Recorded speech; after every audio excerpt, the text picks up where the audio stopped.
Welcome to the Mini Break, your daily podcast for the biggest storylines, results, and controversies from the tennis world. Today is Sunday, February 13th. It was Survival Saturday at the 2022 Division I Women National Indoor Championships. Hopefully all of you listeners to this podcast are tuning in to our broadcasting of the event. We have first ball to last coverage over on our Cracked Racquets YouTube channel. Myself, Mike Cation, Daniel Westoff steering you through the opening national championship event of this 2022 dual match season. Of course, it's our first look at the top 16 teams all in one location, and what a day of tennis we had on Saturday. Dramatic finishes, come from behind performances, standout upsets, first-time accomplishments in program history. We hit just about everything you'd look to hit throughout what was, again, an extraordinary day two of the event. And joining me on today's podcast to help recap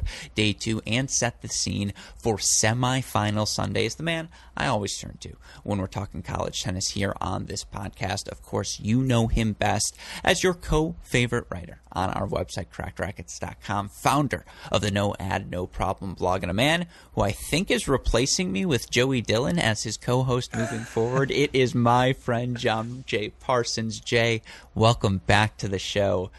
What a day. What a day. What a day. Look, I just thought you and Westoff would be busy on the ones and twos, getting ready for the semifinals tomorrow. But no, I am excited for that space tomorrow on Twitter. But man, what a day today. These quarterfinals. You know, indoors always seems to deliver, right? It's the first tournament of the year where you're getting kind of the top teams in the country, and just match after match, just such high quality results, historic results. And I mean, I'm excited to break it all down. There's a desperation to the NCAA tournament because it's win or go home, obviously. And you see in those final moments when a team's down, you know, a doubles point in 4 first sets or whatever it may be, there's that final push. There's always a push in a match where it's win or go home.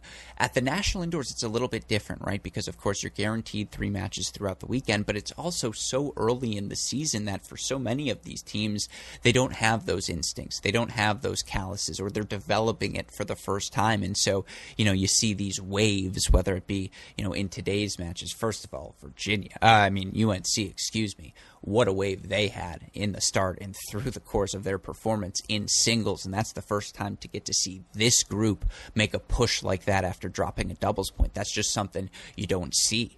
You know, at the NCAA tournament, you've seen it a couple of times. You have a better idea of what to expect. You just haven't seen it before at the national indoors. Or that NC State-Georgia match, like both of those teams, the various pushes, the millions of missed break point chances in that Texas-Oklahoma match for both of those teams, who relatively young groups coming together. For Oklahoma, obviously first time on the scene. For Texas, it's worth remembering it's all sophomores or younger in the lineup for them in singles and doubles. And so, yeah, it was an extraordinary day. We hit just about everything you'd hope to hit as a fan of college tennis on our broadcast. And again, we will be back tomorrow, 9 a.m. Central Time. That's the time zone I'm in right now, so that's when I'm speaking. I apologize. With our coverage of a consolation match, then we'll have 2 semifinals, then we'll have our nightcap consolation match as well. Again, Mike Cation, Daniel Westoff, and myself steering your coverage over on our Cracked Racquets YouTube channel. But on this show, we're recapping day 2 at the ITA National Indoor Championships. We're going to focus on the main draw action because, of course, that is what we were covering on our Cracked Racquets broadcast. Thus, I got to see the most of that. I got to see all of that action, but I did get to see some consolation matches. I'm sure you have some thoughts on them, so I want to hit on that at the end. We'll go through chronologically. We'll preview our 2 morning quarterfinal results, recap, then preview our first semifinal tomorrow. We'll hit the back half as we go through the show.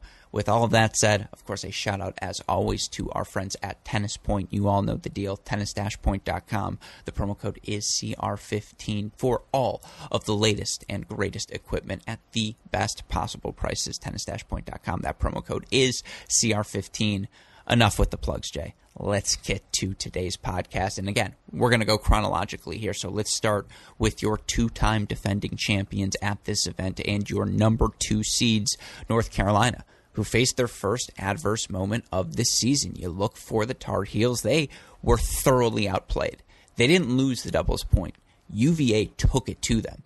to open out this match. And you look for Navarro and Amber Odell at the number 1 double spot for UVA. That was a 6-1 win for them against Florida yesterday, a 6-3 win for them over ITA Fall National Champs Fiona Crawley, Elizabeth Scotty, in a match where they went up a break early. Crawley and Scotty got it back, only for Navarro and Odell to break back immediately at 4-5-3, serve it out at 6-3. They were ahead from the start.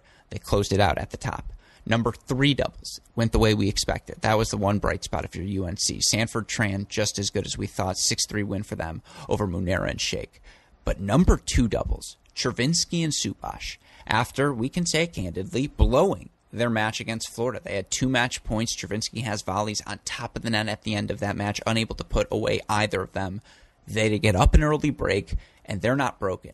In a match, they take 6-4 over Cam Mora, Carson Tangillig, and yeah, like just UVA straight up beat them in that doubles point, Jay.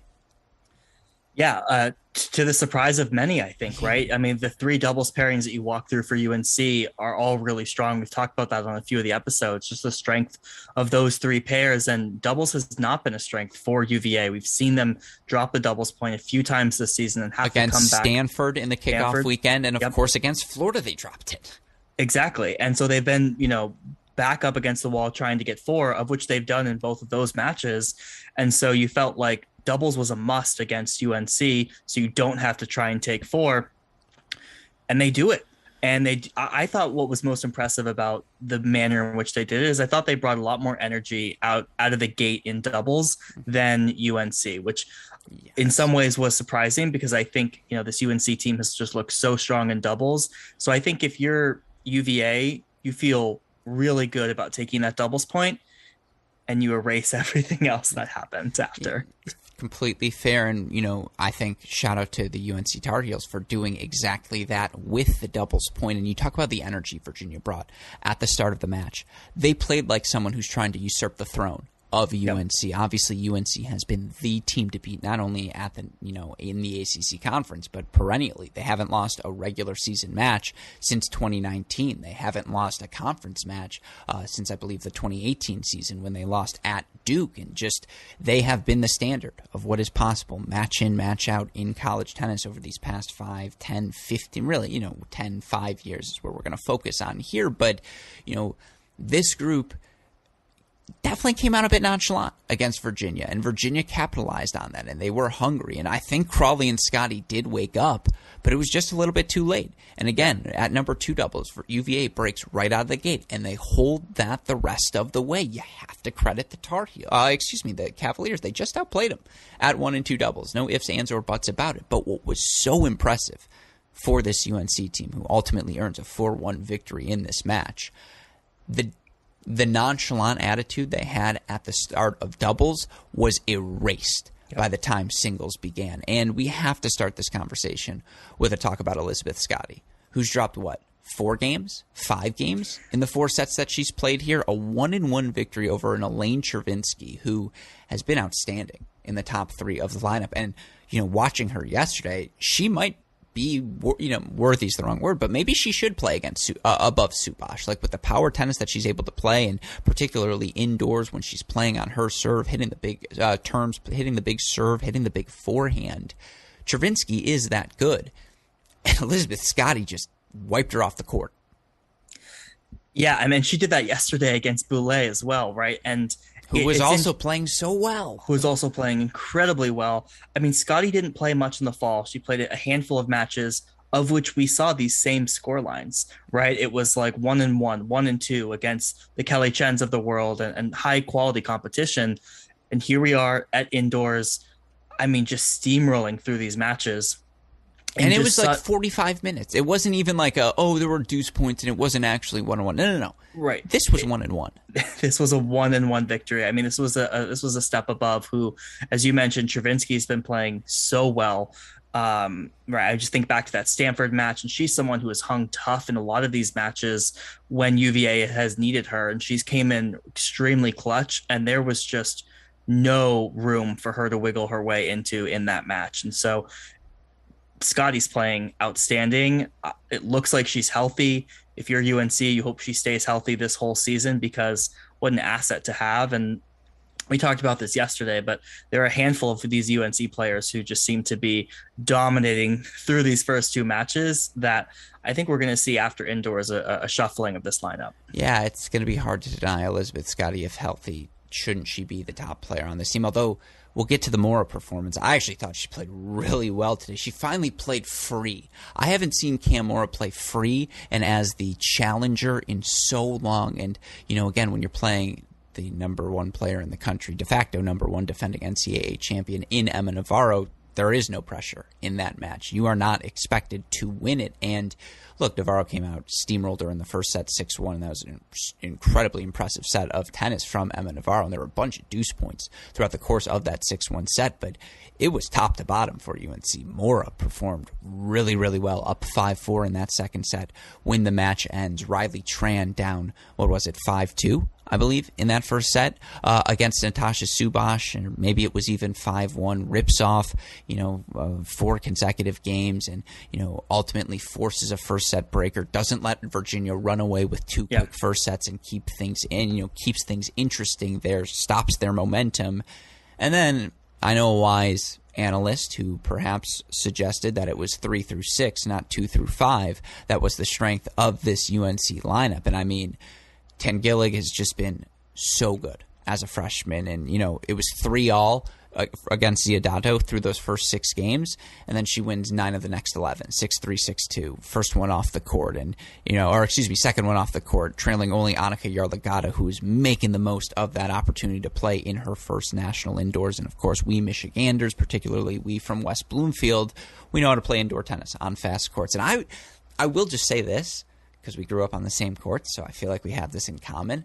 And I played club tennis on these Madison courts throughout the course of my college experience. This is where regionals was. I always played my best tennis in Madison because these courts are so much slower than the courts we grew up training on, and you feel like you have all of the time in the world. And you look at Annika Yarlagata, I mean, she took it to Heba Sheikh. 6-1, 6-love victory, was dictating from start to finish.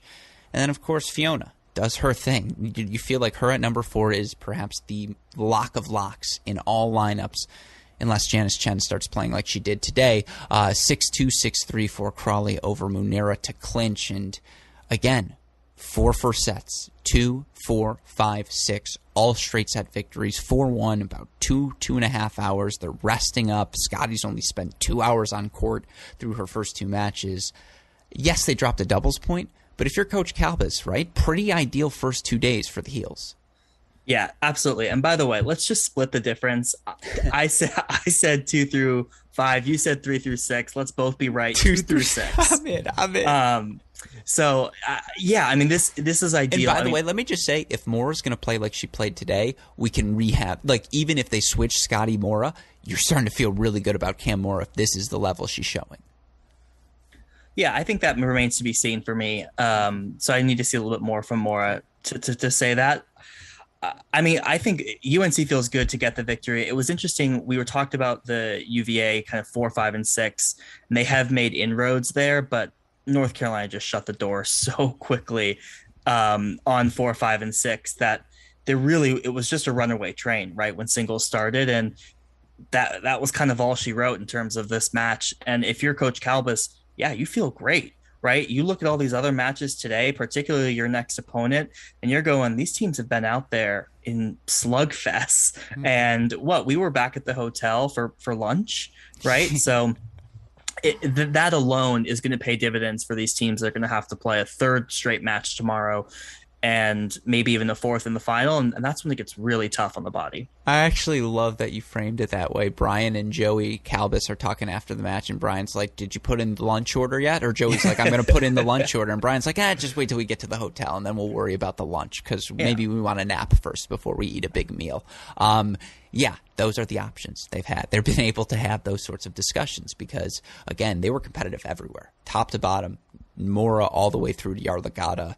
This is a team that looked like they will be worthy of being named national indoor champions. And so, again, credit to the heels. 4-1 over Ohio State, 4-1 now over UVA. They're into the semifinals where they get a familiar foe And the strength of the ACC has been a storyline here in college tennis over the past 24, 36 months. And, that story continues here into 2022 as ultimately it is NC State advancing to their first national indoor semifinal in program history. And I've stressed this repeatedly on our broadcast. What this national indoors boils down to is blue bloods versus new bloods. UNC epitomizing a blue blood in women's college tennis, particularly again over the past 5-10 years. Over that same span and throughout the coaching tenure of head coach Simon Earnshaw for these NC State women, NC State epitomizes the new blood. And you look for them last season. Yes, they missed out on the Final 8 at the National Indoors, falling 4-3 to Northwestern early in the season. But NCAA semifinalists, the year prior in 2020, I will continue to argue UNC won at that National Indoors.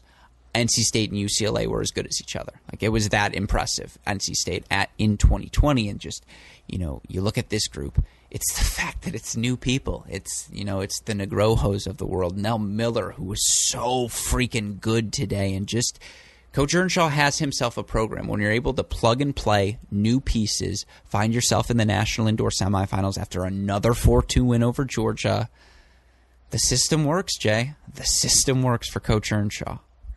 Yeah, and it reminds me of, when they do the rankings of like best college football jobs, which we've done on the tennis side. And oftentimes it's said like if different coaches can win within the same program, it's a testament to the program. That's a program you want to work for. For me, this Coach Earnshaw, his ability to do this with different players coming in through this program is a testament to this program, that they have a system that we've talked about that works.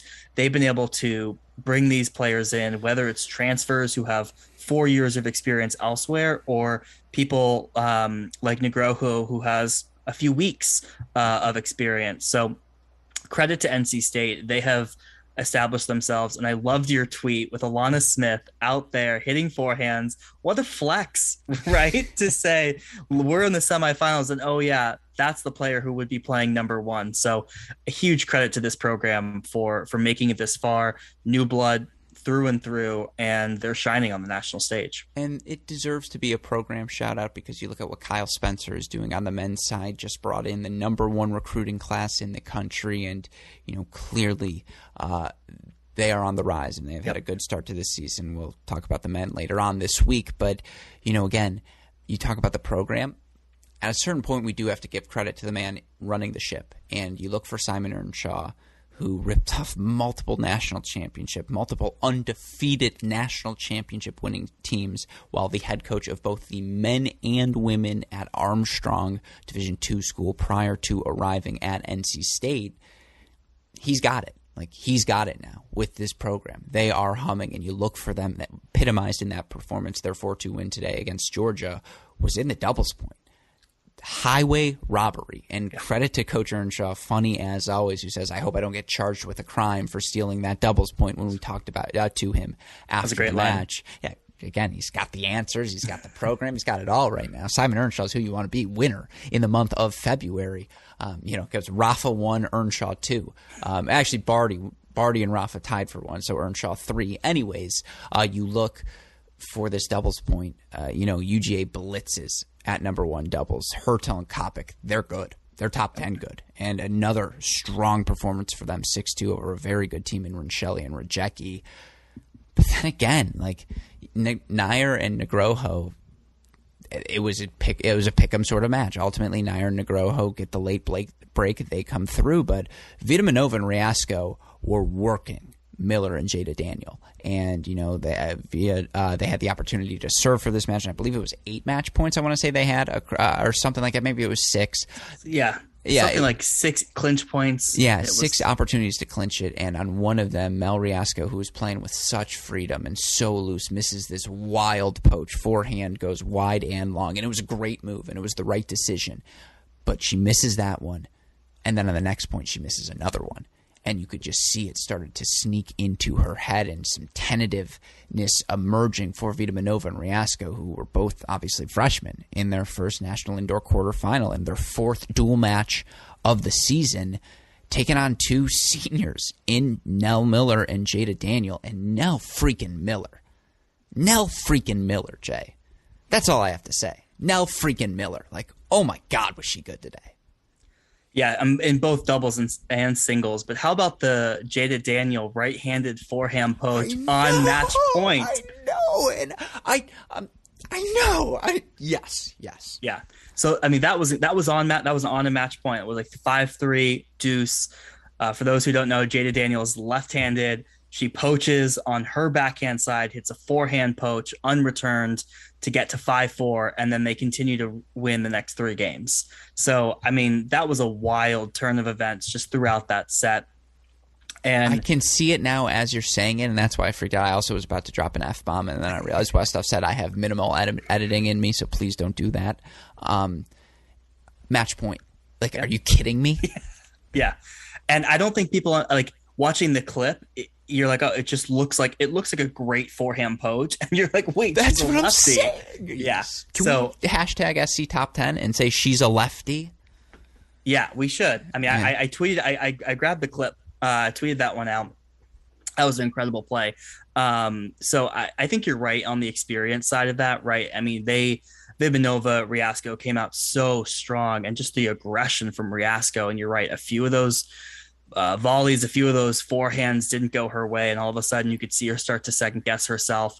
And I just thought Daniel and Nell Miller hung so tough. Nell Miller came up with a few great shots late in that set, and ultimately they came away with that doubles point. And I thought Georgia did a good job to bounce back after that doubles point, but man, it's just tough to bounce back when you feel like it was stolen from you in a lot of ways. Yeah, and that sort of set a tone right away for NC State. And again, Nell Miller, who was nailing some just ridiculous low volleys through the end of that doubles, and just the poaching, how explosive she was, how confident she was hitting the overhead as well.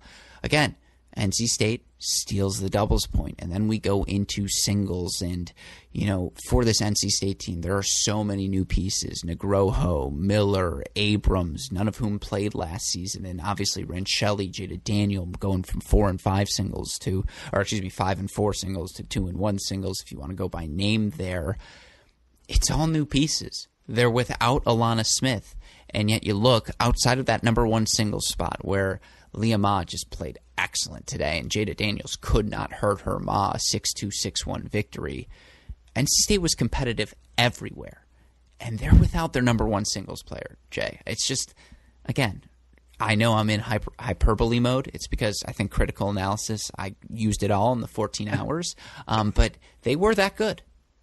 Yeah, and we'll get to that as well when we talk about Oklahoma. But just being without Alana Smith, I actually thought, if you haven't listened to Coach Earnshaw's interview that you did, people listening to this should definitely hear his thoughts on kind of what the absence of Alana Smith has done for this team. It's kind of given everyone a clear, defined role, and hey, force them to step up in ways that maybe they wouldn't have if Alana Smith was in the lineup. And it's clear that they've done that. So obviously, they came away with a quick doubles point. And then, I thought, Priska Negrohu at 3 singles, Nell Miller at 4, got straight set victories to kind of counterbalance the really surprising win from Leah Ma at 1. And that's kind of set the tone for the other teammates who were kind of fighting there in third sets. Yeah, people, by the way, say I can't podcast and tweet if you're watching on the video. She's a lefty. SC Top 10, I can podcast and tweet. I don't think anyone accuses you of doing that. Well, you're very capable of tweeting and podcasting. I think I do it openly at this point. No, I mean, it starts with Nell Miller, who was the first point off the board, who ran out to a 4-love lead over Hurdle at number 4, and ultimately was a 6-4, 6-1 win at Miller. But I can't emphasize enough how valuable that 4-0 lead was, just to, again, provide some sort of comfort in a match that was a toss-up from the start. And then, oh my God, Negroho versus Vidmanova. And our friend Mike Cation rips off the tape. He sees Negroho as an All-American this season. He sees her as working her way into the top 2 of the singles lineup. I think even with Alana Smith, although I'm sure he didn't factor that into his prediction, but watching her play today, and she's a former top 20 junior in the world, a January addition for Coach Earnshaw, who, when we interviewed him in November, teased the fact that he had a couple late things in the queue. We didn't know it was going to be Negroho. She's just so smooth, so fluid, willing to move forward, comfortable playing indoor tennis, comfortably hits the volleys. I think 2-3 doesn't do this match justice. It felt like a 5-5, 5-6 sort of match. Like Vidamanova had plenty of chances in this one, and I am still all in on Vidamanova, who was able to play. It's funny because Vidamanova is 7 inches taller than Negroho, something like that, and yet it was Negroho who was more comfortable hitting the approach shot, putting the volleys away. I mean, Miller and Negroho were spectacular today, and then again, it was let's find a fourth point, and somehow Sophie Abrams knocks off Morgan Kopic, who was 17-5 last season, something crazy like that, and for Abrams to come in 6-4 in the third. Credit to Radzone at 6. I don't want you to take away from Georgia here because again, Leah Ma was excellent. Meg Kowalski, who earns a 6-4 in the win, it got too complicated. Credit to Radzone for just staying out there and providing that support for Abrams. But again, take it away. Floor is yours. Your final thoughts on this one. Yeah, I mean, I think that Radzone point is a good one. I think she was down pretty big in that third set. She was down 5-0. Was it 5-0? Okay, I thought maybe 4-0. So, and at that point, it was 3-1 NC State. And so, if you're Georgia, you have to take all three. And there's a big difference between looking around and saying we need 3 versus we need 2. And so she hung around, and I believe she was playing right on the court next to Sophie Abrams, who ended up getting the clinch, right? So for her to stay alive and take the pressure off of Abrams, I think was a huge asset. And that Abrams-Kopic match was a slugfest between the two of them. And I thought it was incredible effort from Abrams to come through. But ultimately, Abrams hit the ball so big. She just every backhand absorbing anything Kopic would give her, and Kopic was turning into her forehand. Oh my God, and the energy she brought point in, point out. What a performance from Kopic, who I actually, even coming out of this loss, I feel way better about Georgia than I did coming into the weekend. Like, they actually are that good. I was wrong to be a Georgia skeptic. I think A&M's right there with them, but they're co-favorites, those two, on a tier of their own in the SEC. Yeah, and I think that was one of the big differences in that Negroho-Vidmanova match. It just felt like Negroho at least has been in the college. NC State has played more matches than Georgia there before. Negroho has played more collegiate matches than Vidmanova, and I think that paid off. And so ultimately, I think this is a big difference between playing your 8th, 9th, 10th match of the season versus playing your 4th. But ultimately, the talent is definitely there for Georgia, particularly some of those freshmen who, if this is what they look like in February, where will they be in May? There's going to be a step change for some of those freshmen. And you also think that Kopic, Leah Ma, Kowalski, these veterans are also just going to continue to find their form as they move outdoors and head towards May. Yeah, and let's be clear, Mel Riasco had so many chances to close out Rincelli and served for the match at number 2 singles. Rincelli able to stay alive that match 5-all in the third when things ended, although momentum, in my opinion, was with Rincelli and NC State on that court at the time. But, Riasco played her even. And Vidmanova, you're right. It's not even match play, it's deuce points. It's just like, let Vidmanova play 100 deuce points between now and May and see how much better she is in this match. And then, Leah Ma today proved it. When she plays her, just like Jada Daniel couldn't hurt her. It was incredible to see. And there was a fire in Leah Ma today that I hadn't seen before.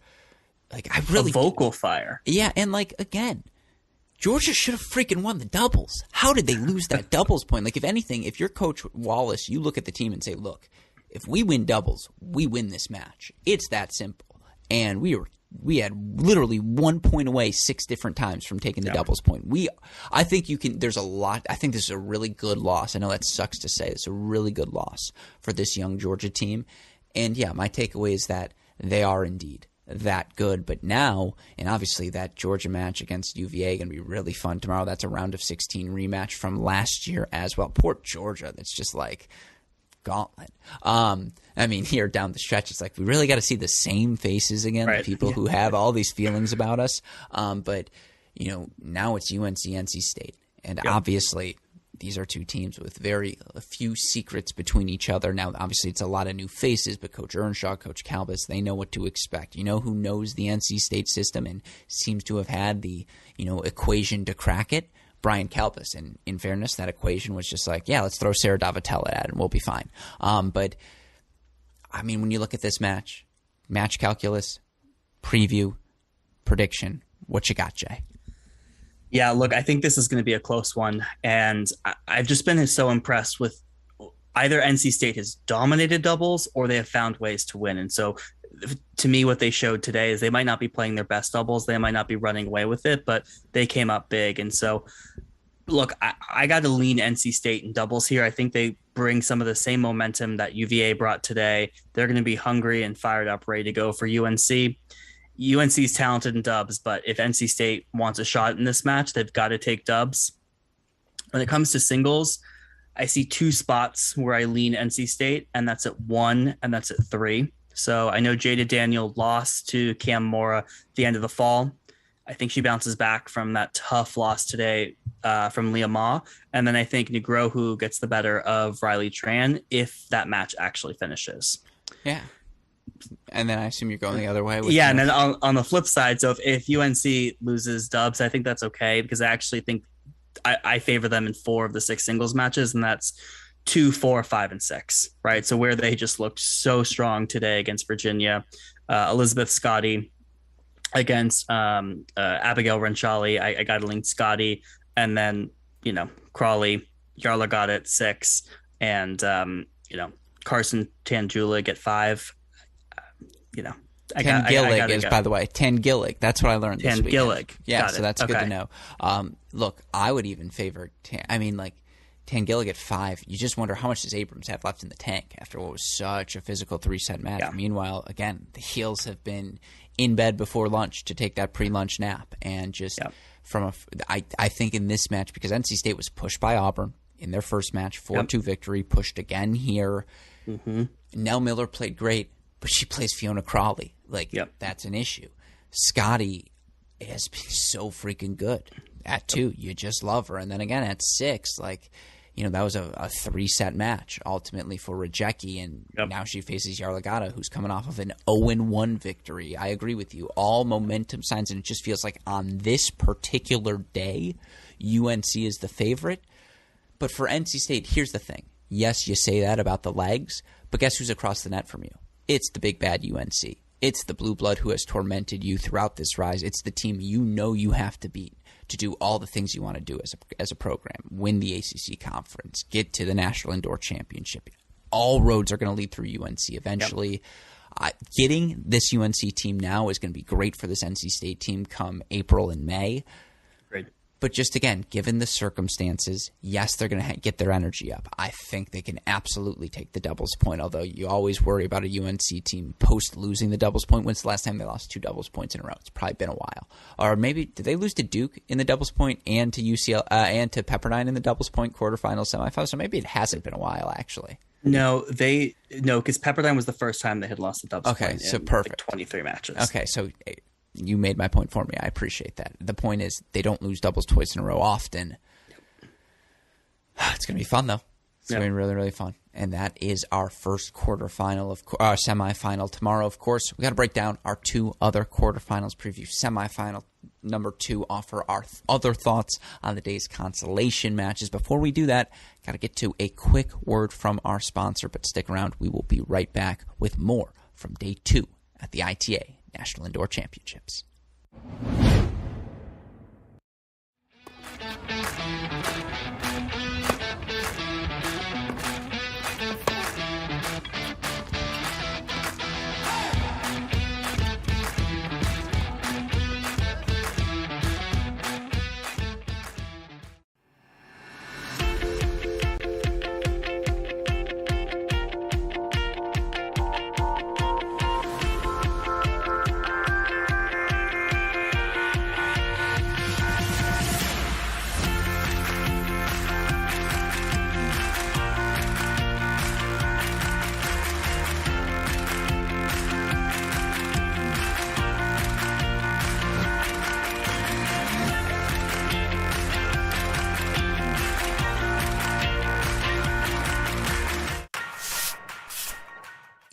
And a pleasant good morning. Welcome to day number 3 of the 2022 ITA Division I National Women's Team Indoor Championships. Mike Cation joined by Alex Gruskin. And this is kind of one of those fun days where you have matches, 6 matches, I guess I should say, that have some real seeding implications for NCAA tournament in May, along with our 2 national semifinals a little bit later. So we start with a bit of an appetizer for you here on the Cracked Racquets presentation. It's going to be Auburn and Ohio State to start our day. It should be, again, a very gritty day of tennis. It's day 3 of this event. How much do these teams have left in the tank? All of them, by this point, have played some sort of physically draining match. And as you mentioned, these matches still significant. No, if you're not playing in our national semifinals, you can't win the national indoor title. But to your point, a big win here, so significant for your ranking come May. As such, a little desperation in the air here on Sunday. Going to be very fun to monitor all of the action.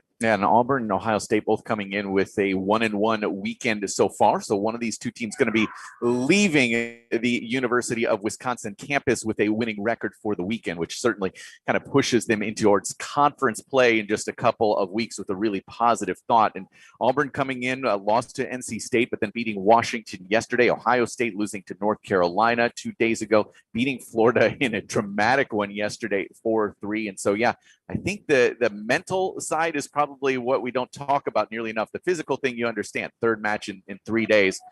How do they handle the mental side today? Now that it will be the question, and certainly for both of these teams, many veterans in our starting lineups for Ohio State and Auburn. Now for Auburn, it's the first time competing in this national indoor Final 16 field in quite a bit of time. As such, the 3 days consecutively against top 16 opponents, that is a challenge despite all the veterans they may be a bit less familiar with. Now, Ohio State's 3rd match last season at the National Indoors was a 4-3 thriller that they ultimately dropped to the Northwestern Wildcats, having talked to Ohio State women's tennis head coach Melissa Schaub.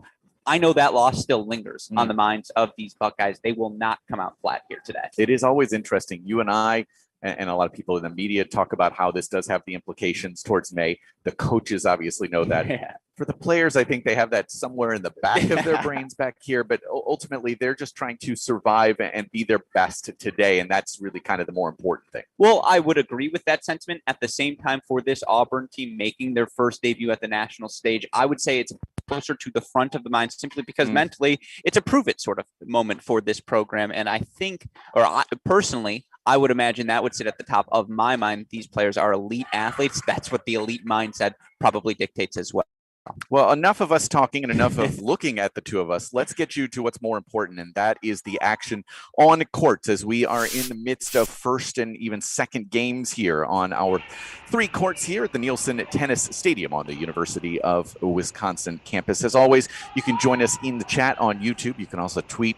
You have a new Twitter handle. Is it Al Gruskin? At Al Gruskin, indeed. Okay, so Al Gruskin over there, Mike C. Tennis here. You can always engage with us during broadcast day number 3. This is match number 1. Of course, coming up, our 2 national semifinals, NC State, North Carolina, and then Oklahoma, Pepperdine. We'll also have later tonight, Wisconsin is going to be in action against Old Dominion. So we'll have that as our nightcap, our dessert, if you will, on our day. It's a 3-course meal. Absolutely. Well, it's going to be here on court number 1, Ohio State preparing to serve. It's Serena Cantos-Siemers and Sydney Ratliff. We actually had a lineup change today. We did. So the number 2 doubles team, nobody it's told me. Allen Thank and you. Boulay up to the They number flipped 1 it, spot. huh? They did indeed, and pretty undeniable. If you recall, we had Ohio State here on day 1 of our broadcast. The Buckeyes drew number 2 seeded UNC in their round of 16 match. UNC took the doubles point with wins at 1 and 3, but it was the number 2 doubles team of Allen and Boulay who played the number 1 doubles position last year for the Buckeyes, earning a victory on day 1. Obviously, they were the best looking team yesterday as well in what was a struggle of a doubles point against Florida. This is not a shocking lineup switch. Yeah, explain us how this works for me, because in years past, you weren't allowed to make a straight switch like this unless there was an injury and somebody pulled out. So you were allowed to go 1 spot up or 1 spot down. Even once you've set the lineups? Yes, you are allowed to submit that in. Okay. But it's only 1 spot up or 1 spot down. Yes, For instance, sure, you couldn't go 1 to 3 in singles. In doubles, you couldn't go 2 to 5 in singles either. Okay, so there you go. Conley Allen and Isabel Boulay going to handle things up at the top here for Ohio State. Arsenault and Ovunk going to be handling things for Auburn here today. Arsenault, a former top doubles player at Georgia prior to transferring to Auburn. She and Ovunk going to line up in the top 2 spots in singles as well. A lot of talent here for the Auburn Tigers. And again, outside of Arsenault, every returner back for this Auburn team from last season. Continuity key for the Tigers in their early season success. Well, let's stay here just for the moment, as obviously you see that Ohio State, Allen and Boulay were able to grab the break to start here, but in just a little bit of trouble, 15-30. Yeah, Coley Allen from Lombard, Illinois. My family is in Lombard as well. Coley went to the same high school as my two younger brothers. Okay. They're a little bit older. Okay, Lombard High? Little bit. Glenbard East. Ooh, I like it. It's a conglomerate type of a school district, many cities involved. So who doesn't know GBE? Boulay out of Mississauga, Ontario, Canada, one of the suburbs of Toronto. Another tennis family as well. Her mother, extraordinarily successful pro. Brother Justin at Ohio State. Yeah, Patricia He is actually somebody I've worked with at the U.S. Open the last couple of years. Yesterday was Boulay delivering the clinch for the Buckeyes, I believe, in their 4-3 victory over Florida. It was a 3-set win for her. Chances here for Arsenault and Ovunk. Grab that break right back.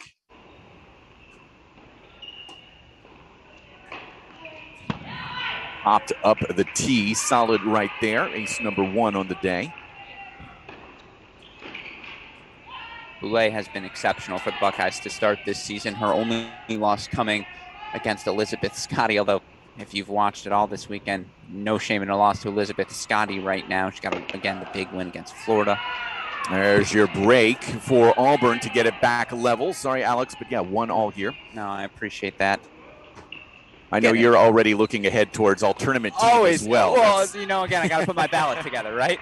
I'm going to let you just handle mine as well. You can kind of then have 2 ballots and kind of mix things up if you want to. Well, maybe they should. I'll do one for the mainstream, one for the hipsters. I think that's absolutely right. So let's go down to doubles number 2, court number 2. We've mentioned Arena Cantos-Siemers and Sydney Ratliff already. Here they actually are in person on your screen. Cantos-Siemers, the junior from Bremerhaven, Germany. Ratliff, freshman from Columbus.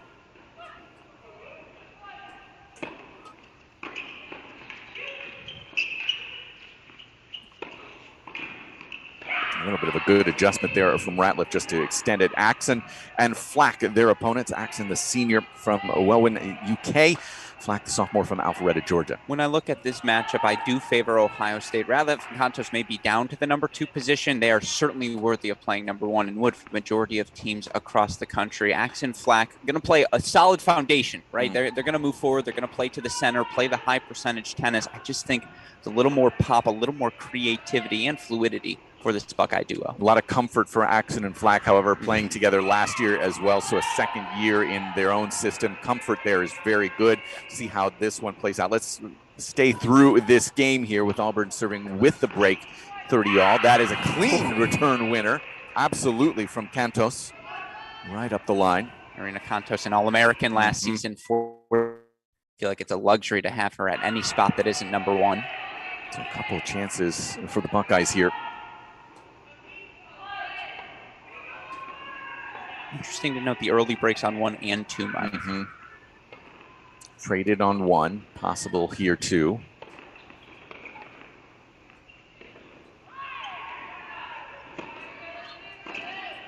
Clean popped return winner. So back-to-back return winners for the Buckeyes, and we do trade breaks at 2 as well. So let's take you down to court number 3 for Ohio State. Luna Dorme, grad student from France, and Usha Marzal, the junior from Valencia, Spain. This is an experienced team for the Buckeyes, partnered together last season, and you just feel their present. Very good combination there of, I believe it's Marzal, you'll see as the more aggressive player at the net. Dorme going to cover her from the baseline.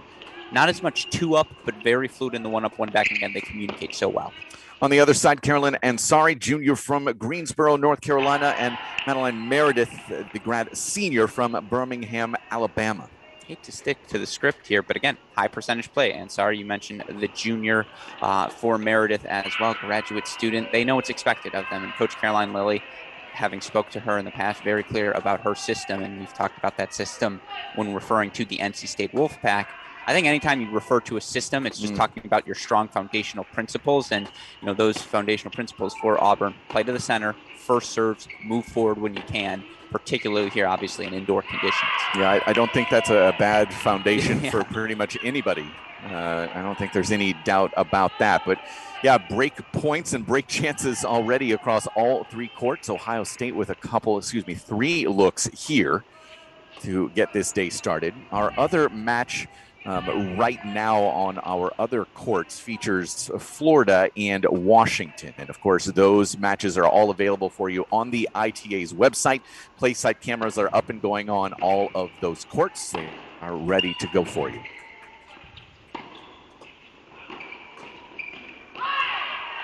Couple of teams over there without wins yet, so that's obviously a pretty important one. That's the desperation match, because if you are Florida, and having talked to their head coach Roland Thornquist, to go 0-3 this weekend would just be unacceptable. That team is too talented, too deep. At the same time, Washington looking to prove themselves, much like Auburn is here on the national stage. That match yesterday, in fact, Auburn versus Washington, was one I had circled as critical for the NCAA tournament seeding come May. I think there's a little more pressure on Florida to get a win than there is on Washington, but that is one you absolutely should be tuning into as well. Yeah. And we've got another one of those, if you will, winless matches later tonight with Old Dominion and Wisconsin. And I think it's kind of one of those similar situations with both teams, something to prove there. Two more chances here for the Buckeyes. Second serve to look at as well. And return just missing by the thinnest of margins, so a deciding point.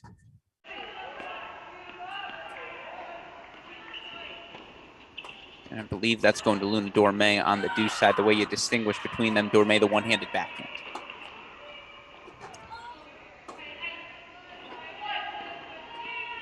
So we're going to go into an eye here for the Tigers.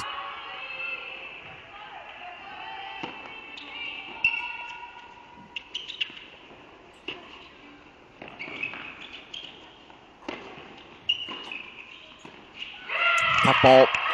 Trying to pick that up there, and it's another break. So we've had breaks now on all three courts to start our day, Alex Gruskin. Yeah.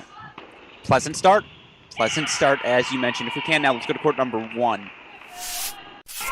Boulay, Allen, Arsenault, excuse me.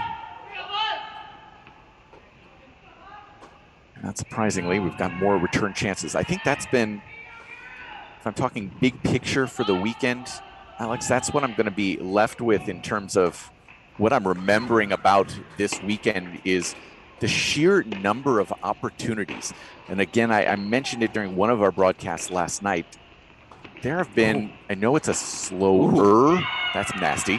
That's nasty into the body. Slower indoor courts, I get it. But again, with the controlled situation, no wind to worry about, no sun, you typically expect, even though it's a slower indoor court, to have just a little bit more consistency with the serve, a couple more free points along the way, and it just hasn't been the case. It's week 4 of the college tennis season. It very much looks like week 4 of the college tennis season. I would agree with you. I think for all of these teams, and the freshmen in particular, they need to play 50 more deuce points before they know how to properly manage that situation, how to channel their aggression in the biggest moments.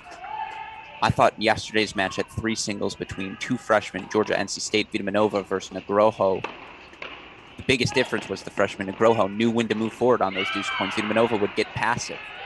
And it's just that, again, there's never a good loss, or I don't know if that's a thing, but I would argue for a freshman, that's a great experience and I think you saw that across the board yesterday. Another break here as Auburn goes up 3-1. See if we can consolidate there. Let's go down to court number 3 again, where Dorme Marzon just grabbed that break. They have a 2-1 edge, serving here from the near side on court number 3, 2-1. And they'll play almost exclusively on that I form on the serve. I believe that's Luna Dorme here on the near side of your screen. Looks like the camera's still waking up. Yeah, maybe need to get it a latte here. Yeah, I know. Or anything, just like a 10-degree shift. It needs to work on its posture. Yeah, it's a little choppy. Yeah. It's Sunday. Maybe they had a late Saturday night here on this camera. But they really want to get her a forehand more than anything else. That's why you'll see that exaggerated eye.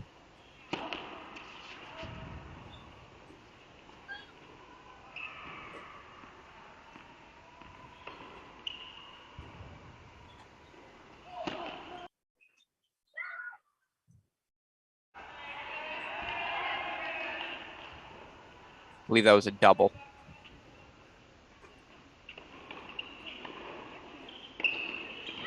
See head coach Melissa Schaub talking to her veterans. Was in a very good mood yesterday after that 4-3 win. Yes. She is a very focused individual, but yeah, you could tell after that win, just the smile on her face, much more relaxed, knowing at least getting one of the wins here in the first couple of matches. You just can maybe play with a little bit more freedom today, as we see an Australian here on this particular serve at 15-30.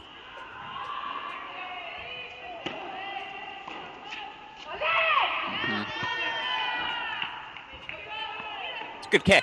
It's a good kick there for 30. I'll tell you this, though. 20 minutes after the match, yeah, Coach Schaub was not as happy. Why? Doubles point. Yesterday, Ohio State was up 5-1, 5-2, end up dropping 7-6 sets at both of those positions to drop the double point against Florida. She's not been happy with the way her team has come out of the gates here in Wisconsin. It's a big 30-all point here down at the bottom at the 3 spot.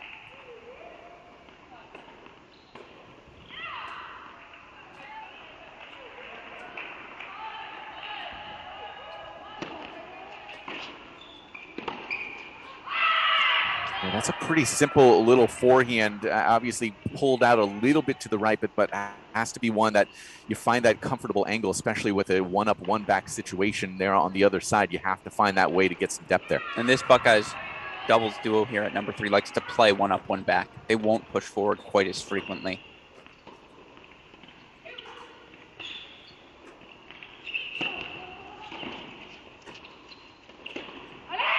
It's also amazing to see Marsal just not poaching at all. You know they're setting up a first forehand. You know if you could take that return early up the line, you have the space there. Yeah, that Australian is something, as somebody who had a blown shoulder, my doubles partner would always go into the Australian because he's just like, no, I'm just going to cover this one. I'm taking away the cross. I'm not doing anything else, buddy. I know your serve's too slow. That was one of those situations.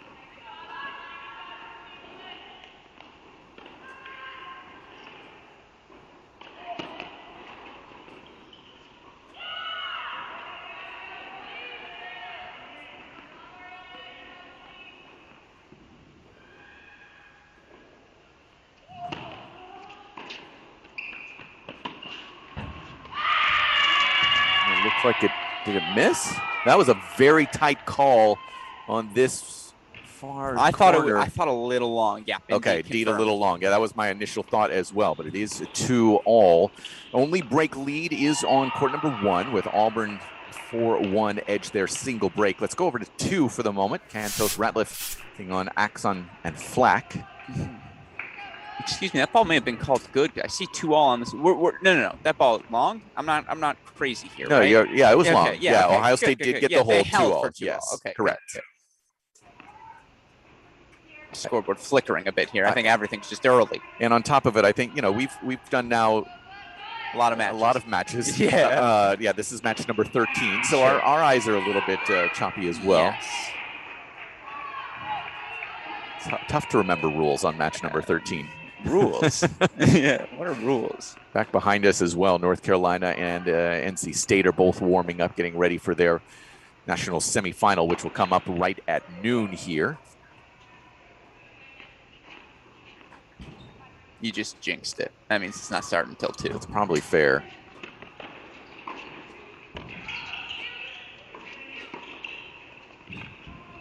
Yeah, well handled there. Tough ball not to reach over the net there when you're kind of lunging, but done well. Yeah, it's always interesting these days. Obviously, the semifinals theoretically have a little bit more import because obviously you're still in the winner's bracket there. You want to start it at noon, but also you want these two teams to make sure that they're having that full competitive situation as well. And this is the final day of the event for these teams. You Correct. leave it all out there today. Yes.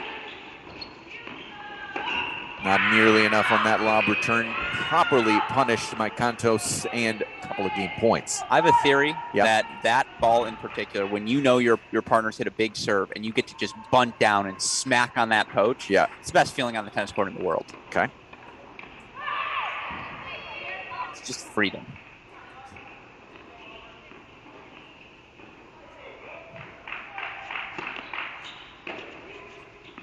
Nope. That misses just long, so that's a rare hold here on the day. 3-2 Ohio State. We are on serve. Let's go over to court number 1. A little bit of a threat here for the Auburn Tigers.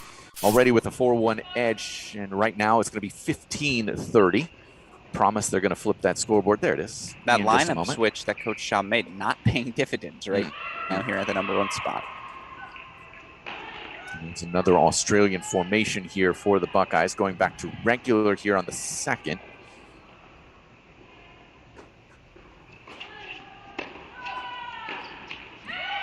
Not that necessary footwork there for that backhand tough ball right into the body. So 3 chances for Auburn to put this one out of reach, looking for that second break.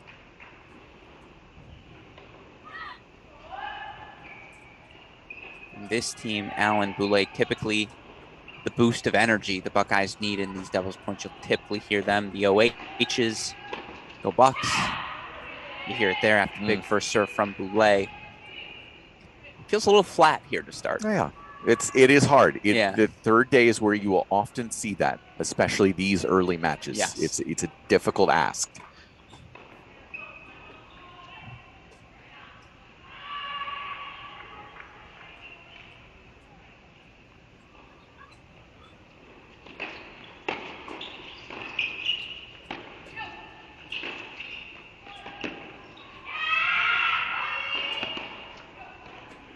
Oh, she cut off a little bit too much. Yeah, that's just wide.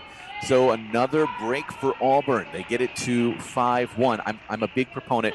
Tennis matches should never start before 10. I agree. I mean, I know we have to, so we don't. I don't think life should start before 10 a.m. You're asking a 6-year-old kindergartner to focus on like 9 hours of sleep? Listen, my child, their school starts at 7:30. Oh yeah, which is absurd. Oh yeah. But that's between me and the Tulsa school.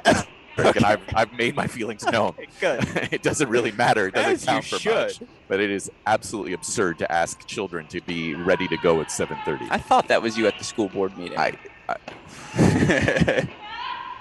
Nice movement there, and just really simple here. They're feeling very comfortable, this 2-break lead. Let's go to court 2. We'll just make sure. I don't anticipate anything changing there, so a little bit more import now on courts 2 and 3 in terms of the scoreline with you. Figure that Auburn's going to be able to close that one.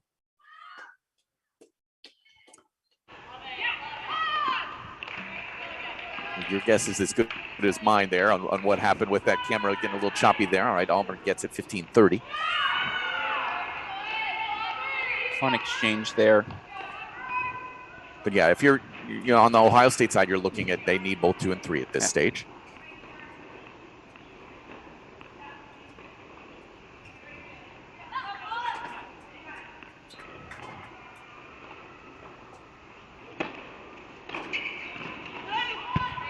Yeah, just long.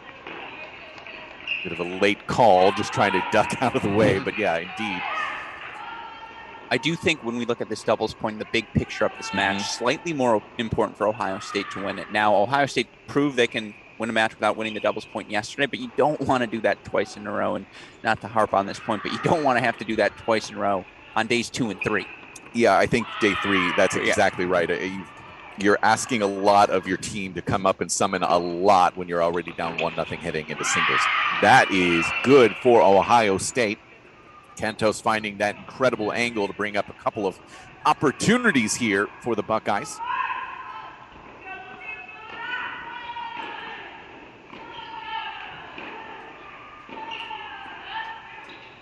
Yeah, this is where Danielle Wolf would be handy. Yeah, just being loud and vocal for the Buckeyes from years past. And if we can we get a split screen with court 1 right now? I believe we've got a match point coming up. We can actually just, I want to see this break point too. So if we can split 1 and 2, match point coming up on 1 for Auburn.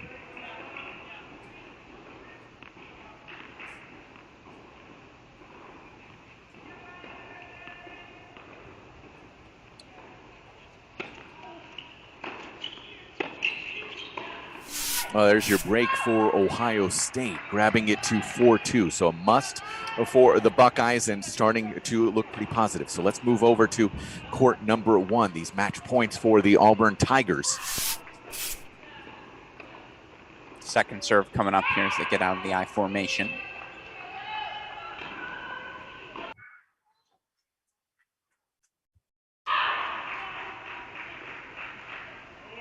Perfect angle there. And this is something we've talked about multiple times. If you're able to, even though you maybe you lose this 5-4 instead of 5 or 6-1, excuse me, lose it 6-4 instead of 6-1 makes a huge difference for the rest of your team if you're able to stay out here and you're Allen and Boulay. Especially because these are your senior leaders. Correct. Just stay out there for a little bit longer. Match point number 2 for the Tigers.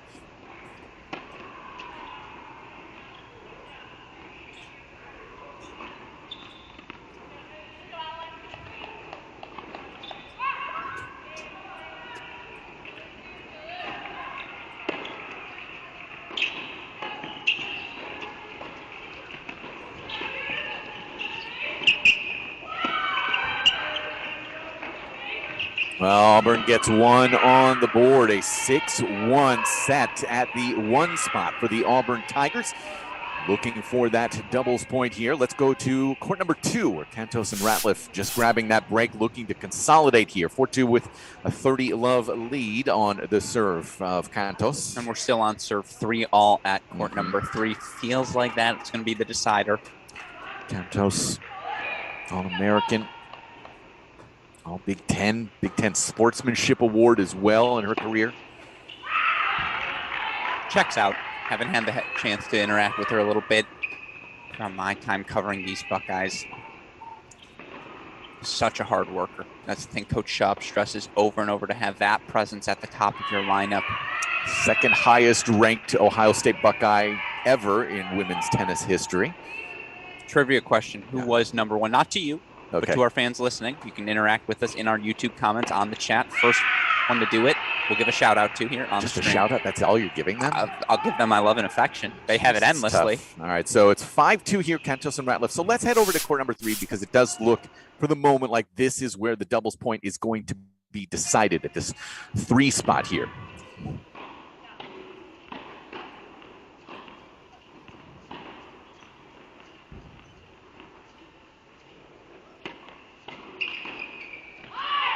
How was 30 love?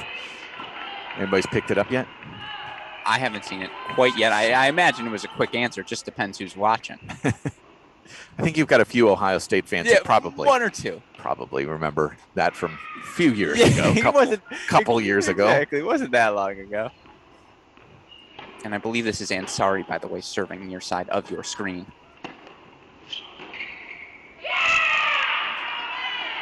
It's a pretty big celebration for a 40 love lead. Yeah, but I'll give it to you. That's day 3 energy. You need it. Yeah, you need it right without now. a doubt.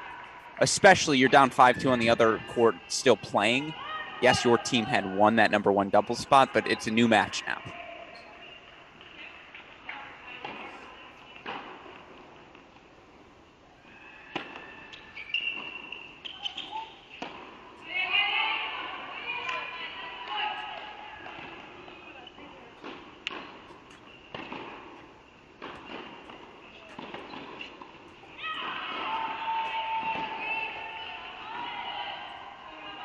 Buckeyes are really ceding the court position. Yes, totally fine. agreed. It feels like just reacting to whatever Auburn throws at them.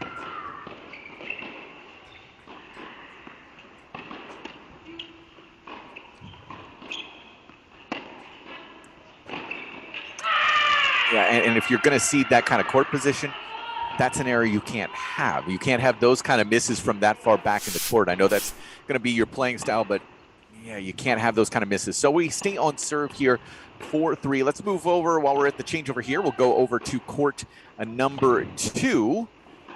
Ohio State with this 5-2 edge.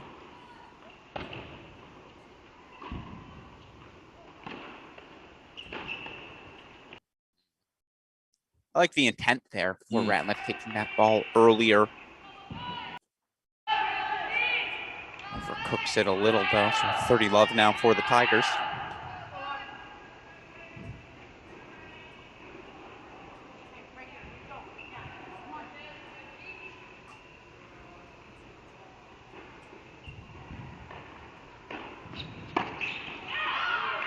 A decent little body serve there. So game points.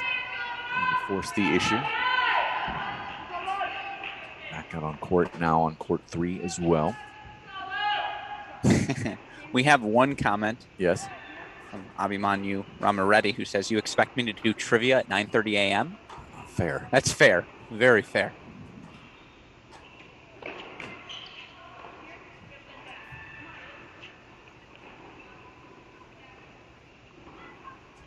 Although considering the question we actually asked, I think that's actually suitable. It's like a layup. That's Suitable. crossword. Then in the crossword, that's one.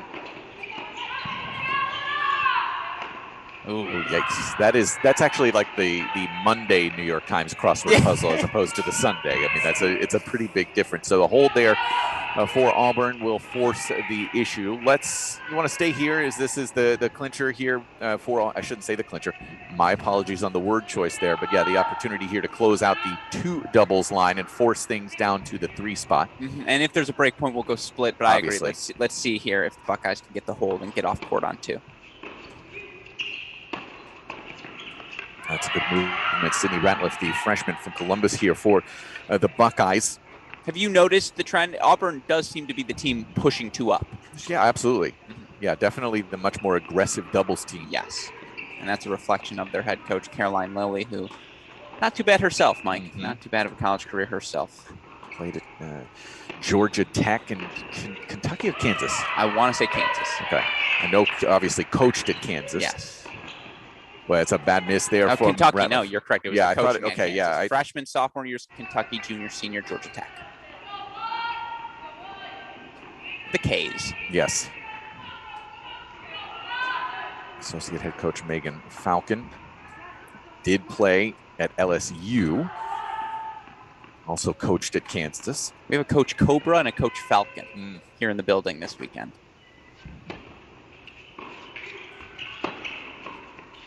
Well, not nearly enough there from Ratliff on that change of direction. So big moment here as Auburn looking to get back into this match. 4 chances for Axon and Flack. I like that long discussion there between Contos and Ratliff. I actually think Contos sort of referencing, hey, that's on me. I left that center wide open. This does look like a little bit rushed here from Ratliff, though. She's a freshman. Yep. Won the Easter Bowl doubles title in 16s. Also a national indoor champion 2019 to her credit. Also wants to be a broadcaster like you, sir. One of us is being replaced in this booth in 4 years, that tells me. Well, I'm at 74 years of age. I'm close to retirement age here, so. Yeah.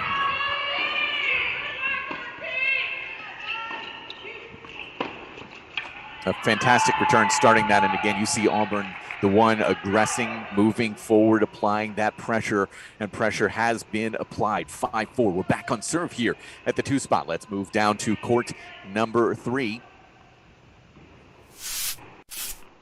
Dorme Marzal near side. Game points.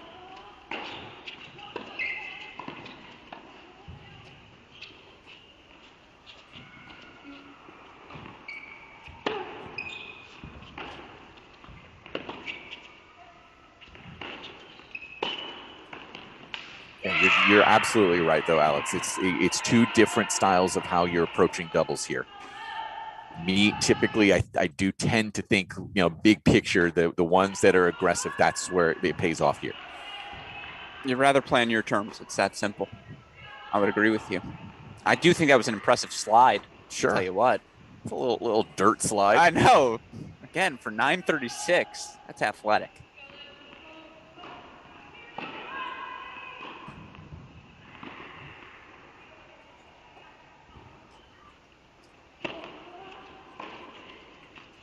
Yep, there's that backhand.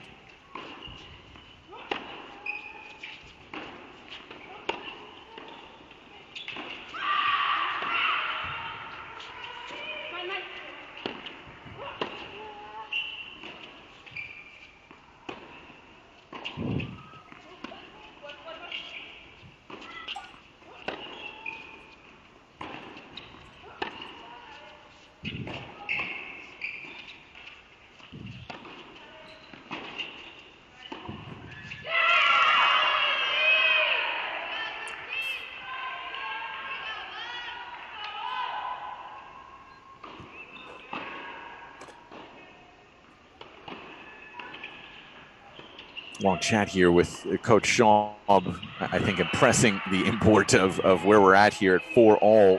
I would imagine she's saying, hey, Lucia Marzal, who I'm referring to, did you see how you put away that volley? That's the volley we need the rest of the way here at 3.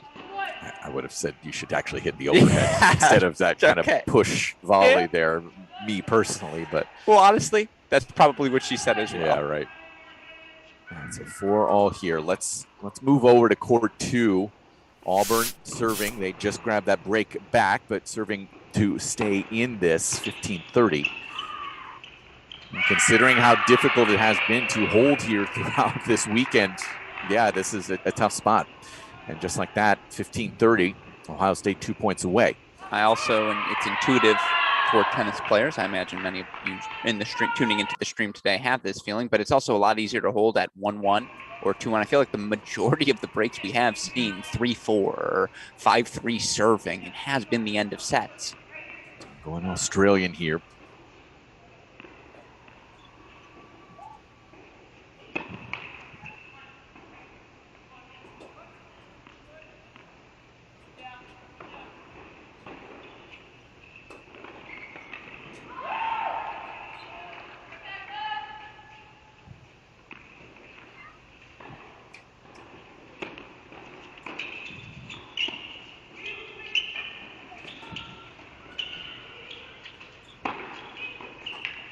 Really just a fantastic lob by Axon there just to find that kind of depth, pushing Sydney Ratliff into that back tarp. I think Ratliff was a bit surprised that Contos didn't play the overhead there. It felt like she got a late jump onto that ball.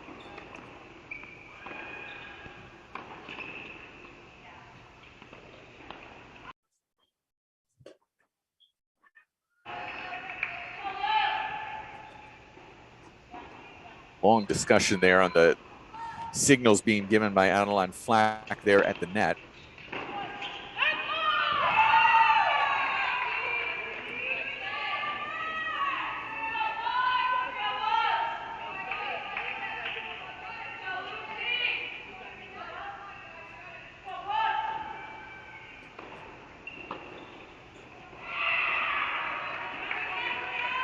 Going back to the Australian on Ratliff's return here. Flack there up the net, taking away the cross. And pinch towards the middle as well. So really gave Ratliff no angle. So that's a big hold for Axon and Flack. 5-all. Let's go over to court number 3. Couple of game points for Auburn here, far side.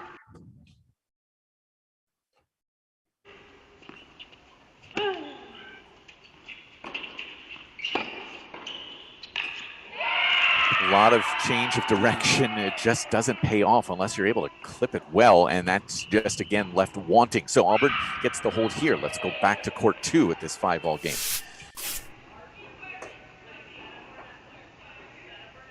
To this point, it feels like Auburn's doubles point to lose. Agreed.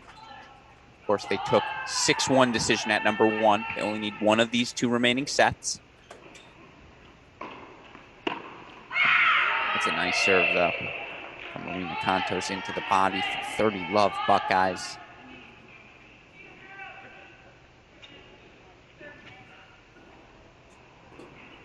I do think foundationally Ohio State has a place to build off of moving forward in their doubles point. Ignore that performance from Alan Boulay today. They've earned the benefit of the doubt. You see a lot of ingredients in this 2 doubles team to like.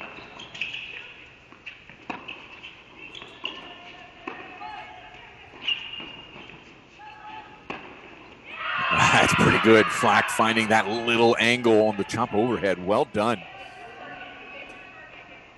And yes, if you're not familiar, that is the daughter of Doug Flack, All-American at Tennessee, top 50 in the world as well. So yes, a lot of good doubles experience in that family. It's not bad. Yeah.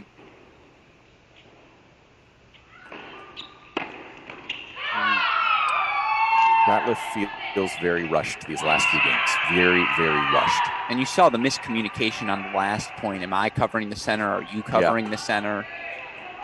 Which is why, foundationally, you play through the center.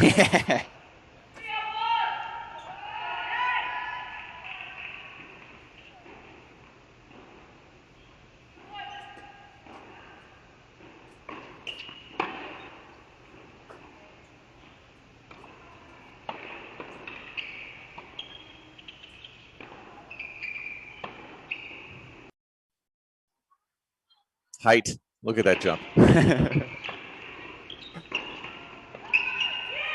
All that time there for Cantos to set up and just a miss through the middle. So look at this. From 5-3 down, Auburn now with 2 chances. Also up love 30 in the 4-5 service game. Up the Buckeyes at 3. Keep it in the queue, Westoff, in case we need to go split.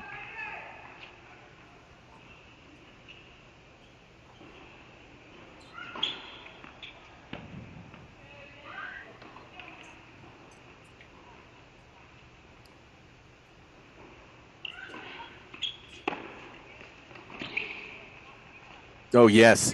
Absolutely fantastic there from Cantos with the hook. Let's actually go over to 3 right now. We've got match points, match point alert for Auburn. They're going to have 4 looks. Let's just go full on 3. Yeah, I agree. This is where it can be decided right away.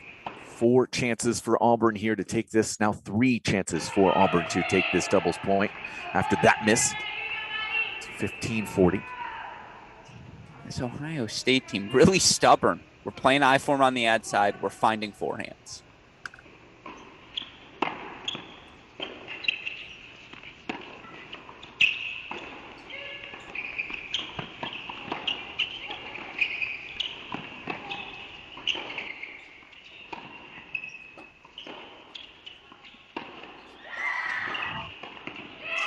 That's a pretty good setup to find that poach, just not able to do so. High forehand volley with split 1 up, 1 back. That's ideal on a match point. And you hear the yell on your screen. Arena Conto sends a backhand into the net. Break Auburn, so they'll serve for it up 6-5 at 2 now. 3 straight games for them there.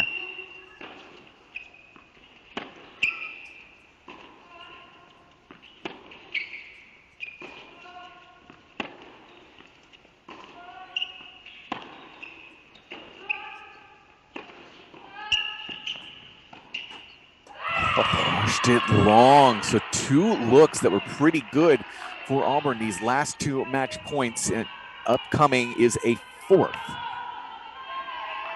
Taken on the deuce side. 4th match point for the Tigers.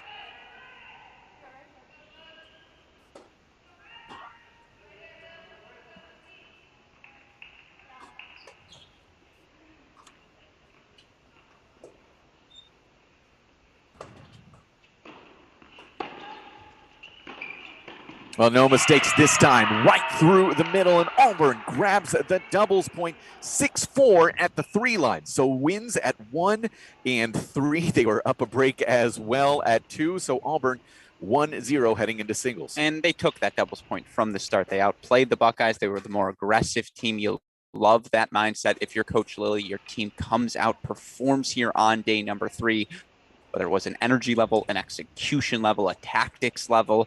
Auburn was the more prepared team for this doubles point. Ultimately, that's how they earned the 1-0 lead. All right, so what we're going to do is take a 5-minute break ourselves, get everything reset. Teams are getting spoken to right now. Auburn with a few more smiles on their faces. Auburn leading 1-0. Come back in 5 minutes. You're watching the ITA National Team Indoor Championship presented by Cracked Racquets.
Welcome to the Mini Break, your daily podcast for the biggest storylines, results, and controversies from the tennis world. Today is Sunday, February 13th. It was Survival Saturday at the 2022 Division I Women National Indoor Championships. Hopefully all of you listeners to this podcast are tuning in to our broadcasting of the event. We have first ball to last coverage over on our Cracked Racquets YouTube channel. Myself, Mike Cation, Daniel Westoff, steering you through the opening national championship event of this 2022 dual match season. Of course, it's our first look at the top 16 teams all in one location, and what a day of tennis we had on Saturday. Dramatic finishes, come from behind performances, standout upsets, first-time accomplishments in program history. We hit just about everything you'd look to hit throughout what was, again, an extraordinary day two of the event. And joining me on today's podcast to help recap day two and set the scene for semifinal Sunday is the man I always turn to when we're talking college tennis here on this podcast. Of course, you know him best as your co-favorite writer on our website, crackedrackets.com, founder of the No Ad, No Problem blog, and a man who I think is replacing me with Joey Dillon as his co-host moving forward. It is my friend, John J. Parsons. Jay, welcome back to the show. What a day. What a day. What a day. Look, I just thought you and Westoff would be busy on the ones and twos, getting ready for the semifinals tomorrow. But no, I am excited for that space tomorrow on Twitter. But man, what a day today. These quarterfinals. You know, indoors always seems to deliver, right? It's the first tournament of the year where you're getting kind of the top teams in the country, and just match after match, just such high quality results, historic results. And I mean, I'm excited to break it all down. There's a desperation to the NCAA tournament because it's win or go home, obviously. And you see in those final moments when a team's down, you know, a doubles point in 4 first sets or whatever it may be, there's that final push. There's always a push in a match where it's win or go home. At the national indoors, it's a little bit different, right? Because, of course, you're guaranteed 3 matches throughout the weekend, but it's also so early in the season that for so many of these teams, they don't have those instincts. They don't have those calluses, or they're developing it for the first time. And so, you know, you see these waves, whether it be, you know, in today's matches. First of all, UNC, excuse me, what a wave they had in the start and through the course of their performance in singles. And that's the first time to get to see this group make a push like that after dropping a doubles point. That's just something you don't see.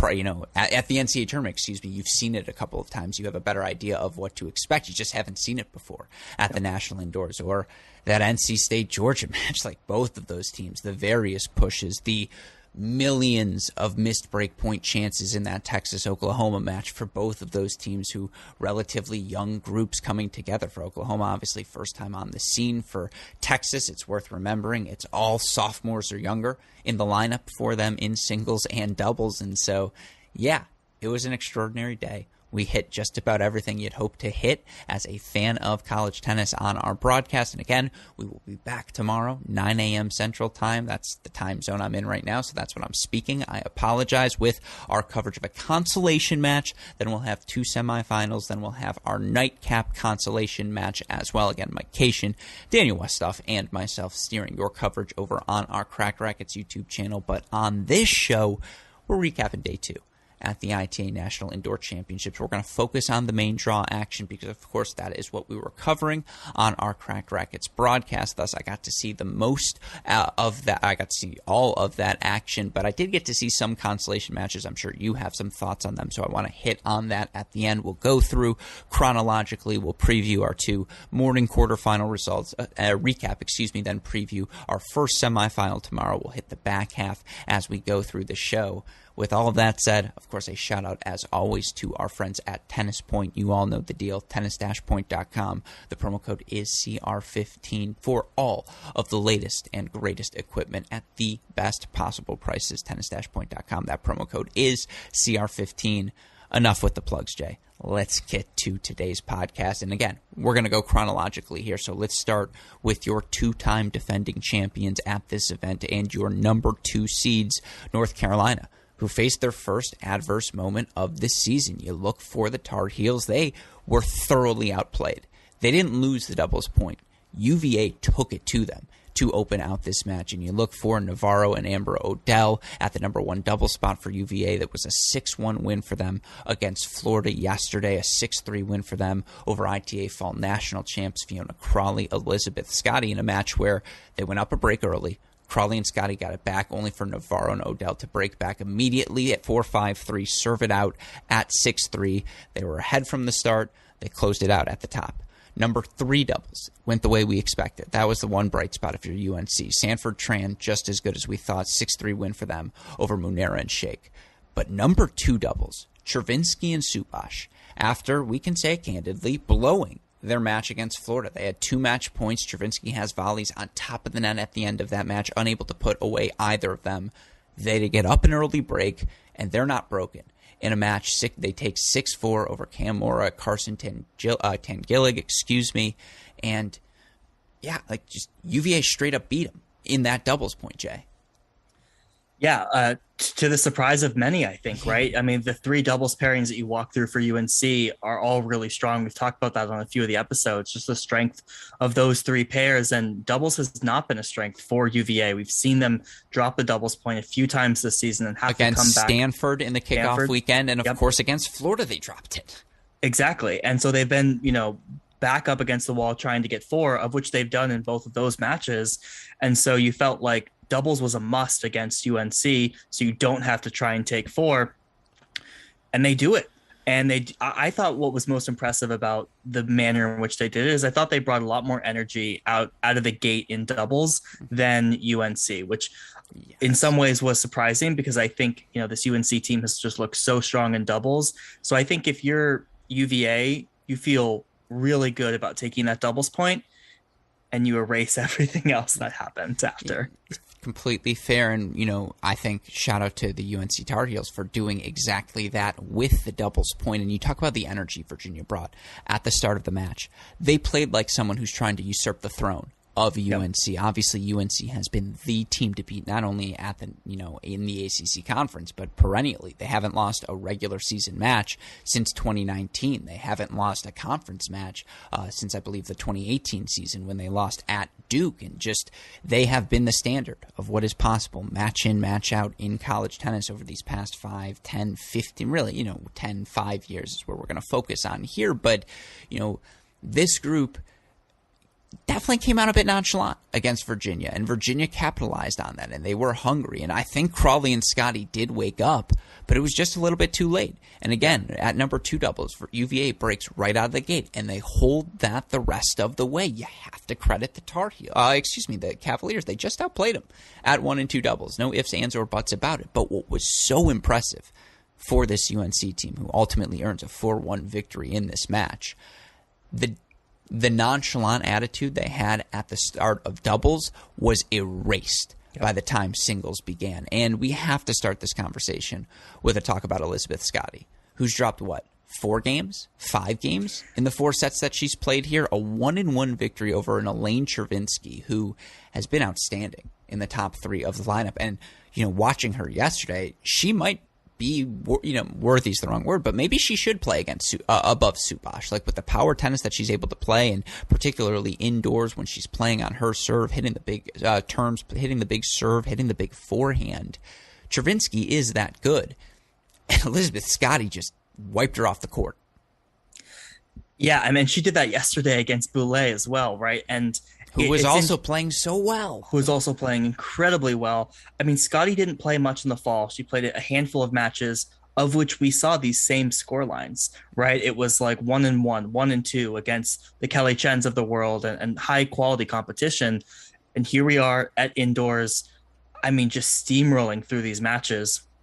And it was like 45 minutes. It wasn't even like there were deuce points and it wasn't actually 1-1. No. Right. This was 1-1. This was a 1-1 victory. I mean, this was a step above who, as you mentioned, Chervinsky's been playing so well.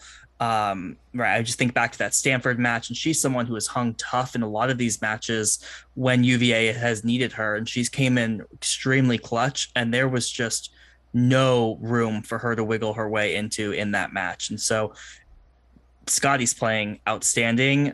It looks like she's healthy.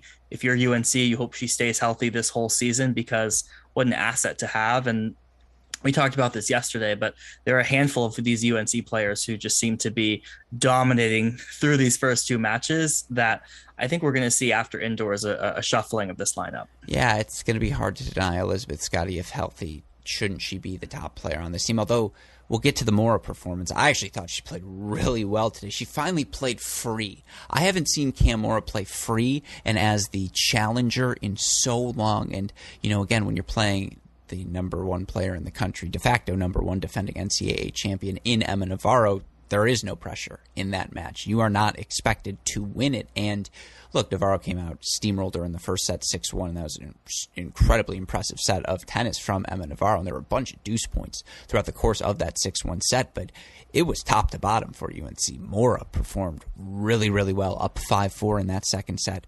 When the match ends, Riley Tran down, 5-2? I believe, in that first set against Natasha Subash, and maybe it was even 5-1, rips off, 4 consecutive games and, ultimately forces a first set breaker, doesn't let Virginia run away with 2 quick first sets and keep things in, keeps things interesting there, stops their momentum.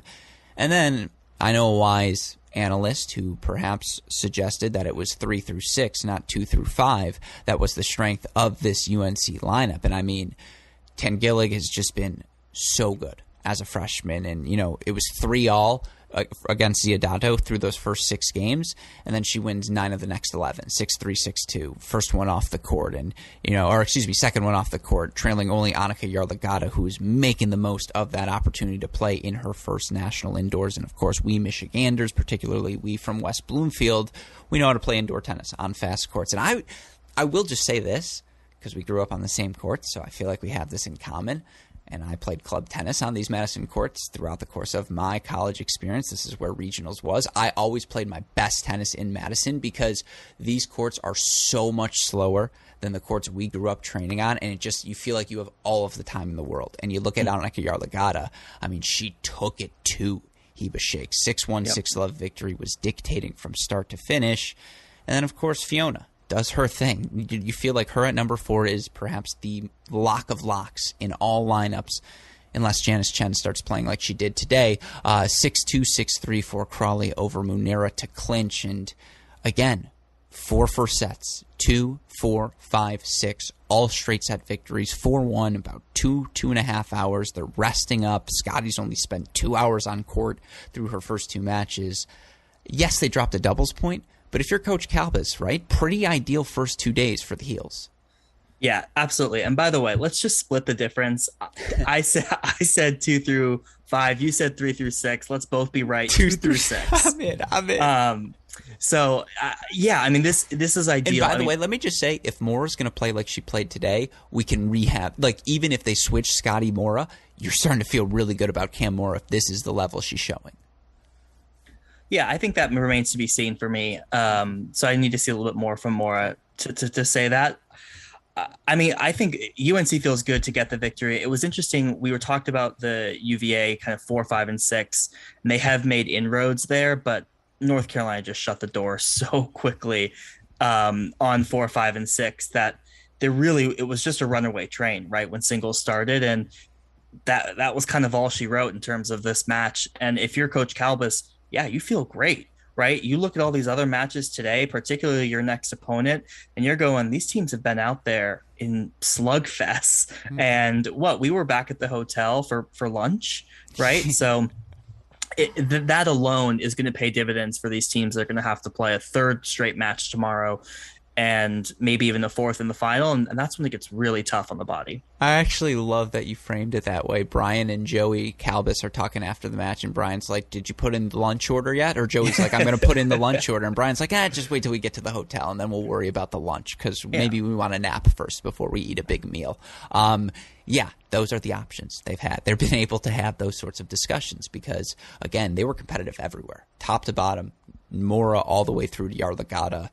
This is a team that looked like they will be worthy of being named national indoor champions. And so, again, credit to the heels. 4-1 over Ohio State, 4-1 now over UVA. They're into the semifinals where they get a familiar foe. And the strength of the ACC has been a storyline here in college tennis over the past 24, 36 months. And, that story continues here into 2022 as ultimately it is NC State advancing to their first national indoor semifinal in program history. And I've stressed this repeatedly on our broadcast. What this national indoors boils down to is blue bloods versus new bloods. UNC epitomizing a blue blood in women's college tennis, particularly again over the past 5-10 years. Over that same span and throughout the coaching tenure of head coach Simon Earnshaw for these NC State women, NC State epitomizes the new blood. And you look for them last season. Yes, they missed out on the Final 8 at the National Indoors, falling 4-3 to Northwestern early in the season. But NCAA semifinalists, the year prior in 2020, I will continue to argue UNC won at that National Indoors. NC State and UCLA were as good as each other. Like, it was that impressive, NC State in 2020. And just, you look at this group. Welcome back inside the Nielsen Tennis Stadium. Mike Cation and Alex Gruskin rejoining you here as we're in the midst of singles. Daniel Westhoff is the producer for Cracked Racquets back in Indianapolis, has been working on some technical aspects, and we really appreciate his work to make sure everything is available for you on this stream here, presented by Cracked Racquets. And let's introduce you to the competitors here in our 6 singles. There was a couple of changes to the lineups for Ohio State, and so we'll walk you through that as we go through 1 through 6. And it actually does start at the top, where Isabel Boulay is playing at 1 today for Ohio State. That means Irina Cantos is down to the 2 line. So it's going to be Isabel Boulay, the senior from Mississauga, Ontario, taking on Selin Ovank, the junior from Ankara, Turkey. Good decision, bad decision remains to be seen. Certainly an interesting decision by head coach Melissa Schaub of Ohio State. There has been, Irina Cantos has given her no reason to make this switch. You look for Irina Cantos, who last season put together a 12-6 record at the number 1 singles spot and 17-6 overall on the year. You look for her this year, enters, as a top 10 player to this event and has been extraordinarily successful. 18-6 overall, 3-1 here in the dual match season, prior to this weekend, And yet, I think this is more a testament to Boulay and how well she has played of late. Wins the clinch yesterday, and just, again, I think this is a bet on Boulay more than anything else. I think also, and this may be where matchups are also determined. I mean, if you have the flexibility to move one spot in the lineup either way, if you find that you have a better matchup, and that may be what we're seeing today. I don't know that I necessarily like to say one person it's because they've earned it. Yeah. It's also matchups are certainly a factor in these types of decisions. I also think it's a day 3 decision. Sure. You've had Irina Cantos play 2 extraordinarily difficult matches, and Absolutely. even in straight set physical win over Camora on day 1, and yesterday, again, a loss, I believe, for her to McCartney Kessler. That said, you're right. You're absolutely right. Matchup a big factor in this, and this is an interesting matchup here on 1. Yeah, so we'll keep an eye on this one here on 1 as we are on serve early. That's a nice ball there from Ovank to get it to 30 all. Let's stay with it through this particular game. We haven't talked much about Ovank already with a win over Hammer of South Carolina earlier this year. Ovank, All-American last year, the 7th All-American in Auburn history, just the 2nd in singles. So obviously what she has meant to the program the last couple of years can't be overstated. Yeah, 3-2 overall this season at that number 1 spot, and again has provided them a boost here at the National Indoors. And it's just, you don't worry about this spot. You always say, again, we can compete here. We're not going to be overwhelmed, because we know Seling's going to play a good match. That's a spot here. It's going to be that scoreboard hasn't quite updated yet, but this is a 40-30 point that is upcoming.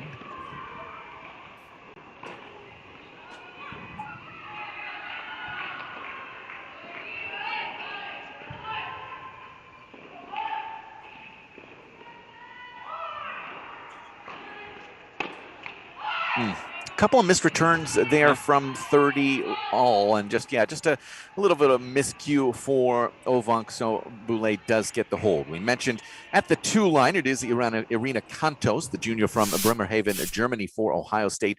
Opponent today, the sophomore out of Richmond Hill, Ontario, Canada, Ariana Arsenault. Arsenault going to play aggressive tennis here at that number 2 spot, wants to take that ball early on the rise, has had a ton of success throughout her career in doubles. Tough result for her yesterday. She lost 1-3 to Washington. you certainly favor Arena Contos in this matchup on paper. Of course, that's only on paper. But Contos, the more experienced, better pedigree. Also not sure if Arsenal has the weapons to really disrupt the rhythm of Arena Contos. We'll move you side to side as well as anyone in the game. That said, 3 break points here. Arsenault, of course, the transfer from Georgia, where she played last year and was an All-American on the doubles side. Didn't play a lot in the singles line, just 0-2 in the duels last year. And here she is, third day of national team indoors.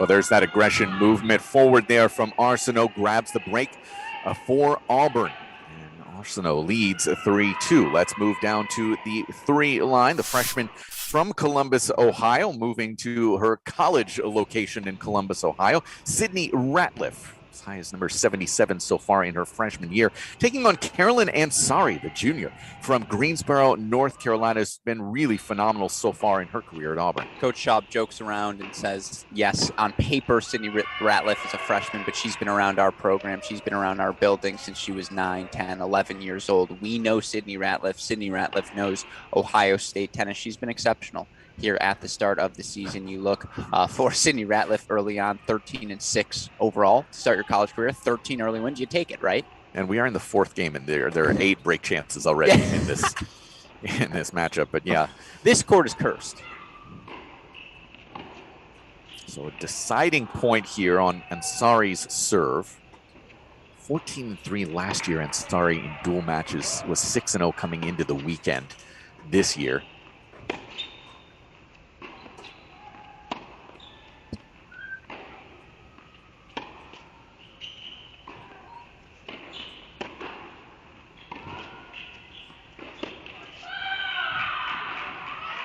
Yeah, it was a double bounce, I believe, wasn't it? That was a twirl, but it didn't look like a happy twirl. It did not. And yeah. Sure. Okay. Double bounce there. So, yeah, that's why it didn't come back. And Ratliff does get one of those 2 breaks back. But, yeah, Ansari is one of those players. Every team seems to have 1 or 2 of them kind of in the middle of the lineup that you just really count on a W from at the 3 or the 4 spot. It's so crucial. Absolutely. She beat Zupancic yesterday of Washington, 5-1 win there. She played that hour and a half long or whatever it was, first set against NC State on day 1, which she ultimately took 7-6. Now, didn't finish that match, but absolutely, if you're Auburn, you always ride and feel confident with Ansari. At the same time, Sydney Ratliff yesterday, very impressive 3-set win over Florida's Marley Zane. Early deficit for Ratliff. Don't come out of this one yet, folks. Let's move down to court number 4. Coley Allen for Ohio State, the senior out of Lombard, Illinois. Off-season surgery last year, but coming in and right into that middle of the lineup for Ohio State. She takes on Adeline Flack, the sophomore out of Alpharetta, Georgia. Has been phenomenal doubles so far and really impactful in the singles lineup as well. 6-1 coming into this weekend for Flack. Now she's had a tough weekend though. She takes a loss in her first match to NC State. Also takes a loss yesterday in straight sets. Now to see her up a break here early, it's a big development here for Auburn, who again, going to be competitive everywhere. Do they have locks in their lineup? Lock is such a pejorative term. You've talked me out of it moving forward, but the answer would be no. You don't see one player, you're like, that's a number 1. That's a definitive win. Put it in the books.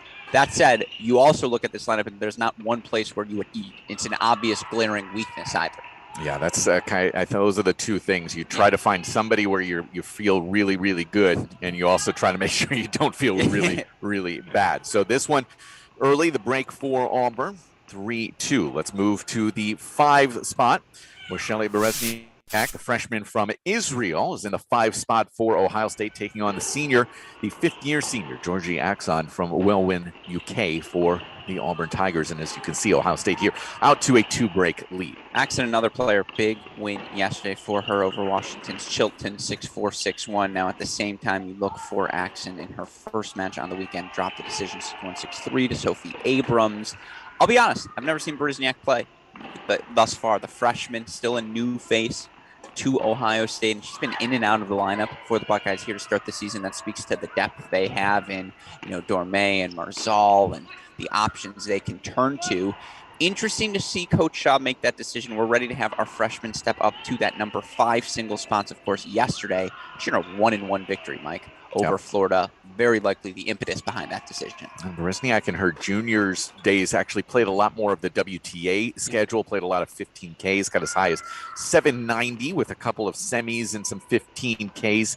And also the Israeli national champion back in 2019. So a lot of high-level experience, probably not intimidated by the moment. And obviously racing out here looks like pretty quickly to a 5-love lead. Let's watch this one. Socks. Are those high socks? I actually think those are compression sleeves. Ooh. I'm going to go with compression you sleeves. might be right. Either way, it's a good look. Listen, as somebody who has dealt with shin splints quite a bit in my life, I know what those look like. Those look like compression sleeves on both calves. I've dealt with calf injuries. I've dealt with shin injuries from running over the years. So yeah, that's not a high sock, my friend. Those, your age is showing. Yeah, naivete, to say the least. So it does look like we're going to get this 5-love lead for Berezniak as that one sails out wide, gives us the opportunity to move down to 6. See Marzal and Yu Chen doing battle. Marzal, the junior from Valencia, Spain. Chen, senior from Zhenzhang City in China. We all here early in our 6 matchup. And you see right away that low service toss for Yu Chen. It's very different than your typical one. Who was it yesterday who was tossing the ball, hitting the ceiling? Cam Mora, throwing that ball about as high as humanly possible. This is the inverse of that. Yeah, and I mentioned it the other day. It's a very tough watch for me as somebody who's blown out their shoulder multiple times, including once because of the fact that I serve very similar to this, just that low toss where it's not a natural movement for the shoulder. I had a coach who just said, just do whatever works. Bad decision. Bad decision. I still have issues 20 years later. Well, she hits that ball on the rise, like as that serve is rising, that toss, and typically you want to hit it at its apex. There is something to be said, though. If you do hit it on the rise, typically does allow for a little bit more power, a little bit more pop, typically. That's not exactly what we see. You see a question on a line call here. Marzal having some question marks about it. But, yeah, so far, let's see. We've got breaks at 2 and 4 for Auburn. Obviously, Berezniak, 2 breaks to the good. Actually, on 3 as well. 2, 3, and 4 breaks for Auburn. Berezniak in control at 5. Level at both 1 and 6. So, technically, Auburn a little bit of an edge here early, but obviously still very, very early. Let's mention, obviously, as well, we do have another match going on our back courts. Florida winning the doubles point against Washington with wins at 1 and 3. They are midway through first sets as well. There, things are looking good for Florida with breaks at 1, 4, and 6 on serve at 2, 5, and 3. So right now, Florida in control of that match on our back courts here at the Nielsen Tennis Stadium. Those matches all available for you on the ITA's homepage. Finding those play side courts, you can watch all of those matches throughout the day on the back courts. And don't forget, of course, noon start for our national semifinals.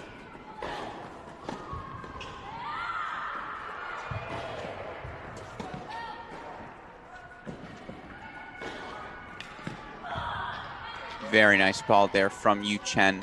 We talk about the match calculus here, Mike, all the time. What's your pathway to 4 points? Certainly, again, it's very speculative on paper, but for Yu Chen, who played in the top half of the lineup for this Auburn team last season, now that top half of the lineup, of course, or not particularly successful, I should say. She was under 500 on the year, but that top half lineup experience, you move down to that number 6 single spot, so the weapons are a little bit less big, right, and are a little bit less damaging, and it just feels like she's able to play on her terms here at 6 in ways she wasn't able to before. The game points here for Yu Chen.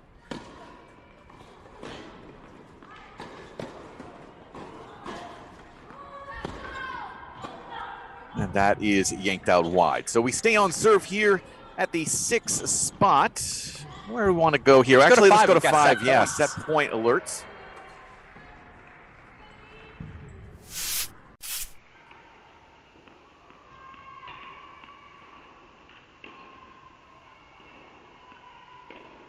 Quite an effort here for Berezniak. I'd be interested to see actual point total in this set.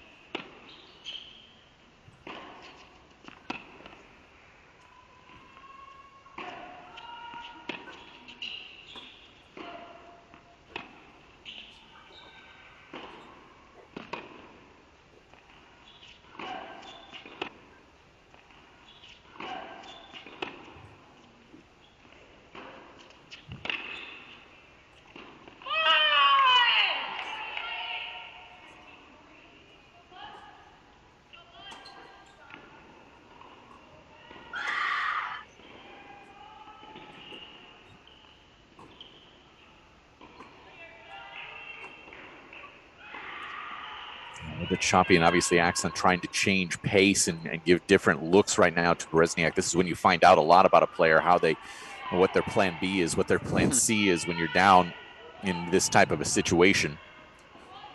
Seems to be backhand slice. That's the plan Looks repeatedly like there.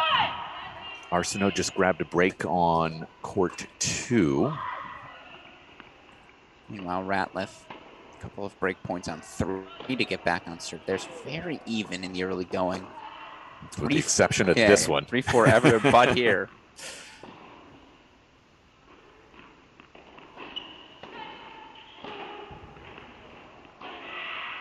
Actually, I think we should go to 3. I think a little bit more drama there. You want to split?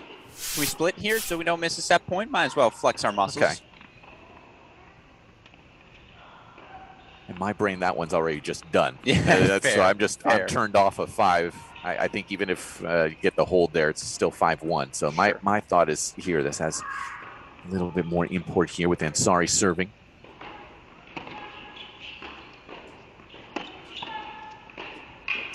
From Ratliff trying to take that off the rise, so it'll be a deciding point. Where do you want Ratliff to take this?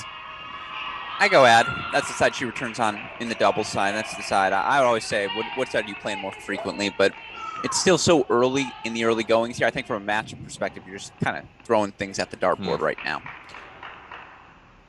You are incorrect, sir. Yeah. This is the dartboard play. First set did go to Brzeziak, 6-love. Yeah. Good call.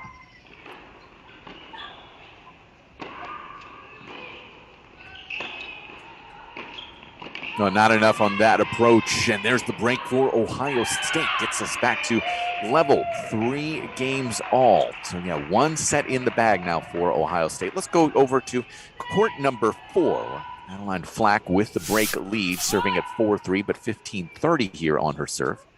And I mentioned this during the doubles. Coley Allen, the beating heart of this Ohio State Buckeye team. If you hear any OHs, any Go Bucks through our microphones, it's very likely Coley Allen who's the one who shouted it out. If the Buckeyes are going to find 4 singles wins today, they need that energy.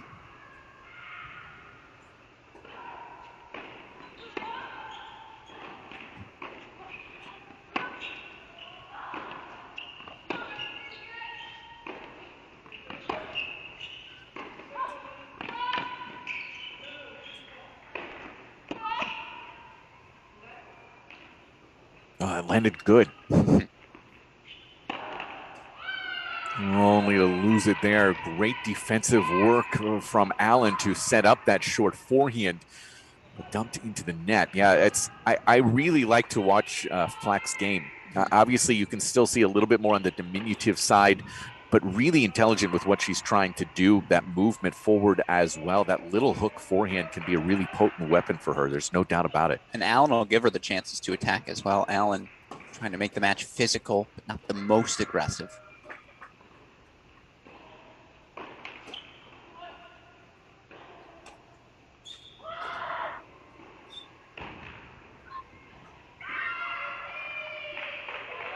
If we can, super producer Daniel Westoff, pull up a split screen with court number 2, where Arena Contos about to have 3 breakpoint chances to get back on serve. And that's court number 2.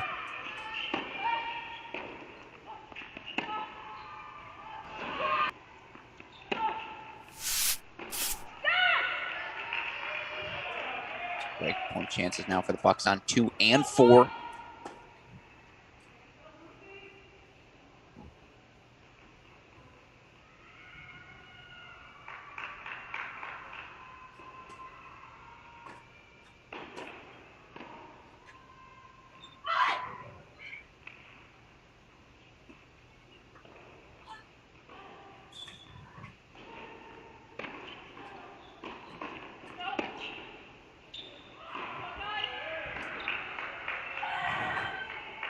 I will tell you what, Arena Contos with the break, she let a little roar towards Arsenault that I just don't, let's just say Ariana, I think she took that one a little personally.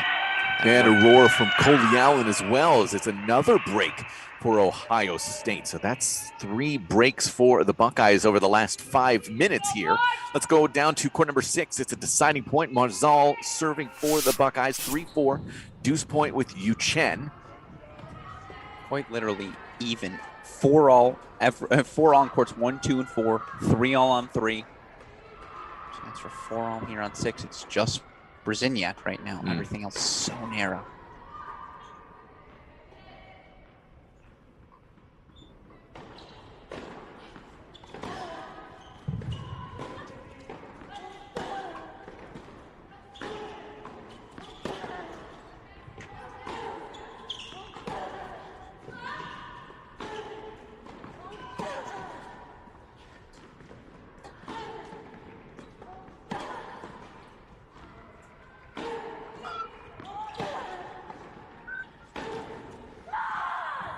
That sails.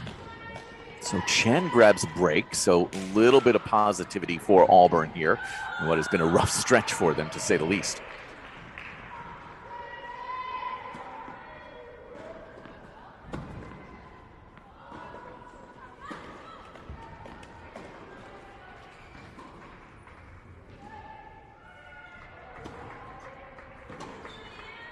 Let's stay here, as it is Chen who's going to be trying to close out this set.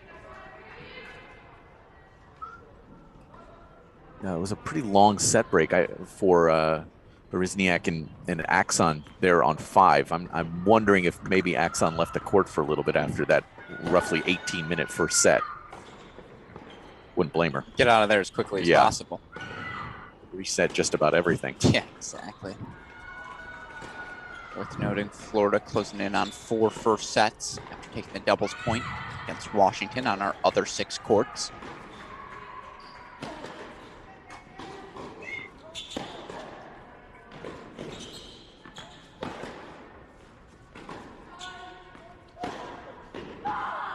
Fantastic combination, inside in, inside out there for Yu Chen. Last year was up at the 2 line for the Auburn Tigers. A rough year for her, went 5-13 in duels. Obviously, a little bit more comfortable playing at that 6 spot right now. 5-1 coming into the weekend. You can see the decisiveness she plays with and that willingness to move forward, to move that forehand around. That's a top half mindset, right? I feel like it translates well here to 6. You're right, though. That service toss aesthetically, you can feel it. You can very much feel it.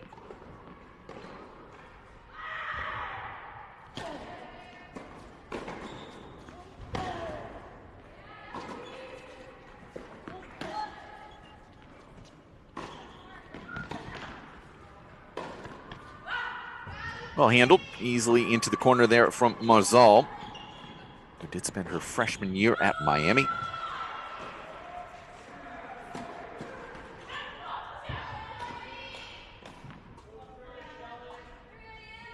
I wouldn't mind being in Miami right now. It was 3 degrees when I walked over this morning. I had tears in my Fahrenheit, let's be clear. Yes, I had tears in my eyes as I was walking in the wind and they froze.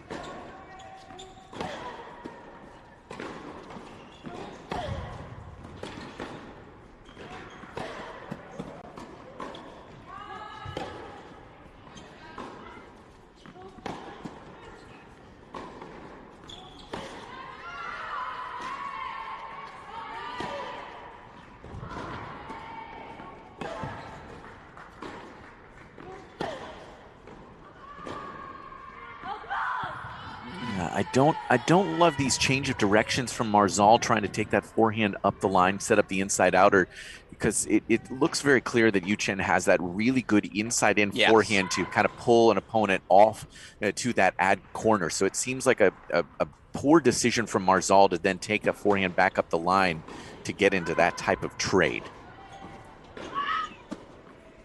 I would just go, again, you can't let Yu Chen sit from the center of the court.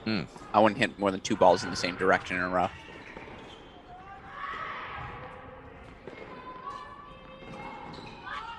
Marcinel's going to be serving for the set in a moment on 2.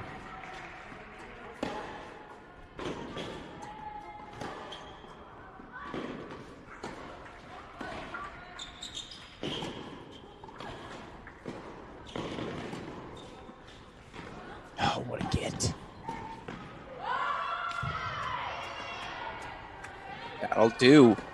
Not the way she drew it up, and certainly if you're Yu Chen, you had about 3 looks there at high forehand volleys you need to put away moving forward.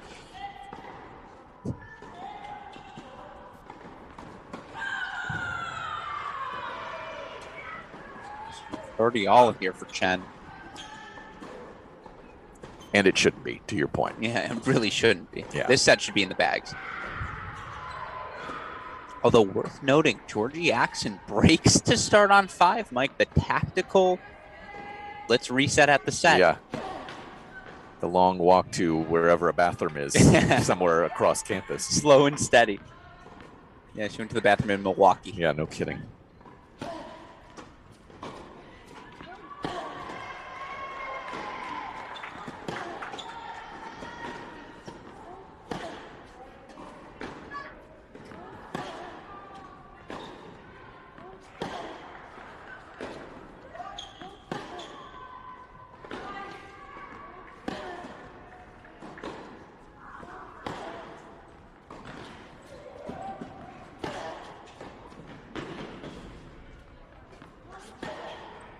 Yeah, I think tactically that's just a much better point. You see with Chen really trying to redirect to that ad corner to set up that forehand. You can see that it's a very competent weapon for her, and it also then opens up that inside out forehand, or at least taking that forehand up the line to draw errors. It's just very simple patterns, but very effective for Chen. It's also quite clear what is Marzal going to do to make Chen uncomfortable, to disrupt her rhythm. As of right now, she's so far behind that baseline, Mike. You know what I would do? Seeing that last point with Chen at the net, yeah, I'd throw in some drop shots pretty darn quickly and essentially draw her in. Or the short angles, bait her. Do Sure. something out of the center third. Because there's the changing of depths would be really key for Marzal in this matchup. Set point, though, for Auburn here. A couple of them.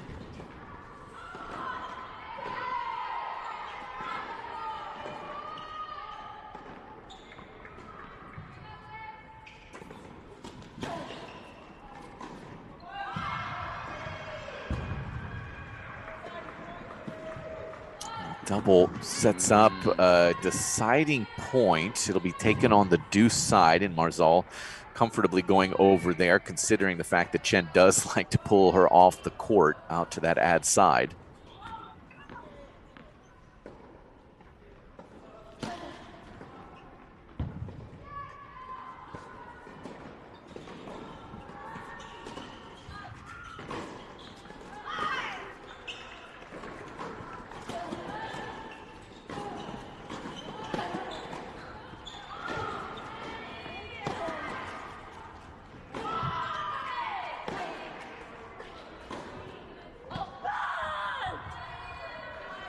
Okay, so I see at least what Marzal is trying to do. She likes to hit the inside-out forehand from the ad corner, deep in that ad corner. I just don't know that that's a great matchup considering Chen's ability to really go with that short-angle hook. So that we'll see what kind of adjustment she's able to make in a second set. But that is a set for Auburn. Let's go over to 2 right now, where Mariana Arsenault is trying to make it a second first set for Auburn. She leads 5-4.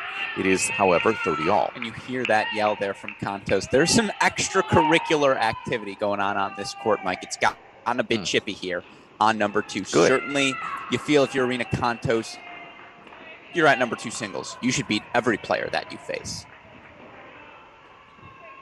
But Arsenault's done a great job taking it to her thus far, Mike.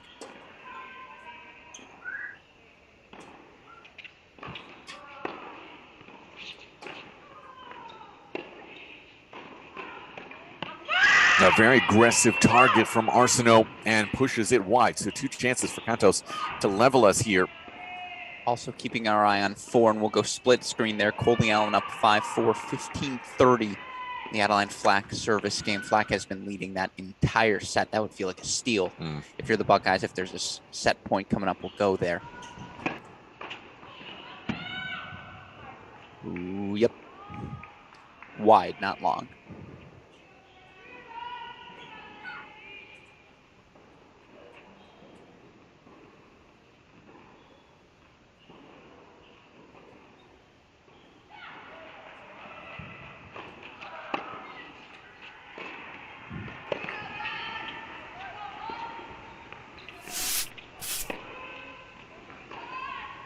Well, another miss there from Arsenault. So Cantos grabs a break. Things have really seemed to be pushing towards Ohio State for the most part. Obviously, Chen taking that set, but yeah, it feels like we're in the midst of a little bit of a run here for Ohio State.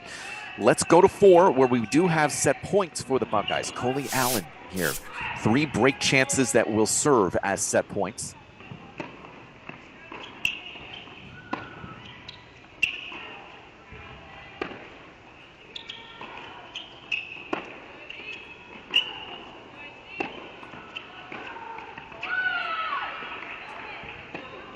Oh, that's a big break for Flack, who was a little bit in no man's land there, inside the baseline, but not quite moving forward behind it either.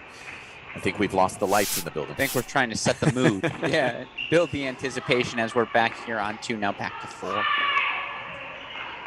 Meanwhile, Isabelle Boulay serving to stay alive, down 5-6. I'm keeping my eye on 1, Mike. Don't you worry.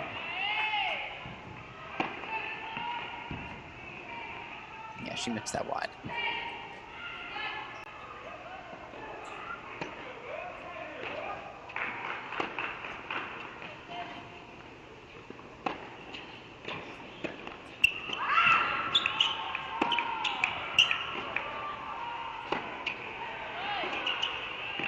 There was a lot of space there on that cross for Coley Allen, and she has created some incredible space. 6-4 after being down a break quite a bit early in that one. So Allen grabs a set for the Ohio State Buckeyes. Let's move over to court number 1. Isabelle Boulay for Ohio State, trying to serve to stay in the set and force a breaker with Céline Ovunk of Auburn. It's 5-6, 15-all. Boulay pretty frustrated with her level right now. See that first serve long. She missed a couple of first forehands as well. Starting to really talk to herself. Coach Schaub there on the sideline.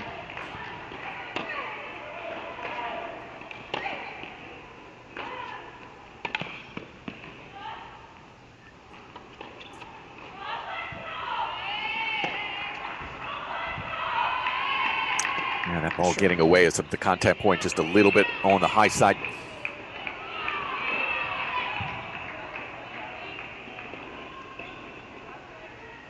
Heard the big yell from Boulay, who has brought the energy here today at number 1 this match, right below our broadcast booth.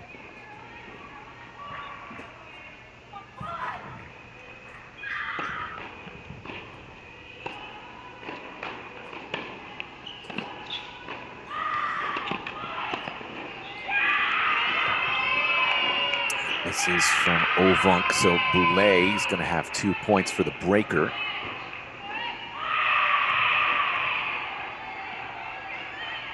Going to keep an eye on 3 here, as Ansari for Auburn is an opportunity to potentially close out a first set.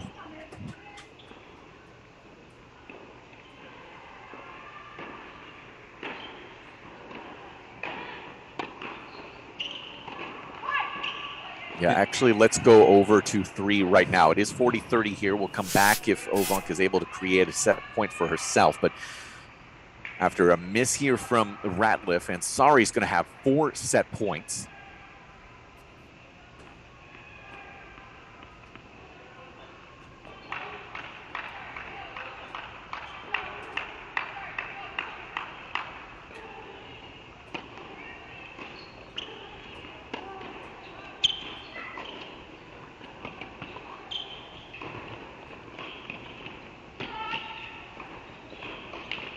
Well, everything but the finish for Sydney Ratliff, and it's a hold to love and a first set for Carolyn Ansari. 6-4 here to take another first set for Auburn. Let's go back to 1.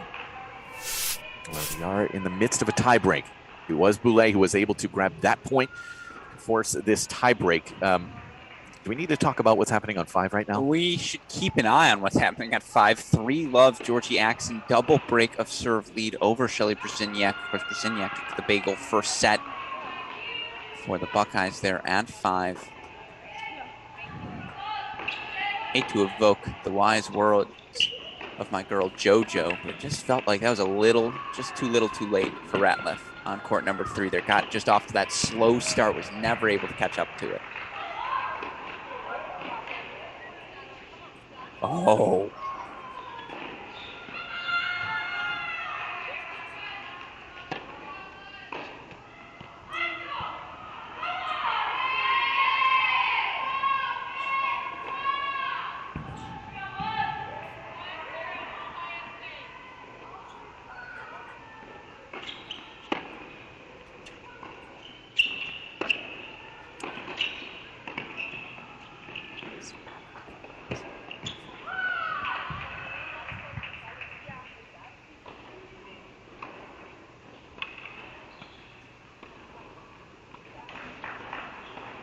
early overrule here to start out our breaker. And I'll tell you what, Ovan kind of looked at the chair like, yeah, you're right. I missed that one.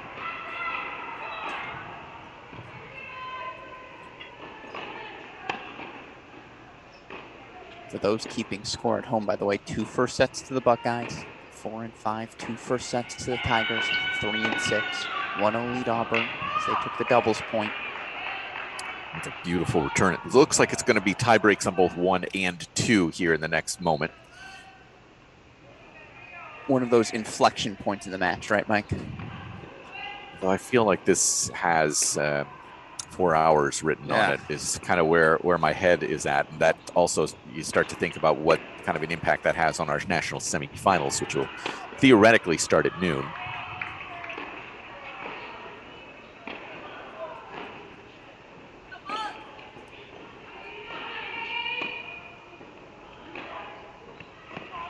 Did that catch? I believe it did. I think it did, yeah. Play. And that's the forehand, and that's the sort of +1 power and playing on your terms. That belongs at a #1 single spot, top half of the lineup for sure. You can understand Coach Schaub's decision to ride the hot hand here at 1.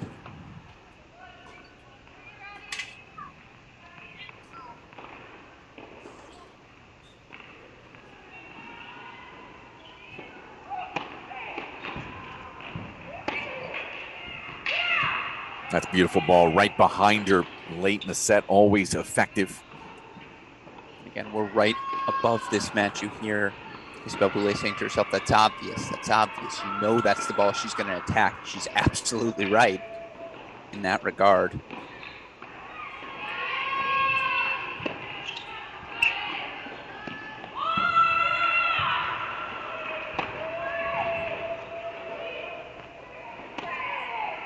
Now she's got her guessing. That's a tough spot to be in on the wrong end of it. Actually, let's move quickly, if we can, over to 2, where it was 40 love for Arsenault serving at 5-6 to force the breaker. And then suddenly it's gotten a little tight here, 40-30.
Though I'm glad we switched when we did. What a point there for Cantos. Both players absolutely gassed, and now it's a set point. Arsenault's going to have to come up with the goods here just to extend it. You can tell that one actually has taken a toll on her. It will be right out of our, we're having to look at it here with our own eyes instead of the camera. It's out of our camera view, but she is bent over, exhausted. I can't tell if it's exhaustion or pain here, but really taking a couple of extra seconds here before this deciding point, which will be to the deuce side, I believe. Yeah, correct. Deuce side. And I'll say this, check your volume levels. If Arena Cantos wins this point, you're going to get a Buckeye roar.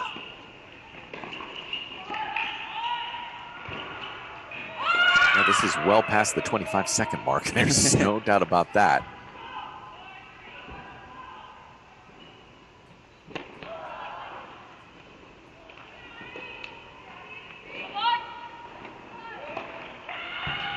Oh, by the thinnest of margins. You hear Arsenault screaming as she does get it into a tiebreak. Needed a short point there, and that's exactly what we get. So let's now go back over to court number 1. Although I will ask super producer Daniel Westhoff, have 5 in the queue. You're not going to believe it, Mike. Georgie Axon, 5 love up in that second set. after losing the first 6-love to Berezniak.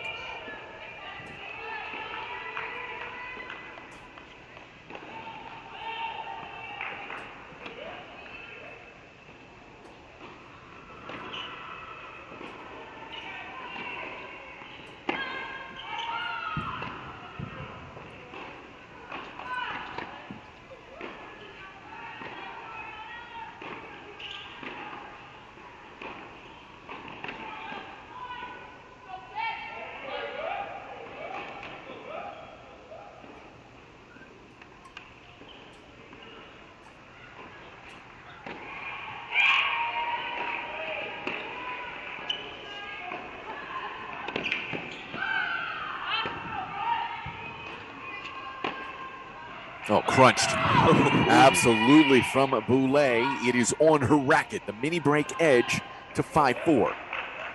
It's a nice forehand. It's pretty decent. That's a nice freaking forehand. Yeah, crunched return there. That's right into the wheelhouse. So the miss there on the serve from Ovunk.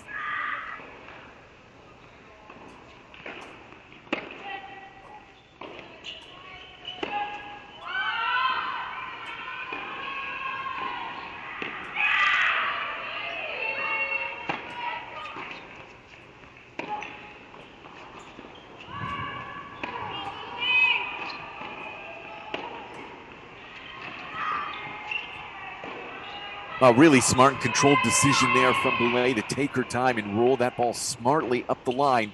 A couple of set points for Isabelle Boulay.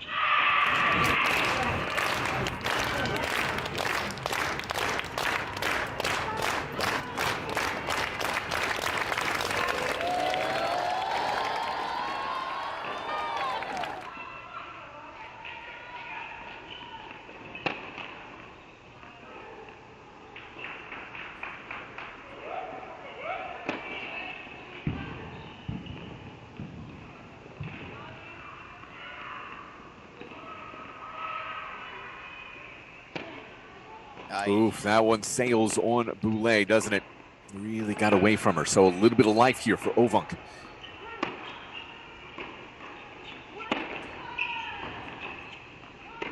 I think the one thing we have learned this weekend, though, does a mini break really matter? No. Not enough about the mini break podcast. Sorry. Couldn't be laughing as Isabelle Boulay is clearly in pain as we make this turn here at 6-all with 2 set points by the wayside.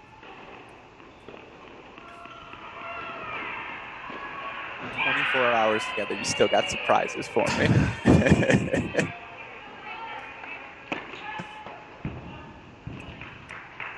Feels like this set, just given where these two players are at mentally from a body language perspective, you feel like Boulay needs it a little bit more, right, Mike? Typically on these days, once you get deeper into Sure. Events, whether they be team events, whether they be individual events, as great look at our scoreboard here to give you a big picture. It is much harder as you get deeper into a tournament to just kind of click your brain into I can come back from a set down. It's just harder to do because your body has less left. Oh, what a smart decision there from Ovung, not trying to do too much. And after fighting off a couple of set points herself, now she has the opportunity to close it down on Boulay's serve.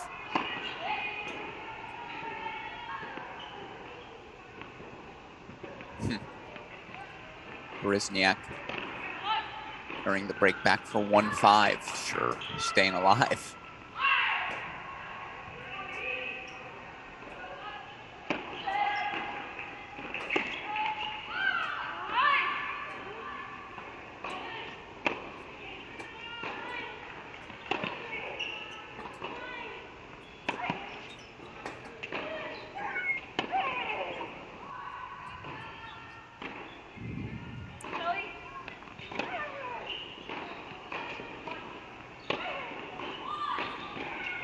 Oh, heartbreak for Isabelle Boulay as Ovunk steals set number 1, 8-6 in the breaker, fighting off 2 set points in the process.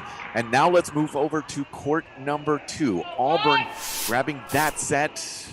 Let's see if they can deal it in another tiebreak over there. Doesn't look good, however, as Cantos of Ohio State has it 6-1 and 5 set points. And I believe Ovunk has called for the trainer now, following set number 1.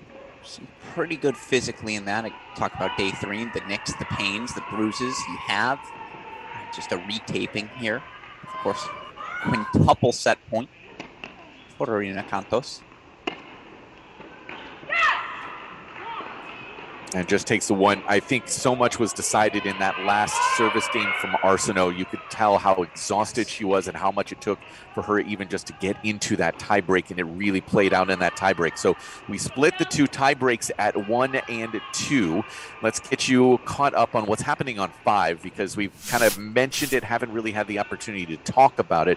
But yes, so you can see this score line, the absurdity of this score line here as we appear theoretically headed to a third set pretty quickly, but who knows what's happening here, because Berezniak suddenly the opportunity to get it to 5-2. This match hasn't even woken up yet. We've just decided let's do a third set. Let's make this a 1-set shootout. Still a long way to go to fully get there, but yeah, I don't know. This one's weird. It is. That's all I got for you. All right, so just to again recap now that all the first sets are done. 1, 2, 3 apiece. Yes. First sets. Which means advantage Auburn, as they took the Correct. doubles point. And you made a point I would like to agree with and harp on as well. Day 3s, those first sets are that much more valuable. That's why if you are Ohio State, you would have just loved that 4th set, particularly given what's going on at 5, knowing, okay, we're probably going 3 there, and now you're just going to have to earn at least 1 3-set win, most likely multiple 3-set wins. That's just, again, second day in a row the Buckeyes are going to have to do. Correct. All right, so 5-2 here. Let's see, where can we go? Let's go to 3. Yeah, right recap now, here. Carolyn Ansari, she's been the beating heart for this Auburn team here through our first hour of singles. Feels like we're always getting a tiger yell from court number 3, and she breaks Ratliff at the start of the set again here to take a 2-love lead. Now, for Sydney Ratliff, 3-set win yesterday over Marley Zane of Florida. That's a really impressive victory. How much does she have left in the tank here? It's gut check time for the freshman.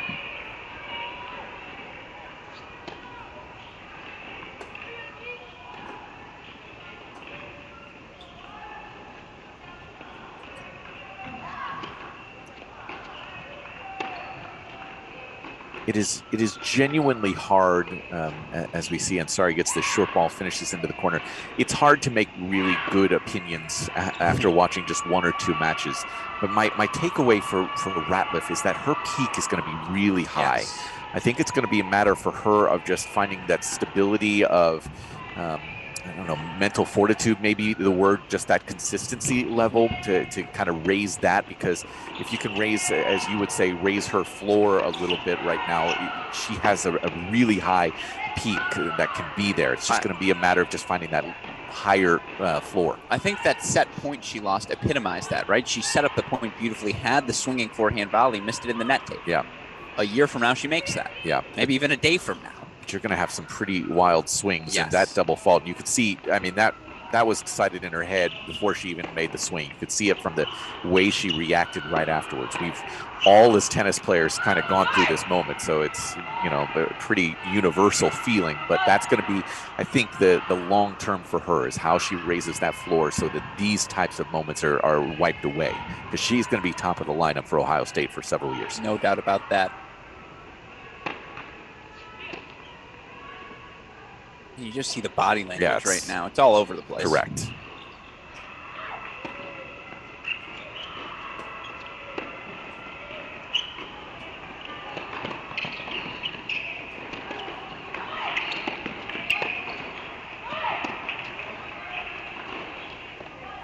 Oh, that's a bad miss for Ansari. This match could be put away right here for Ansari.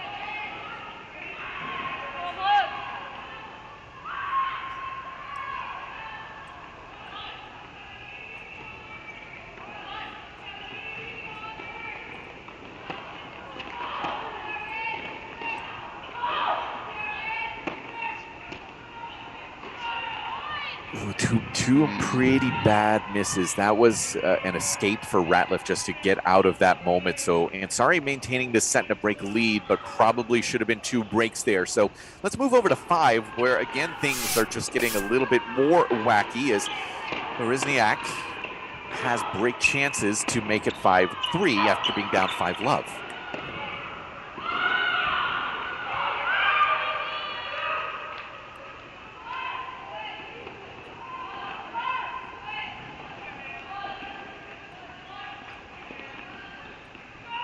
So that was, I think, off the racket of Berezniak, now 30-40.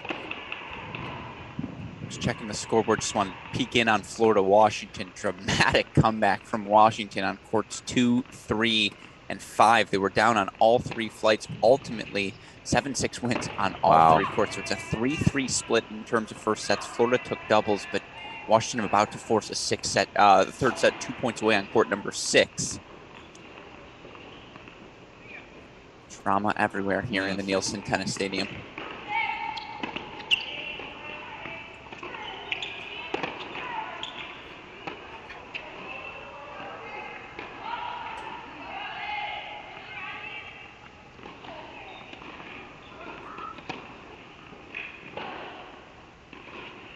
That is a not surprising double fault, as that was a good minute in between the first and second serve. So Berezniak now to 5-3. Okay. And I want to keep our eye on this. If we can, in the meantime, let's go to 2. Yes. Serena Cantos with one of those moments you talked about for Caroline Ansari, where she feels like she can start to put this match away here. You talked about how physically ailing and Arsenault was at the end of that first set. Cantos now with 3 break points, just an immediate break of serve to start here.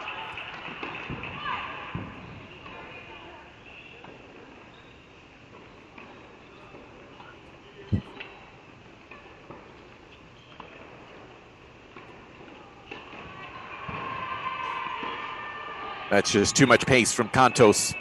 And it's been too much Cantos indeed over the last 15 minutes. You can see Arsenault, that looks like a little bit of a limp as she is walking to the chair here. I wouldn't be surprised if we see Trainer a headed trainer. this way, Yeah, correct. the trainer is indeed coming out for Arsenault for Auburn. As she has been seated now after this first game. So yeah, indeed. Arsenault physically ailing. We'll see how well she's able to continue. Let's go to 5. You want to go to 5? Let's see if Berezniak can stay alive here. Again, I just want to get a grip on this match. What is going on here? I think both players would say the exact same. They want to get a grip on this match too. Coaches as well.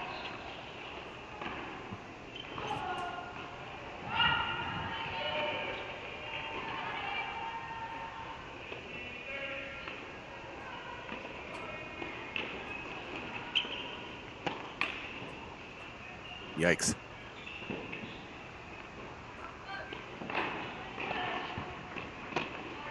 It's such work to get back from down and then just have some pretty routine errors this here. This is what I'm saying. That miss in this situation, funky. This match is funky. Oh.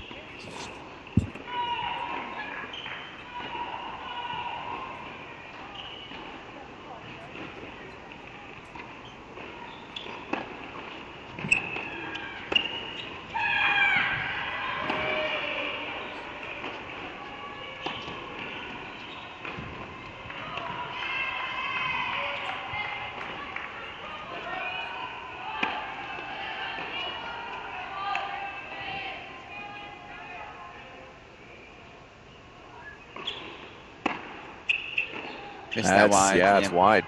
I really like the way Berezniak pulls that forehand cross. The depth she's able to generate. And up in the top right-hand portion, the two-tone pants that you see on associate head coach Adam Cohen for Ohio State. I would be remiss if I didn't mention he was the head coach at Binghamton University up in upstate New York. There is a men's challenger there every year, and it is a very, very small town with a huge tennis community there.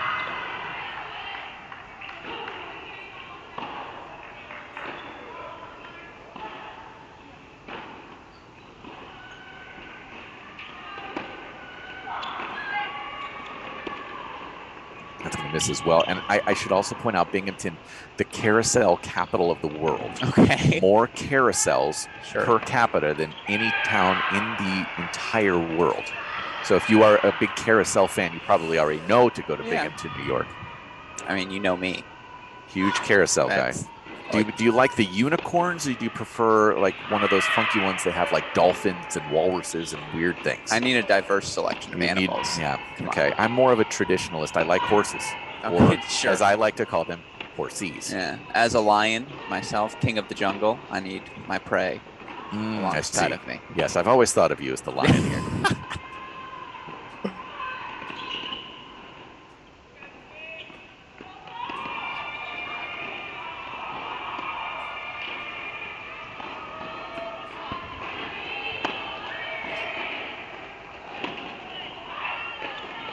It's in. Oh, you can feel the pain. I missed it long. That's the one. Same. Yeah. Same. Yes. All I can think now, by the way, is that I'm going to call him Two-Tone Cohen with the two-tone pants. Okay. I feel like that's one of my better nicknames. I don't think you should use any nicknames at all, but that's just me. Chris Berman is a dinosaur and should be allowed to go in after a fantastic career. It's fossil time. Nicknames are a thing of the past, in my opinion. Brad Gilbert the same way. I love him and his analysis. I think the nicknames take away from your fantastic analysis. I appreciate that. See, I like to think it's a good mix, business and pleasure. The mullet of commentary, if you will. So a deciding point, set point.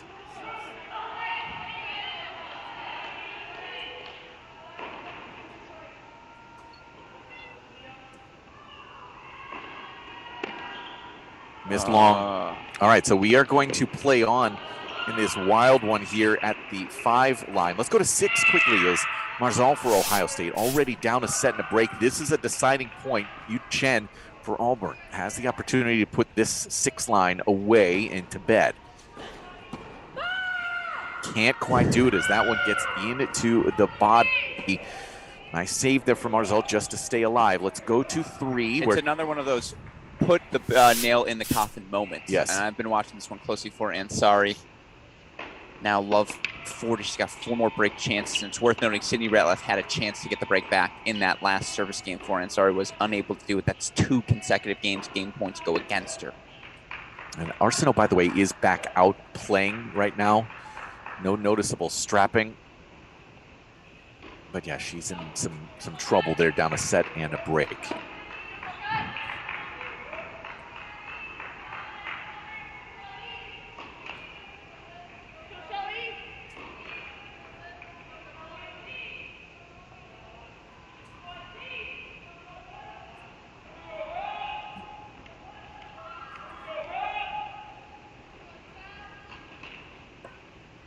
Yeah, so that one will do it. You just kind of at this moment pencil in Auburn with a win at 3.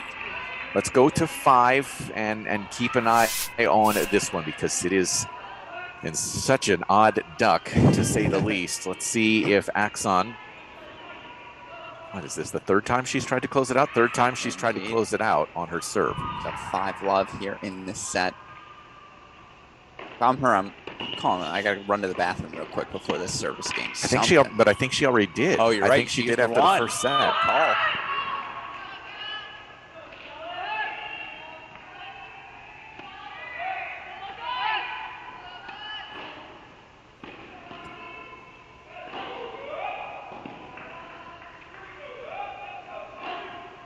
Yuck.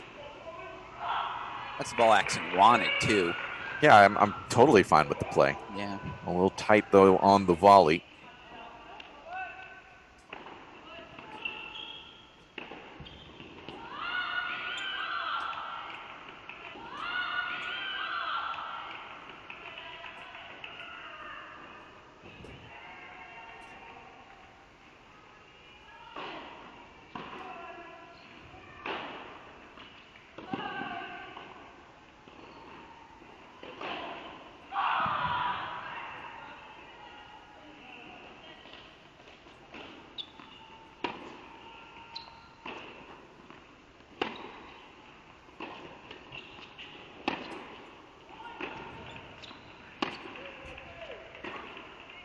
This is not inspiring to see these multiple tosses here.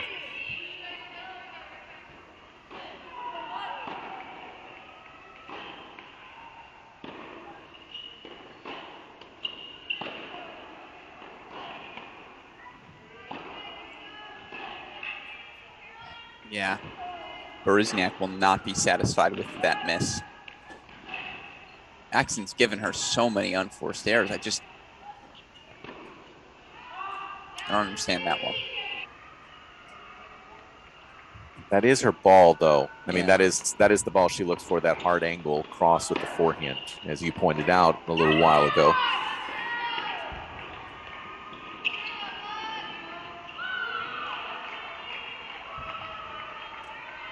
She's got the yips, huh? Yeah, 7 tosses.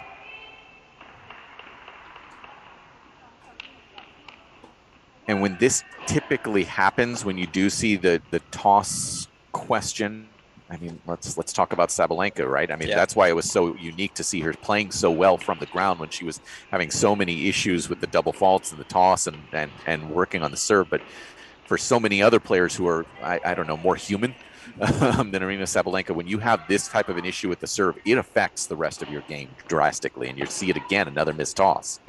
I mean, how do you then focus on your second ball when you are thinking so much about one aspect?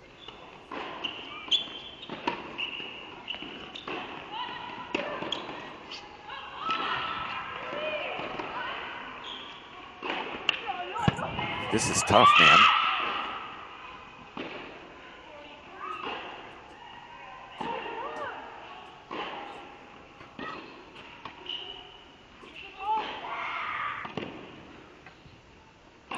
That's well handled. So a set point after all of this for Georgie Axon. I mean, I've seen it before a couple times that players are able to compartmentalize and do that well, but it's really rare, Alex. No, and it helps for Axon. Again, no freshman on this line in this lineup for Auburn. Axon, a graduate, fifth-year senior. Yep.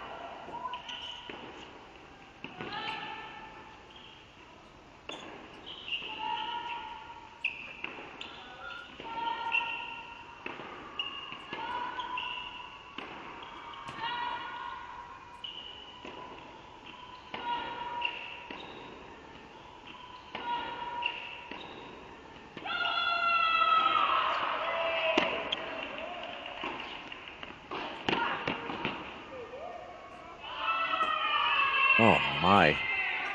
Yeah.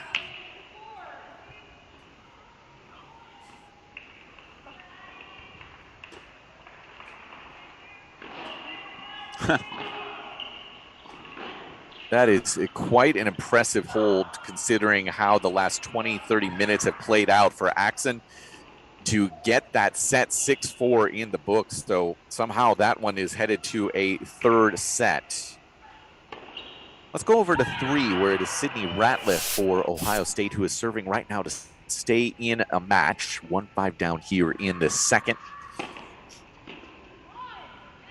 Oh, that Isabelle Boulay just got a break of serve back. 2-all now at that number 1 single spot. I still don't have a clear feeling on this one, Mike. I don't either. Either team sees the momentum quite yet.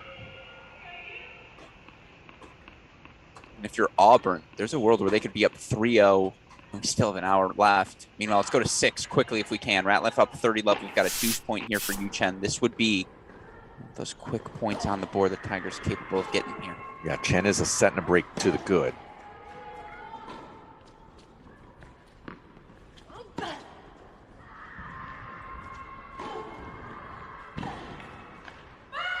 No longer, though. That's obviously that ball from Chen, she totally misjudged it, and then suddenly retreating to take that backhand ended up very, very short. So crucial here for Marzal to continue and extend, and she does get it back level at 3-all. Okay, so Ratliff did get her hold, so it is 5-2 there. Let's check in on that match on 1. Boulay and Ovunk. As you mentioned, these two have traded breaks in the last couple of service games. And this is the match a lot of fans or team members opposing teams have circled in on watching. I see the UGA team watching through the glass. Virginia, North Carolina all hovering around this one as well. So we've created a stage here for this #1 singles competition. Well, it's antsy time right now, too, for North Carolina and North Carolina State. This is typically for a 12 o'clock match. This is when they like to begin their warm-ups, and they're obviously with all 6 matches still on court. Nobody's able to warm up at this stage. North Carolina slept in today. They're like noon, not 9 a.m.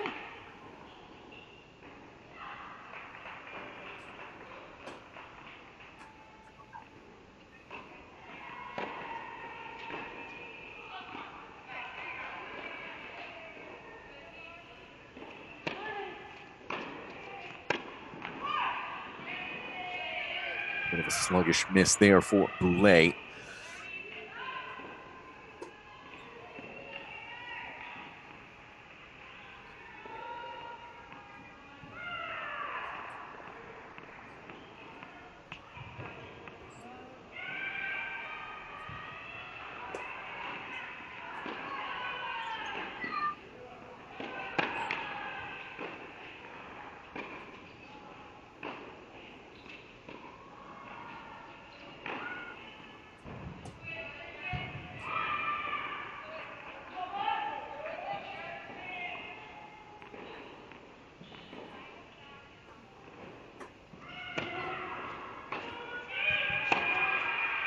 Pulled the trigger a little bit long, pulled out of that forehand as well. And so now trouble for Boulay. Tough sledding for both players, getting their footholds on their service games. I will ask super producer Daniel Westhoff. It's 6-4-5 to 30 love for Ansari of Auburn at 3. If we get a match point, let's go there. Yeah, well, actually, we are going to have a match point here coming up in just a sec. You want to go split, or you want to just go right there? I say we go right there because, yeah, the match point is now on 3. So let's head over there. If it doesn't happen on this point, then let's go to a split. Gotcha. Yeah, because we do have break chances for Auburn back on 1.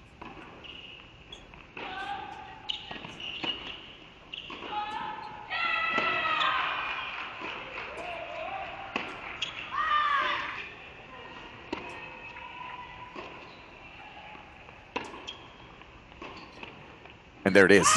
Really convincing stuff there from Carolyn Ansari, putting Auburn into a 2-0 lead with that straight set win. Back to 1. Again, break chances, 2 of them for Auburn here. And Ovunk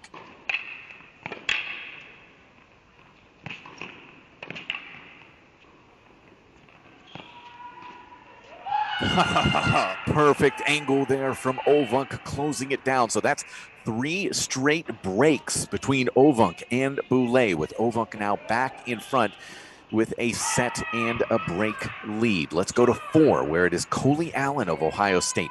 Opportunity to get back into a second set. She's got 3 break chances. Flack has been in control early with a break lead quickly, as it was in the first. But Allen winning the first set despite that. Let's see if she can get back into the second set as well. Fairly intuitive, but at this point of the match, Ansari down. Buckeyes just need a point, and you were hoping Berezniak was going to be able to provide that quick one at 5. That no longer the case. You need your senior leader here, Coley Allen. Put a point on the board, get off in straights. Kanto seems positioned to do so as well at that number 2 spot. And then you just hope it's a war everywhere else.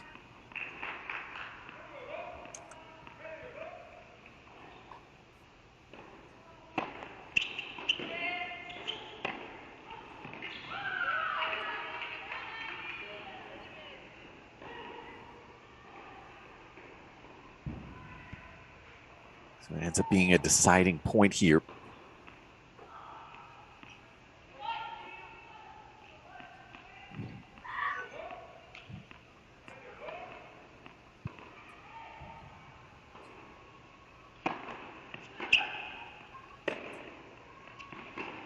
Oh, yeah. What a cross there from Allen. So she does indeed. Yeah, that's 2 straight sets where she's been able to get the break back with Flack getting it early. Let's go quickly to 5, where we have a deciding point. Gonna be able to catch this one. Yeah, deciding point. Berezniak's serve. Oh, overcooked.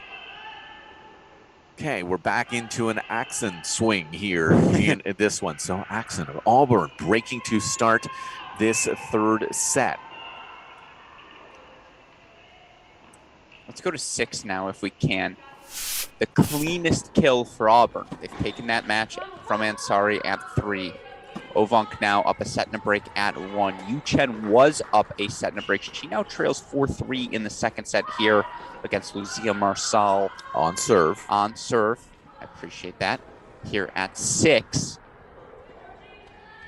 It felt like Chen blinked in her last service game, right? Yep. And she had break point chances to take a double break lead Correct. up 3-2.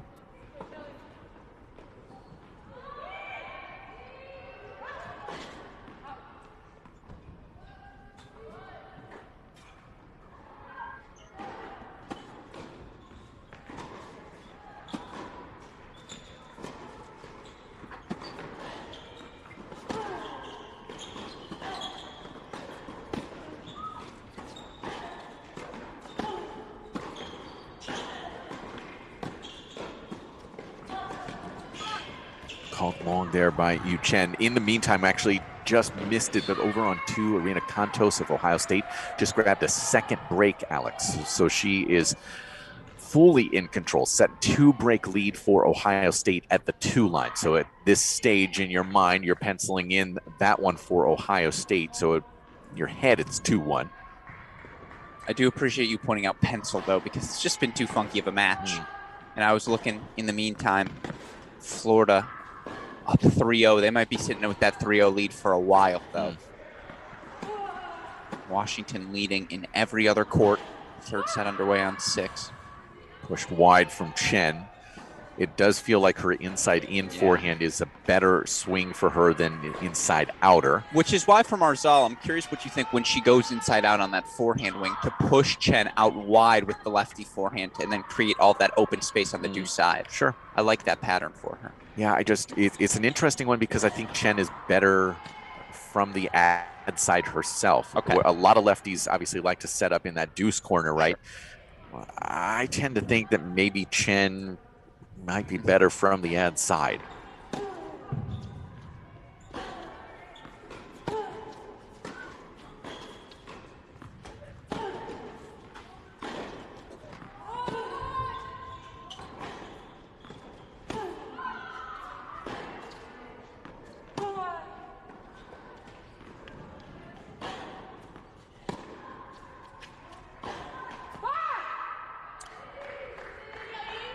We've reached the park the bus stage of the match. Marzal, high and heavy. Center of the court, targeting that deuce side, targeting that Yu Chen backhand. Yeah, but that's pretty routine. Yeah. You know, right through the middle. And thinking back to Chen's last service game as well, we saw that high, heavy ball that really just completely misjudged by Chen, costing her there. So it could cost her here as well, as Marzal has 2 break chances.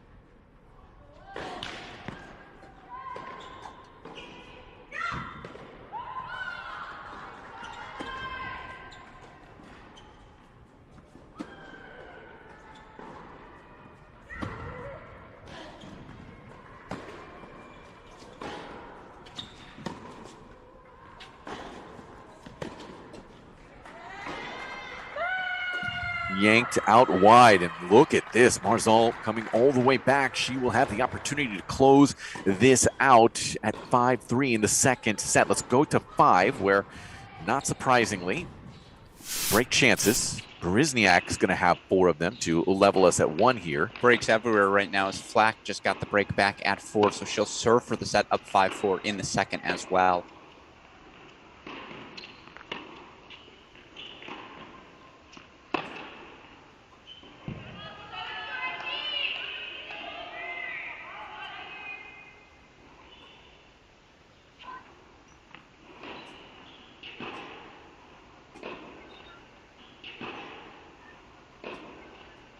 Yeah, well struck.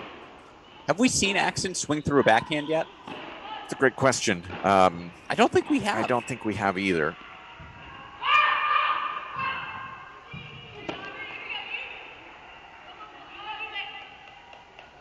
Yeah, I know we tend to speak in hyperbole a lot, but I'm actually trying to think about it now. Yeah. It's safe to say, though, it's not a very comfortable swing for her. I can't picture it in my head.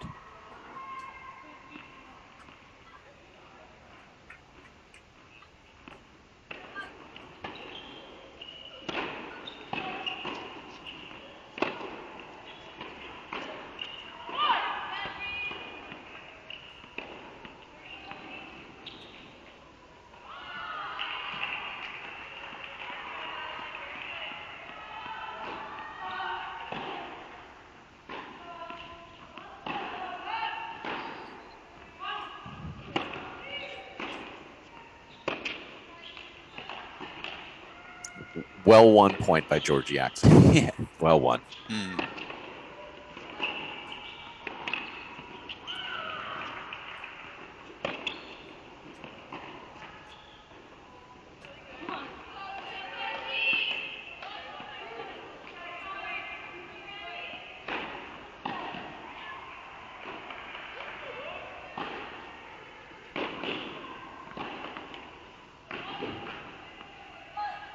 And yanked long. So the break chance here is now a fourth with a deciding point. Berezniak continues to challenge that Axon forehand. Yeah, to your right, you're going to see that Marzal is going to actually have 4 set points.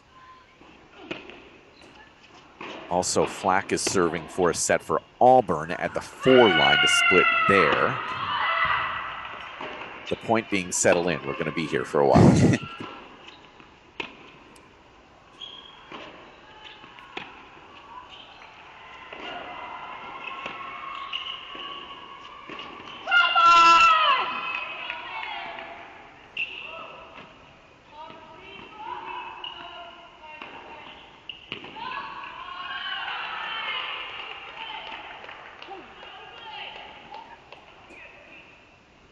Wow. So Axon, through all that, consolidates to love. Let's actually, both of those at 4 and 6 both just split. So as we were in the midst of that point, let's go to court 1 right now, where we're in the middle of a deciding point. 3-all deuce on Boulet's serve for Ohio State. These two have traded breaks these past 2 games, Mike, and I believe 4 of the 6 games here have been breaks in set 2.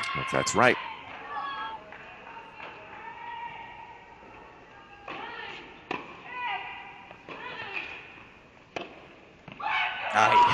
So yeah, rare hold here as Boulet gets back out in front here, 4-3 on serve in the second. So again, just to recap, because we did miss it, both 4 and 6 have now split. Flack winning the second set 6-4 over Coley Allen of Ohio State.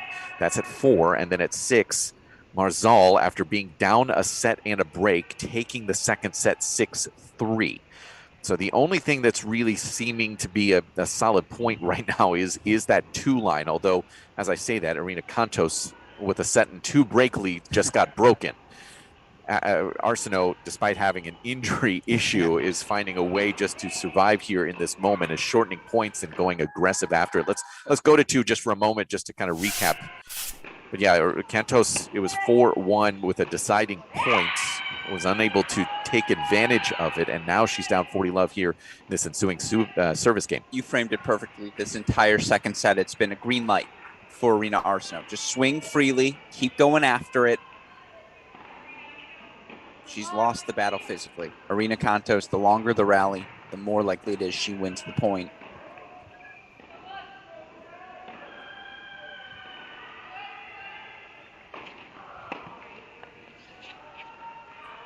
This feels like one of those stay out on court as long as possible. Agreed. Sort of moments if you're Irina Arsenault. But again, 7-6, 4-3, break of serve lead still for Irina Cantos. Let's go back over to 5 now. This match is drunk. I don't know how else to say it. It is hungover here on a Saturday morning. Maybe that's the better way to say it. Listen, a lot of these student athletes are under the age of 21, Alex. Fair. Philosophically, you're right. They didn't attend the saloon. Okay. Drunk on milk. It's that Wisconsin milk is special. I will say I ran a half marathon here in Madison a few years ago. It ended at Bratfest. Okay. And they gave you, at the end, they gave you a big thing of chocolate milk, which is a very good recovery drink, and a bratwurst. Oh.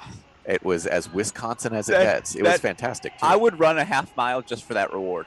Half marathon, excuse me. Jeez, I mean, you're taking away my... And a half mile. Like, no doubt the half mile, but the half marathon, for sure. Don't take away my half marathon, darn it. I will say honestly, it was my favorite half marathon that I've run. I take that back second. Very different tone here. Our fantasy football league, the loser had to run a half marathon. Half's not bad. That's what I said. I'm like, it's 13. Yeah. I mean, it's a good 2 hours. Don't get me wrong. And it takes a lot out of you, but it's feasible.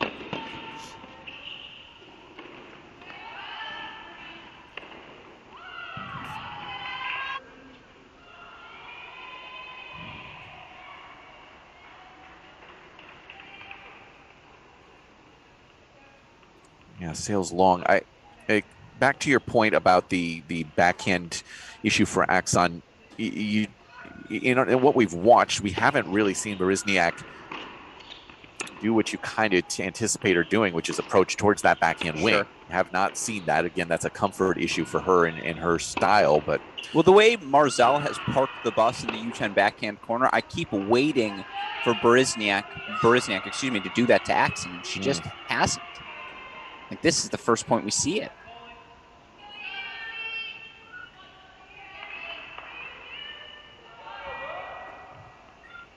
Yeah, pushed wide there. So Berezniak is on the scoreboard here. Gets it to 2-1. Of course, down a break, however, here in this third set. Let's go to 2 and see if Cantos can right the ship.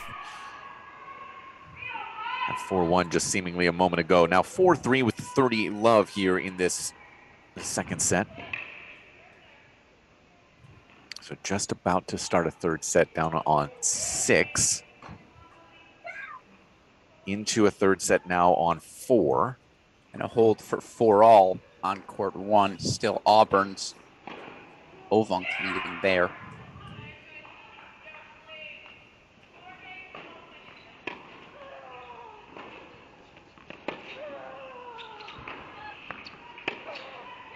Yeah, full swing. She is going for it quite often, Arsenault. I think you're going to have some peaks and valleys along the way. And I really like the firepower she brings, and I think as a new addition to have her lined up at that number 2 spot right away, perhaps a head scratcher if you're Auburn fans, but she's proven she's got the speed to play at this position.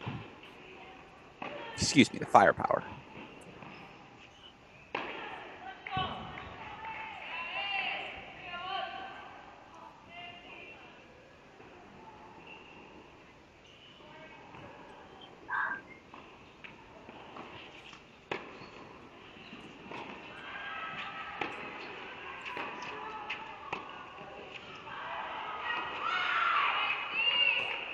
Did miss just long from Arsenault. You're going to have that.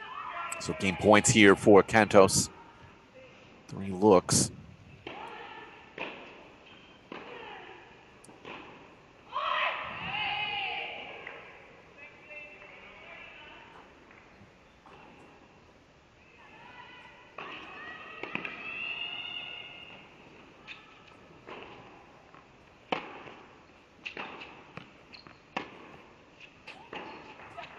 Yeah, I'd say from Arsenault, even these rally balls have a little bit more intent behind them at this stage. Ohio State yesterday needed 4 singles wins to knock off Florida. They ultimately got them. Only needed 2 3-set wins. Though. Yeah. Like, going to need 3 here today at least, and that's why they really need Cantos to get off the board here in straights.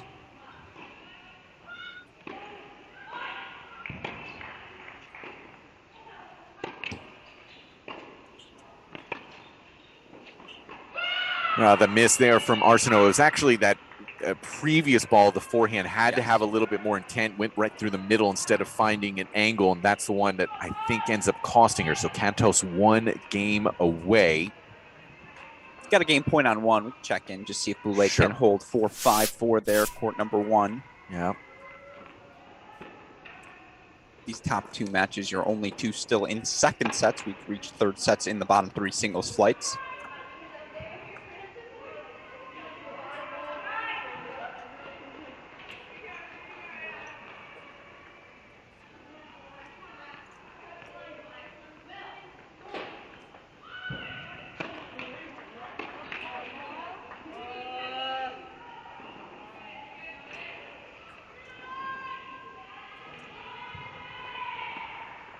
Have a question in the chat for you, Mike. Okay.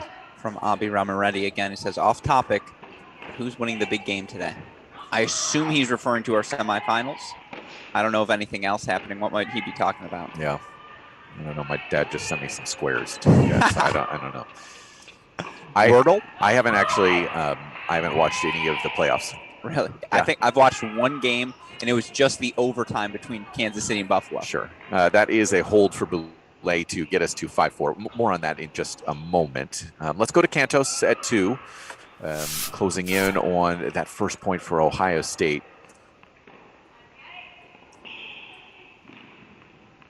I'm one of those people who doesn't have cable or anything along those lines. No YouTube TV action? No, I'm too cheap. Tennis channel subscription? I have a tennis channel subscription. That's what I like to hear. I have the tennis TV subscription as well, so I'm going to be watching that. But that's all that really matters.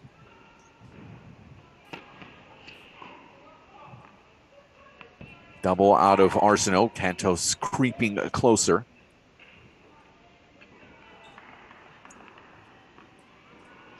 Baryzniak now with 3 break points as well to get us back on serve on 5. I'm going to wait till that somebody gets to 4 or 5 in that game. We'll let that put that back in the oven. Just going to let that sit for a while. Perfect. It's been a lot of drama and anguish, for both players. But let's wait till that one gets a little closer to the end. A lot of drama for us too. Yeah.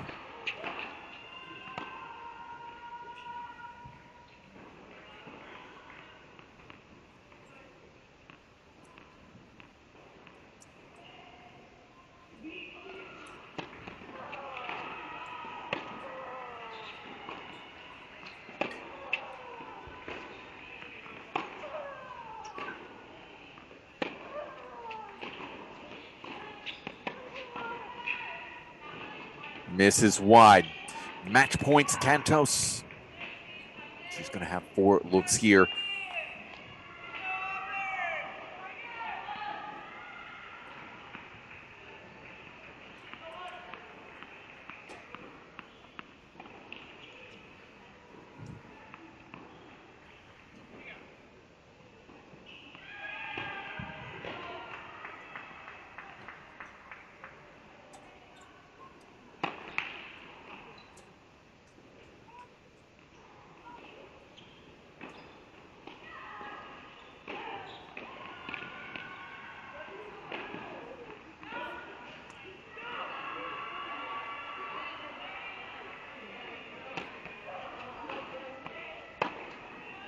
And a first point is on the board for the Ohio State Buckeyes with Irina Cantos. 7-6, 6-3 over Ariana Arsenault. As we move over now to court number 1, Auburn now to 1. Their edge shrinking.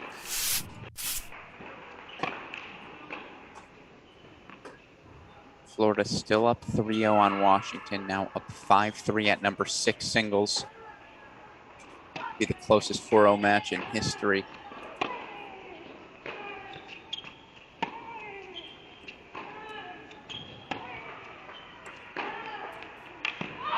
Meanwhile, it's out of your camera. Ovunk limping out of that ball. A little hesitation. We saw the trainer come out earlier. I learned from the best I know now that's a protective sleeve on her leg.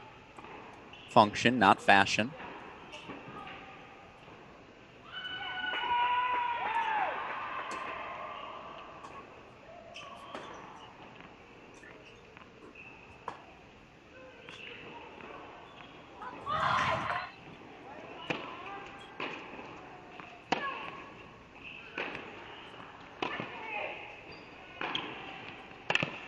That's a great ball there from Boulay. Yeah, you see the sleeve on the calf.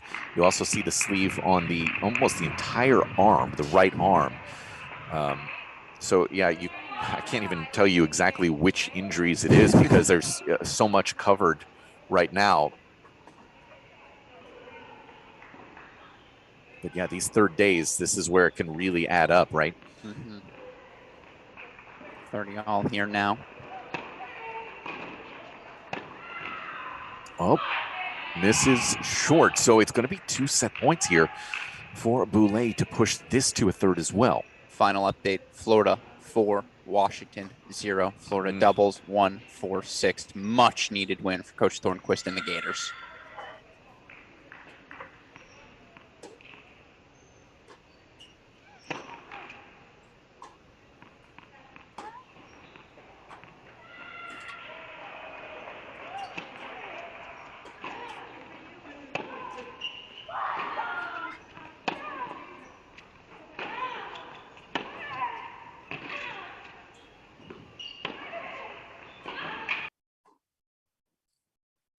Well, that will miss there from Ovunk. It's Boulay who grabs this second set, 6-4. So all 4 remaining matches are now into a third set here on the University of Wisconsin campus. Now, I will say the fact that Florida and Washington have just wrapped up does allow all of the teams for the 12 o'clock matches, including our national semifinal, they will get to start warming up. North Carolina and North Carolina State obviously coming up at noon for our next match, the national semifinal. So those teams will have opportunities to get on court now. So that's my question. I'm going to do some researching. With the 25 minutes before the noon start, do they just let the Consolation match warm up and say, we'll get that on time, we'll worry about the back 3, we'll worry about the front courts when we get there? I would guess that since there are 6 courts, yeah, they allow everybody to get on court. Okay.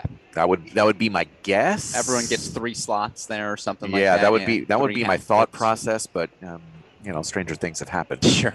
Yeah, you definitely want to give the teams as much time as possible. Let's go to 5 really quickly. We're in the midst of a break chance for Axon of Auburn in this 2-all moment. I said I was going to let this sit for a while, but it is a break chance, so we'll go there. It's one of those where the boiling bubbles over. Yep.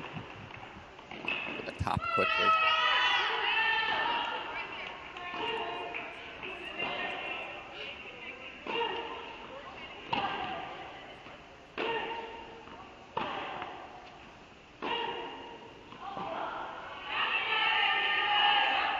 Well, it's a nice moment there for Resniak attacking that short backhand. I should also say, Alex, back to our previous point, because of the fact that you've got that 2 slot open here, yeah, I think you're going to allow all 4 teams in the noon spots. I think you're going to have that ability to warm up. Interesting. Just a little bit of time. And I'm looking out on court right now, and I see the Virginia Cavaliers walking out there. Well, maybe not. Yeah.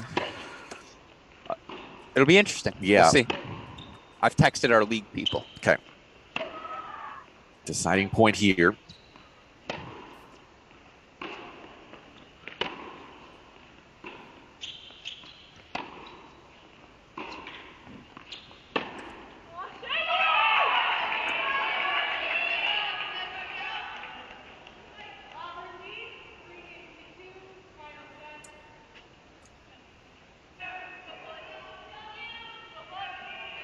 Pulled wide there from Berezniak. So Axon back up a break here in this third set. As you see, Coach Schaub, who has been on court 1, making her way down here to the 5 line just for a couple minutes, and down to the 6 line. Looks like she's going to go talk to Yu Chen. They're in a changeover there as well for the moment, actually. Changeover in all 4 of these courts. Let's go to court number 4. Haven't checked in on this one in quite some time. Adeline Flack for Auburn. She has had early breaks in the first 2 sets. Is on serve here in this third with Coley Allen of Ohio State. As you see that scoreboard kind of keeping you up to date. Axon the only one with a break at this stage. That for Auburn at the 5 line. Everything else is on serve or just about to start here. In terms of engagement in this match, it's been Flack who's been the one dictating. I would argue her forehand probably the biggest weapon on the court.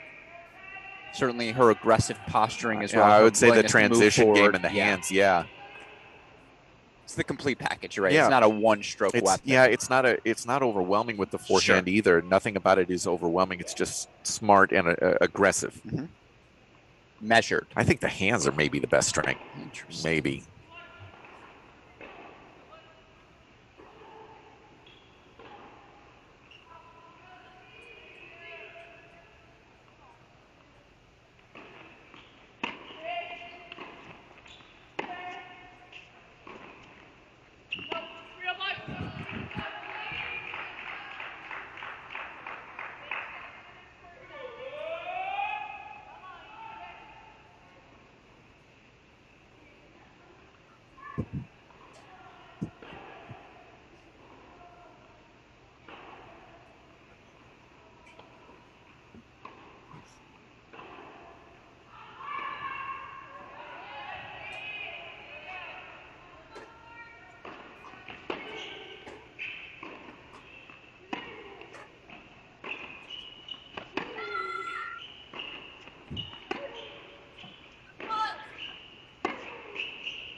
Great depth. Great action on that forehand as well from Allen. Who it's such an extreme and pronounced rolling on that forehand right of her wrist over that ball. You do see the explosion. You pointed out Coach Schaub moving down to those bottom courts. Yeah, she did just come back. I will say that. Wanted to bring that up earlier. I was shocked she didn't spend more time with Ratliff. You just felt like the freshman really could have used a boost of coaching. And I know obviously you're spread out here, but Coach Cohen or Coach Schaub, I thought maybe they'd position themselves on that court. Yeah, and I don't believe that they have a volunteer assistant. I don't believe have with one them. listed. Yeah. I know they didn't have one listed on their roster, but yeah, that's so many teams obviously here have 3 or even 4 staff members. Only 3 allowed on court, but yeah, I think that's maybe where you have that. Yeah, you have these 2 banks of courts, and you just can't do it with 2 people, right? Of course.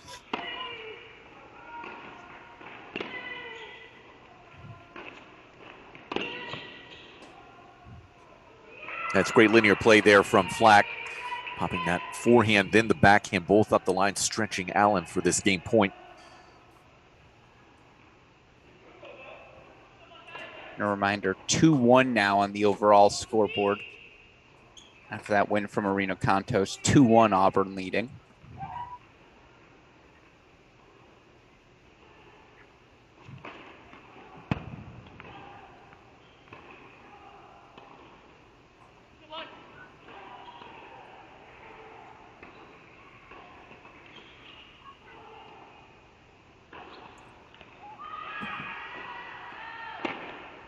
That will be sprayed for Allen, gets us to 2-all. I want to do, as we go to 6 right now, it's Yu Chen having just gone up a break 3-1. I do want to get back to the question because Ohio State here is in action.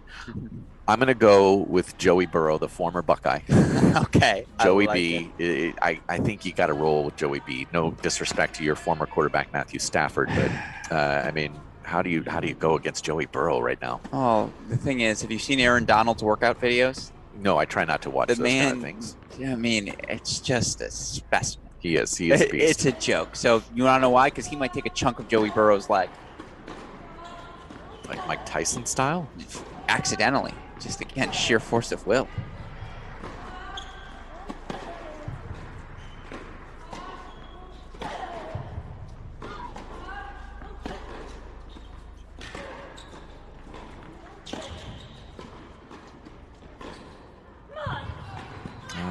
This one, yeah. I'm ranking all-time duos in my head. It's like Burrow Chase. I mean, not all-time, but current top duos. Burrow Chase, Kayshawn Rubin, Graham Salisbury. Ruben Statham. Ruben Statham, that's a good one. This is the 3rd straight set where Chen has been up an early break. And was up, what, 3-2, I believe, in that second set. Can we switch actually over to 5 here? We do have break chance. Again, Axon serving 3-2, but facing 3 chances. Also, we can say that there are break chances on 1 as well. That just happened. Okay, she just got the break.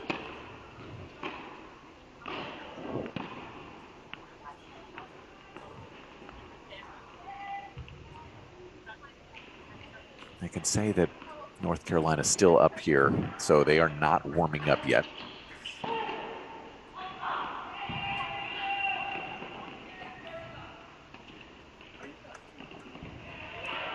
We just picked up a bit of a tidbit there. Some warm-ups going on, nothing on court. They're currently doing all of their fitness. They're running, they're stretching out in these back halls behind the court. But Carolina not on court yet. And it looks like our camera here. Okay, now let's click back on here on 5.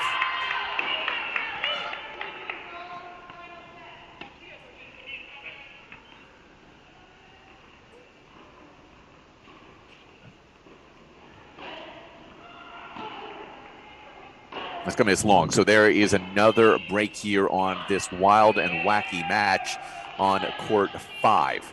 Let's go to court 1 here as Boulay broken to start set number 3. Ovunk for Auburn, who has clearly been a little bit of a physical struggle for her. She does get the break to start. But love 15. I think there are a lot of similarities between these two players on court 1, Boulay and Ovunk. Both want to go after that first forehand. I don't know if linear is the right word to describe Boulay's game. I don't think it quite is. I would say she put a little more snap on that first forehand, a little more pace on it. Ovunk likes to work those outer thirds more with her targets. If we can move over to court 1 here. And this one now 15 all.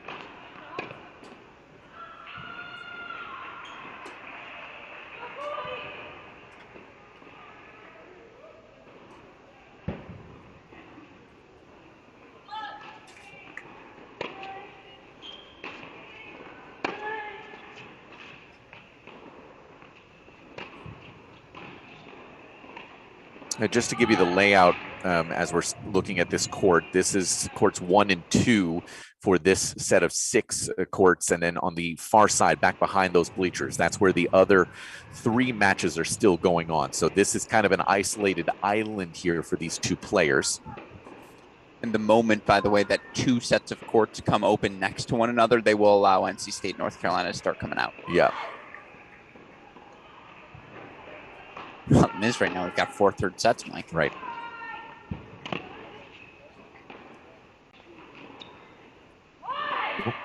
Did she call that out, or was that, did she just completely mistime that ball on the rise?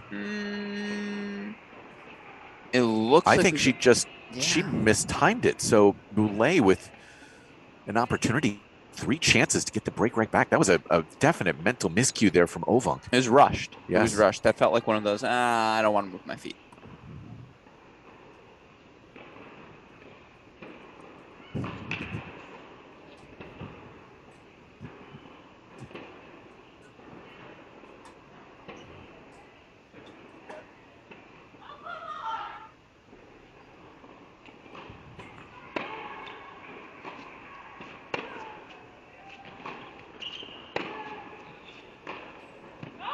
I'm not sure what to make of that game from Ovunk. No real clear purpose through that game. So she gets broken pretty quickly there. 1-all.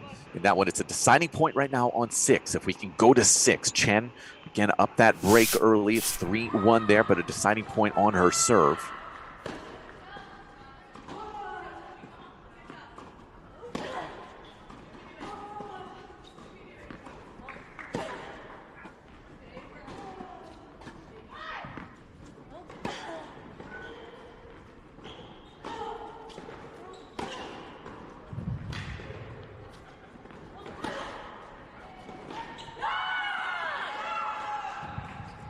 A must there for Yu Chen. Can't go down or get back level after being up an early break again, but she does get it to 4-1 here in this 3rd set. So Auburn starting to look ahead towards that one at 6. Let's go to 5, 3-all, 30-all as we rejoin here. Rizniak and Axon.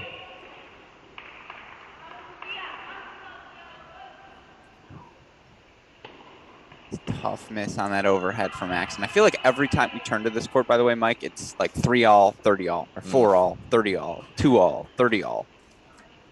After 6 love 5. From there, yes. Although I do think we had that score incorrect, as it looks like Brizniak gets the hold. So 4-3 Buckeyes at 5. Buckeyes, again, need 3 of these final 4 matches as they trail 2-1 overall. Let's go now. Court number 4. This has been a fun one. This is, I would say, of all the matches here out on court, this one's made the most sense to me. I would agree.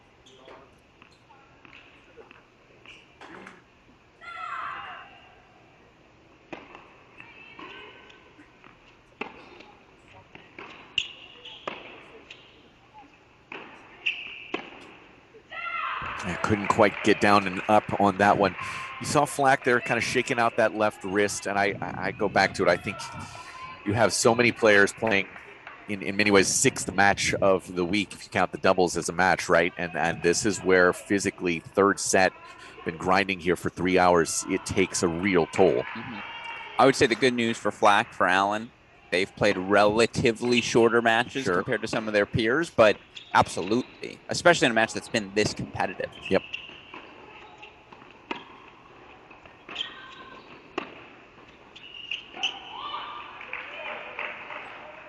I did catch, no, a missed long there from Flack, so 40-30.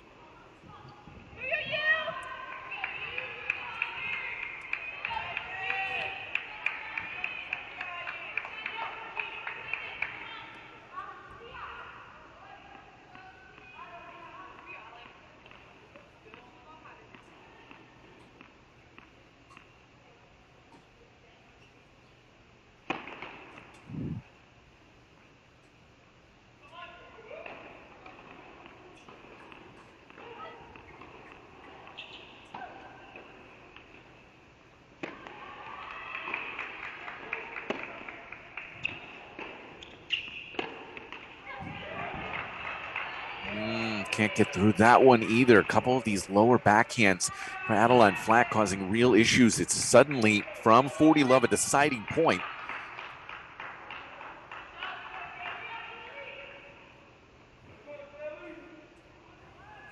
Not a surprise to see Allen go straight to that ad side. That's the side she plays in doubles as well with Boulay.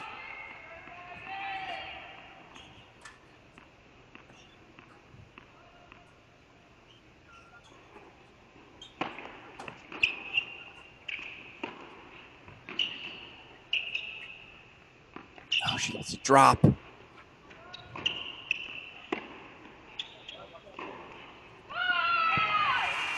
Dicey, to say the least, but Flack does survive and get the hold to 3-all. Got to go back to that oven. Yeah. That is number 5 right now.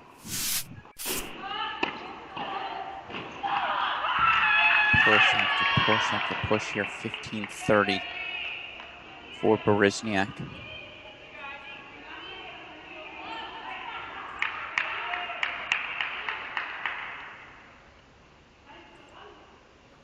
No.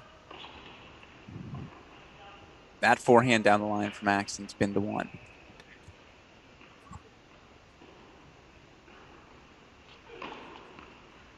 So you see there.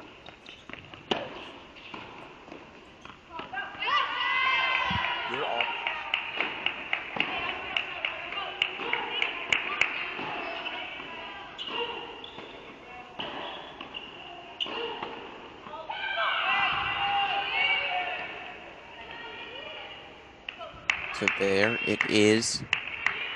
Break of serve goes to Berezniak. And just like that, Mike, she's going to serve for this match here to make it 2-all. Meanwhile, let's quickly pop over to 6.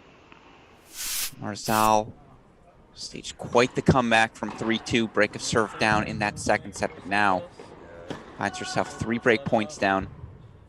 Potentially 5-1 down here in the third.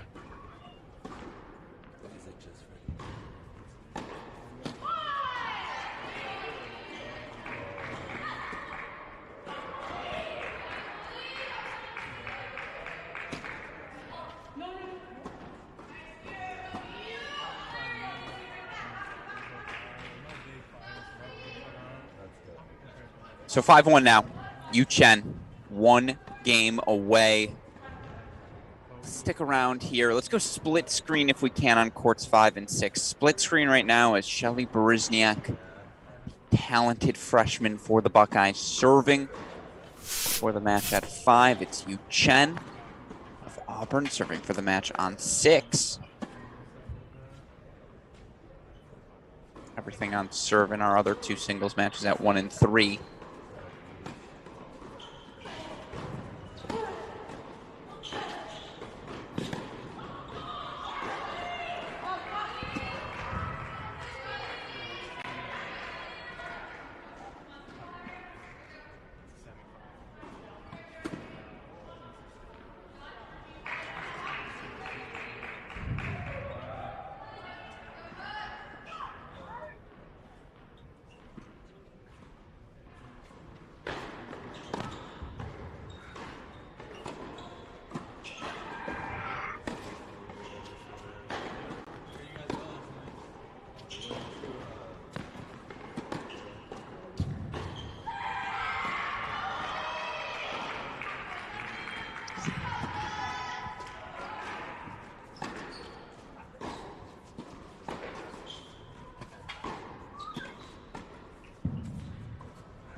Chen misses that backhand long, so 15-30 now for Marzal.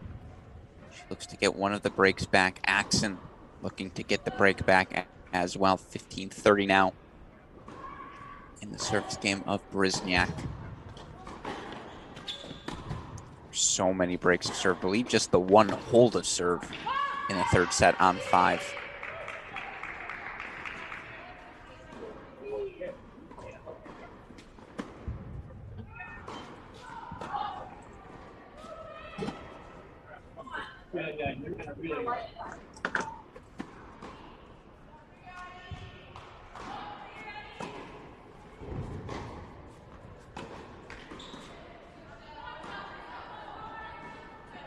That's 2 points away now, huh?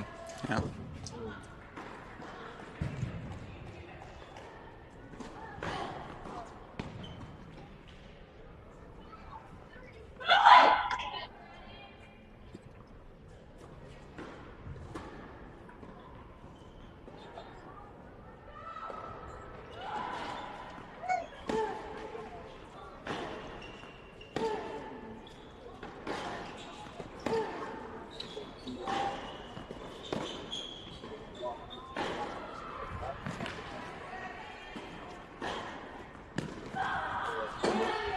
Nice fight from Yu Chen there. Fights off one of 3 break points, so 30-40 as she serves forward for the first time.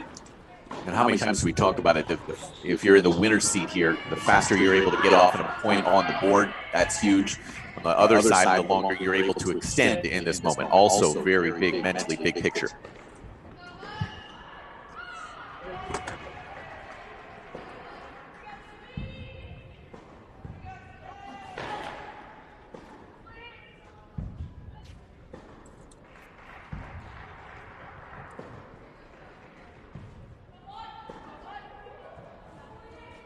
Match points here for Brizniak on the right side.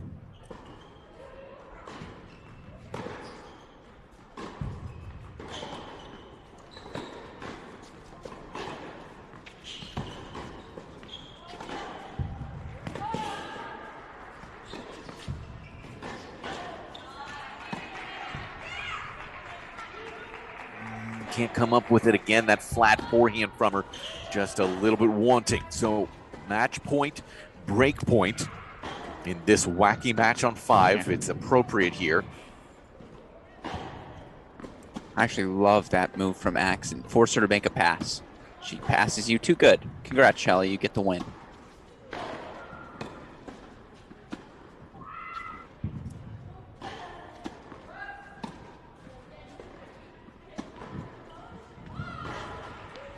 Meanwhile, Yu Chen just did not put away an overhead. Nevertheless, deuce point, match point for the Tigers on 6.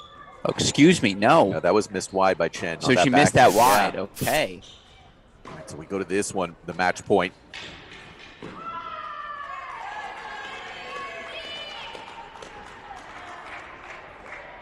Oh, tricky, tricky. A little slippage there. Ankles broken. Yeah. 5-4. Supported ankles broken, I would point out even. I don't, listen, it would be more appropriate if this match ended on a break. I think we can say that. Let's check in on one. It is a break chance on the serve of Isabelle Boulay. She is serving 30-40 at 2-all-on-1.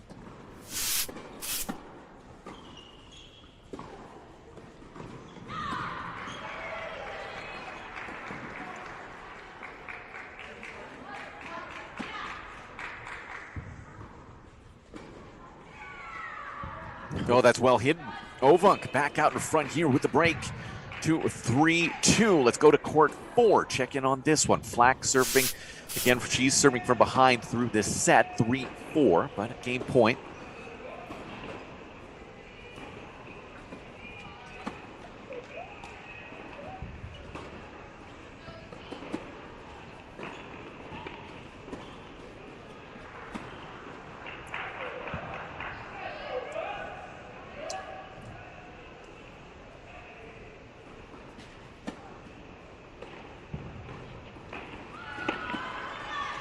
Okay, hold there for 4-all. So yeah, you've got the only match. Well, I guess 5 is technically level. It doesn't feel like it. Let's go over there right now because it's obviously Axon serving to stay in it. And just want to remind everybody, as it is noon right now, if you are tuning in to watch North Carolina State, those teams have not been able to warm up yet because of the fact that we are still playing here across 4 courts. So we're going to be delayed at least half an hour now for North Carolina State in the national semifinal. We'll try to make sure we keep you updated on that, especially whenever those two teams are finally able to start warming up even. And I believe it's 12:15 p.m. Eastern time start for our secondary match on the far courts. Virginia taking on Georgia. That match moved again 12:15 p.m. Central time start.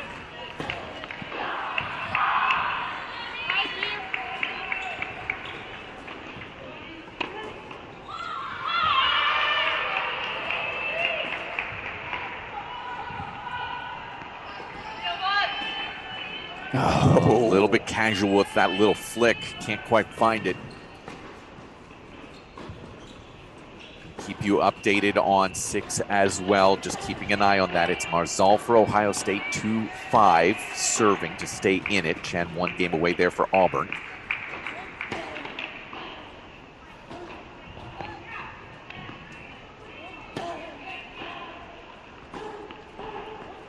Called wide. Ooh. Called wide and confirmed by the chair. And I believe we've now reached the point of that. Oh, no, excuse me. We still have 4 courts out there, so no sideline officials yet. Correct.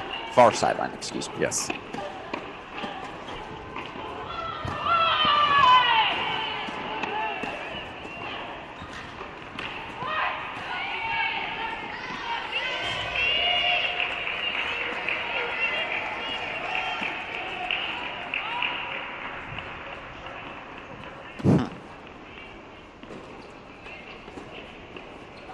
So 40 loves now for Axon, 4 game points to keep us at 5-all. 15-all still for Yu Chen. She leads 5-2 on 6 for Auburn.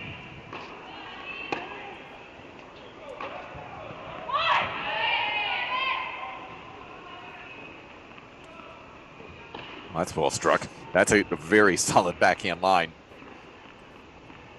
Again, Barizniak, the freshman from Israel, Axon, the 5th-year senior from the UK.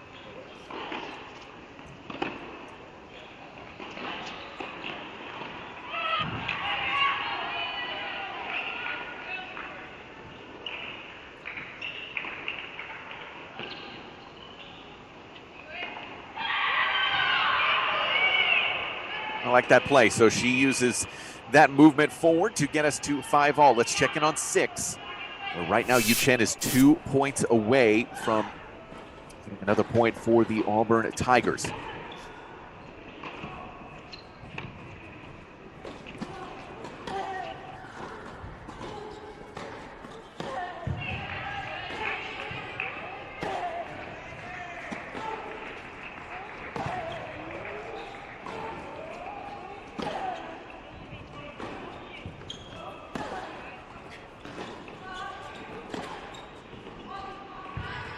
Gets away if we can move quickly to 1. Let's go to court 1. It's a deciding point. Again, Ovunk just got the break to 3-2 in the ensuing service game 4.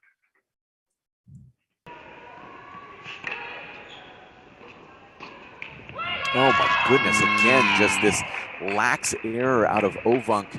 Reminder, if you are joining us late, she has already been visited by the trainer once, so maybe that movement is a little bit laggy here in this 3rd set. And Coach Schaub has been on this court since the get-go. She has stayed so poised, so calm when in her discussions with Isabelle Boulay. Now, Coach Schaub, a calm person by nature, but I believe she's stressing that, saying, hey, we're still in this physically. Make this match as physical as possible, because to your point, Ovunk not moving her best here today. Yeah, there's no doubt about that. So let's go to 6 because it looks like we might have just gotten a match point. It appears. Watch this call. Yeah, okay. No, it's not a match point. This is. Oh, goodness. That's an overrule. That's an overrule. It is a match point. Okay, so match point coming here for Yu Chen. That has to be an overrule. Oh, no, it was a let. She called a let. She called a let, so it's going to be a reserve here. That's what it was. I saw a hand motion from the chair umpire. Absolutely. That's where She's saying that she called a let. She Gotcha.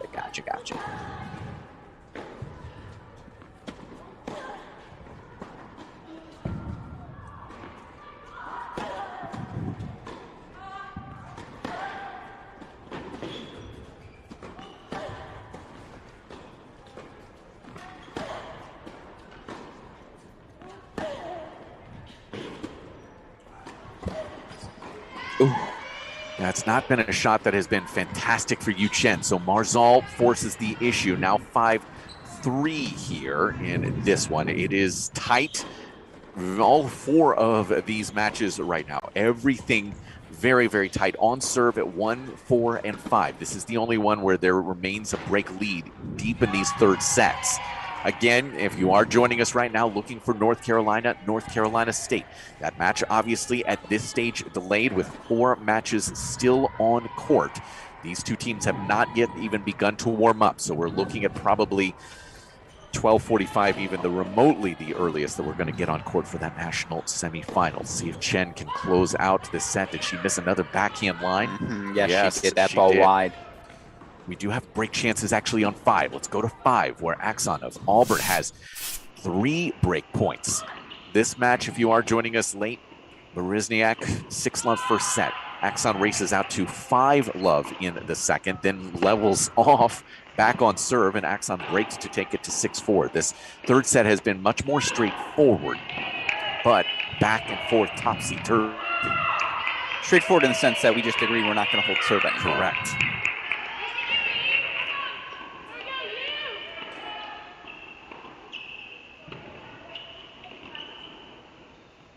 She yanked it wide, so Axon to 6-5.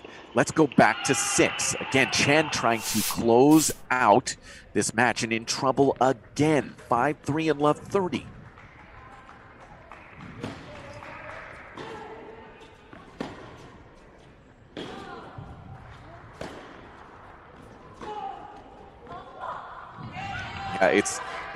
It's been pretty clear to me that Chen does not like setting up in that deuce corner. She doesn't like having that inside-out forehand, backhand option. She prefers to be center of the court and actually a little bit to the left. I actually think she likes taking that backhand on the rise and up the line. Yeah, I just don't think she connects with it very well. I couldn't agree more.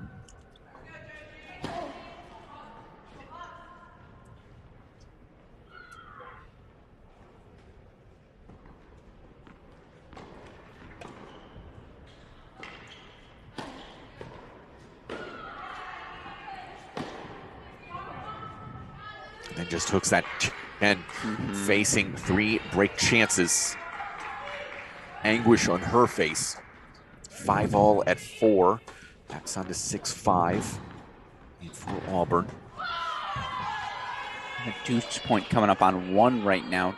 3-all service game of Isabelle Boulay. Can we go split screen, please? Of course, 1 and 6. Can 1 and 6 here, Westhoff.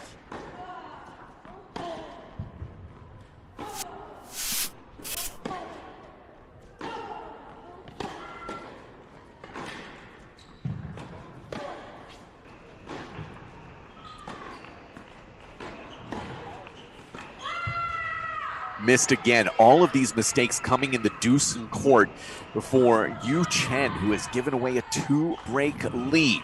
So now let's go to this deciding point on 1.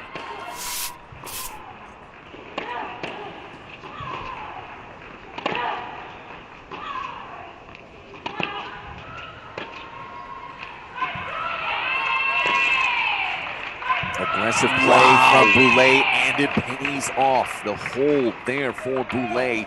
4-3 edge here in set number 3.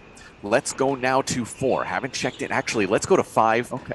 Because Georgie Axon of Auburn is 2 points away right now from finishing this match for the Auburn Tigers. Again on court number 5. Auburn 2-1. You see that match score up top. But at 5, Axon. Berezniak, there we go.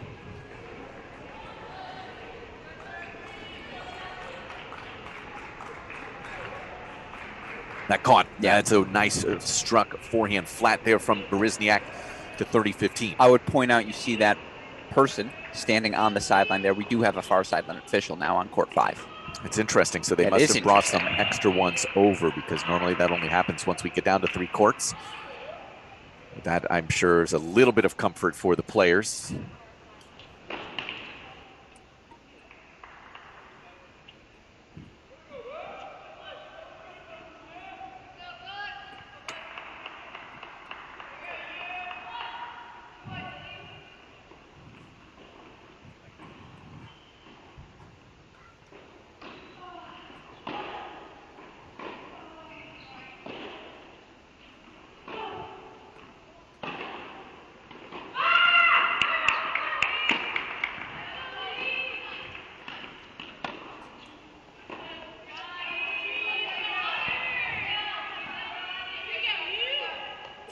This has been a theme for Axon throughout the day, these yips on the toss.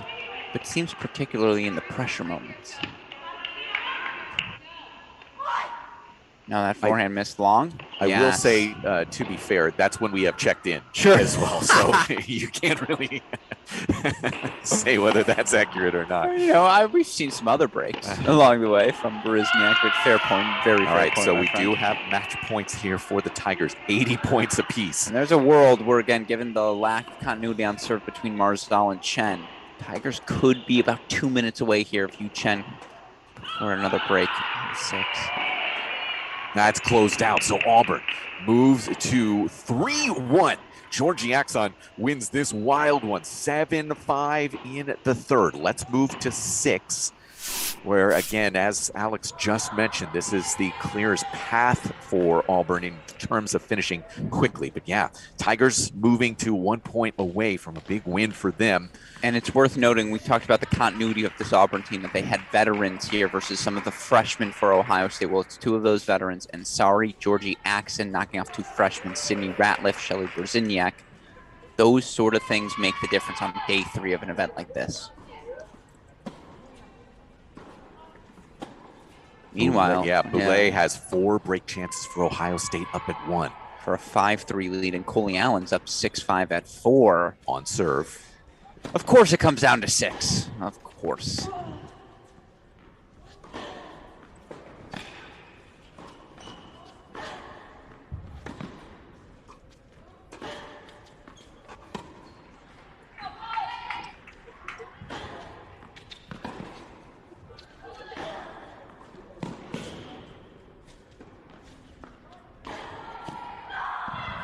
Oh, she strikes that one well. 2 points away is Auburn. Meanwhile, Boulay did get the break for 5-3 at 1, so she'll serve for the match there for a second singles victory for the Buckeyes. Talked about the lineup change up top. Boulay to 1, Contos to 2, potentially paying dividends for Coach Schaub.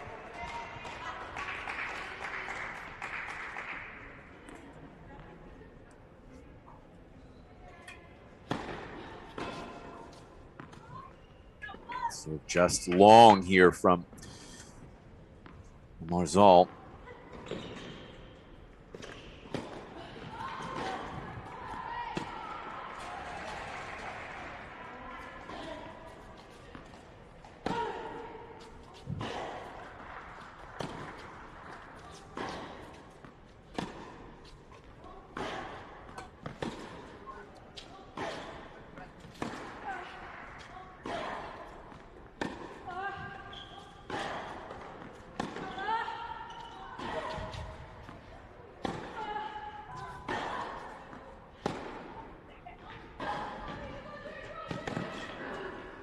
Oh, how about that? Absolutely, Marzal finding that forehand laced up the line for 30 all.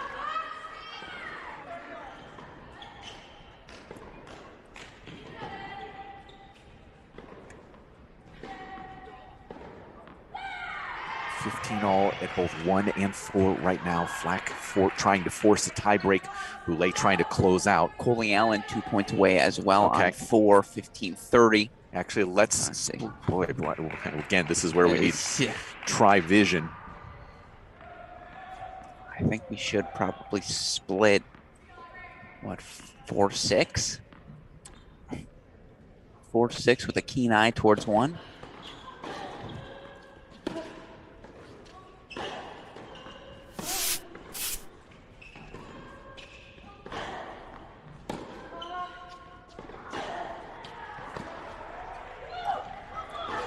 Match points coming up for Coley Allen at 4. Meanwhile, 3 break point chances back for Ovunk at 1. And a match point for Yu Chen on 6, which would be the clincher. Okay, so let's go full on 6 then. I say actually, let's stay. I lied. Sorry, let's stay in that split. Yeah. This is where the matches can be clinched on both 4 and 6 right now.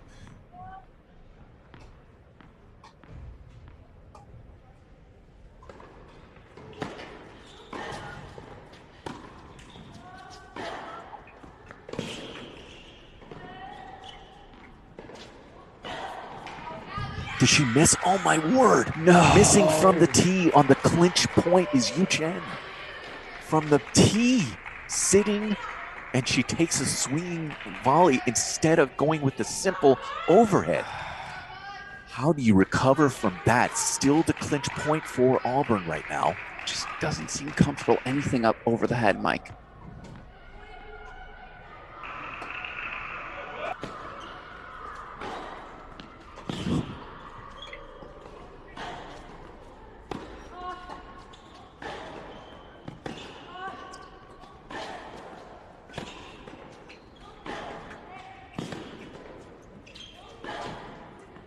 Oh, she missed again. She misses 2 easy balls from around the tee, and we play on and at 6. I need 1 to go into that 6 spot, Super Producer Daniel Westhoff. Let's go split on 1 and 4 because it's now a match point for Boulay, deuce point, match point, deuce point here for Coley Allen as well. We are 30 good seconds away from 3-all, Mike.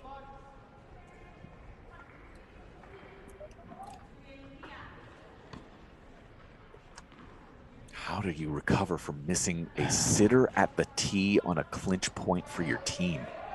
Oh my word.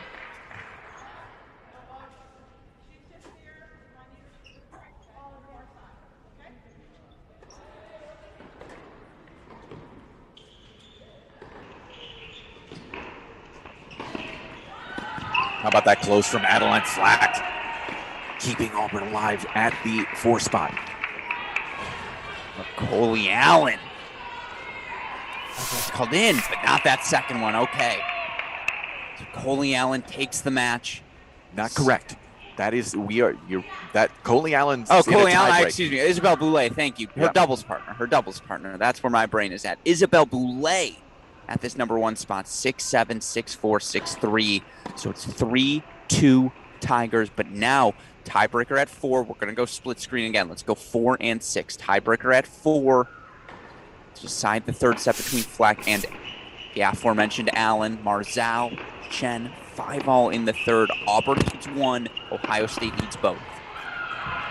Again, if we can, let's go split here. 4 and 6. Just again, big picture, if you are joining us right now looking for North Carolina State, because of the match that just wrapped up on 1, those 2 teams are now going to be able to start warming up. So again, we're obviously going to be delayed, but they are just starting their warm-ups now. We're going to try to get that to you, obviously, as quickly as possible.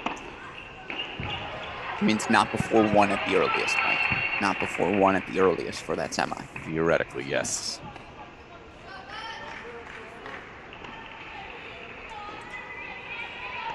Look, guys love the drama, don't they? 4-3 yesterday over Florida. Earned 4 singles victories after dropping the doubles point. Now potentially going to need to earn, 3 three-setters today.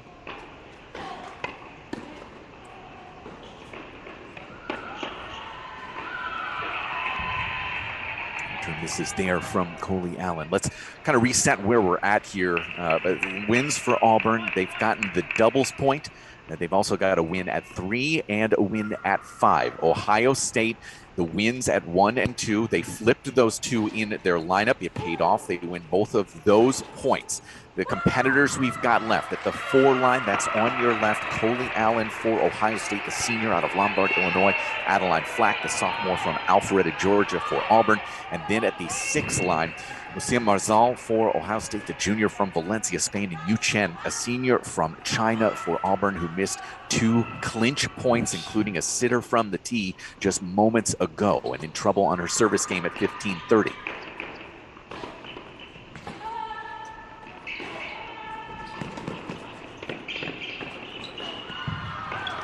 Flack is so good with her transition game and net game. There's the mini break for Auburn, 3-2.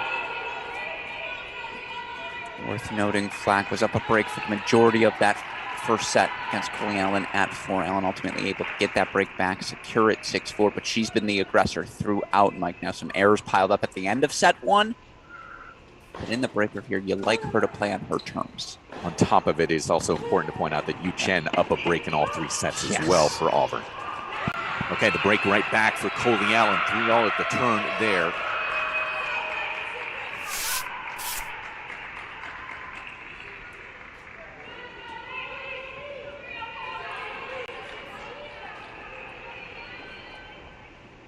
This is double break point here for Marzal. 2 looks. Chen had a 5-1 lead.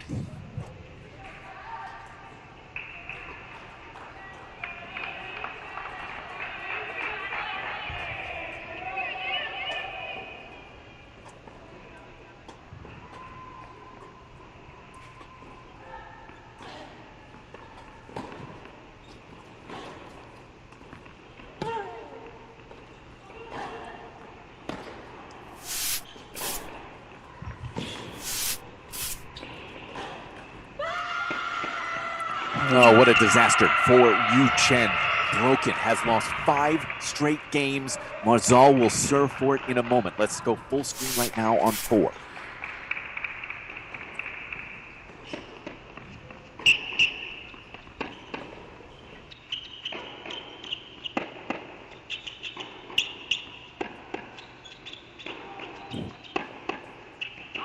Nope.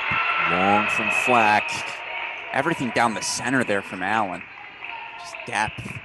That was a tentative 3-all point. Yeah, I think that's pretty standard, though, from Coley Allen. The risk for her is pretty low. Mm-hmm.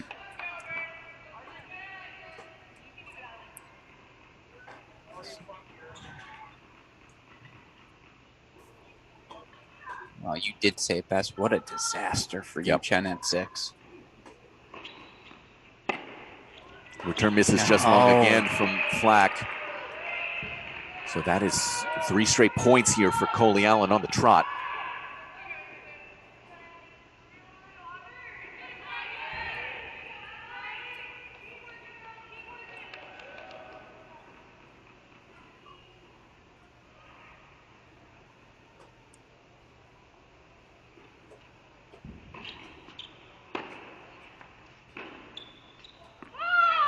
And there, that ends that little streak. So we are technically back on serve. The name of the game, though, throughout this entire weekend has been just that inability to hold serve easily across the board in all of our matches through the weekend.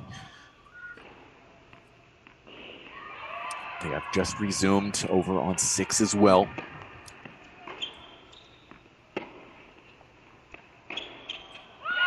Level. Does creep Auburn to within 2 points of clinching here. And Yu Chen love 15 on 6. Of course, we're going to stay here for 4, but feels fitting we'd get another break there.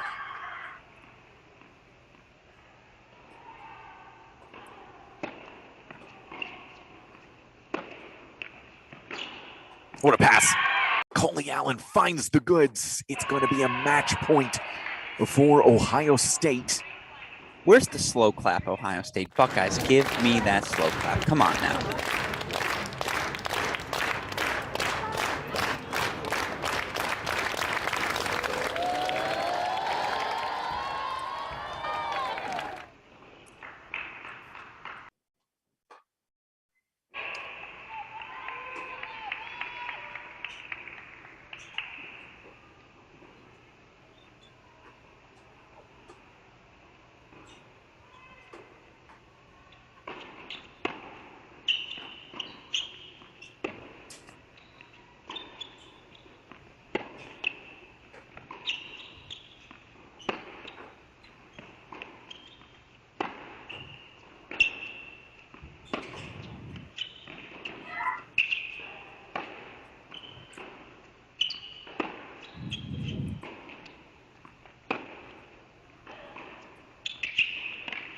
Well, the fifth-year senior from Lombard, Illinois, Coley Allen, levels this match at 3-all with a 7-6 in the third win over Adeline Flack, and all the attention now goes down to court number 6, where Marzal of Ohio State serving for it. 6-5 after being down 5-1 in this set, fighting off 2 match points in the process against Yu Chen. These Buckeye senior leaders, Boulay, Allen, Contos, the upperclassmen got the job done today for the Bucks. Need one more here from Marzal. So far, because Yu Chen finds that short forehand. That is the ball she needed about 5 minutes ago from the tee on clinch point that she just sailed wide.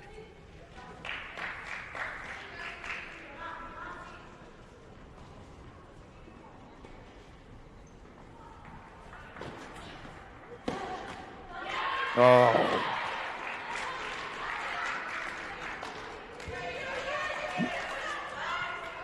So 40-30 match point Buckeyes.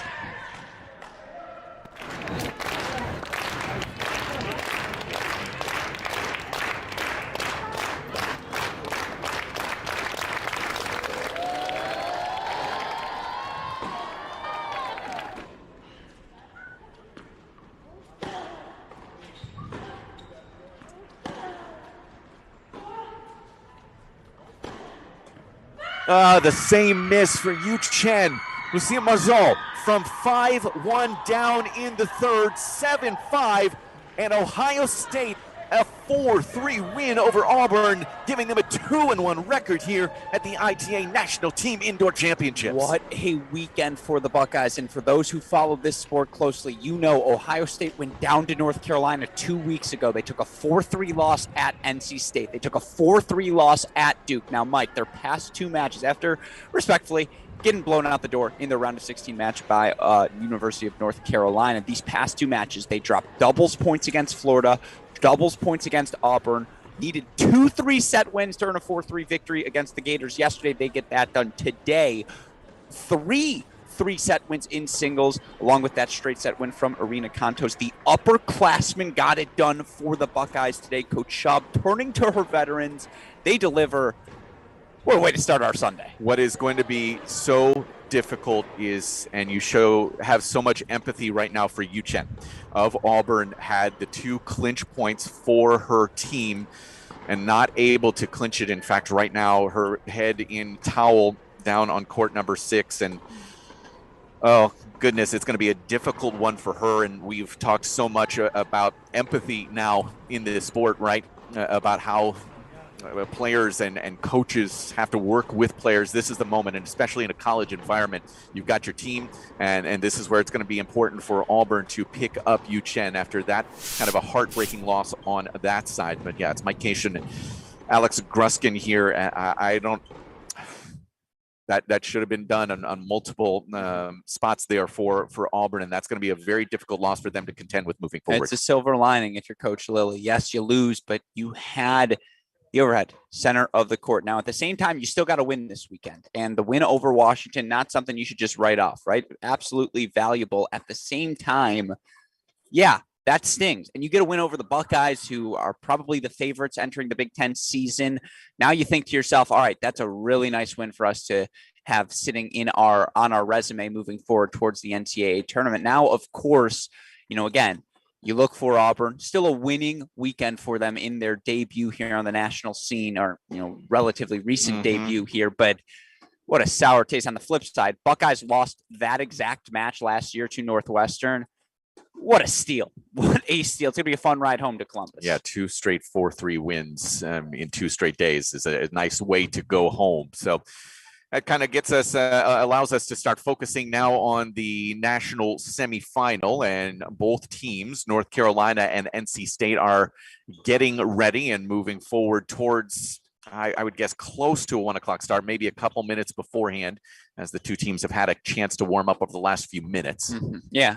And so, no, I mean, again, I believe 1 p.m. was what I was told. That would be a 30-minute start there, at least 30 minutes to warm up. And now they've got to spread out. Each team gets 3 courts. I would imagine it's going to be a 1 p.m. Of course, we will send out a tweet as soon as we have official confirmation, but that's the operating assumption. I would say 1 p.m. Central start. Okay.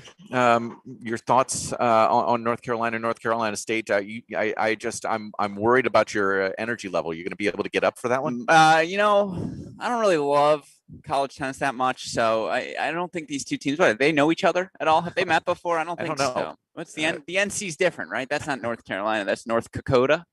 Yes. Yeah. Dakota. It's something That's like exactly that. Right. This is the match. Well, I'm getting up. I'm excited. You all should be as well. Go grab your snacks, grab whatever you need. We got a long day of tennis ahead of us. Yeah, so anticipate a 1 o'clock Central Time start, half an hour from now, and we will rejoin you then. You are watching Cracked Racquets coverage of the 2022 ITA Division I National Women's Team Indoor Championship.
Welcome to the Mini Break, your daily podcast for the biggest storylines, results, and controversies from the tennis world. Today is Sunday, February 13th. It was Survival Saturday at the 2022 Division I Women National Indoor Championships. Hopefully all of you listeners to this podcast are tuning in to our broadcasting of the event. We have first ball to last coverage over on our Cracked Racquets YouTube channel. Myself, Mike Cation, Daniel Westoff, steering you through the opening National Championship event of this 2022 dual match season. Of course, it's our first look at the top 16 teams all in one location, and what a day of tennis we had on Saturday. Dramatic finishes, come from behind performances, standout upsets, first time accomplishments in program history. We hit just about everything you'd look to hit throughout what was, again, an extraordinary day 2 of the event. And joining me on today's podcast to help recap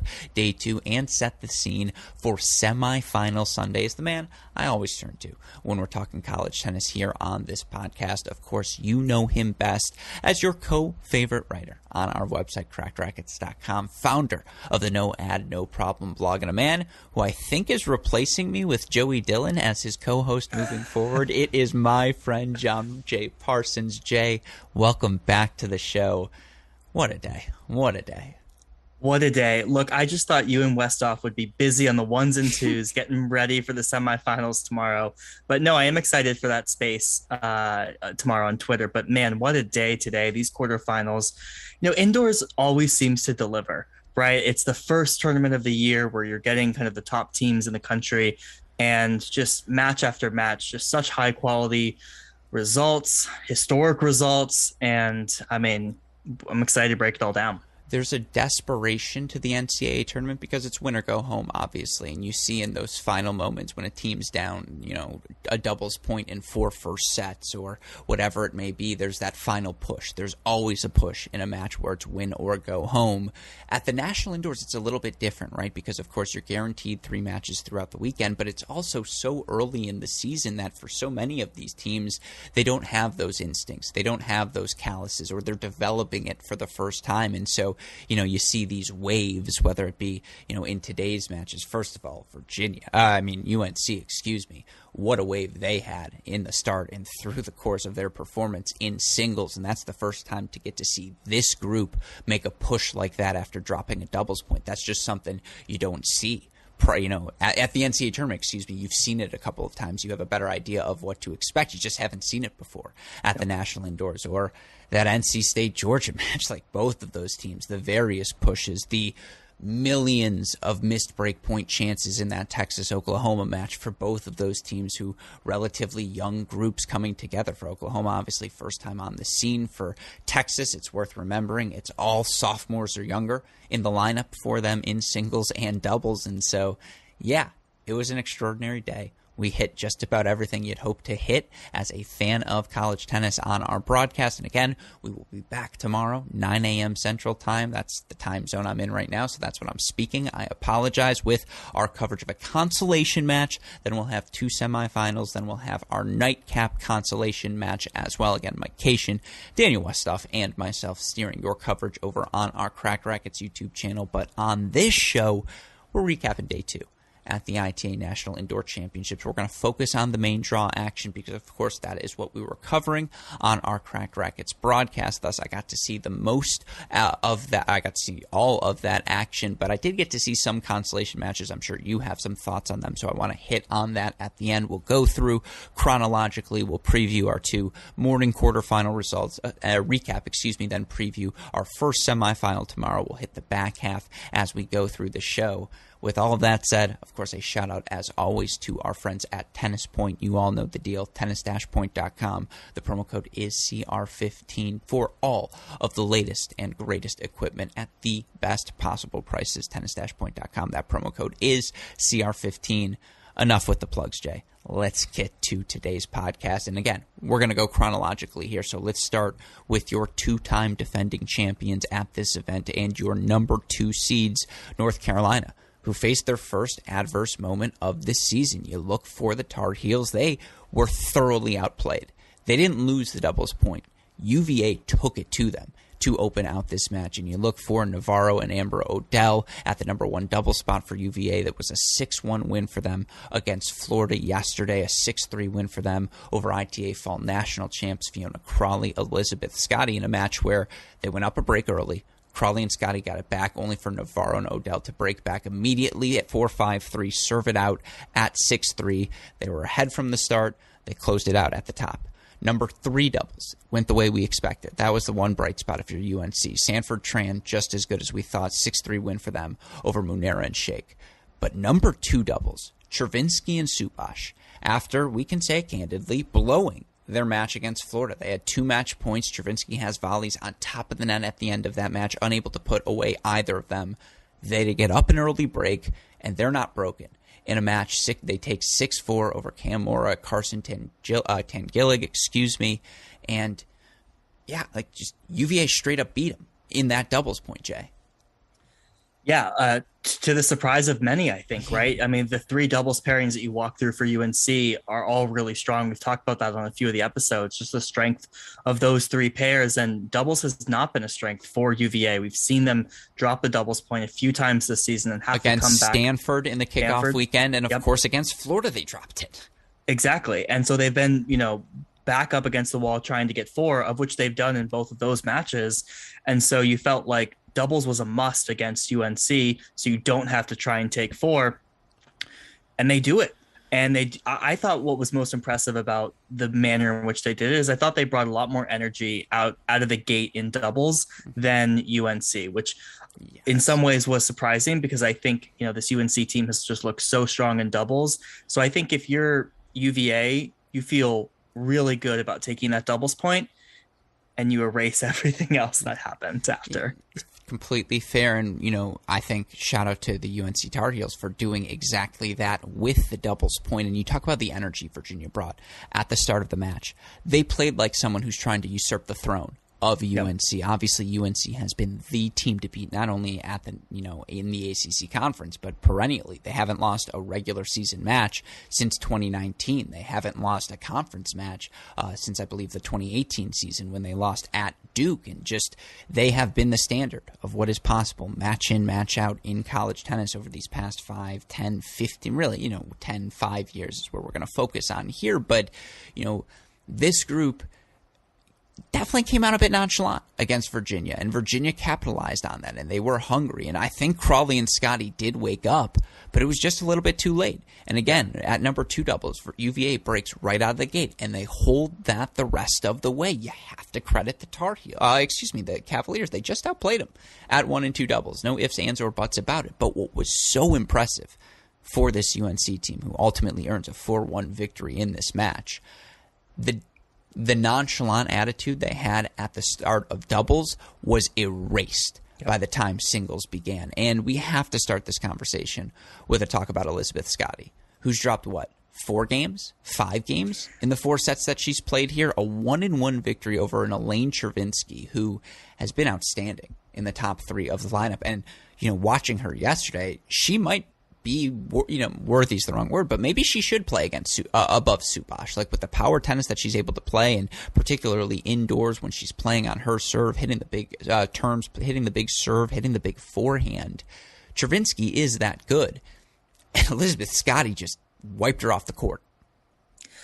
Yeah, I mean, she did that yesterday against Boulay as well, right? And who was also playing so well. Who was also playing incredibly well. I mean, Scotty didn't play much in the fall. She played a handful of matches, of which we saw these same score lines, right? It was like 1-1, 1-2 against the Kelly Chens of the world and high quality competition. And here we are at indoors. I mean, just steamrolling through these matches. And it was like 45 minutes. It wasn't even like there were deuce points and it wasn't actually 1-1. No. Right. This was 1-1. This was a 1-1 victory. I mean, this was a step above who, as you mentioned, Chervinsky's been playing so well. Right. I just think back to that Stanford match, and she's someone who has hung tough in a lot of these matches when UVA has needed her, and she's came in extremely clutch, and there was just no room for her to wiggle her way into in that match. And so Scotty's playing outstanding.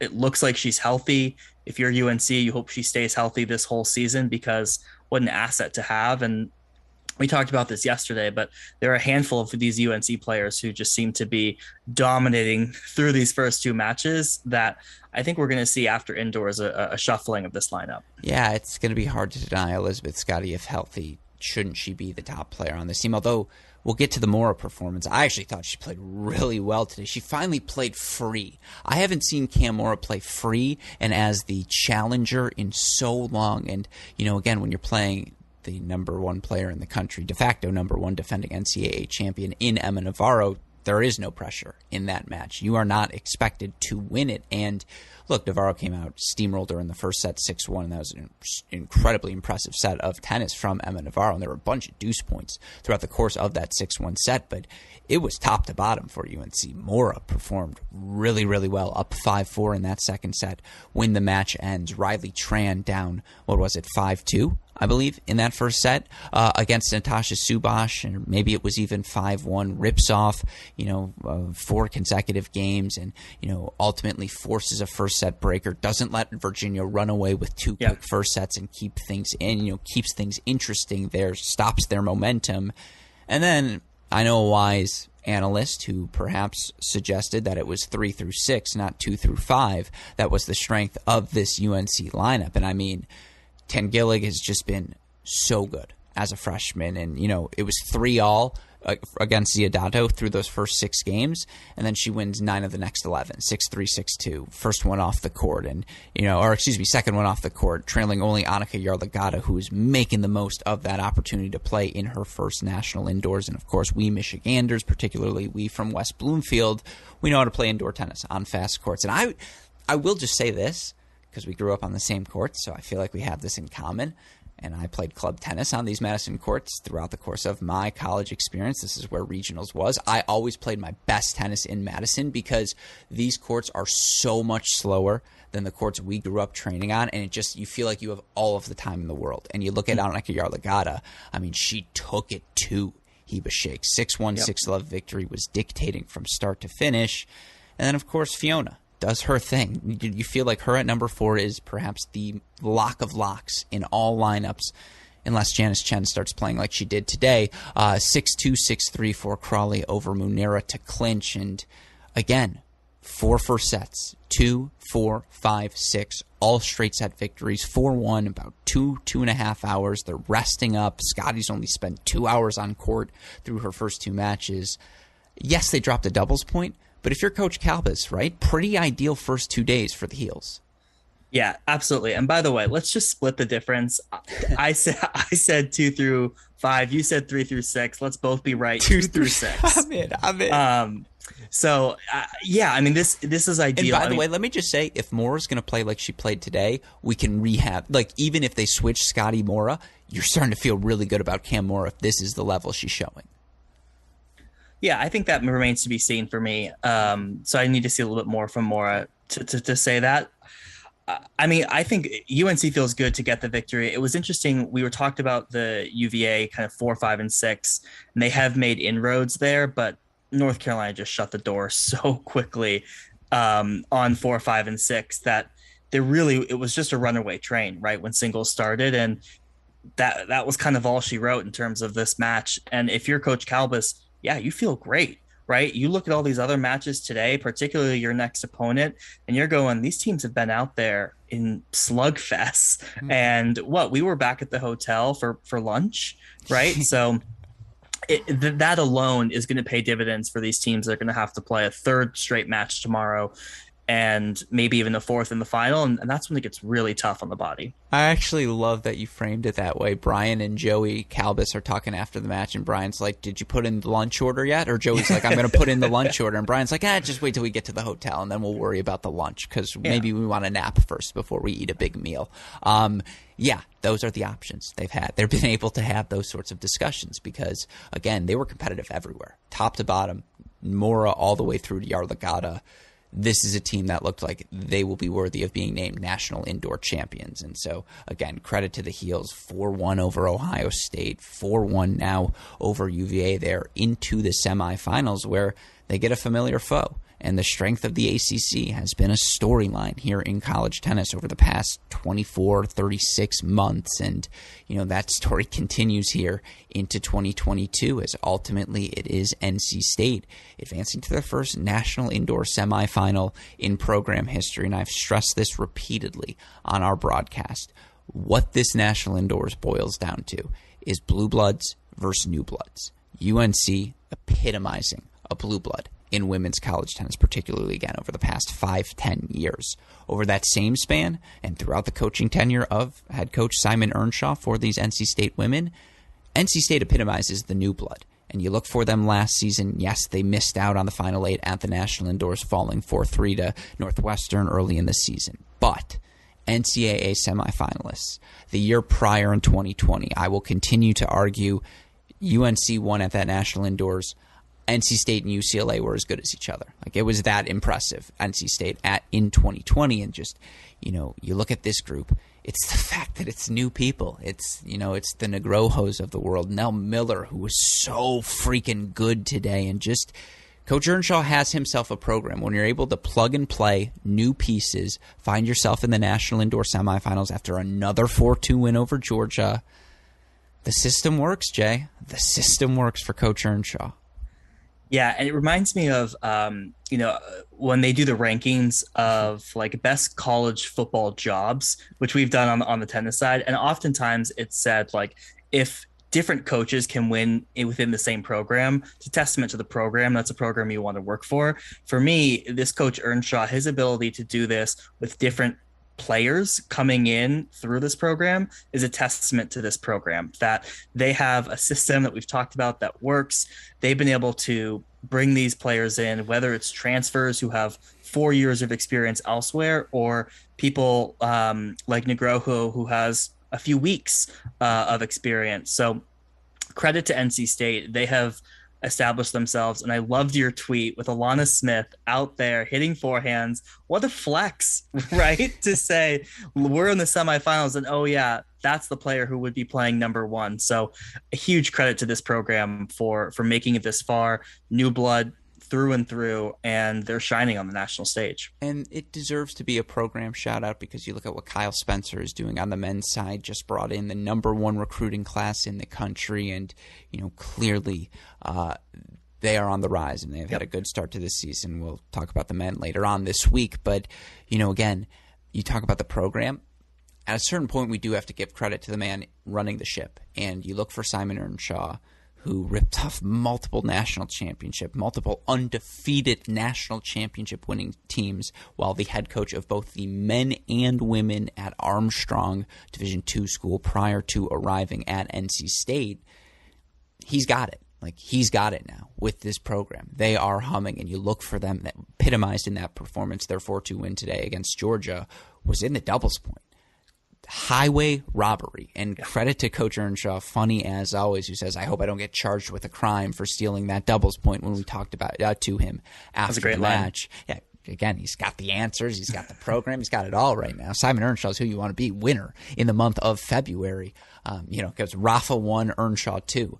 Actually, Barty and Rafa tied for 1, so Earnshaw 3. Anyways, you look for this doubles point, UGA blitzes at number 1 doubles. Hertel and Kopic, they're good. They're top 10 good. And another strong performance for them, 6-2 over a very good team in Rincelli and Rajecki. But then again, Nair and Negroho, it was a pick'em sort of match. Ultimately, Nair and Negroho get the late break. They come through. But Vitaminova and Riasco were working Miller and Jada Daniel, and they had the opportunity to serve for this match, and I believe it was 8 match points. I want to say they had or something like that. Maybe it was 6. Something like 6 clinch points. Yeah, 6 opportunities to clinch it, and on one of them, Mel Riasco, who was playing with such freedom and so loose, misses this wild poach. Forehand goes wide and long, and it was a great move, and it was the right decision.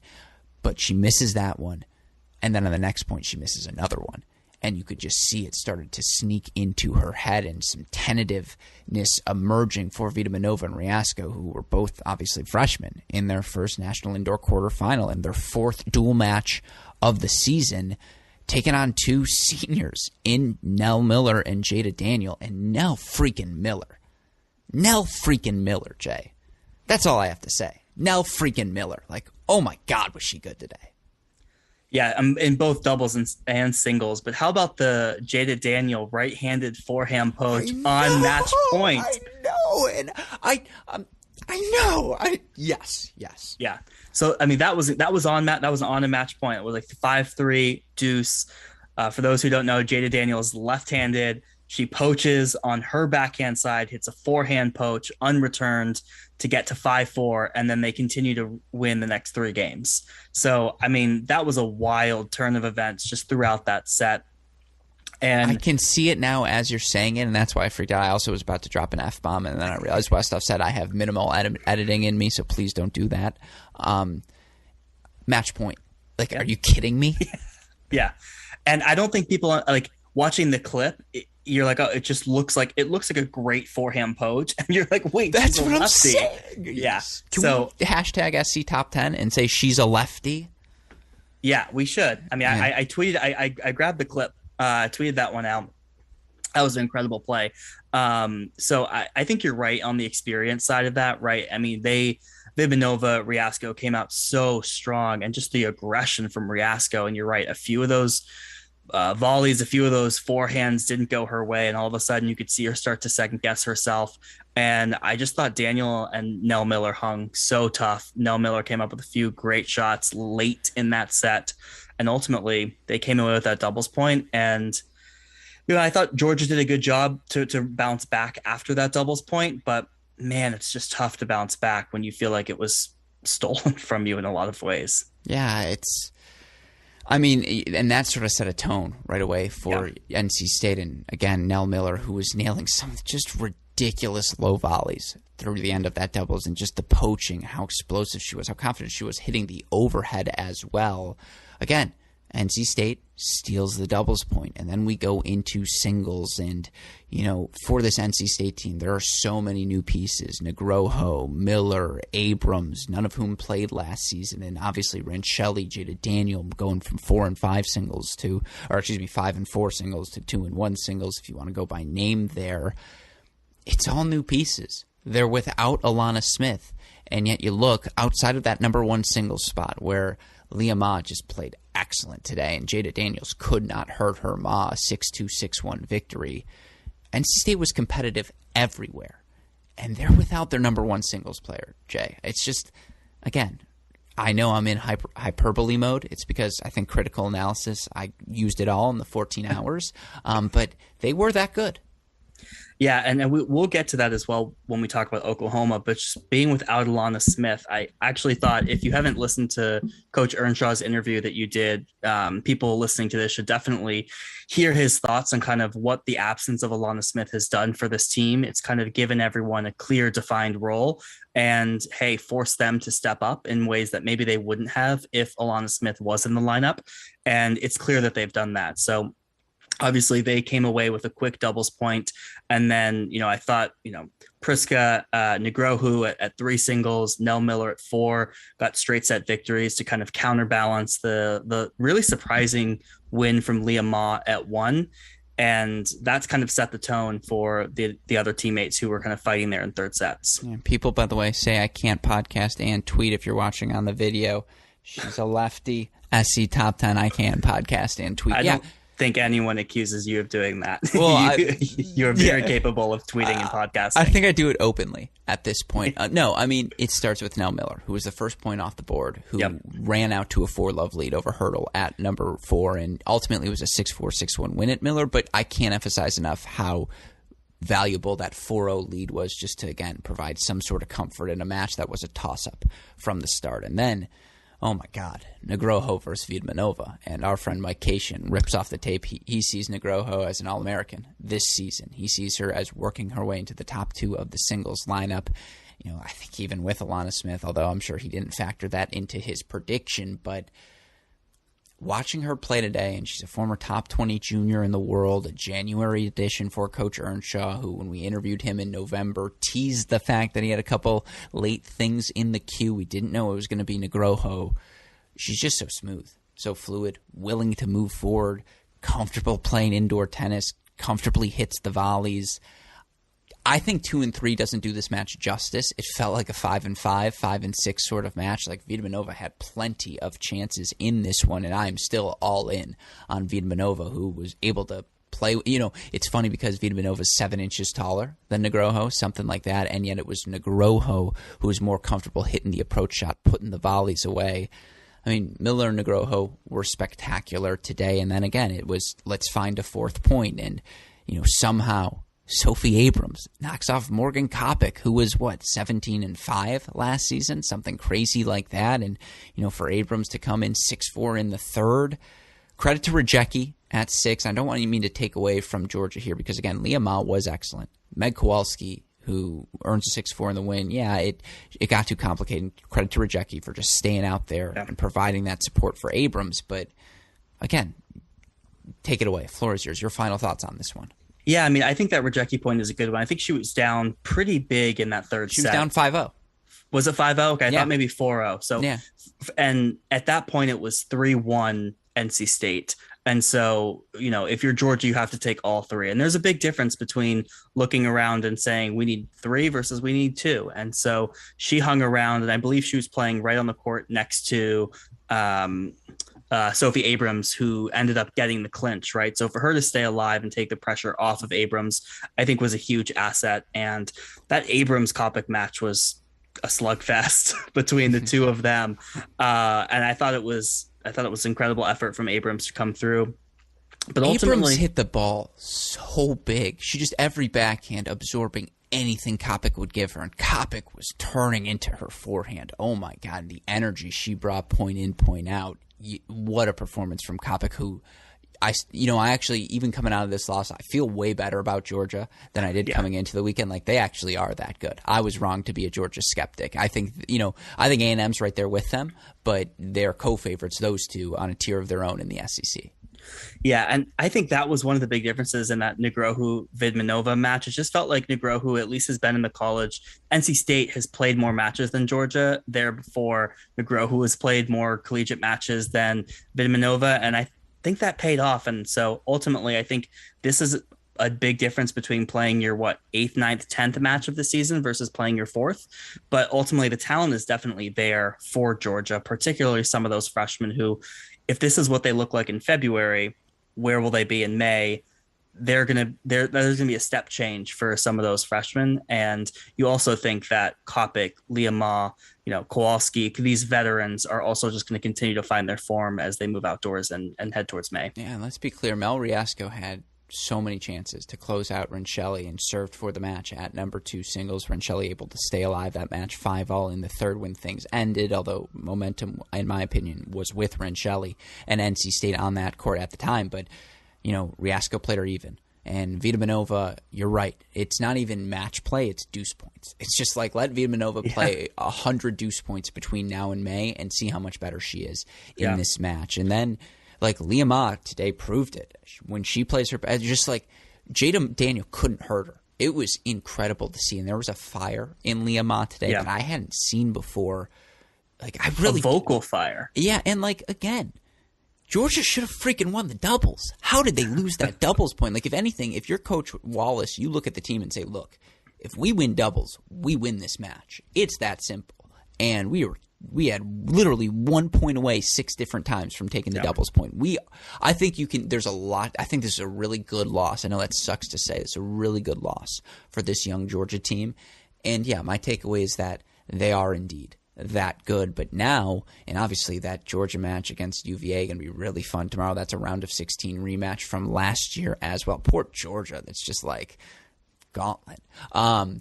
Here down the stretch, it's like we really got to see the same faces again, the people who have all these feelings about us. But now it's UNC, NC State, and obviously these are two teams with a few secrets between each other. Now, obviously, it's a lot of new faces, but Coach Earnshaw, Coach Calbus, they know what to expect. Who knows the NC State system and seems to have had the equation to crack it?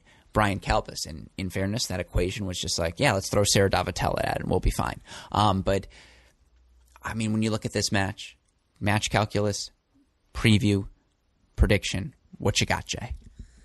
Yeah, look, I think this is going to be a close one, and I've just been so impressed with either NC State has dominated doubles or they have found ways to win. And so to me, what they showed today is they might not be playing their best doubles. They might not be running away with it, but they came up big. And so, look, I got to lean NC State in doubles here. I think they bring some of the same momentum that UVA brought today. They're going to be hungry and fired up, ready to go for UNC.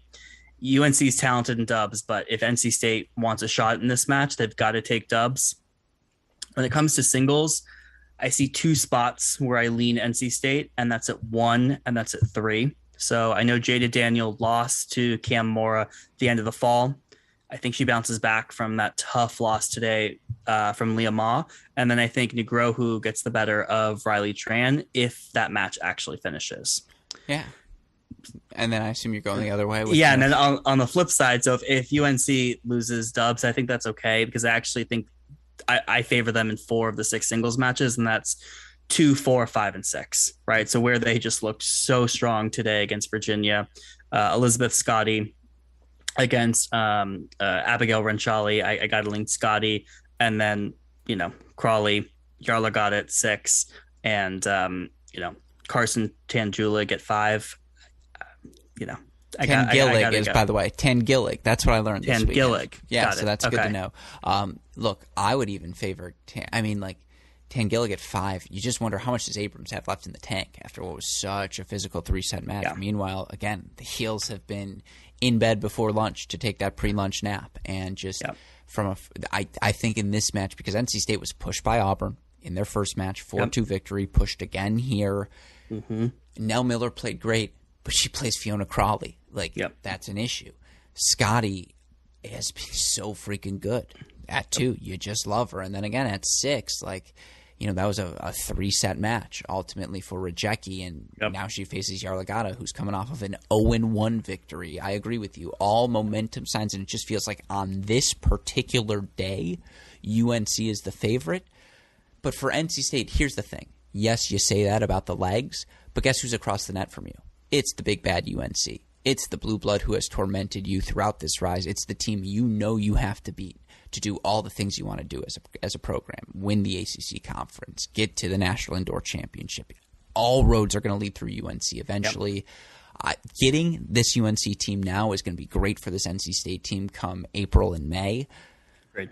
But just again, given the circumstances, yes, they're going to get their energy up. I think they can absolutely take the doubles point, although you always worry about a UNC team post losing the doubles point. When's the last time they lost 2 doubles points in a row? It's probably been a while. Or maybe did they lose to Duke in the doubles point and to UCL and to Pepperdine in the doubles point quarterfinals, semifinals? So maybe it hasn't been a while actually. No, because Pepperdine was the first time they had lost the doubles point. Okay, so perfect. 23 matches. Okay, so you made my point for me. I appreciate that. The point is they don't lose doubles twice in a row often. It's going to be fun, though. It's going to be really, really fun. And that is our first quarterfinal semifinal tomorrow, of course. We got to break down our 2 other quarterfinals preview. Semifinal number 2, offer our other thoughts on the day's consolation matches. Before we do that, got to get to a quick word from our sponsor, but stick around. We will be right back with more from day 2 at the ITA National Indoor Championships.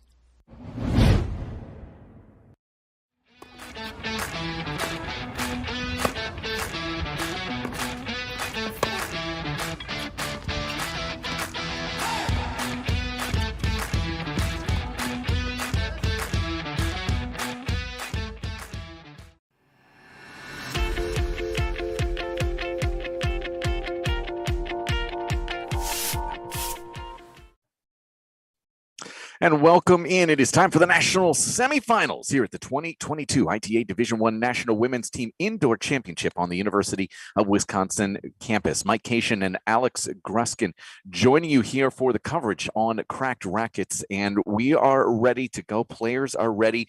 Was a little bit of a snafu with some of the computers courtside. I think they're just a little bit too excited as well as we get for this one. North Carolina Tar Heels and the North Carolina State Wolfpack. And this is going to be a fun one with UNC, obviously, so much history at this event. Absolutely. The back-to-back defending champs, of course. They have won the ACC conference numerous times over the past decade, numerous times throughout the tenure of Coach Brian Kalbis. And now they face a conference foe in NC State, a team that very much trying to usurp the throne, right, of North Carolina. They know all of their goals, ACC conference-wise, nationally-wise, runs through Chapel Hill. We've got a battle on our hands today, Mike. Yeah, and like we said, this, with so much known here, I think the doubles is going to have such a huge impact. And explaining it as you look back towards yesterday, NC State, their incredible doubles performance late in that win that they had yesterday over Georgia. North Carolina a little bit flat. Meanwhile, in their doubles performance, they lost that doubles point to Virginia yesterday. So we'll have to see how these two teams respond today. I would also add the biggest decision for North Carolina in days 1 and 2 is what do we want to get for lunch? Because we were off the court in 2 hours. We were off court, started at 9 a.m. They were off before noon. As such, they had that choice. Do we want to nap? Do we want to relax for a bit before we get into the rest of our day? Now, obviously, this match starting a bit late, given our first quarterfinal goes a bit longer, but you have to factor that in on day 3. North Carolina State been pushed twice in their 4-2 wins over Auburn and Georgia. North Carolina gets to this semifinal stage relatively well rested. Yeah, because of the fact, as you mentioned, both matches the last 2 days, both 2 hours-ish. Yes. Both 4-1 wins over Ohio State and Virginia. So yeah, in that regard, I think North Carolina does have a distinct advantage. But yes, this doubles point is going to be pretty important. Let's get you to the teams right now because you don't want to watch us. You want to watch this incredible tennis that we're going to have for you. And no surprise in terms of the doubles lineups here today for North Carolina, Crawley and Scotty taking on Rajecki and Rencelli for North Carolina State. Both of these teams suffered losses in their matches yesterday. UGA outplaying NC State at the one spot 6-2. I don't think Rajecki and Rencelli played particularly poorly. I thought NC State Georgia played particularly well. On the flip side, you mentioned this word flat. That's precisely what happened to Scotty and Crawley. They came out flat. Ball got into the body of Elizabeth Scotty, and of course she likes to be out extended, hitting those ground strokes. Just wasn't moving her feet quite proactively enough to start. You mentioned it earlier as well, energy. That's what I want to see from the Tar Heels here early. Yeah, and obviously I think, big picture, you think North Carolina State has something to prove in this moment, obviously. I think that goes without saying. However, North Carolina, this is one of those, you need to be kind of the big sister, the big brother, Yes. if you will, and just kind of search yourself. And it's going to start with Crawley and Scotty, in my opinion, as we move towards. Actually, let's stay here just to watch this first game. I believe we've got 2.2. It's just competitive here early. Yes. Mike. Obviously, first games across all three courts.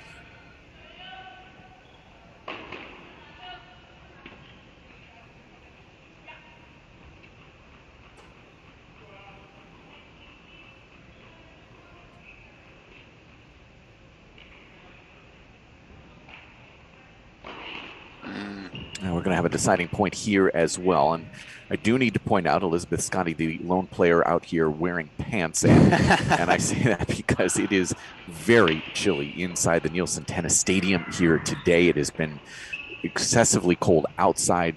Right now it is just got to 10, just got to double digits. So yeah, it's been very chilly inside as a result as well. So you will see a lot of non-participant players and coaches who are wearing long sleeves or coats here today.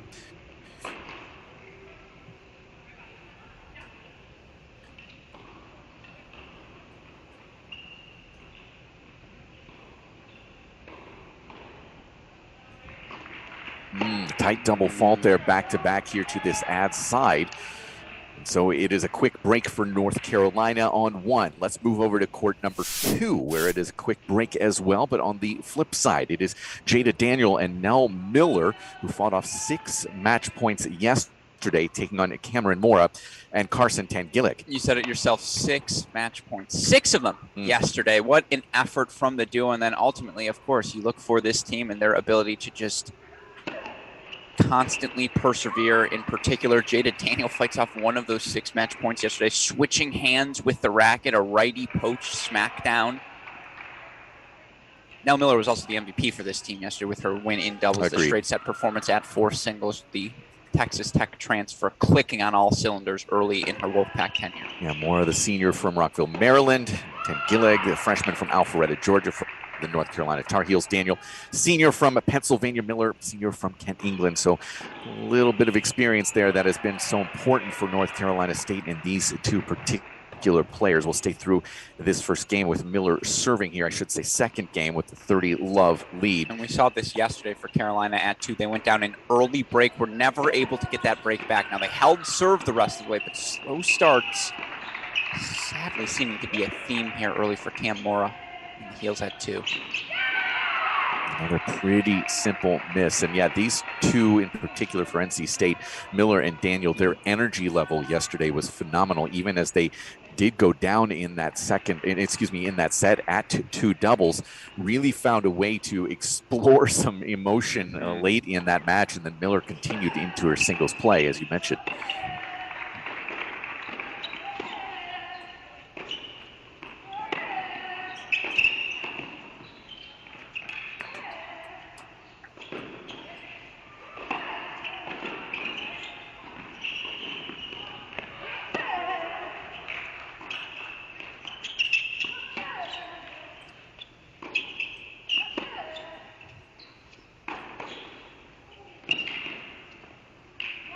That's just a fantastic reflex volley out of Jada. Daniel clinches that hold for her partner, Nell Miller, and that gets us to love as we move down to court number 3. It's Sanford and Tran for North Carolina, Nair and Nugroho for North Carolina State.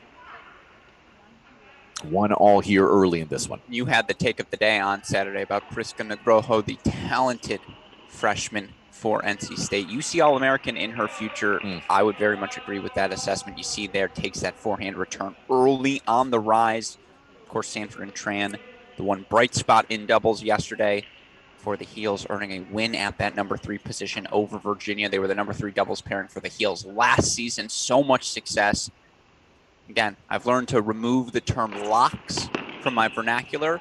That said, you feel as good about Sanford and Tran in this position as you do about any position in the country. Yeah, I don't. Yeah. Again, I think especially once you get into any type of a quarterfinal or better in a tournament situation, there are no locks. Absolutely. There just really aren't. Yeah, so I do think Nugroho, especially when you think about that, recent junior doubles title at a Grand Slam at Australian Open. I mean, that is a wealth of experience at a 3 doubles spot. Yeah, this should be a really telling one, because if NC State's able to find a way through here at 3, I do think you're right. That's could be telling very early here for the Wolfpack. Coaches involved here, Brian Kalmus, of course, from North Carolina, 19 years here at North Carolina, and Simon Earnshaw at North Carolina State. You've talked a lot about Simon's. He was a little bit hesitant when we talked to him yesterday, his system, but it's been shown that it's pretty traditional doubles. Play through the middle, move forward, kind of eliminate those angles, those one-up, one-back situations. It kind of harkens back to, I guess you would say, a traditional doubles style that we saw through the 60s, 70s, 80s, and early 90s. think we are not collectively giving enough credit to the job Simon Earnshaw has done in turning this North Carolina State team into a blue blood program in women's college tennis. And I don't want to say any program, because that would be hyperbolic, but you can have 1 year of success. Things click the right way. You just roster composition wise, you have the right sorts of veterans together. That's indicative of a good season. To lose, 3 of your top 6 from last year with Alana Smith, their number 1 player, currently not playing this season, as we go over to court number 2 right now. Daniel Miller foot on the gas as they look to extend their lead there. But the true sign of a top program is that you can plug and play, that you can bring in people like Miller, Nugroho, Nair in their first seasons. They can experience success right away. That's what winners do. That's what Coach Earnshaw has now built here at NC State. Yeah, and you mentioned Alana Smith. Yes. She was on court yesterday. She was out on court during one of the later evening sessions last night, just getting in a light hit. No movement. Right. Yeah. I saw her walking around today just in street clothes, and she still had an ankle brace on. So obviously it's a very slow process, but it's one to keep an eye on, as they do hope to get her back later in the season. Still 2 more break chances here for Daniel and Miller. And if we can go split with court number 1 as well, as Scotty Crawley doing precisely what NC State's doing here at 2. The Tar Heels a 2-love lead, love 30 lead as well in the NC State service game. So on serve at 3. Very, very early going. Very early.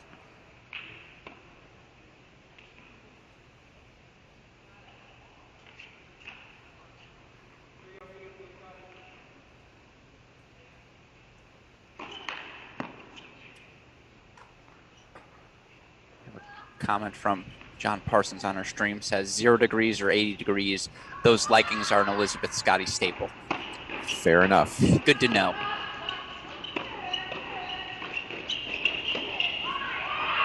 A bit unlucky there as that ball clipping off the tape there. Miller unable to redirect. So it's going to be a deuce point here on the left side.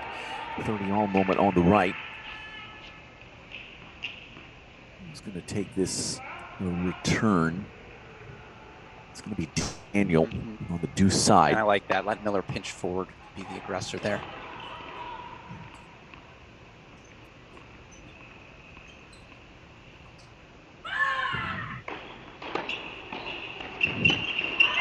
Just that little movement forward, kind of forcing the issue. You're trying to find the feet in that situation, but the error gives NC State a 2-break edge at the 3 spot as we move over to court number 1 here, as NC State looking to get on the board, down a break already. I believe you said the 3 spot, 2 spots. Excuse me. 3. Yeah, sorry. Can we also point out head coach Simon Earnshaw in the all-red tracksuit? That is just, that's a killer outfit.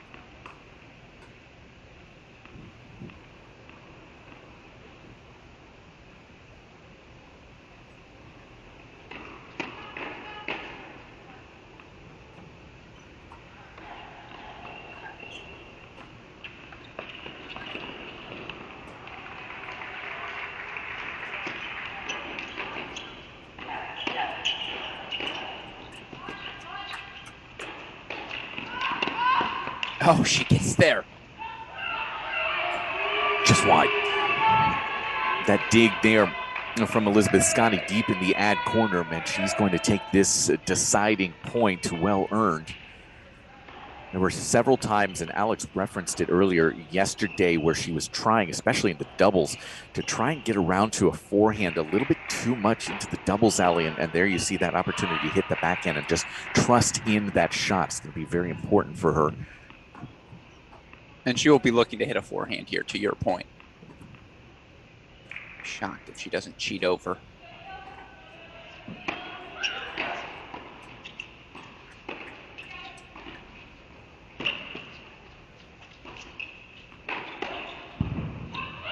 And that will sail, and so it's 2-break leads on both 1 and 2 in this moment for opposite teams. So we kind of have one of these situations where it's potential that we could all just get down to court number 3. So let's head over there right now. Nair Nugroho serving 1-2, 3 all.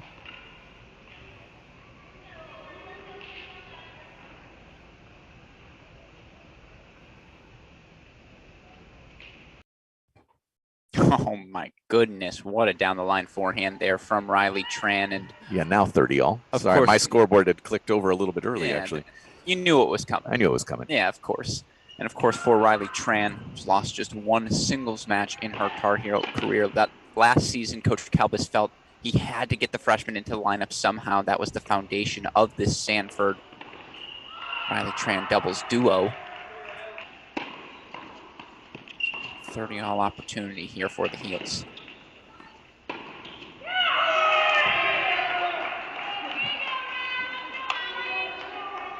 Tran is way forward on this second serve.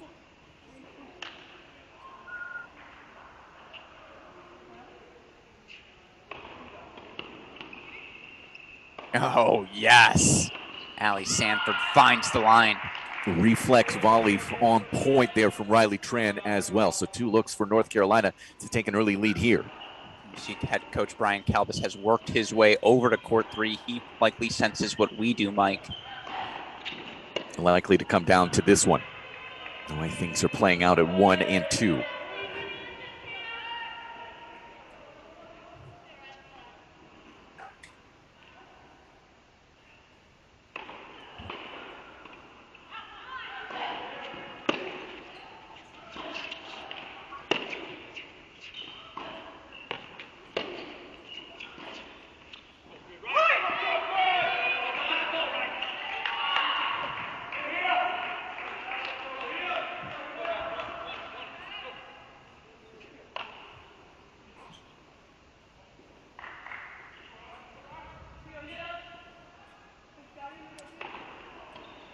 That will miss well long. So it's a break before the Tar Heels at the 3 spot. So for the moment, North Carolina is in control of their destiny here with this doubles point in mind. Let me just ask this question now as we move over to court 2. It is a deciding point over there. I'm going to ask this of you now. Still really early. Can North Carolina State win this if they lose the double point? Of course they can. The job becomes, and this is an approximation, 89.6% more difficult because and I've already alluded to this, they played 2 4-2 matches just to get to the semifinal stage, and yesterday's 4-2 win over Georgia certainly felt like a 4-3 win, and with all the emotional energy they spent coming back in doubles, coming back in singles, You know Coach Earnshaw prides himself on his doubles point. That's a let, by the way. So you just do worry again from a momentum standpoint. They dropped the doubles here. Now you've got those sore legs as well. Tar Heels have looked so good in singles. A younger me would have said no. A wiser me says, of course, there's still a chance.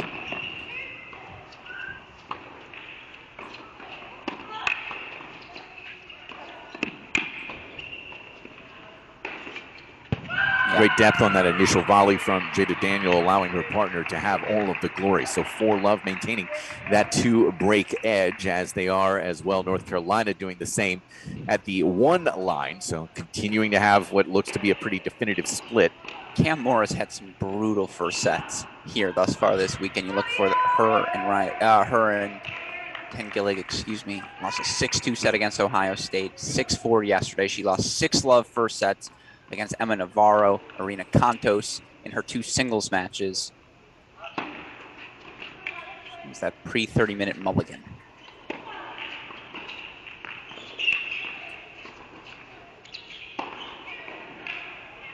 Well, let's just kind of focus back on court number 3, because again, it does look like things are relatively decided on 1 and 2. We'll keep you updated if things change just a little bit, but here it is Riley Tran serving at love 30.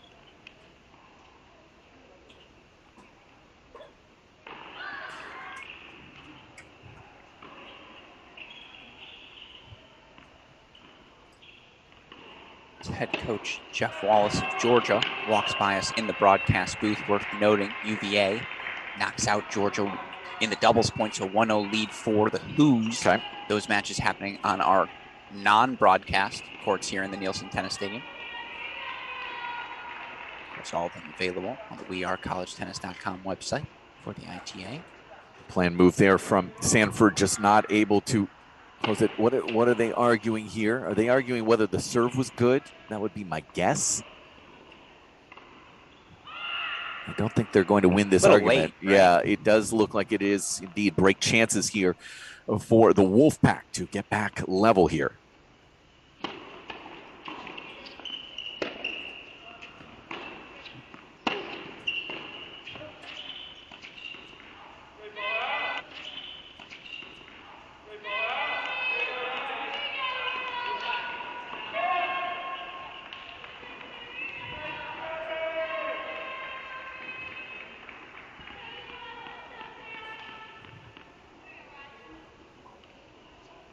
Perfect.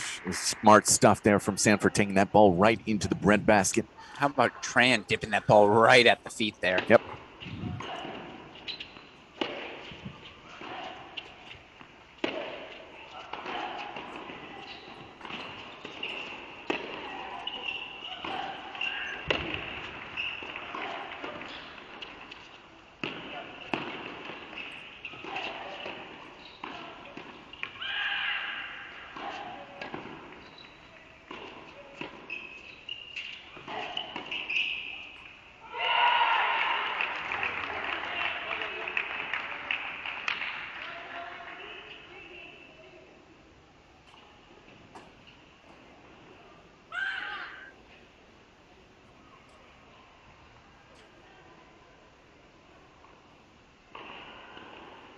Good leave and a fantastic doubles point, just solid all around. Gets away from Riley Tran, and we're back level now on serve. 3-2 down there on 3. Let's check in again on court number 1. Again, North Carolina's been in control from the jump here for love. An opportunity for Rajecki and Rensheli to get on the board.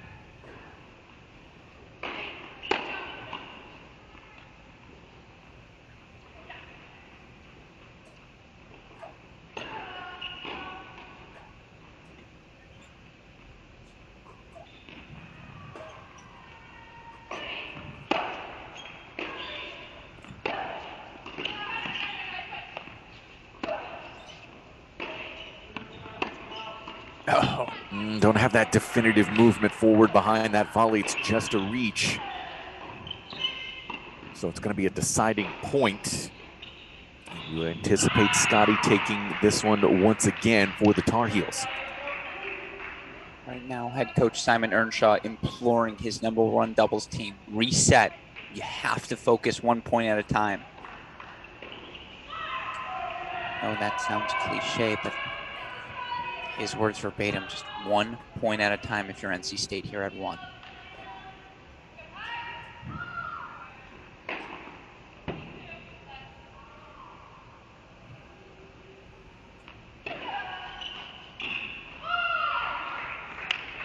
Is that a lead I believe that was a lead, yeah. Okay.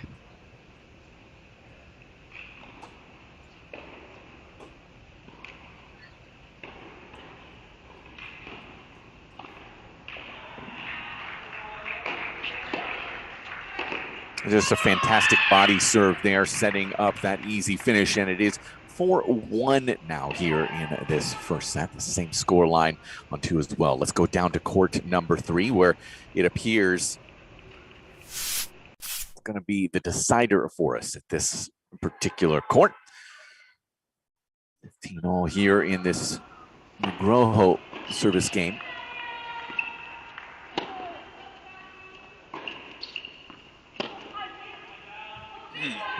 Uncharacteristic error there from Groho. Yeah.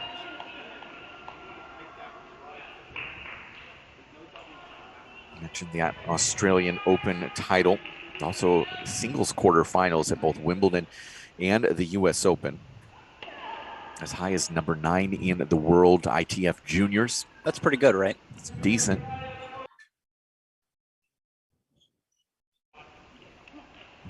Has played the Billie Jean King Cup as well, so just an incredible amount of high-level experience.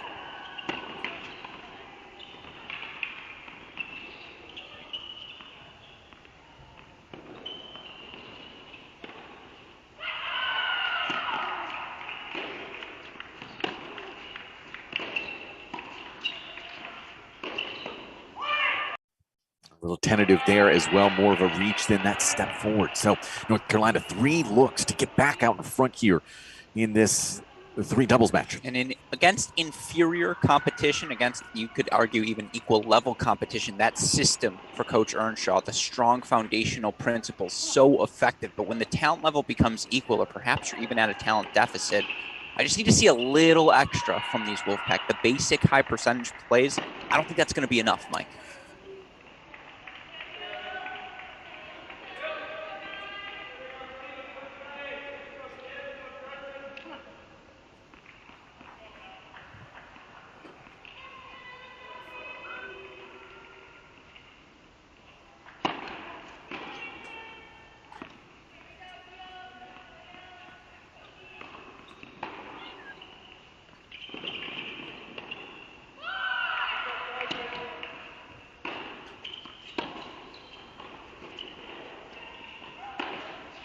Ooh. Off of the frame into that tarp, and the break back for North Carolina to 4-2 as we head over to court number 2 as NC State looking to get that one in the books as we come back into a miss on the forehand wing for Nell Miller. That might be her first unforced error of this set. North Carolina State has been on top of the net here at this number 2 doubles position, just taking it to Cam Mora. Carsonton Gillig. There's actually, I saw Cam Mora for perhaps the first time this weekend approach the net here, pinch forward in the doubles court. They're just looking for answers.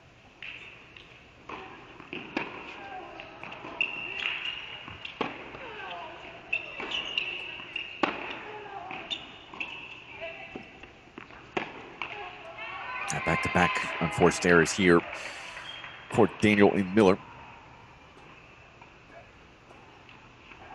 As we look ahead, Daniel's going to be in the 1 spot for NC State.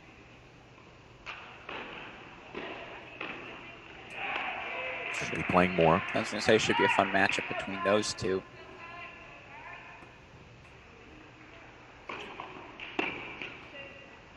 You love that. Gillig looking to serve and volley while Mora stays back.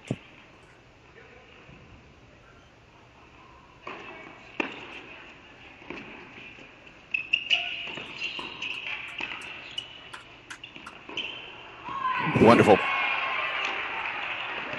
Absolutely phenomenal stuff Daniel Miller making all the right plays as well. Force the issue and force them to come up with something spectacular there. And let's go split screen with one as well as we've got game points for Crawley and Scotty. We might have just missed it, as a matter of fact. Crawley, Scotty holding 4-5-1. So they're now one game away. I'll keep my eye on that, let you know if we get close to a match point.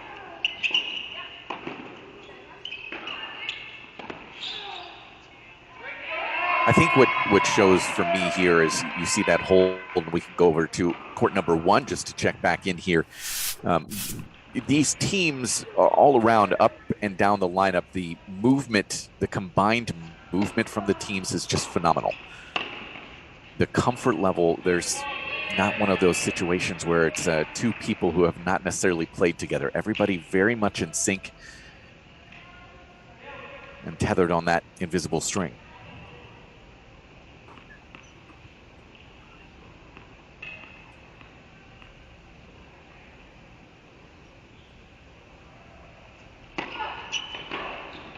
I think it applies to the Tar Heels at this number 1 position as well. Crawley, Scotty.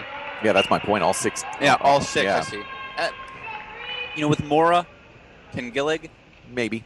But I think that's part of their style of play, is just to keep everyone uncomfortable. I think they've done a good job, though, of understanding who each other are. Exactly, and they take comfort in that uncomfortability.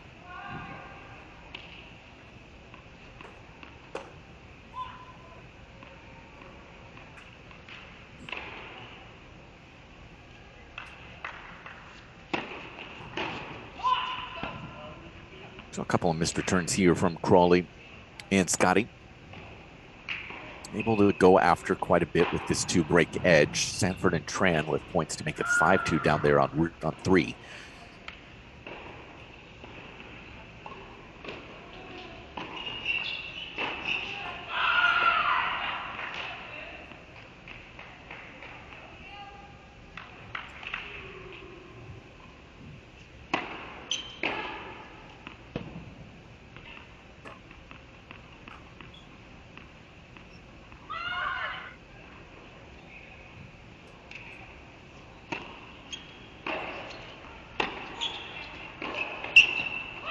Takes out Fiona Crawley in the process. Tight volley right into the body. We have 2 things we'll work on for our 2023 broadcast. A, the tri-court vision, so we can get all 3 at once. B, miking up these players. We're sitting right above this number 1 doubles court, listening to the communication between Scotty and Crawley. There's always a smile, always a small joke, some sort of self-deprecation. Really love the energy they've brought here to this number 1 spot.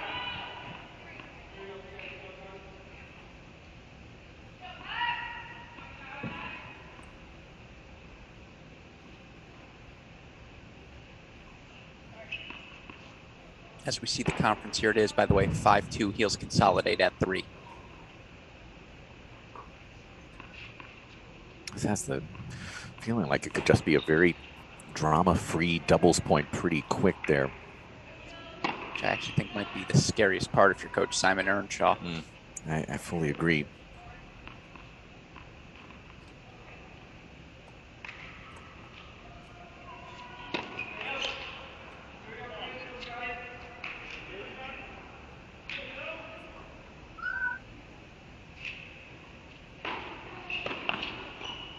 If we can pop up the split screen, because we will have a match point coming on 2 right now. So match point for NC State over on 2.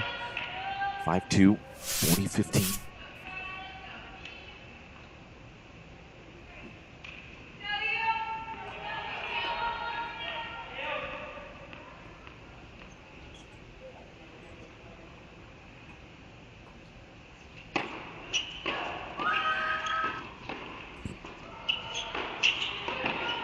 Oh my, you do not expect to see Noah Miller miss that easy of a bunny from right on top of the net, especially on match point. And that was a very fun point on the left side of your screen. Fun exchange there from Rajeki Rinchelli at the net. They continue to push forward 2-5 there.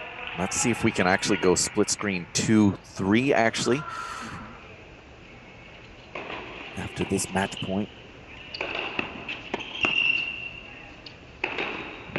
Yeah, we can just focus in on court number 3, as that is a clinch at the 2 line for NC State doubles. 6-2 at 2. Had the chance to, again, lock in on Miller, Daniel, who high-five each other, then look up and look at both scoreboards and say, wait, what's happening at 1 and 3? We're down 5-2 on both. Let's be clear, that's one set in the pockets for NC State. They're going to need another Georgia-esque performance today to steal this doubles point. Yeah, absolutely. As Sanford and Tran 2 points away from picking up a victory here. On the return side, however,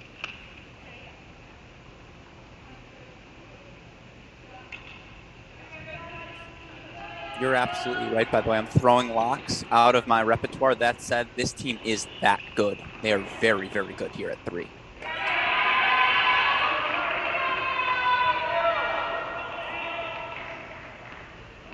I was watching that point with my eyes. What happened there? Sanford inside in, backhand volley, hit the net tape, actually got past, I believe that was Negroho at the net down the line. So now Love 40, quadruple match point here for the Heels.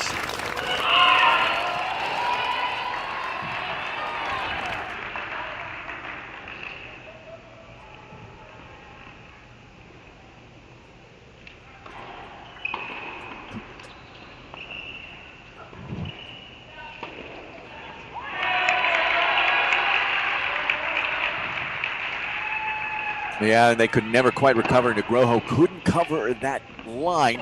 And so that is North Carolina picking up a victory there at the 3 line. It does say match score 1-0 on our screen. Not quite yet.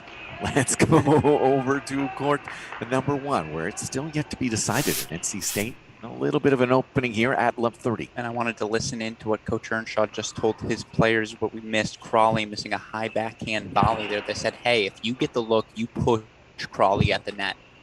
We're not going to win slapping forehands today with Elizabeth Scotty from the baseline. Sitters got to go at Crawley. Just a little tactical point to look out for. What a win, though, from Sanford and Tran. That just felt routine.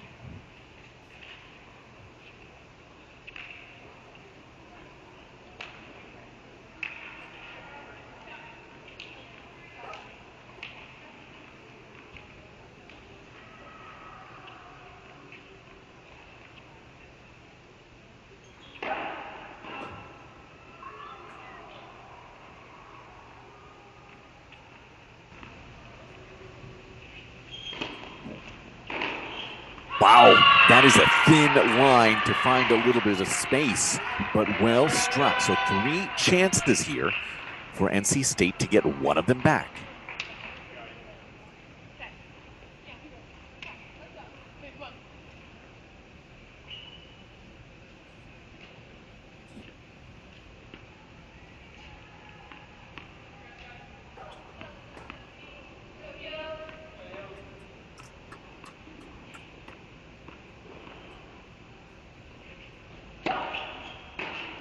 Perfect little slider there as Scotty takes it out wide to 6'1", using all of those angles. It would be so nice to have a first serve like that in your back pocket.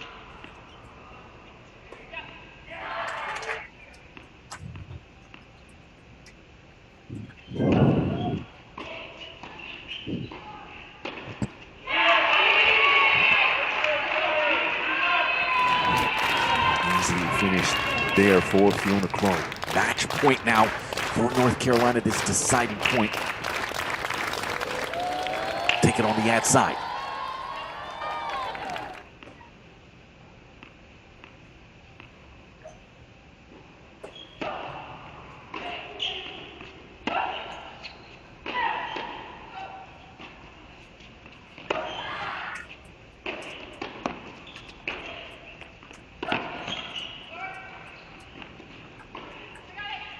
Well, it's the defensive work paying off there for Elizabeth Scotty. And yeah, drama-free doubles point won by the North Carolina Tar Heels with wins at 1 and 3, setting a tone here early in this one. Businesslike. That was a businesslike performance for the Tar Heels, who have made 7 national indoor finals in the past decade. Mike, 7 of them look well on their way to making an 8th here today. Now, there is a lot of action to go between now and a potential another final for these Tar Heels, but you look at the way they respond after not coming out flat. Or we could say they came out flat yesterday against Virginia. That was not the case here today.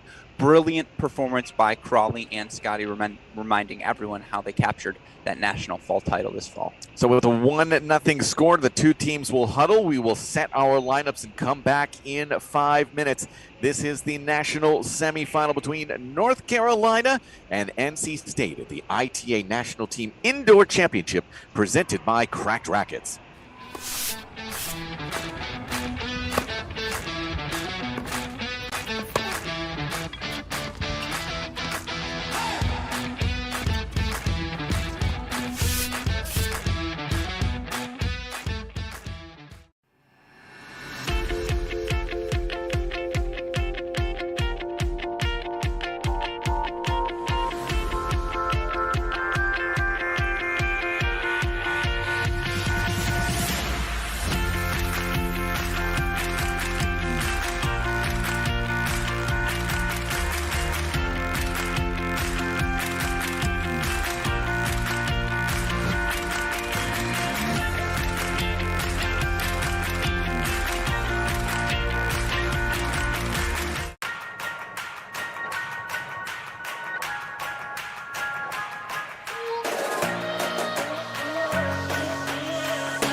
Welcome to the Mini Break, your daily podcast for the biggest storylines, results, and controversies from the tennis world. Today is Sunday, February 13th. It was Survival Saturday at the 2022 Division I Women National Indoor Championships. Hopefully all of you listeners to this podcast are tuning in to our broadcasting of the event. We have first ball to last coverage over on our Cracked Racquets YouTube channel. Myself, Mike Cation, Daniel Westoff, steering you through the opening national championship event of this 2022 dual match season. Of course, it's our first look at the top 16 teams all in one location, and what a day of tennis we had on Saturday. Dramatic finishes, come from behind performances, standout upsets, first time accomplishments in program history. We hit just about everything you'd look to hit throughout what was, again, an extraordinary day two of the event. And joining me on today's podcast to help recap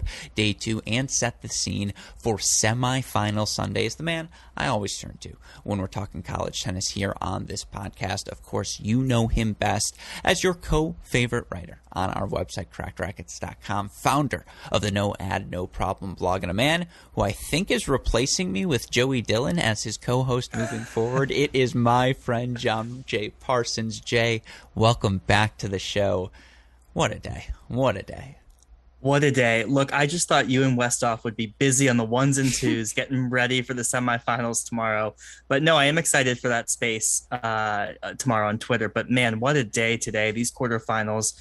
Indoors always seems to deliver, right? It's the first tournament of the year where you're getting kind of the top teams in the country, and just match after match, just such high quality results, historic results. And I mean, I'm excited to break it all down. there's a desperation to the NCAA tournament because it's win or go home, obviously. And you see in those final moments when a team's down, a doubles point in 4 first sets or whatever it may be, there's that final push. There's always a push in a match where it's win or go home. At the National Indoors, it's a little bit different, right? Because, of course, you're guaranteed 3 matches throughout the weekend, but it's also so early in the season that for so many of these teams, they don't have those instincts. They don't have those calluses, or they're developing it for the first time. And so, you see these waves, whether it be, in today's matches. First of all, UNC, excuse me, what a wave they had in the start and through the course of their performance in singles. And that's the first time to get to see this group make a push like that after dropping a doubles point. That's just something you don't see.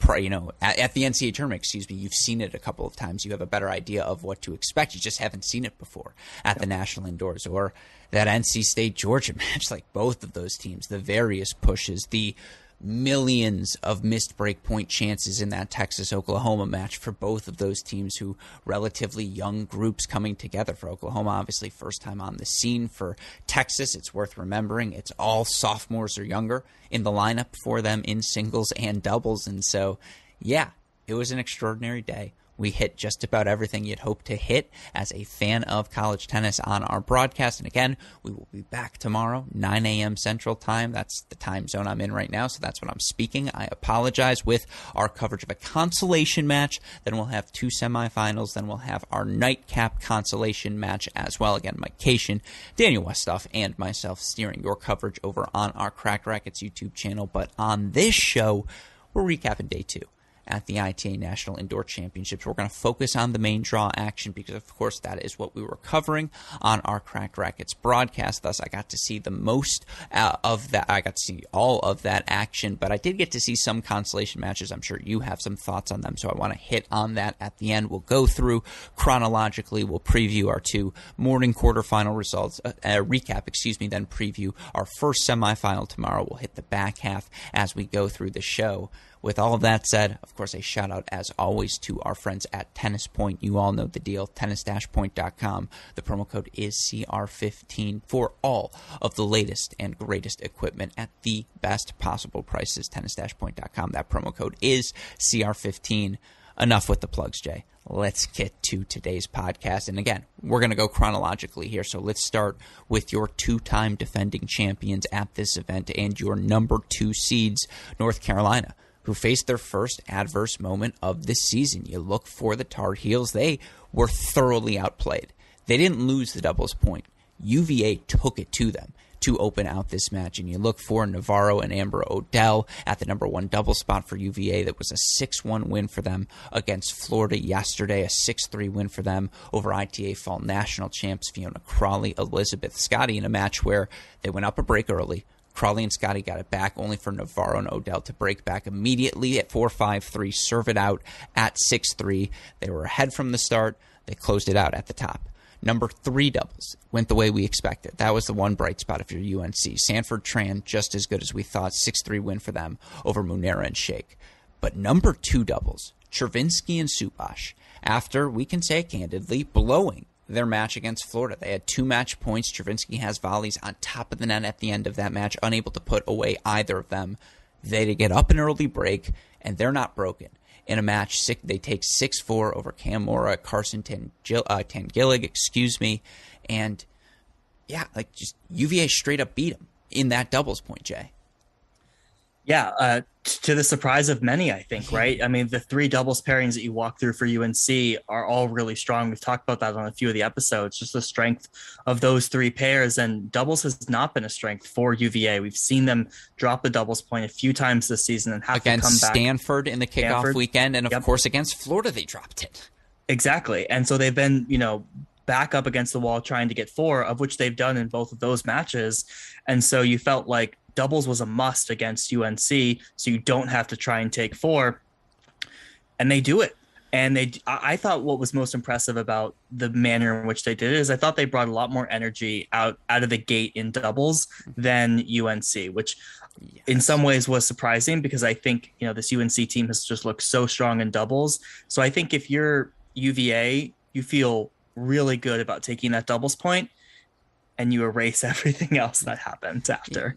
Completely fair. And, I think shout out to the UNC Tar Heels for doing exactly that with the doubles point. And you talk about the energy Virginia brought at the start of the match. They played like someone who's trying to usurp the throne of UNC. Yep. Obviously, UNC has been the team to beat, not only at the in the ACC conference, but perennially. They haven't lost a regular season match since 2019. They haven't lost a conference match since, I believe, the 2018 season when they lost at Duke. And just they have been the standard of what is possible, match in, match out in college tennis over these past 5, 10, 15, really, 10, 5 years is where we're going to focus on here. But, this group definitely came out a bit nonchalant against Virginia, and Virginia capitalized on that, and they were hungry. And I think Crawley and Scotty did wake up, but it was just a little bit too late. And again, at number 2 doubles, for UVA breaks right out of the gate, and they hold that the rest of the way. You have to credit the the Cavaliers. They just outplayed them at 1 and 2 doubles. No ifs, ands, or buts about it. But what was so impressive for this UNC team, who ultimately earns a 4-1 victory in this match. Back inside as singles is underway for this national semifinal between the Tar Heels and the Wolfpack. Mike Cation and Alex Gruskin, rejoining you here on our broadcast on the Cracked Racquets team. Mr. Gruskin running all things Cracked Racquets right now. In reality, let's be clear, super producer Daniel Westoff runs all things Cracked Racquets. I just do what I can. How are the pods running at night? Everything's okay? They're definitely running. Let me tell you, they're running overtime. All right, well, we've got some fantastic singles before you today. Don't forget, 3:30-ish start, still technically possible for Oklahoma and Pepperdine. Our second national semifinal. We'll have that for you immediately following this one. Probably the best way to say it. Let's get through some of our singles lineups. We're going to start here at the 1 spot. Cam Mora and Jada Daniel as we go through this one. Mora, the right with the two-handed forehand, has an early hold. One Love senior out of Rockville, Maryland. Daniel, the grad senior out of Newtown Square, Pennsylvania. This is a matchup, if you are NC State, you absolutely need to take after dropping the doubles point. Cam Mora dropped 6 love first sets in her first 2 matches here at the National Indoors. Now, she picked up her level at the end of that match against Navarro, was up 5-4 yesterday against the defending NCAA singles champ for Virginia. But simply put, Jada Daniels, upperclassman, leader for this team, has to get the job done today.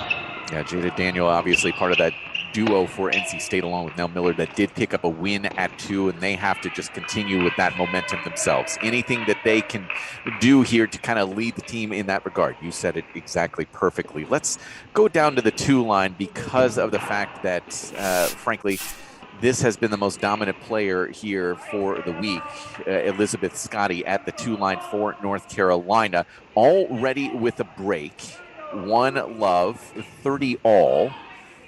What is it, 5 games she's dropped through 2 matches? 4? It's not more than 6. Now I have to go. I think it's 2-1 and 1-1. I thought it was...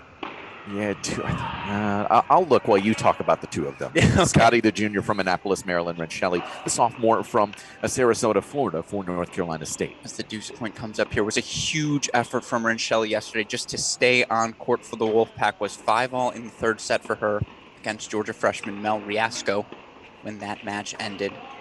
I do wonder, how much does Renshelley have left in the tank? It's been like 2 hours on court for Scotty total. Yeah. It is 1 and 1 yesterday and 2 in love the day before. So 4 games. 4 games total, yes. Sorry, 5 was... I'm sorry, Scotty family. Yeah, no kidding. Well, there she gets broken. I think that's the first time, though, she's been broken Absolutely. On the week. So a really important statement there from Renshelley to get the break right back from, of course, Sarasota, Florida, that hotbed of tennis down there.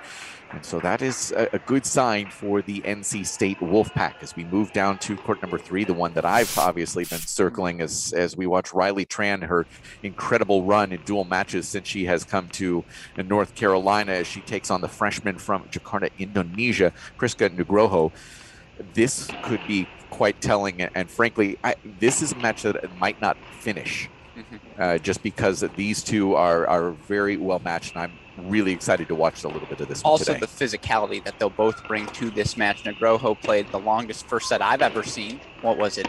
Hour and a half in the first match NC State played this weekend against Auburn. Meanwhile, Riley Tran yesterday was down 5-2, I believe, in the first set to Natasha Subash. Now, ultimately lost that set 7-6, but her fight just robbed all of the momentum Virginia had built after that doubles point. I agree with you. This match, start the stopwatch now. Feels like it could be going for a while. Yeah, and I think, you kind of count Tran as a point here for North Carolina. That has been what she has brought to the table, and it has been proven, no doubt. She does, I will say, she does have some strapping on her left shoulder. Just something to keep in mind. We do have everyone struggling with just a little bit of kind of an ache or a pain on day 3 here at the national team indoors. So just something to keep in mind. We'll stay here through this game. Nugroho serving. Probably the biggest liability for Nugroho does tend to be that serve. Yes. It is still lacking just that top level pace, especially on second. So it's going to have to be kind of those question marks for her moving forward. I love the depth she gets on the serve. Yes. I love her ability to pick spots. I agree with you. It's not a shot that earns her free points. Correct.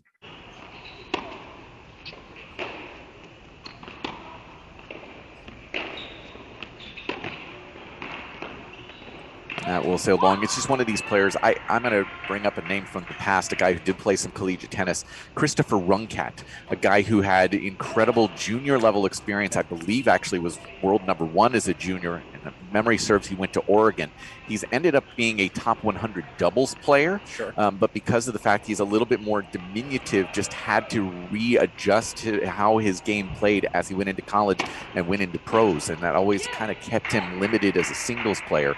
Really has been very effective on the double side. 1-all here. Nugroho does get that hold as we move down to the 4th spot. Another really high firepower matchup is Fiona Crawley from North Carolina, the sophomore out of San Antonio, Texas, takes on Nell Miller, senior from Kent, England.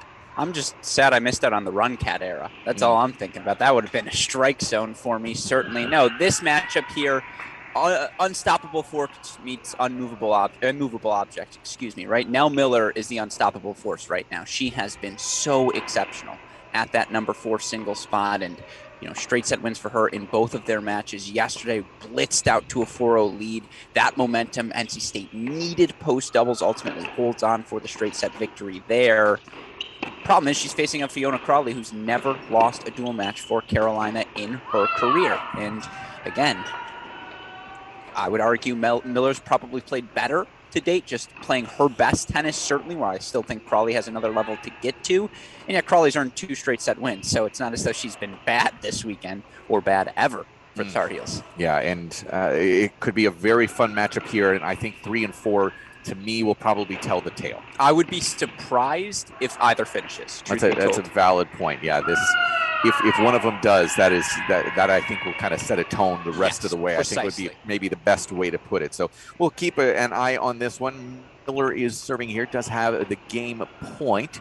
Actually just earned that game, so 1-all here.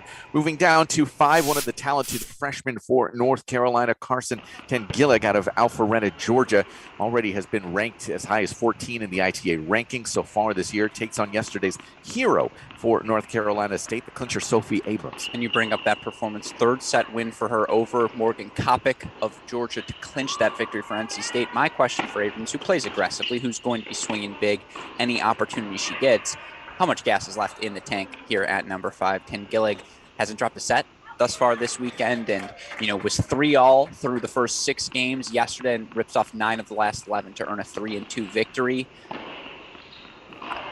If you're NC State, you probably have to get this one, but I don't know, Mike. Again, never doubt out the freshman here. Yeah, so as you see, Abrams is already up a break, plays with a lot of emotion, does Abrams. So just something to watch. She will have some wild swings with that emotional component here. So just something to keep an eye on as she does go down, if she does go down at some point during this match. She does have game points here. And let's move a little bit down to court number 6, where Annika Yarlagada for North Carolina, the junior out of your hometown, West Bloomfield, Michigan takes on Amelia Rejecki, sophomore out of Nottingham. It's as credentialed of a newcomer to the lineup as you could have for the Tar Heels. Third year, Annika Yarlagata still has 3 more years of eligibility, though, including this one, given that extra year extended due to COVID. She's played a bunch of matches at the 5-6 single spot for the Tar Heels throughout her career. Actually clinched a 4-3 win for them over Georgia last season. That was the biggest stage she had played in prior to this weekend's action. 0-1 yesterday. She looked pretty darn good. You feel great about Yarlagata if you're the Tar Heels. This is going to be a deciding point upcoming here. Talk about her as a person, because as most people might know, she was a top 10 recruit, as high as number 3 in the country in her junior career. And as you mentioned, yes, she's going to have 3 years of eligibility here, including this one. But how does she handle playing at the bottom of this lineup, considering just that incredible accomplishments that she had as a junior? Oh, absolutely. You see this deuce point here. More than anything else, it's a testament to her character, her perseverance, and her determination. Annika Yarlagata would have had many offers, unofficial offers. Let's be clear, I'm not insinuating rule breaking as we see the break go back for 1-all. Plenty of offers. Hey, come play right away. You want to be top 3 in our lineup? You can be. And she said, no, I want to stay in Carolina. A, I know education important to her, her family, that UNC degree so valuable, of course. But B, to be the best, you have to compete with the best. And over the past 5 seasons, 3 years in the case of Yarlagata, UNC has been as close to, if not the best, you're going to find in women's college tennis. It's a testament to her character, her drive, that she's decided to stick around in Chapel Hill this long. All right, so 1-all here, and that gets us through our lineups. North Carolina, of course, with that at doubles point. That could be key here as we move forward. As I'm looking at our scoreboard, the lone break lead right now belongs to Sophie Abrams for North Carolina State at the 5 line. Outside of that, it is fairly level here early. And let's go to court number 2. Simply put, we haven't seen much of Elizabeth Scotty. She's just been off the court before we even get back to her in our rundown, right? We make it to 6, and usually it's 6-1 first set to Elizabeth Scotty. And so is this a testament to Renshelley's performance? Are we seeing a slowdown from Scotty? Let's lock in here. 1-2, 30-all.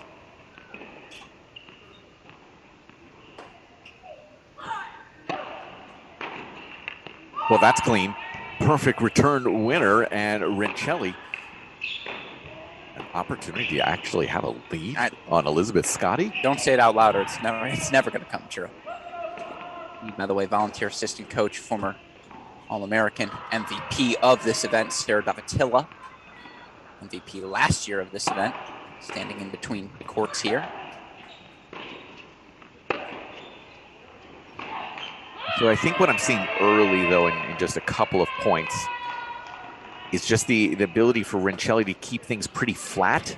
And I think that's obviously key anytime you do play a taller player. If you can keep things low so they are having to get down and low and not having those easy strikes a little bit higher in that contact zone. Yeah. We'll see. A deciding point, though, it's going to be taken on the ad side. You pointed out really well yesterday, if you let Scotty extend, she's a different player than if she's got to say something jammed to her body. Renshelley has the sort of pace. Take the ball off Scotty's racket. Yeah, it's the right play. Yes. That ability, again, if she's able to continue finding it flat, regardless of which side you're taking it to Scotty, that's going to be the real question. Let's go over to 3 right now. In the midst of this one, Negroho and Tran. Negroho serving 1-2.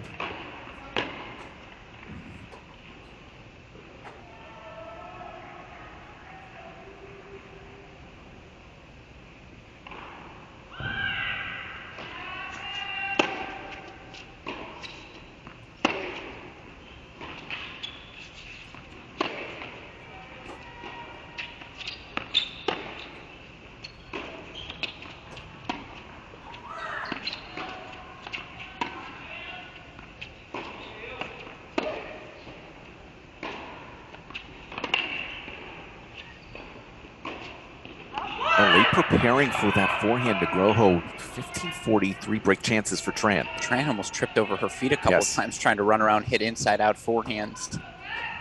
Negroho already employing the park the bus on that deuce side.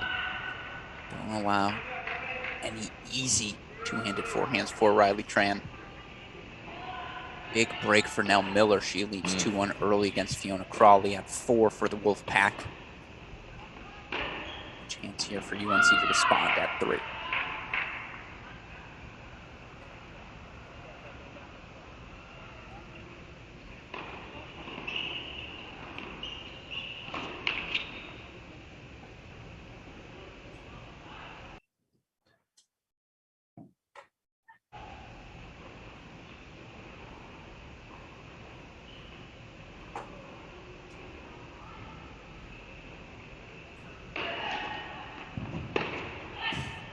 A rough miss there from Tran. Yeah, she looks about like I feel at the moment, wondering how she wanted to attack that one. If wanting, the second serve just doesn't have a lot on it. Flat is the wrong word, but it is eerily calm right now, Mike. I figured one of these teams would come out yelling, more energy, just a little more tenacity, scrappiness.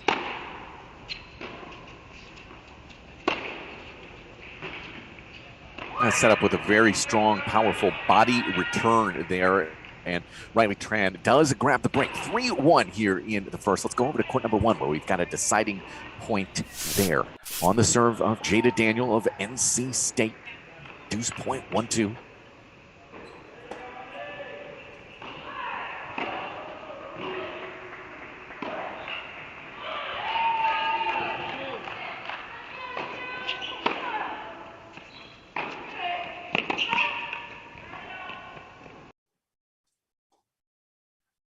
Unfortunately, the camera freezing there. Massive inside-out forehand from Mora. Great feet to get around and smoke that inside-out into the ad corner. And there's your break from North Carolina at the 1 line. The past hour and a half of singles from Cam Mora, unequivocally the best she's played in this 21-2022 season. And I know she's top 10 entering this entering the spring calendar.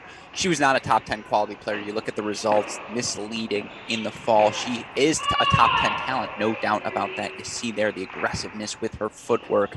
I'll tell you what, if you get the best version of Cam Mora moving forward, which not only A, gives you a shot to always win at 1, but B, lets you keep Scotty at 2, huge development here for the Heels and Coach Calvis.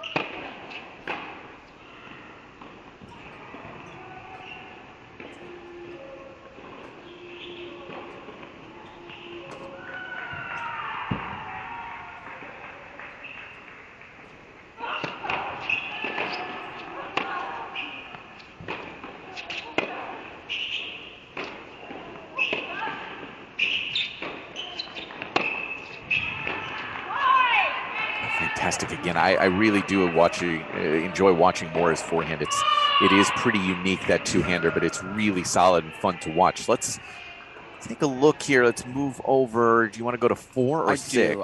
Okay. This is a swing match. This is one of those tipping points, as they would say at 5:38. All right, so it is 40-30 for Miller in this 2-1 game, trying to consolidate her break. I think it's safe to say easily the MVP for NC State yesterday. I could argue of this tournament thus far. Dominant in her 2 wins at 4.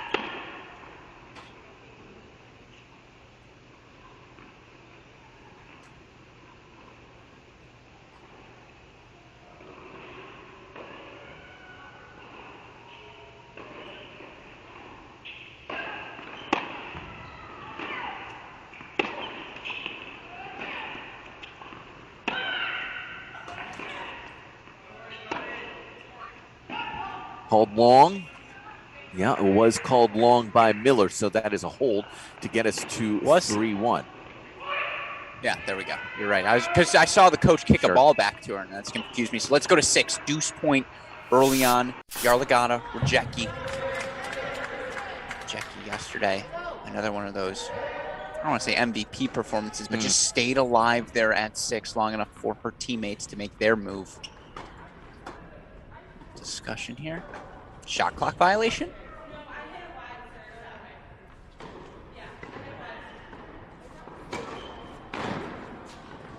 It's now 40-30 on the scoreboard as opposed to deuce. I think that's where the confusion has risen. Yeah, clearly. Let's go back to the last agreed upon point. I know those rules.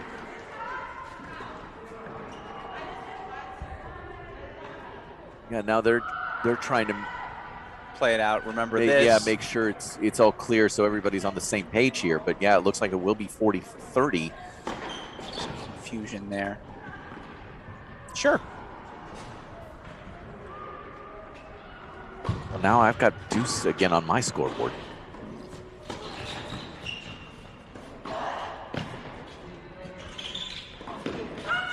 A good movement forward regardless. Yarlagadda does have that to all. Let's go back to number 1, where Jada Daniel of NC State has a couple of chances to get the break right back from Cam Mora. By the way, that forehand low cross-court pass in West Bloomfield, we call that the flip shot. Beautiful flipper there from Yarlagadda. Nice first forehand there for a backhand. First ball from Cam Mora. Nomenclature unclear.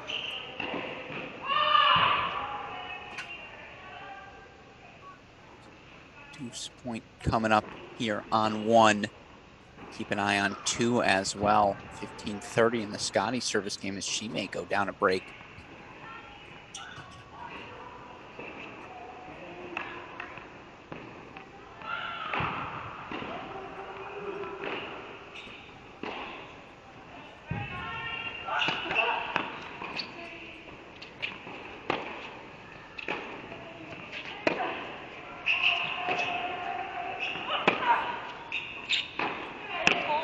Lights out good.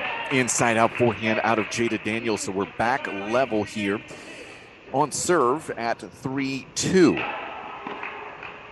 It's going to 2 right now. It is a 30-all moment. I just want to see what a Scotty struggle even looks like.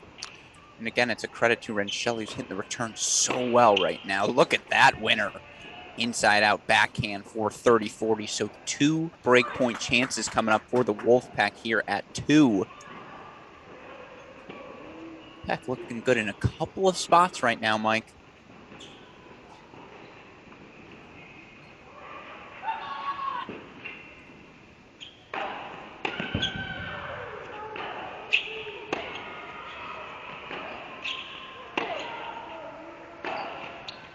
That pops out wide, so it is a break for Rensheli, 4-2. And if I would have asked you, Alex, before we started the singles matches, what is the clearest path for 4 points for NC State? Where would you have picked out of these 6 matches? I would have said 5, just because of the freshmen up there for UNC. I would have said 1, certainly, Jada Daniel, Cam Mora, just given Mora's level of late. Daniel's played really well over the past 2 weeks.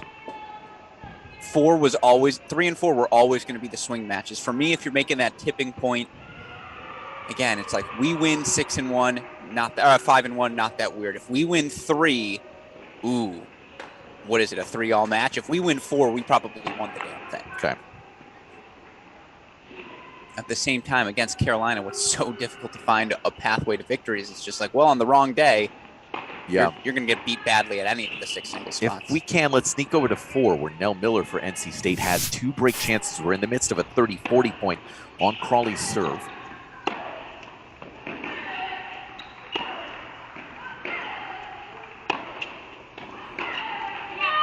A little bit of slip there on that left foot for Nell Miller. I'm trying to think back to yesterday. Her left ankle was taped today, where I don't remember if it was yesterday. No, it was not. However, I do remember the trainer coming to see her, and I got to chat with them afterwards. I saw some work being done for all of these players. It's soreness. It's pain management rather than an injury. Yes. In that regard, this is why this event as well, being in February, is also such a good training ground and how your body responds once you do get to May, your conference tournament, your NCAA tournament. I may ask if we can to go split screen with 5 here. Gillig. Great chance to get back on serve for the Tar Heels at 5 against Sophie Abrams. Yarlagadda's got break points at 6 as well, but we see here 4-5 split, and I think Gillig did ultimately get the break. So 4-3 there. Let's go full on 4.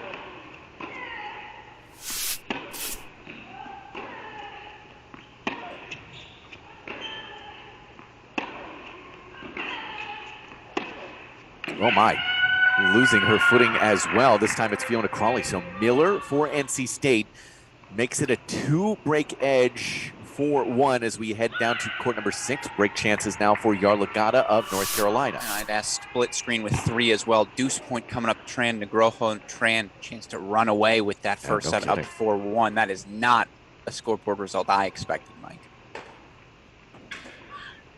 And if we can't, court number 6, here we go. Camora, by the way, 4 more break chances at 1 to retake that 4-2 break lead.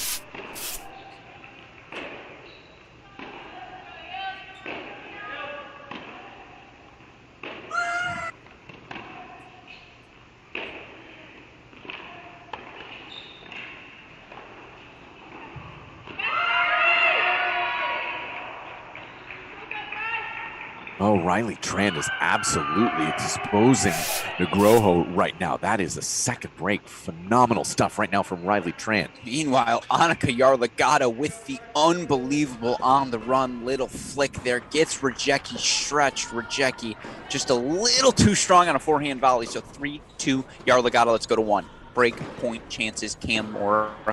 She was just led 3-1. Was broken back by Daniel for 2-3 now. We pick things up here, a bit behind the 15-40 point. Yes, 30-40 now, Daniel.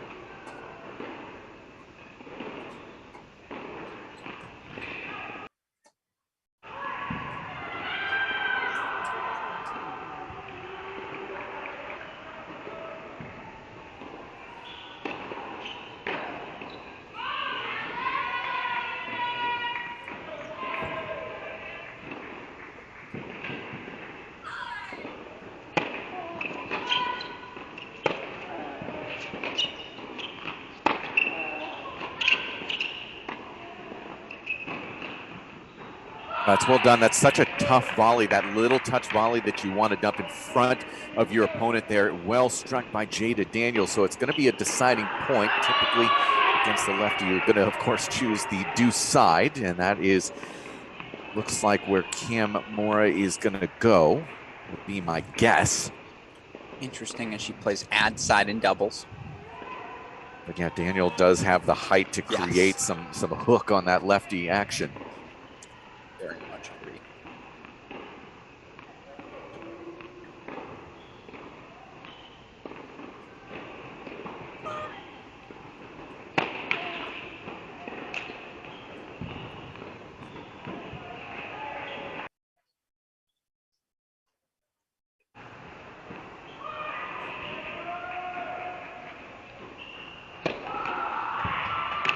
Crossley double there as Daniel back down a break, more to 4-2 as we head to court number 3. See if Riley Tran for North Carolina can close out this first set over Negrojo. 2 points away from it. Want to hear something spicy? 5-2 Rensheli at 2 over Scotty. NC State. I would never put down 2 in the pathway because Scotty was playing so well, but credit to Abigail Rensheli, the former Sarasota native, has brought. You can't be a former native. That is one thing. So yes, you're still a native? Okay, good. That's what I want to make sure of here. So the Sarasota native continuing to bring her best up. You can be a former resident. There we go. But you can't be a former native. I agree. Once you're a native, you're in. That's inherent in the native type. That's good. All right, so a couple of set points here for Riley Tran.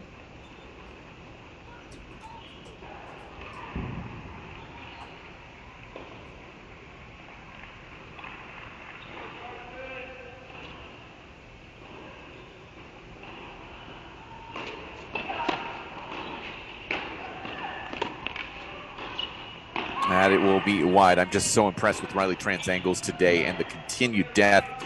This is just an incredible performance so far for Riley Tran. 6-1 first set as we move to court number 4. Fiona Crawley trying to crawl back into this first set. Miller with a couple of break chances for Crawley.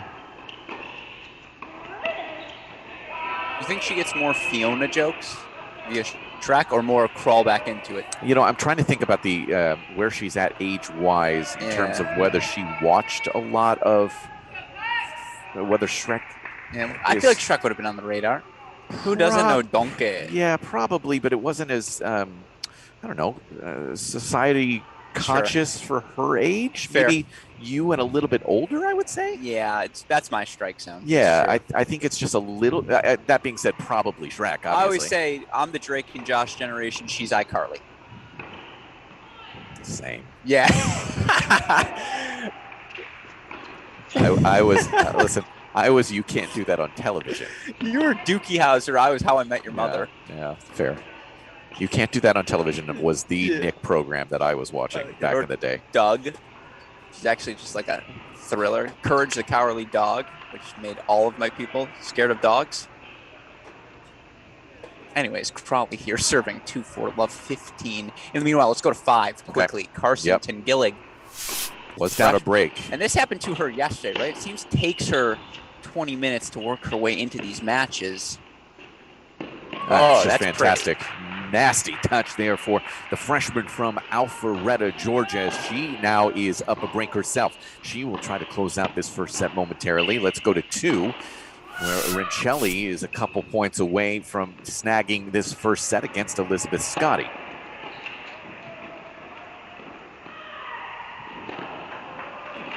Memory serves, I think Scotty has faced a break chance at least in every one of her service games. And I love there, even as that ball was floating down, did you see the subtle footwork from Scotty? She stayed moving there, stayed active. Scoreboard deficit like that, that's what you're looking for, proactivity.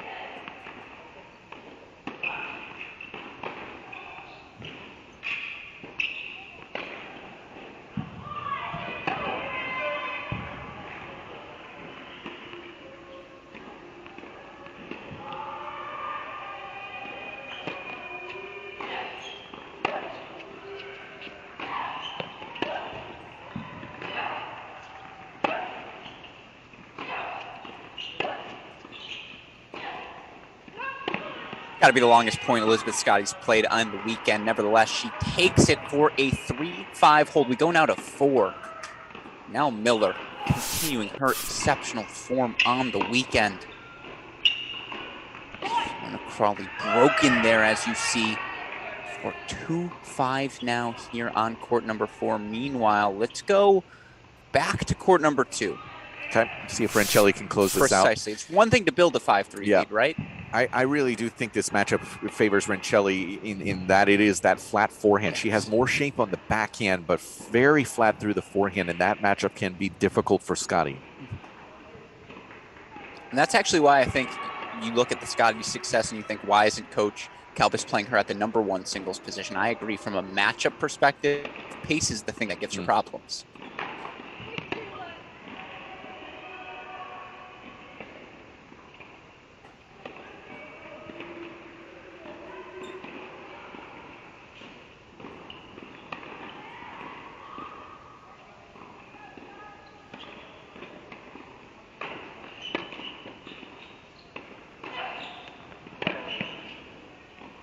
Very flat backhand there, driven well. Listen, obviously the team implications here are massive, obviously, with the national semifinal. 1 through, I would even say maybe even 4 or 5 actually have some NCAA singles implications too. At the very least 1 through 3, if not maybe 4 and 5. No, I think for Fiona Crawley, with the fall that she had, she's absolutely in contention. And, with 17 and 4 in the fall. Exactly. With all due respect to Elizabeth Scotty, she's dealt with many different injury issues throughout the course of her career. And I promise you, Coach Kalbas will manage her health throughout the course of the season as well. Pull her when the opportunity presents itself. And that'll mean everyone steps up. So agree with you. It's also, again, look one of likely 4 on the year between these 2 teams. At least 3, if not 4.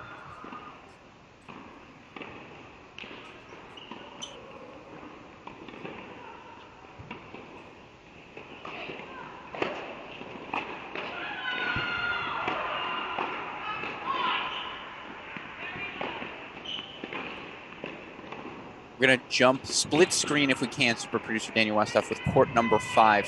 Gillig, talented freshman for UNC, serving for the set. But down 15-43 breakpoint chances to yesterday's hero, Sophie Abrams. She's got a second act of heroism here. She tries to stay alive here in this first set.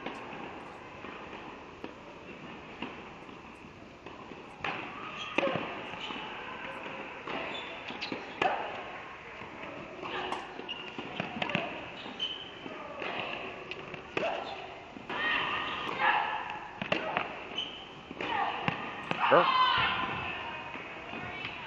Let's play on.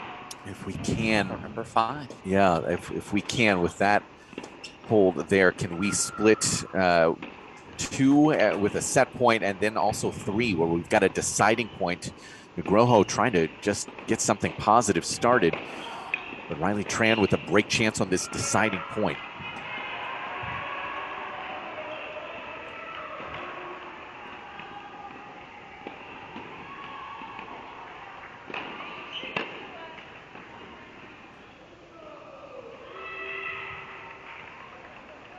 All right, so Nugroho does get on the board there, gets a must hold to start that second set as we go back over to court number 2. These 4 set points for Abigail Rincelli, sophomore from Sarasota.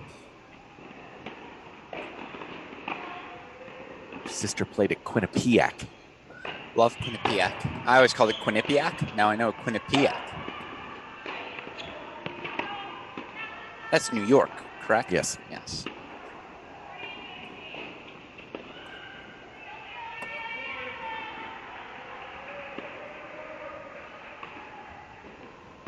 Still, I'm in shock here.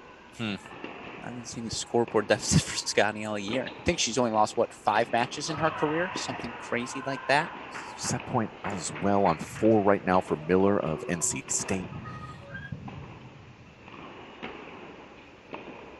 Deciding point on 6 right now. A lot of things happening all at once as we get to the end of this first set region. Thank you so much. Oh, Scotty. Time on that forehand, absolutely potent. That's Miller from NC State on the right.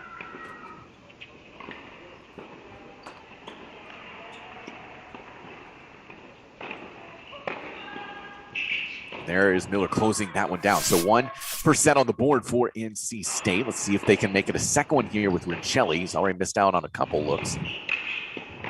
Tell you what, if Miller wins that match, pen her into the all-tournament team. Number 4 singles spot. Oh, no, no, no. Yes, yes, yes. The scream from Rincelli as well. No apologies, as it is another set for NC State. Now let's move down to 5. This one has been topsy-turvy of late. Abrams for NC State now serving 5-all, 15-30. Also worth pointing out, Cam Mora takes a 6-2 first set over Jada Daniels. So again, you asked me match calculus. I said 1, not 2. In fact, it's 2, not 1 for NC State, but as of right now, 2 first sets for each team. North Carolina at 1 and 3, NC State 2 and 4. We turn here now to 5. Of course, I swear to God, that court 12 for us, Mike, is just cursed. Or blessed, I suppose, depending on your perspective.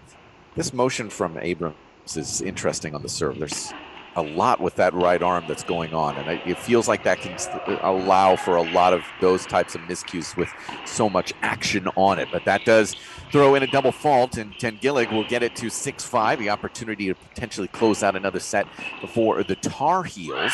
Let's go to 6. Check back in with this one. Yarlagadda for North Carolina. Rejecki for NC State. And 115 in this 4-3 game. It's worth noting head coach Simon Earnshaw of NC State has positioned himself on the number 1 and 2 singles bank. He's sitting with Rincelli.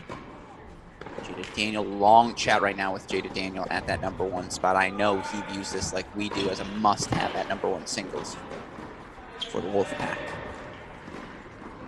Mentioned that you are from, much like Yarlagadda, you're from West Bloomfield, Michigan. Decent tennis community? Great tennis community. Southeast Michigan, one of the hidden gems in the tennis community. I think any area, any suburb of a major city, right, you're going to find pockets of talent. Sure. And obviously, suburb of Detroit is West Bloomfield. I say obviously because I am a native of West Bloomfield. Former native. Former native. That's true. They kicked me out, though. They decreed. But no, some great coaches there. I think my coach, Ed Nagel, former standout All-American from Michigan. Spent some time at Pepperdine, was on those Robbie Weiss, Jerome Jones teams in the mid-'80s, Carlos DeLora. It's actually entirely his fault I am where I am now, so I know he's not watching, but I love you, Ed.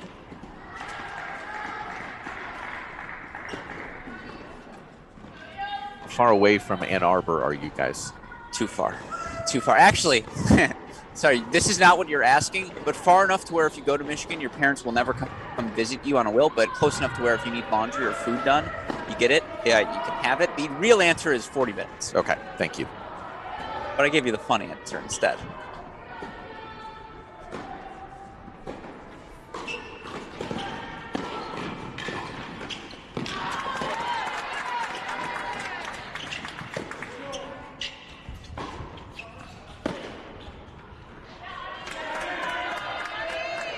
Just missing there for Radzone, dejected. And I mentioned this on yesterday's broadcast if you tuned in, but I think worth repeating now. Again, I grew up at the same club as Annika Jarlagata. The reason I bring that up, the courts we play on, indoor courts obviously much faster than the courts we see here in the Nielsen Tennis Stadium. As such, I know when I played here in my club tennis experience, these always felt so slow, so slow. And yes, she spent a few years in Chapel Hill, but I believe Annika will feel the same way. Yanked wide from Radzone. This is, yeah, just one of these missed opportunities in the moment as Jarlagata does grab a game point. Also just make sure we're ready to head back over to 5 here in a moment. I'd even go split on Want the to go two, so we split? don't miss All right. 5 and 6 here.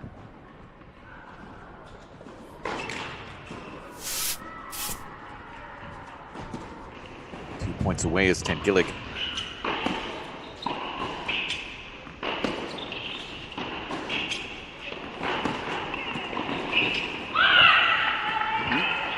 It's a great ball there from Rensheli, and I think the big, Radzone, and I think the big thing if you're Radzone, you can't let Jarlagata play on her front foot. Jarlagata wants to be hitting the first forehand, the approach shot moving forward. Of course, that's what indoor aggressive tennis you learn in Michigan.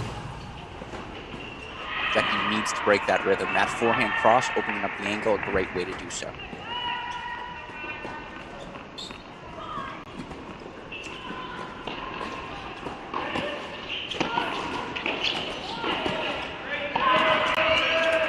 Point now at F5 for Tangillig. And Jarlagata survives the moment once again, doesn't she? Can we replace number 6 with a court 4, please, super producer Daniel Westoff? Right now, Fiona Crawley in jeopardy of going down to set and an early 1-love break on court number 4. Again, stay with 5 here. And the set goes to Tangillig 7-5, so we can just go full screen now on 4. Some nice backhand cross court from Fiona Crawley. Yeah, this is 30-40 here.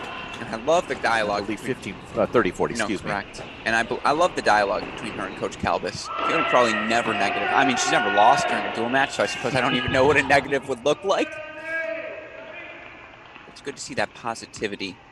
She's staying true here despite the scoreboard deficit.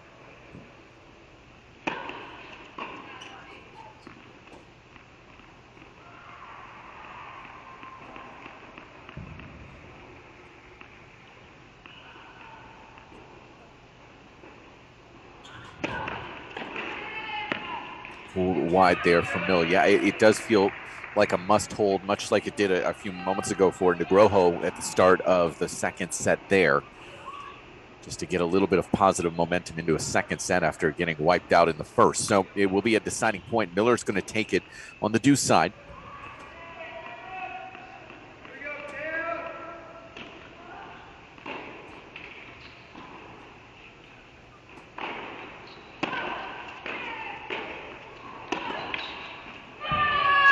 That's a big hold there from Crawley. Let's go to 1 right now. We've got a deuce point between Cam Moore, Jada Daniel. Daniel trying to set the tone here, at the start of set 2. You see volunteer assistant Sarah Davitella. A word with her former teammate. I'm starting to just kind of feel North Carolina's, listen, yeah, obviously NC State's gotten first sets at, as you see, Moore does get that whole missed return. Something tells me, let's go to 6. Jarlagata's got an opportunity here to close it and make it 4 first sets for North Carolina, but it just kind of feels in the moment inevitable, despite the fact that NC State does have a couple of first sets. And I think that's a lingering feeling from doubles as well. I fully agree. There was never an NC State push. Yeah. In fact, we can keep an eye on 6. We're also keeping an eye on 3, where Riley Tran again has break chances, as she has had pretty much every Nugroho service game. We did this earlier, by the way. Some North Carolina trivia for those on the stream. You want to comment, feel free to in the YouTube comment section. Jamie Loeb. Yeah. Did I win? It's a date is the problem. Oh. Last time North Carolina lost a non-NCAA match. Last time North Carolina lost a regular season match. Go.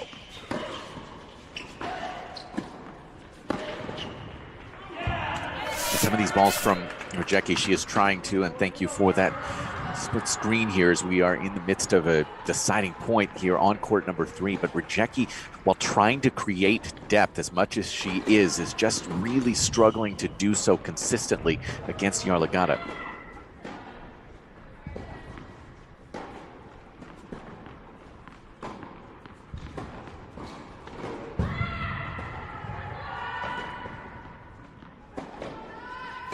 Again, a massive deciding point hold there for Nugroho just to stay alive. Second set point upcoming here for Yarlagadda. Shelley's already opened up that set and break lead at 2. Wow. What a performance. Wolfpack there. 30-40. Crawley's got 4 break points at 4. Anyone who thinks she's going away quietly has not followed her throughout her college career.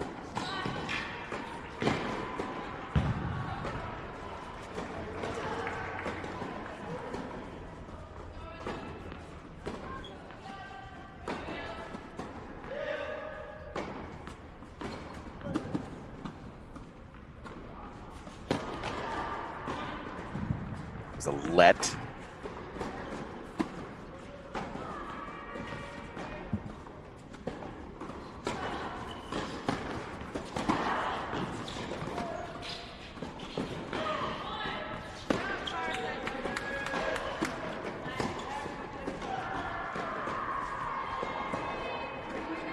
Called wide. It's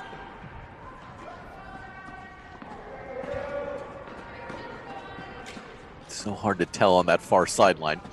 And it looks like it might have been a lead, the ball that came across from the other court there. Cam Moore, by the way, has break chances again on 1 on the Jada Daniels serve.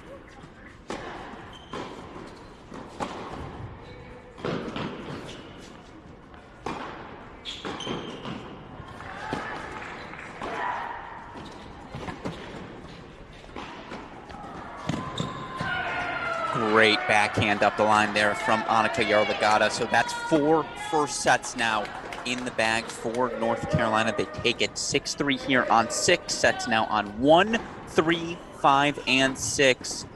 Crawley with the opening break on 4. Let's go to 2 right now, where Elizabeth Scotty looking to get back on serve. Not something we've said frequently here this weekend. Scotty back on serve. See that now for love 40. 4 break point chances now.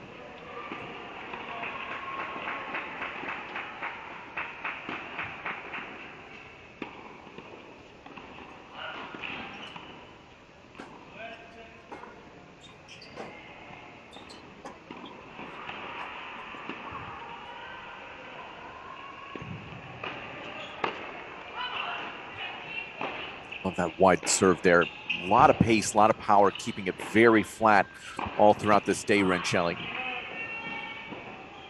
This is one that I think a lot of coaches will use as a good scout. Listen, I mean, once you get to become a junior, there's not a lot hidden at that stage, but it is a good piece of video to show your players this match against, for Renshelley against Scotty.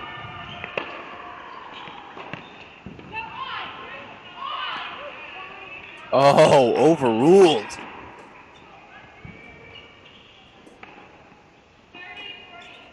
Ball called good. So 30-40.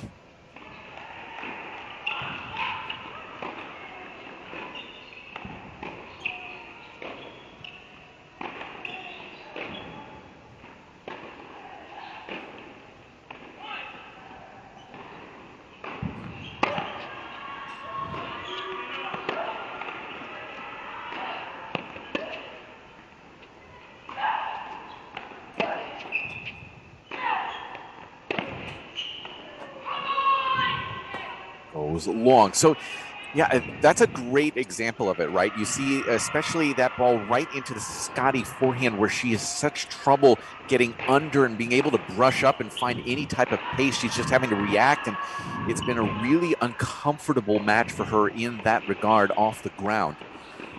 So deciding point taken on the ad side. I also think if you're Coach Simon Earnshaw, you nailed it earlier. This is the matchup every time you play UNC. Mm-hmm.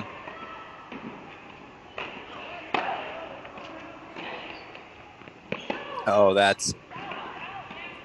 was called wide, and yes, confirmed from the chair, so no overrule there. We go to 1-1 here in this second set, Scotty and Rencelli. Do you want to go check out a little bit of 3 for a few minutes? I would love to go check out 3. I would also point out you saw Sarah Davatilla there walking, speaking with Elizabeth Scotty, her former teammate. I actually really like this decision by Coach Kelbis. Let their former senior, their former captain communicate with Mora, with Scotty. Those 3 together competed on back-to-back national indoor winning teams. Davatella graduate last season, or excuse me, graduated this past year. Yeah, just wide from Nugroho there. She has faced at least a deciding point in the prior 2 service games here. And I don't believe that score is actually, it's not correctly updated there. It's actually 2-2 right now.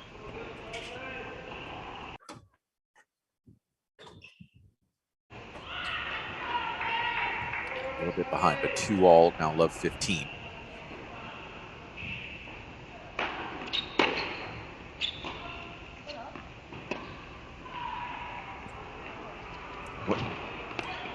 So Tran believed that Nugroho called that ball out.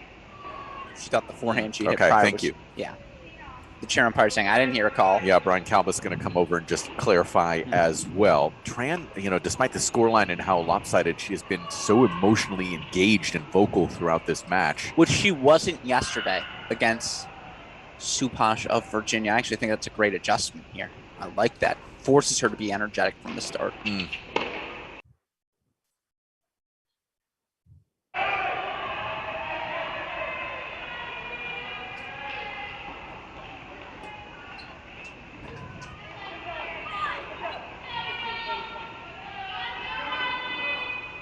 I'm going to have to interrupt you if you don't mind. We're going to go to court number 1, and I'm going to ask if we can, super producer Daniel Westhoff, to split 1 and 2, where deuce point on 1, more pressing. This feels like that foot on the throat sort of moment for Cam Mora, for her to take a set and a and a 3-love lead here. Yeah, then you can pencil that one in. Yeah, it's just, again, emotionally, body language-wise, Jada Daniel flat today. Yep. Scotty faces 3 more breakpoint chances after just getting the break back to start that second set.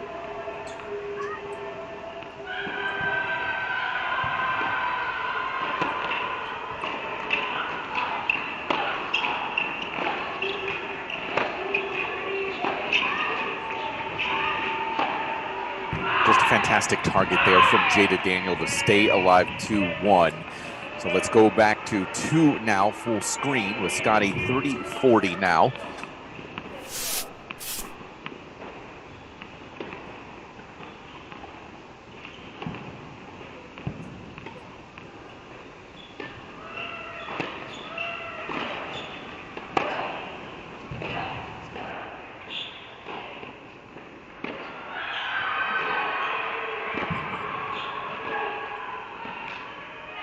Don't love that change of direction from Rencelli. I think she's done so well, flat cross there, testing Scotty in that regard. So it's going to be a deciding point.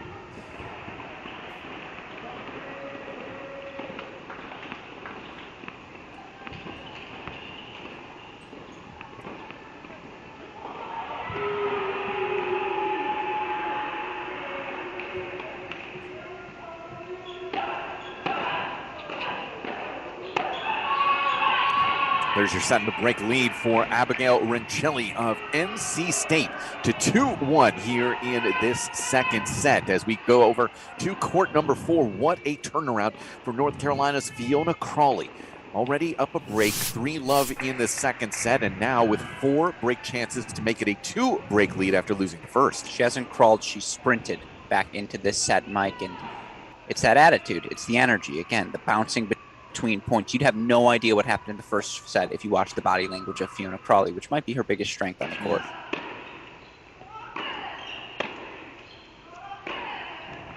Oh, yeah. Even still taps the racket. Mm-hmm. Who does that after the 14s?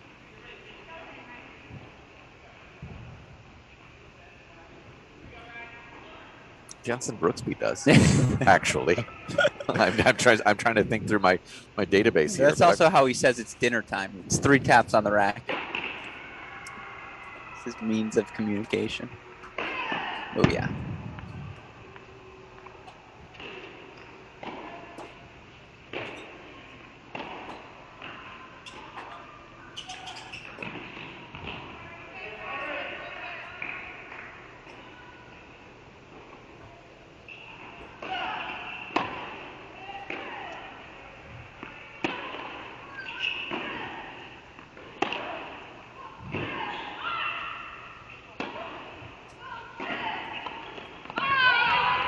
So it looks like Crawley now has this opportunity to run away with this second set. Let's go back to court number 1 as things continue to feel good right now for Cam Mora.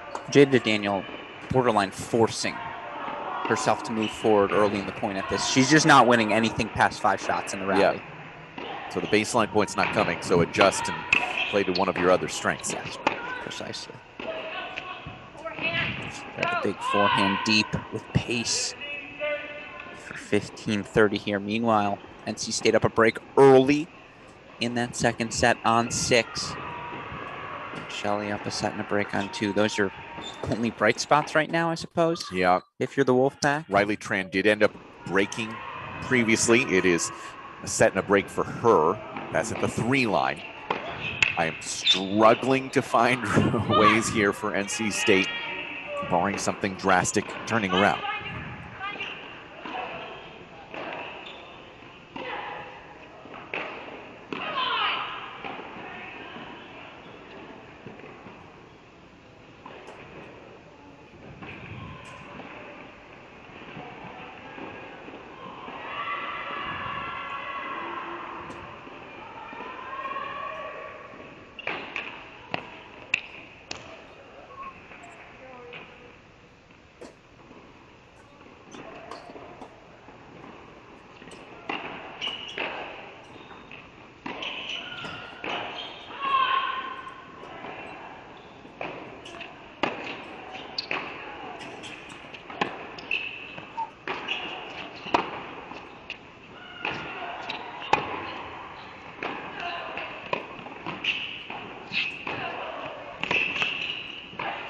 Oh, another really good example of it there is Daniel looks for that short ball, comes in behind it. She's going to have to up that risk quotient right now.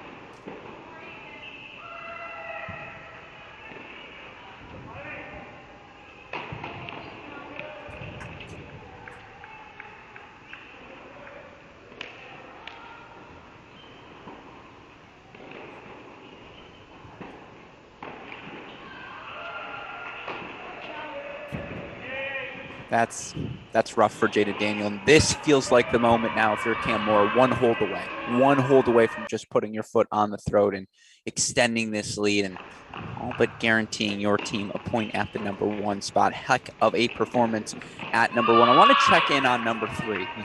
I keep waiting for the Priska Negroho push to come, the former top 10 junior in the world, freshman, struggling mightily today. It's the physicality of Riley Tran. Nice overhead there, Mike, but it's been really hard for her to do anything to get by Tran. And what has been so difficult is the fact that Tran has been able to find depth at every turn. Okay. Negroho is at her best when she is able to get to the baseline and into the court. She has fantastic hands. and it's just been a real struggle for her to find anything offensive. That is all due to Tran's continued angles and continued depth. It's all about Tran right now. She has, again, our scoreboard not quite working correctly here for this particular court. It is indeed, as Alex mentioned, 4-2 for North Carolina.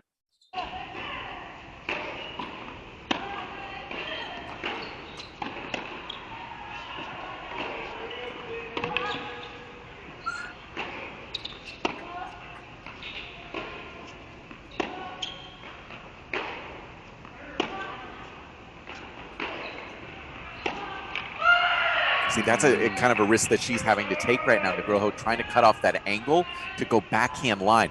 The risk there is incredibly high. The reward might be there, but it is just such a low percentage shot. But that's where she feels she has to take some chances right now, because throughout that entire point, you could see she's a couple steps behind the baseline. She's not going to be at her best from back there. So that's a really good example of how this entire match is played out. I do think she has that on the rise down the line backhand in her bag of tricks. Yeah. But you're right. Just again, that's a 15% play.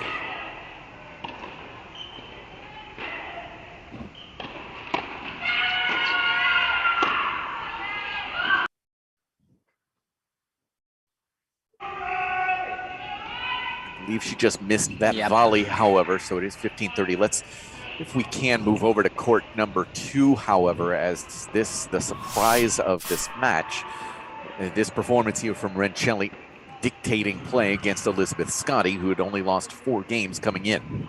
I will say, if you're NC State, the goal is to split the top 2. Now, not in this fashion, but you'll take the dynamic of 1 and 2 singles.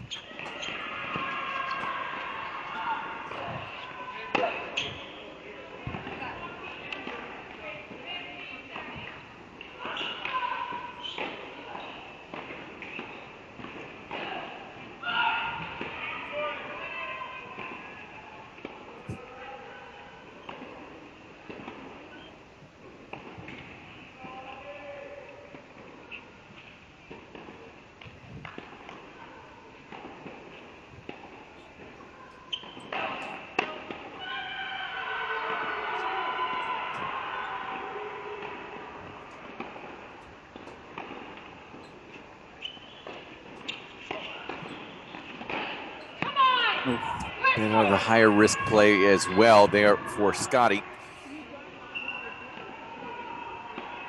Not quite a de facto match point, particularly given how well Scotty has played, but boy, oh boy, what a performance thus far.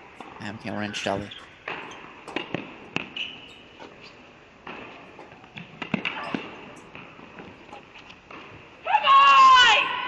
Goodness me. So Rencelli up a double break now in this second set. So yeah, if you're in the North Carolina State camp, you start to think about just penciling that one in. Meanwhile, Jada Daniel just got the break back on 1 for the Wolfpack as they're trying to find something to build on here in these second sets. While we have this brief moment, because things are happening everywhere, but we have a brief moment. I just want to check in on what's happening on our alternative, whatever we want to call it. Ulterior or alternative? Do you like alternative better? I don't like ulterior. Yeah, that I agree. implies a motive. Yeah, well, let me tell you, there is a motive to those courts, and that's to be an NCAA seed. But you see, again, right now, your scoreboard, 3-1 UVA leading UGA. Now, everything left is in third sets. In Georgia right now, up 4-3 in the third at 5, up 4-3 with 3 break points for 5-3 in the third at 3. Third set at 4 just started. 1 love early break to Sofia Munera. But listen to this. Morgan Kopic played a 3-set marathon match yesterday. Yes. Ultimately fell to this NC State team. She's moved up to 4 singles today. It's looking like everything's going to fall on Kopic once again. Quite the burden for the 5th-year senior for Georgia. And again, as Alex mentioned, there's just a lot that can impact things late in May, and these are the matches that could do it. Especially if you have a 2-1 weekend versus a 1-2, it has some pretty big impact. Let's head down to 6, where we're in the midst of a deciding point. Yarlagadda taking the first, Rajecki for NC State with a break early here in the second. Trying to make it 2 breaks. Not so much. We've seen that pose from Rajecki. It seems like every time we checked in, we get the break to start to this set. But yeah, just the single break lead right now. We haven't checked in on court number 5 in quite some time. Let's go with Carson Tangillig for North Carolina. Serving here at 2-3, 30-15. Took the first late 7-5. Got off to a slow start in that first set. Was down a break, what, 4-2? I believe early on there. That is correct. Just to flip the script, double fault there. But I think if you're Coach Brian Kalbas, you see Carson Tangillig here at your number 5 single spot. You feel like the freshman continues to acclimate herself well. And again, not a lock, but if this is where she's starting at the beginning of her career, you like how the next 4 years may project out. And what's curious about this and how it's a great problem to have at North Carolina, as we mentioned, right now she's actually 14 in the country. She pops that ace. You're one of the beautiful things that you get to do when you have this much talent is you're trying to get as many of these players into the NCAA tournament, the individual competition, right? Correct. How do you do that if she's playing 5 consistently? She's not going to have the ranked wins. She had 4 ranked wins so far. That's obviously coming mostly in the fall season, right? And so that's good on the resume. But you also are going to try to find some spots for Tangillig to get into the 2 spot in the spring season. And same thing for, Fiona Crawley. Can you get her maybe 1 or 2 matches at the 1 spot? Those are really interesting lineup construction questions that Brian will have to deal with later in the season. Which is why I think when you look at Elizabeth Scotty, she will be a PTSB, a part-time singles player this year. They're only going to bring her out for the big stuff. National indoors, NC States of the world, Dukes of the world come conference play.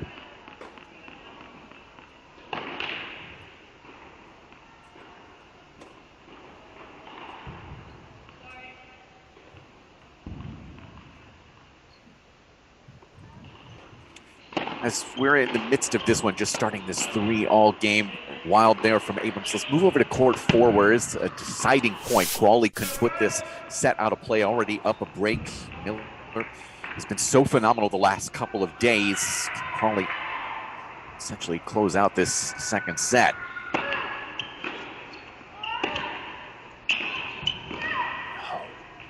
What a touch volley. Fantastic stuff there from Nell Miller to keep it tight here in the second, 4-2.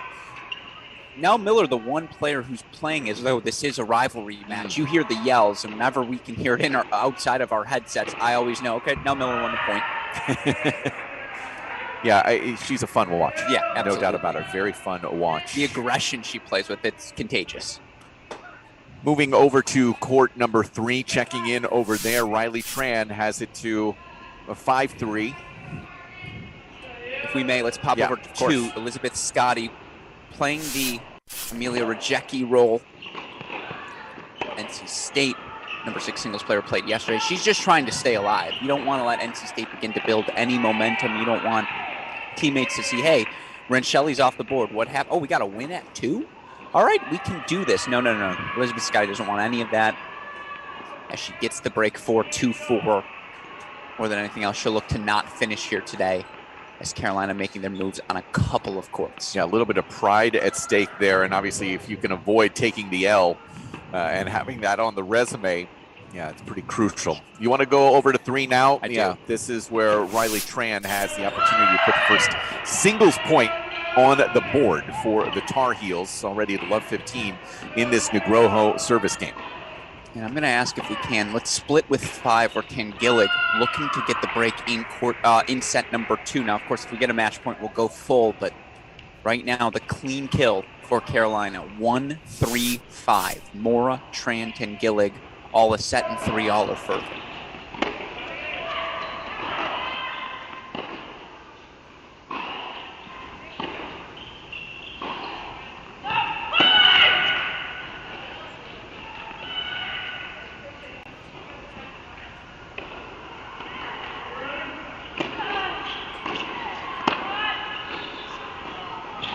Perfect body return there from Tangillig, huh? 3 chances to put this set in her control.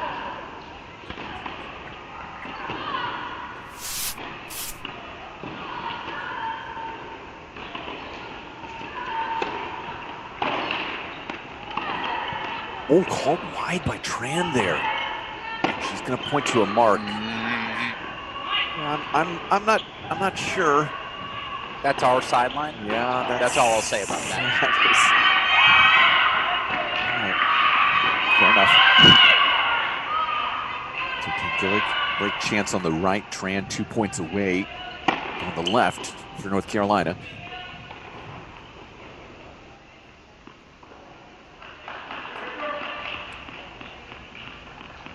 That's break points for Tangillig on the right.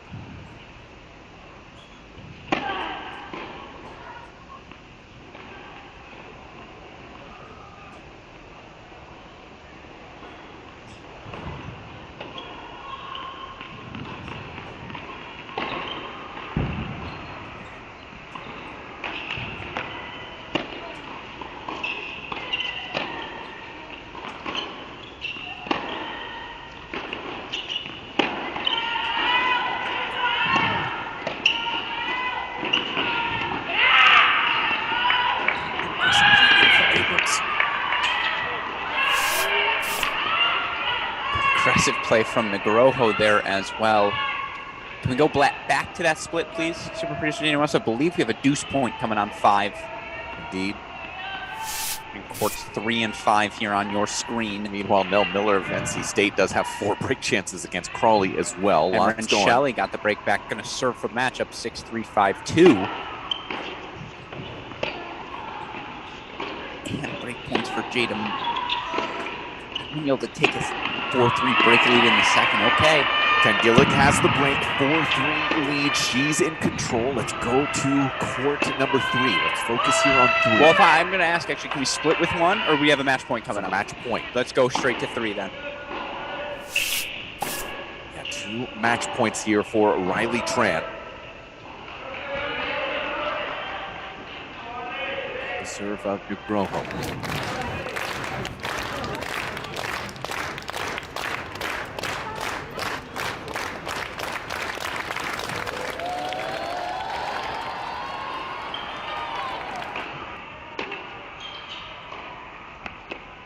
That's well put away, and moving forward for Nugroho is going to be such a key for her. Second match point for Tran, and Alex is going to be keeping us updated on what happens over on court 1 in this break chance that is upcoming for Jada Daniel of NC State. Daniel paints a line, so 4-3 now. The tide has turned there at the number 1 single spot, and guess what? NC State finally making their push, man. Let's see if Nugroho can stay in it here. Such a big moment for the Wolfpack in that regard. And she does just that, so it extends this match to a 5-4. Do you want to go to 2 for a minute with Francelli?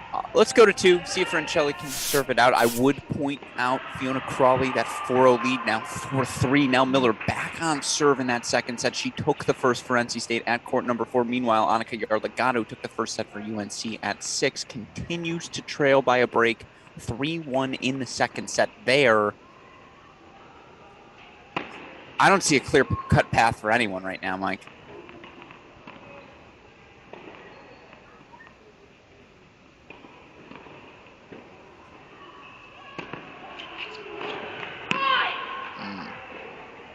That just kind of sums up this day.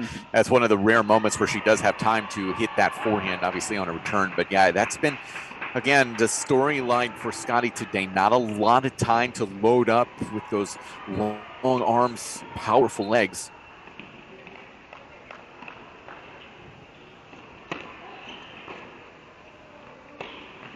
Can I just say someday, will you please describe me as long arms, powerful legs? No.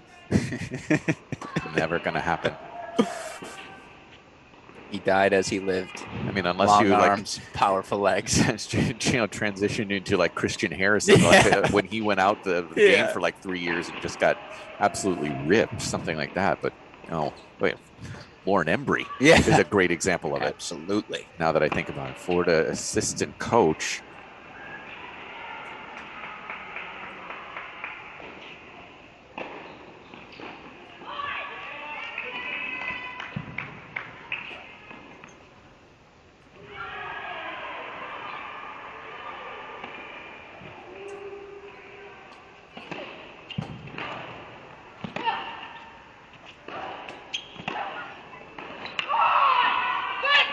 It's just such a big miss here in the moment for Scotty.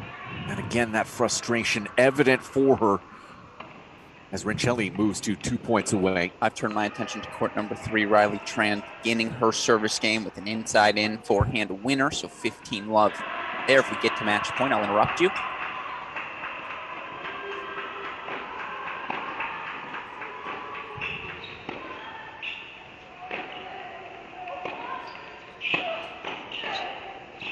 We are going to get to a match point here. Abigail Rincelli, the sophomore from Sarasota, Florida, opportunity to get NC State on the board with 2 match points.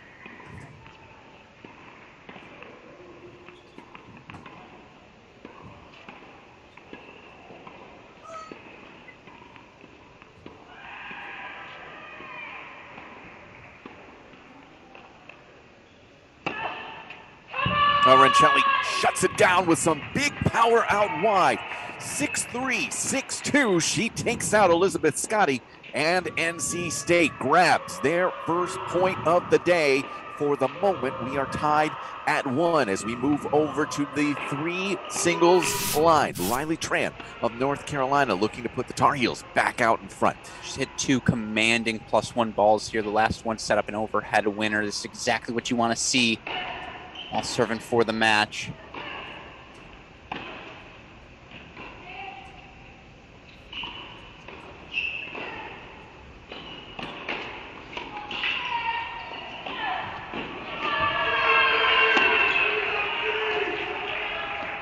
Oh my.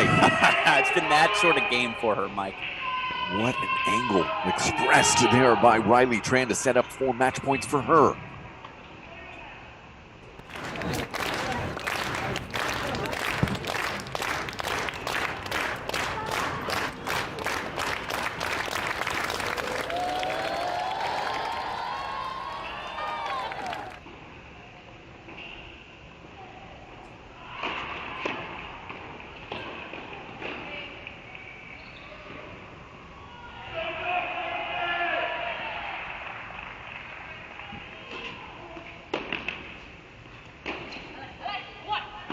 A lot happening right now is again, we're in match points here. We want to just make sure we point out Ken Gillick is 2 points away on 5.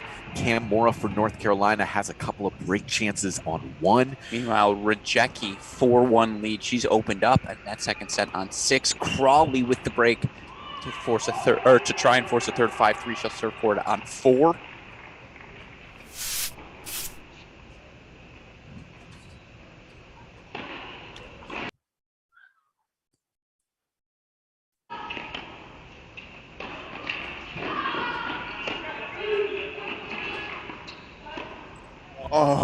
Oh, let called there on your left. Oh, don't hate the player, hate the game. But ouch. Meanwhile, we have to go split 3 and 5. Ken Gillick right now also triple match. Also triple match point. That's right. So Tar Heels right now match points on 3 and 5. Got chances to make it 3-1 very quickly here for the Tar Heels.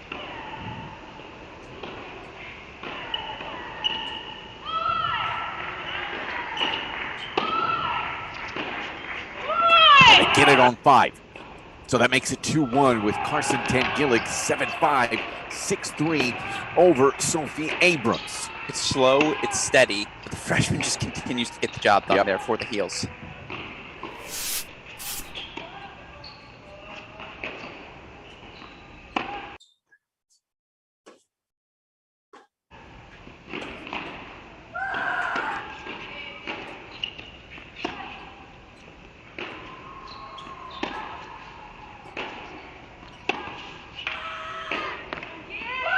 Oh, it's outstanding from Riley Tran. She just doesn't lose. Riley Tran, 6-1, 6-4, and now just like that, in the span of 2 minutes, North Carolina takes a 3-1 lead quickly. Let's go to 1, as it is a deciding point. Again, Jada Daniel of NC State grabbed the break just a moment ago. Now she's in trouble on her own serve. Has already fought off 2 break points in this service game before to get us to deuce.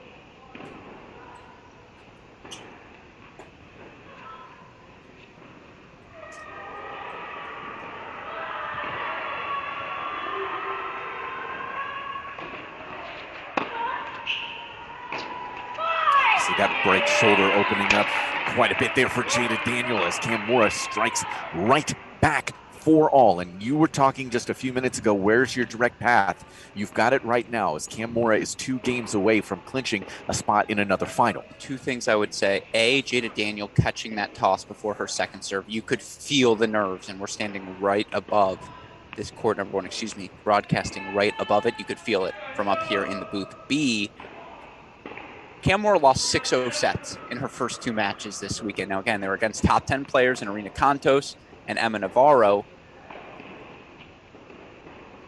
But this is a senior leader coming through in the clutch moments right now, or at least that's what the Tar Heels are banking on for the clean kill. And we should point out Fiona Crawley earning a split at 4, so the pathway has broadened for the Heels.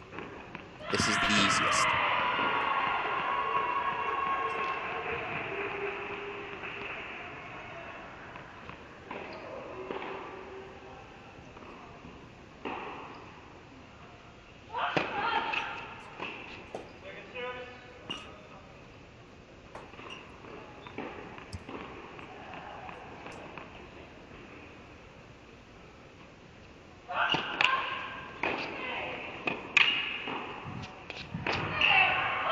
Never a good sign when you see Kamura having to use one hand on that forehand wing. But that's just the fantastic return there from Jada Daniel, just off of the body for love 15. She throws it in every now and then for the fans.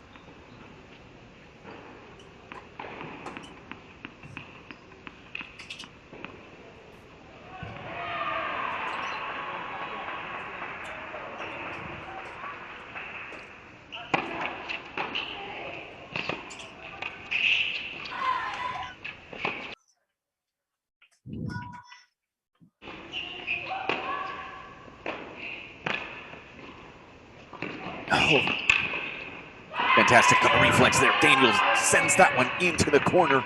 Another opening for the NC State 5th-year junior out of Pennsylvania. And despite the way these courts have tightened, or excuse me, and it's poor, you know, thinking forward, by the way, Pepperdine coming up next against Oklahoma in quarterfinal number 2. They're not able to warm up until there's a full bank of 2 courts open. Right now, there's 1 match on one court of 2, 1 on the other court, and 1 on the third bank. But the second thing there, and you can't see it on your screen, Sarah Davatilla, who you now see on the left side, has been in the ear of her former teammate Kamura since the start, keeping her calm, focused.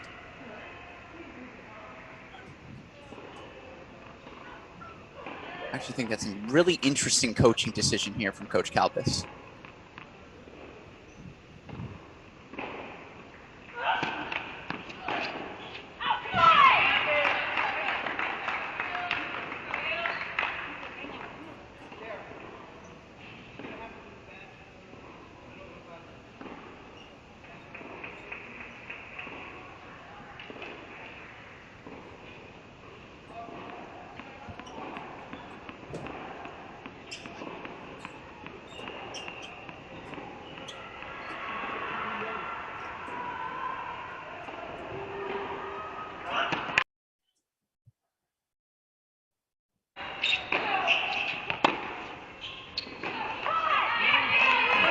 Just gets right into that body for Daniel. This, feels like so much is on the line here. I'm going to venture to say I can't remember the last time Kamura clinched for the Heels in a situation like this.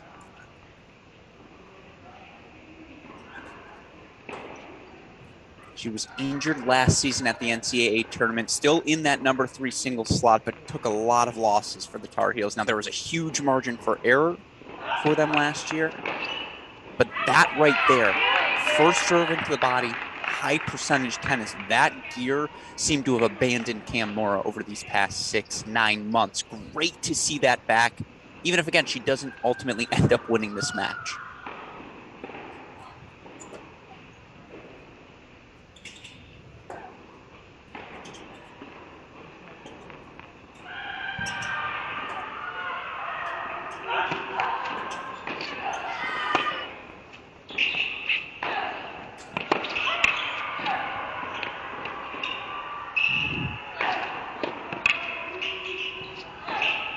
Daniel's at her best when she is able to move forward, takes that one, and sends it. And you may have just seen Cam Mora slapping herself in the thigh. She asked the chair umpire, was one of those forehands deep? Chair umpire says, yes, it was deep. Disappointed she didn't take the point there. Yeah, it's right in front of our cam, too. I'm sure most of you at home were thinking the same thing. So it's a deciding point. It's going to be taken on the ad side.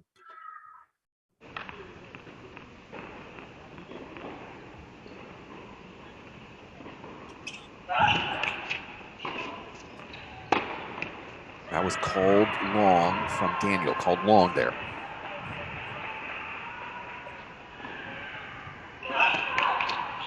Oh, goodness. Mora throws in the double, so Daniel and NC State survive here. I found myself thinking as the idea of Daniel serving to keep her team in the match there was going to be a really difficult spot, obviously, but now let's see if she can force a third set. It looks like we're obviously starting a third set on 4. And I want to go to 4 if we can, because Nell Miller had all the momentum in the world, correct? To start this match. To start the match, yes, sure. Sorry. And Fiona Crawley has flipped the script here in the past 30, 45 minutes now. 15-30, and of course it's 5-1 where Jackie at the number 6 single spot. If there's a set point there, of course we'll get there. NC State looking to force a third. Yeah, it does feel like this could be another 45 minutes to an hour with the fact that it's about to split on 6. Real opportunity here. For me, everything, I know we've got break points here. Everything hinges on what Jada Daniels doing here on 1. So we'll stick here for a couple of points and then head back to 1.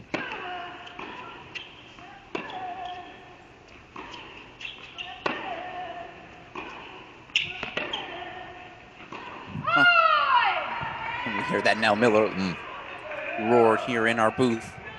But I'm telling you, if you're Coach Calbus, I mean, you'd clearly much rather be the Tar Heels right now. NC State going to need 3 3-set wins to clinch this. At the same time, you've got some of your stalwarts out there. Crawley, Mora.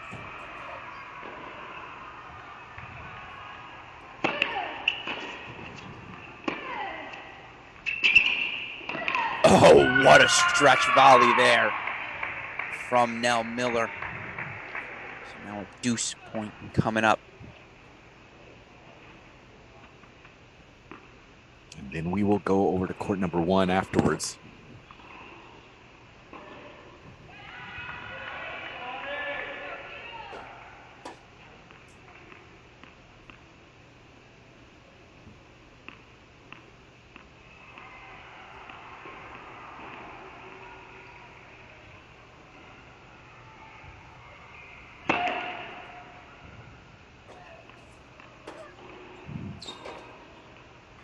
Daniel 15-all now.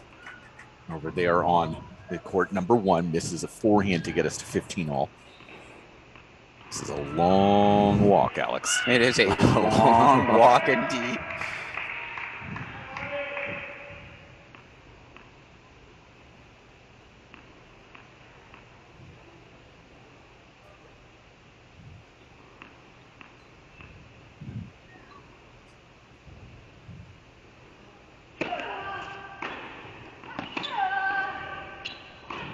So a great start for Fiona Crawley here early in this third set. Grabs a break. Now let's go to 1, where everything could be decided pretty quickly if Camora is able to turn things around. Daniel trying to close out this second set.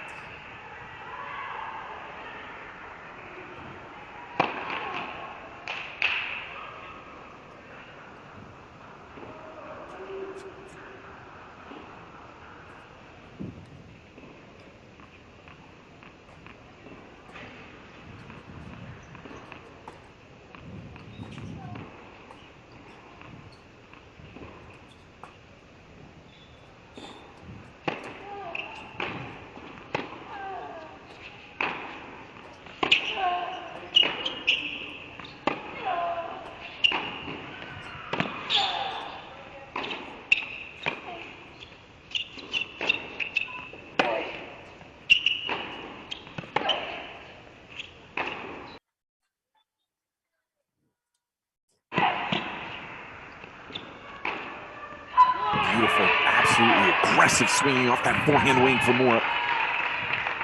One thing I had forgotten about how much I enjoy in-person tennis, you get to meet the family. Mr. Mora up to at least 10 miles of pacing in this match right now.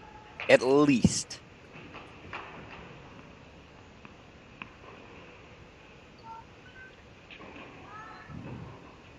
And it does feel like 0 to 4 shots, you favor Daniel.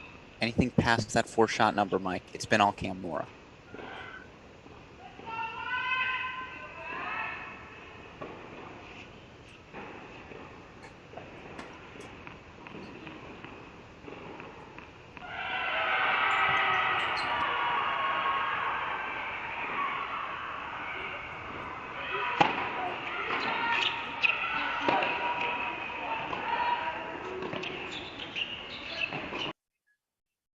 Such phenomenal touch there from Jada Daniel.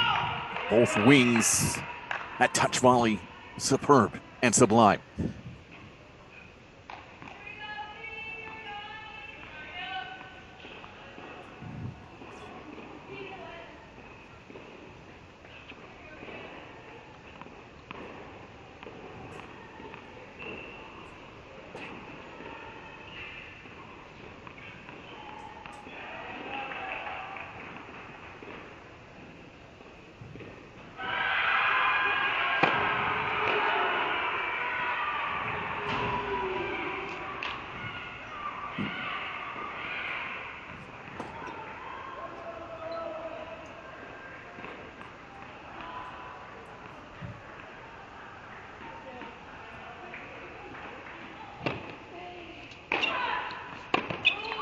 Oh, what a return. What depth.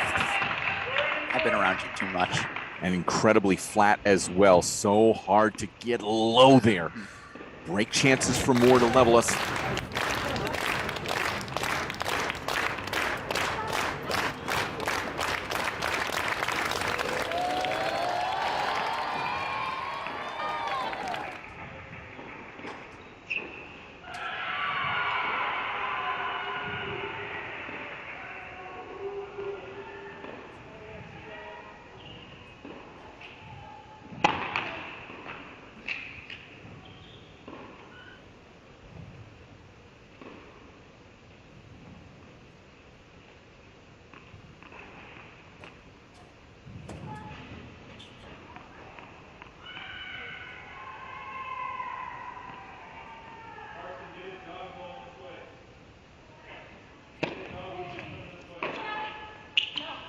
Well, that's a bad miss. A little bit sluggish with the footwork there. I think Mora was thinking about running around to hit that forehand instead. So it's a deciding point. You can hear her so frustrated with herself. So why did you make that choice? I can understand that.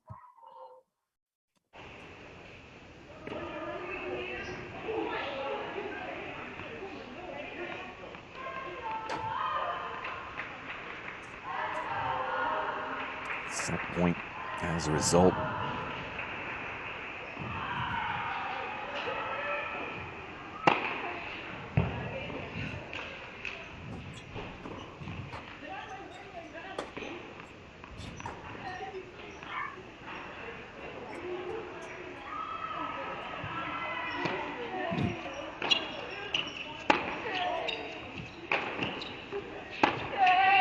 Well, how about that wrist? Big, bold Jada Daniel takes set number 2, 6-4 on that deciding point, and this match continues. Let's go quickly, if we can, to 6, where Radzecki for NC State looking to join her teammate into a third set. Does. Just does. does. Tried to do it. So now 3 third sets, Mike, going to determine who sends us to the National Indoor Championship. We thought we might get out of here on time. No longer the case. 1-1 now, as now Miller gets the break at number 4 to get us back on serve. And let's go to number 4 now, our only court in action. I'll tell you what, given where we were 5-10 minutes ago, if you're head coach Simon Earnshaw on the NC State Wolfpack, this feels like a win just to even be alive still. That's nice to say, Sure. but it does not feel like a win right now, as you need 3 to survive. True, here but would and you say get they've the captured win. the momentum? Yeah, listen, no doubt about it. It's a good moment for them, and afterwards you're able to say, hey, some really good heart shown, the especially that risk taken by Jada Daniel on a deciding point. Yeah. To go with that low risk inside out, no angle forehand is, again, either really smart and just phenomenal or just dumb. One of the two, right? But it paid off in the moment, that high risk play. So you give her a ton of credit, and that will be something that she's able to take with her again once you start thinking about May. But it is a little bit of trouble right now for Nell Miller, the senior out of Kent, England. Well, I do want to point out that streakiness for Jada Daniel, it's been a calling card for her. She lost 6 straight matches between the start of December, end of the fall season, and the start here of January now. In the lead up to this, really good ball for her. A win over Tennessee at Tennessee, a win over Sarah Hamner of South Carolina. She's played her best tennis entering this event. Didn't play her best yesterday, but ultimately now starting to re-find her focus here and re-find her top level. Streakiness and, dare I say, that bold shot choice, that's the calling card. When it's working, she looks like a top 10 player. When it's not, a little less so. 4 chances for Crawley to make it 3 straight breaks here at the 4 line.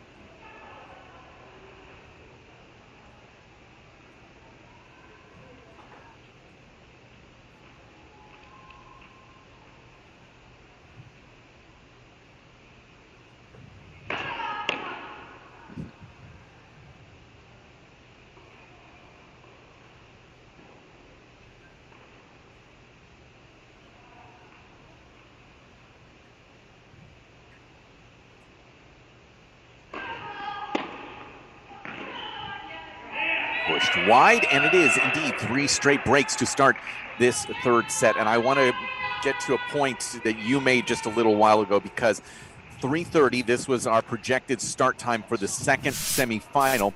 That, of course, between Oklahoma and Pepperdine, obviously, we're going to be delayed. And again, to a point you made, we have 3 banks of courts for these 2 teams, and all 3 are being used right now. Have 1 match still left to be played. So warm-ups are not going to be able to get started, so it's going to be quite a while before we get to that 2nd semi. And we still aren't on our 3rd consolation match either on our back courts, as right now Georgia down 3-1 has tied things 3-all against Virginia. Virginia took the doubles point, and much like yesterday against North Carolina, a win from Navarro at 1, Natasha Subash with a win at 2. Georgia taking wins at 3, 5, and 6. It comes down to 4, where Munera up 4-3 in the 3rd, a break, but down 30-42 yesterday's survivor Morgan Kopic for Georgia. Some interesting stuff across the board. Well, let's go to court number 1. Yarla Gana from North Carolina down on 6 actually took a bathroom break, so she went off of the court for a little while. Long break down there on 6. But yeah, let's get you back to court number 1. As we know, that's another tradition of that back bank. That's the court 6 is the farthest away from essentially the center of this Nielsen Tennis Stadium, but it is Morris serving to start this 3rd set. We also do have lines people now on the far sidelines now that we are down to 3 courts. Lines people on far sidelines underneath our camera here on court number 1.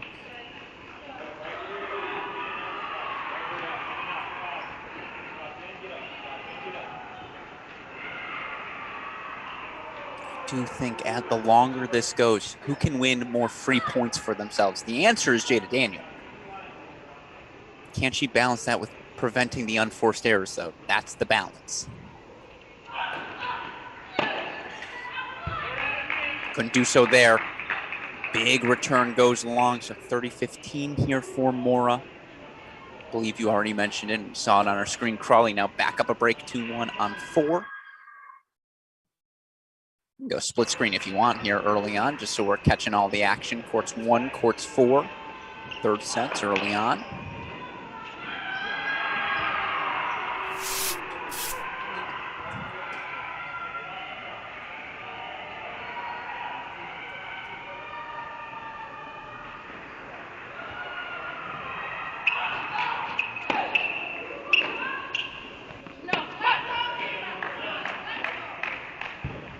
So we'll see again. This time it's the Mora response that goes deep for 30 all on 1. Miller 15-30, continuing our trend of break chances here at 4.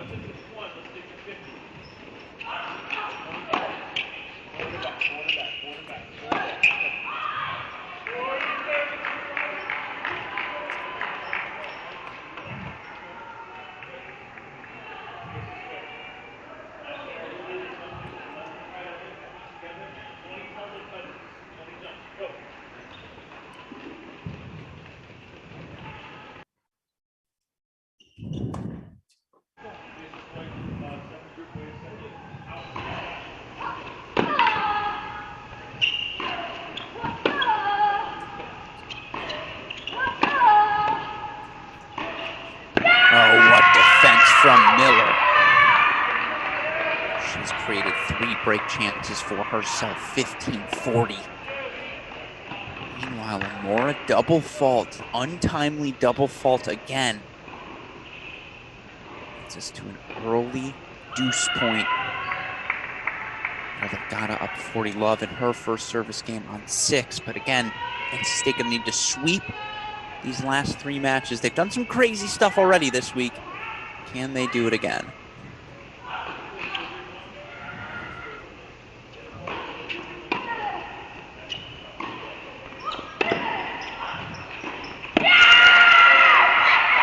And it's all NC State right now. Daniel gets the double fault from Mora. 1 love, break of serve, lead on 1. Meanwhile, we're back on serve on 4. Miller with the break for 2-all. Let's go quickly to 6 if we can.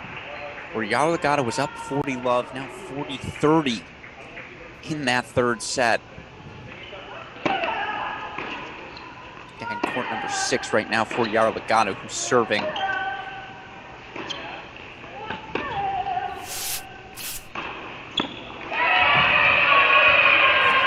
Big serve gets her out of a jam there. So Carolina holds for 1 love. Again, the double fault from Mora, though, means it's 1 love. Jada Daniel here. Miller, Crawley continuing to exchange breaks on 4. That's where we go back to now. And breaks have been the name of the game here, Mike Cation, throughout the course of this championship weekend. I don't think it's shocking to see Mora start with a double fault on a deuce point. I don't think it's shocking to see 4 straight breaks here at number 4. I think the most shocking thing is that Yara Legato held for 1 love. Yeah, I completely agree, and I think that's going to be something you take home with you and just say, okay, how do we protect our serve just a little bit more? Everyone. But it has been pretty universal.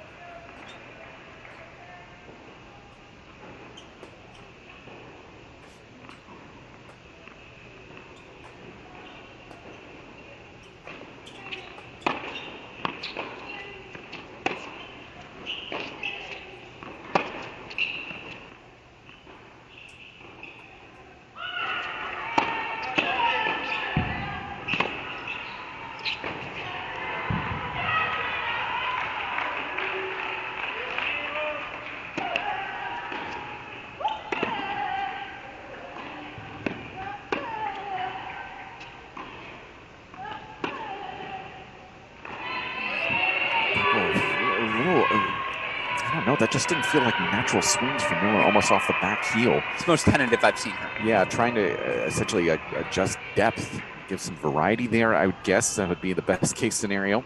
Do see her left ankle is taped today, wasn't yesterday.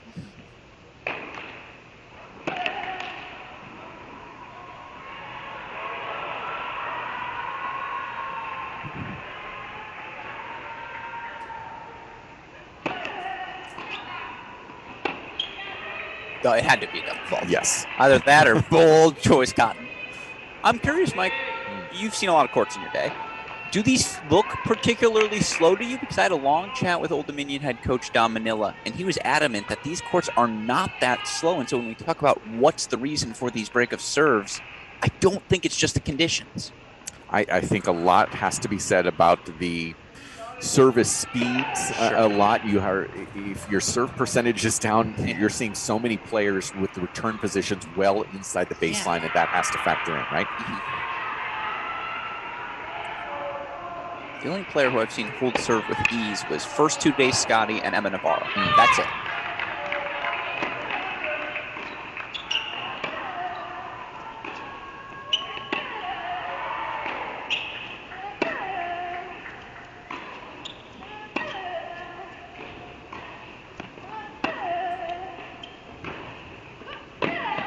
Fantastic stuff there as Fiona Crawley just continues to pound away that backhand inside out into the corner, grabs the break 3-2 here in the 3rd set as we move back to 1.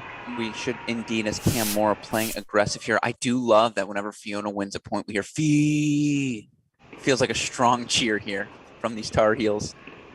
But Mora's played aggressively here on the return. She's not letting her service woes get to her ground stroke game. And this is a good example of it. Look at that return position from Mora. Doesn't have to make a ball there as that one sails from Daniel. But yeah, you are seeing very aggressive return lines throughout this entire tournament. Seriously, if you're not standing inside the baseline, you're not doing it right. Correct.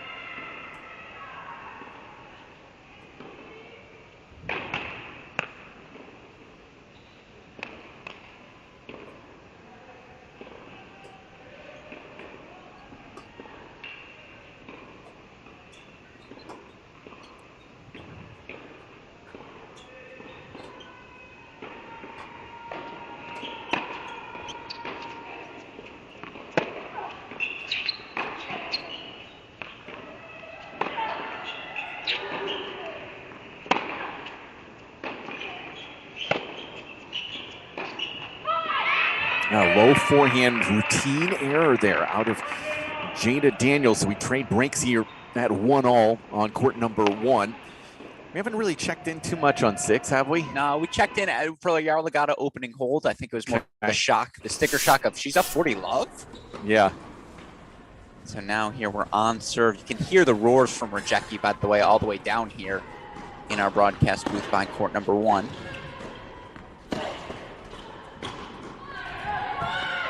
I do want to point out to those of you who may be tuning in looking for semifinal number 2, Pepperdine taking on Oklahoma. That match going to come approximately 45 minutes after this one. Neither team able to warm up quite yet. As such, each team going to be afforded the opportunity to do so. For now, right now, it's 3-1. UNC over NC State. 3 third sets on courts 1, 4, and 6. Keep digging, no worries. Gotta love it, Mike Tation. Gotta love it. Redzone has been so up and down swingy with her emotions through this match. You've seen her when things go against her, just that frozen posture from her. So important in these third sets and these big moments to just kind of ride the wave a little bit on the positive side, but remain stoic when things don't go your way. You're saying she's rejecting the status quo? I tried too hard. I knew it as I was like, it was a lot. I know. I'm sorry. I regretted it as it was coming out.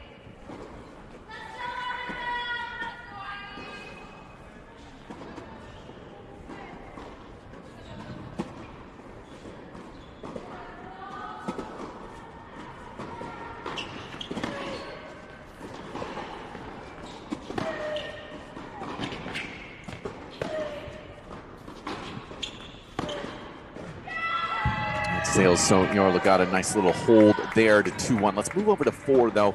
This is obviously the quickest path to victory right now for North Carolina. The fact that Fiona Crawley does have the break in her pocket. And I think from the start of this match, if you're Coach Kelbis, even after seeing her drop that first set to Nell Miller, Fiona Crawley is a gamer. She's yet to lose a dual match through, 5 months of dual match play in her college career. Now was undefeated last year at the 4, 5, and 6 singles positions for the Tar Heels. Led the team in wins this fall.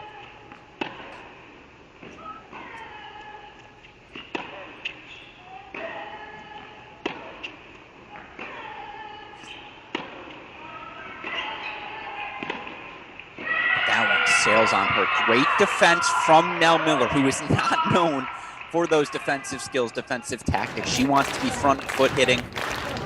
Looking out for the inside out, inside out, inside in forehand combo. So comfortable around the net.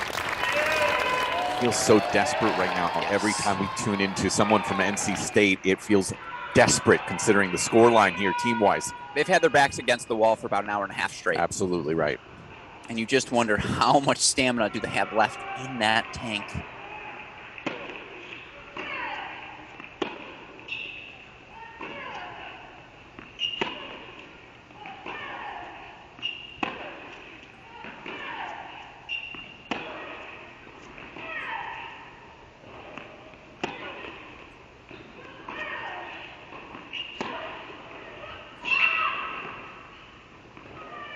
She has continued to set things up to allow her to hit that inside-out forehand, stretching Miller out wide and move in behind it. It has been a repeated pattern for her throughout this day. Pays off right there to 4-2. And she goes forehand side until she had Miller all the way moved over in towards that alley. Finally attacks the backhand corner. Then you're right. That was a beautiful point construction from Fiona Crawley, who consolidates now 4-2. By the way, big holds for UNC across the board with those holds so difficult to come by. Mora holds for 2-1. Legato holds for 2-1 as well. I do think we should stay here, though, for the moment, as Fiona Crawley has broken Nell Miller in all 3 of her service games this set. You referenced dodgeball earlier, obviously, but it does feel like that with NC State right now. They have just been up against the wall with balls being thrown at them consistently. They've been able to just duck things left and right. You think back again to that point for Jada Daniel a little while ago. It's been remarkable that they continue to be here in the moment. You know the 5 Ds, right? Dodge, duck, dip, dive, and dodge.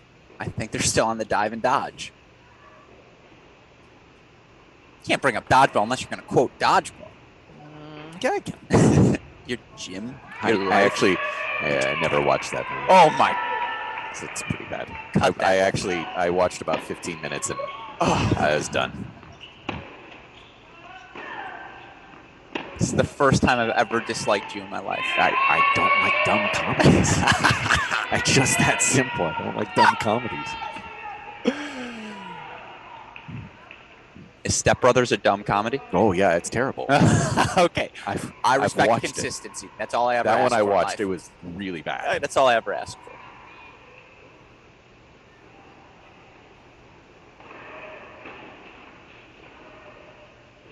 I get why people like it, though. Yeah, don't get me wrong. I get why people like it. I just can't buy in.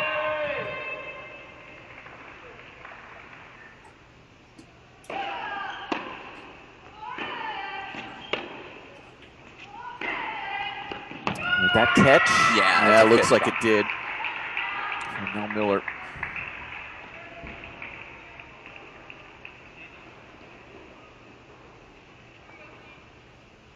This is the game. This is the one for Crawley. You can put this match away right here. I mean, obviously, we need to hold one more, but just given how difficult it's been to hold serve in this match.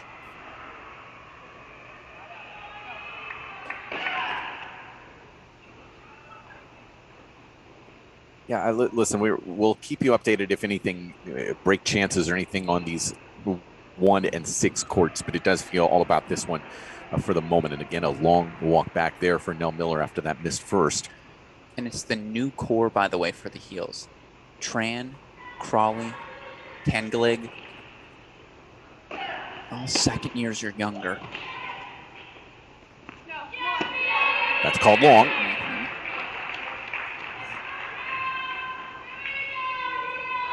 Away from this break, 30-all here. Meanwhile, Jada Daniel has 3 game points to hold for 2-all. There it is, 2-all on 6.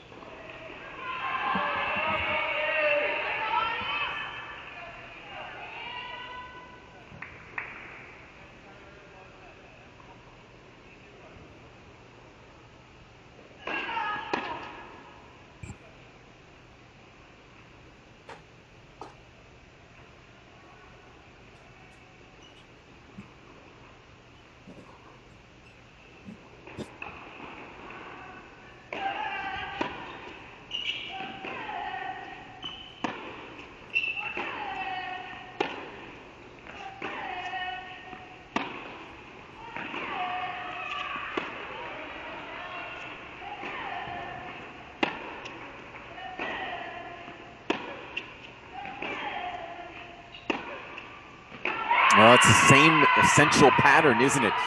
Trying to just open up that ad court, and this time Crawley just missing long for the Miller game point.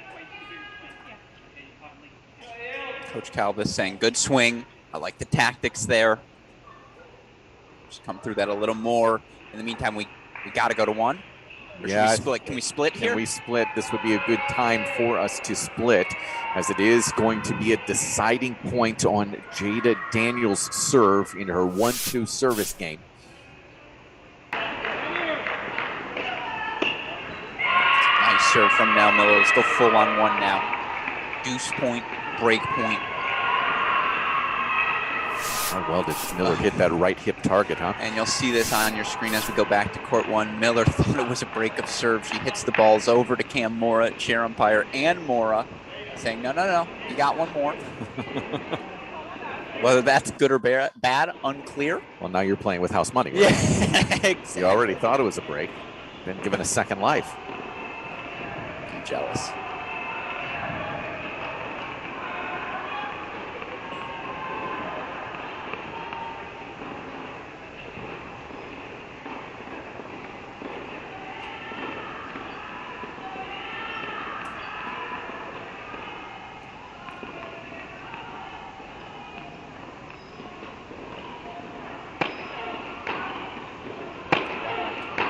Look for more right away, steps inside that baseline on the return.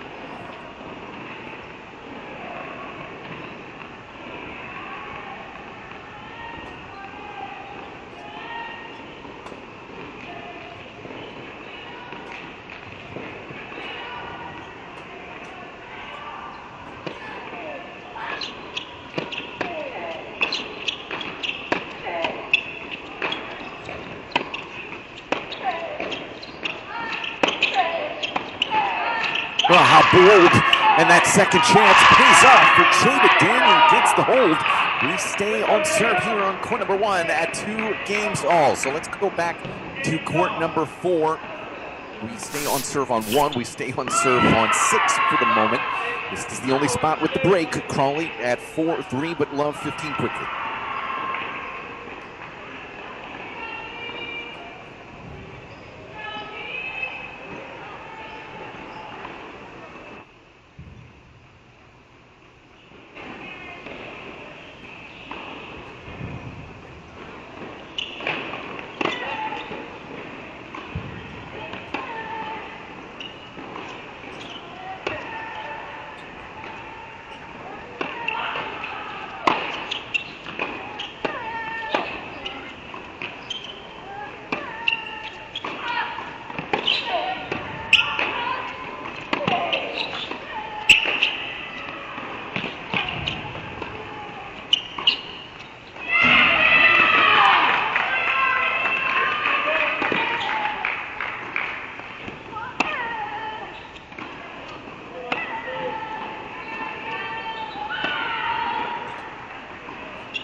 It's just such a repeatable pattern for Fiona Crawley, that backhand line, and then opening up with the forehand inside out. And everything for Fiona Crawley is in rhythm there, Mike.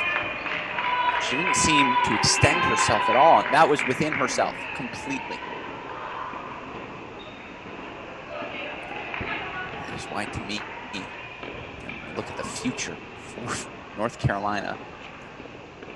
Fiona Crawley, big component of that. 15 all now.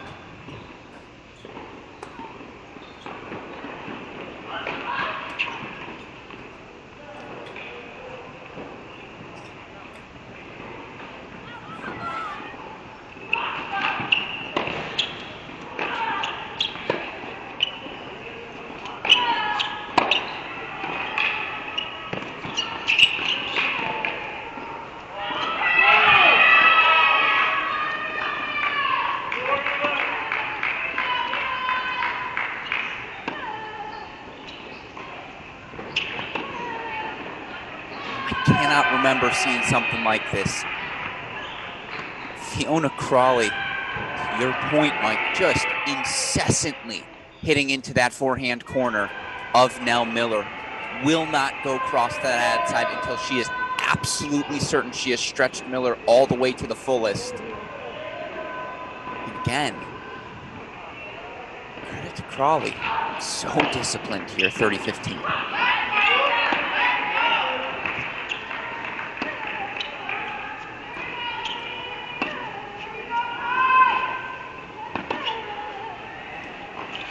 I mean, come on. You have to be expecting that. I mean, listen, Miller, that is, now this is just concerning, considering she has an ankle issue Yes. that got taped yesterday. Make sure she's all right. Well, you saw there, just couldn't even turn direction on that Right. one. The ankle just said nope.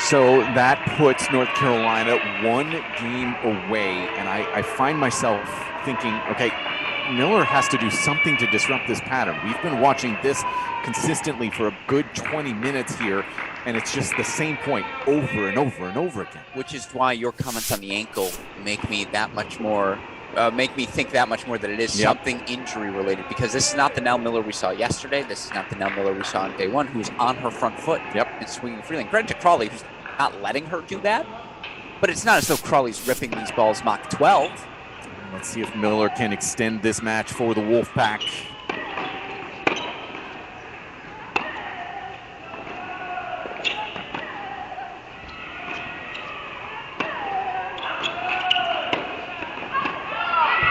So much of these points that Miller is winning is due to Crawley misses. It's not so much that Miller's able to take away anything right now from Fiona Crawley. By the way, for what it's worth, and we see them here now, the Georgia coaches, they drop a 4-3 match to UVA. Great bounce back for Coach O'Leary and the Who's. Good for the ACC as well.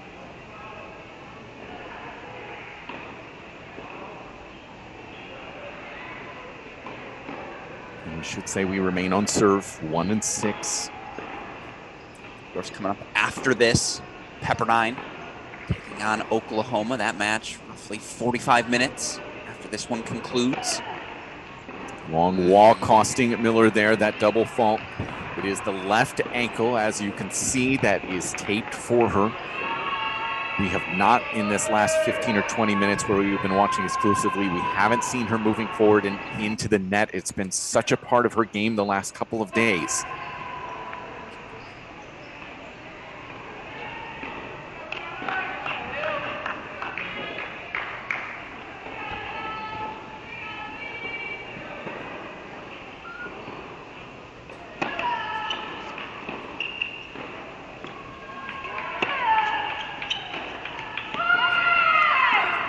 Roar from Miller, one of her trademarks, no doubt. Trying, I think, just more than anything to mentally overcome just maybe some of these physical limitations.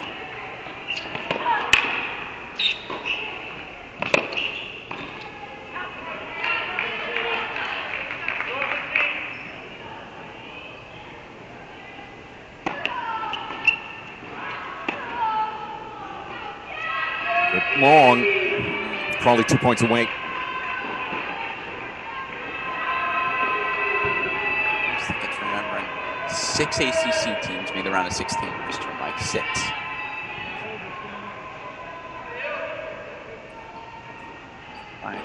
Conference epitomizing greatness right now in college tennis.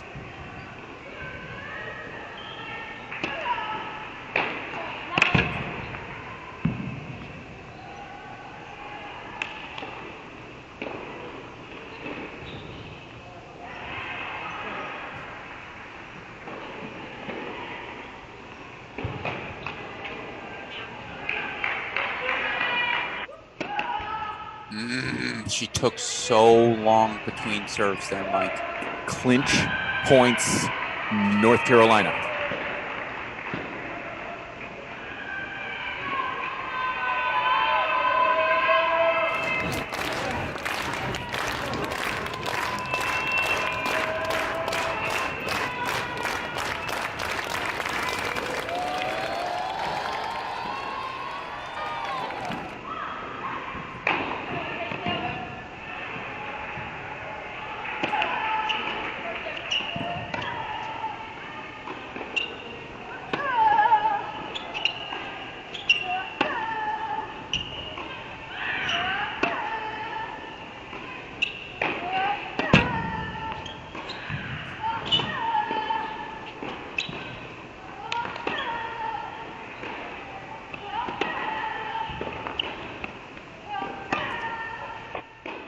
Oh, scrappy stuff there from Nell Miller to fight off one. Stretched side to side with one more to go for Crawley.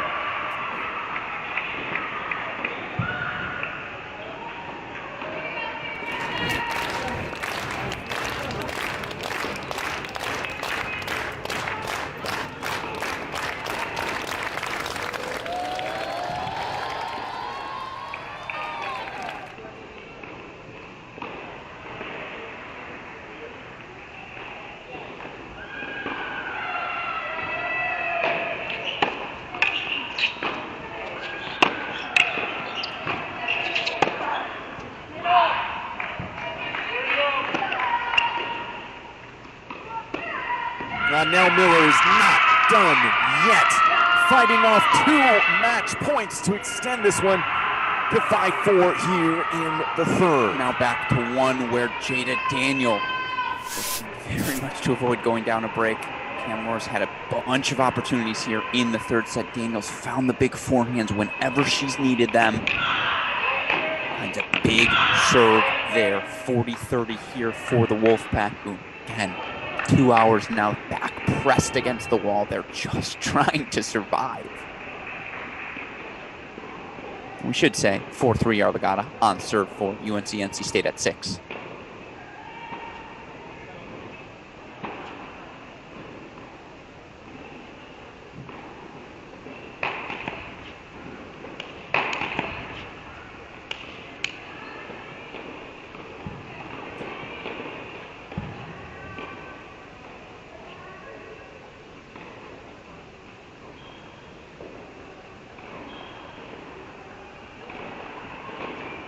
Makes a double easily 4 or 5 in this third set for Daniel. And I know she heard the roar from her teammates after Miller just got that hold. There's very clear she heard it. Let's see if she's able to match her doubles partner here and come up with the goods. She's break point down here on 1. We'll go back to 4 after this point.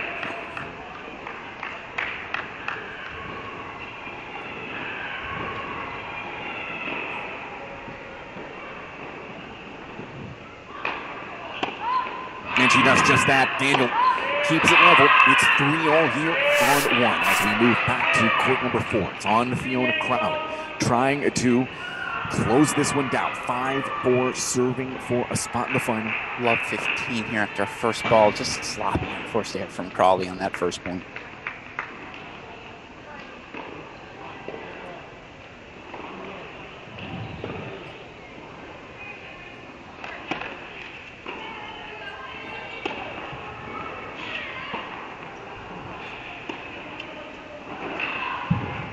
Now, once again, it's that piercing backhand up the line from Crawley to get it to 15-all. And if you are tuning in to check out Oklahoma and Pepperdine, still to come, players have not been able to start warming up, so you got plenty of time to go grab a snack and come back for that one.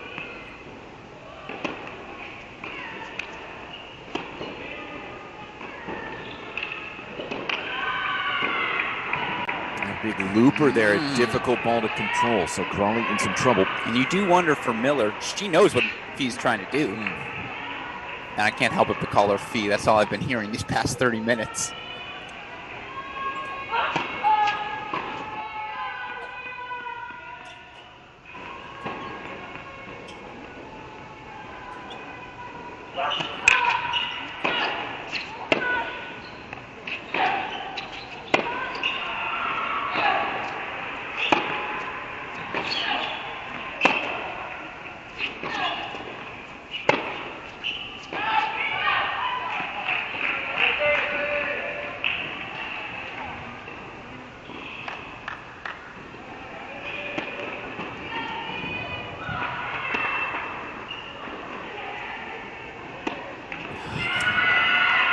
Bread and butter for her over the last half an hour has been that backhand line, and she misses 2 straight here.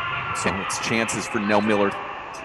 And we paid more attention to the matches at 1 and 4. 6 singles right now. Annika Yarligata, 4-3 on serve, 30-all in the Rajecki service game. We will go there as soon as we are done here.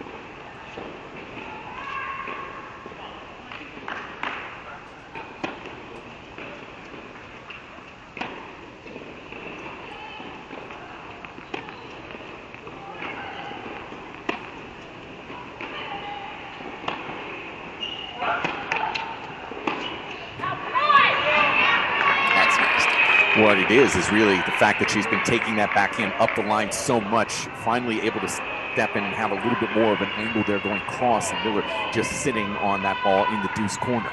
Smart play, smart adaptation there from Crawley.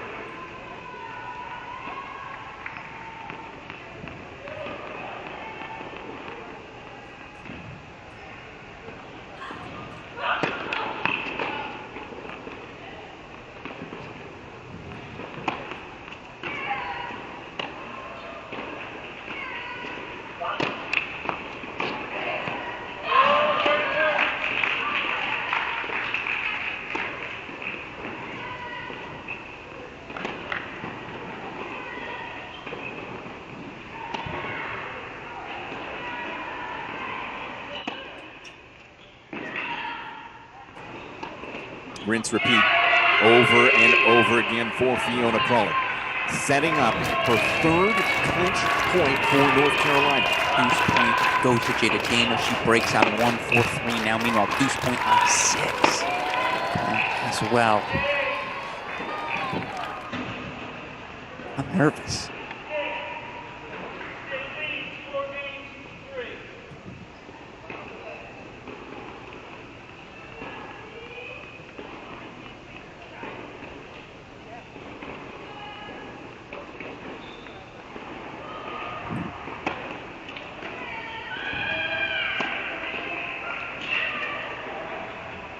It's wide.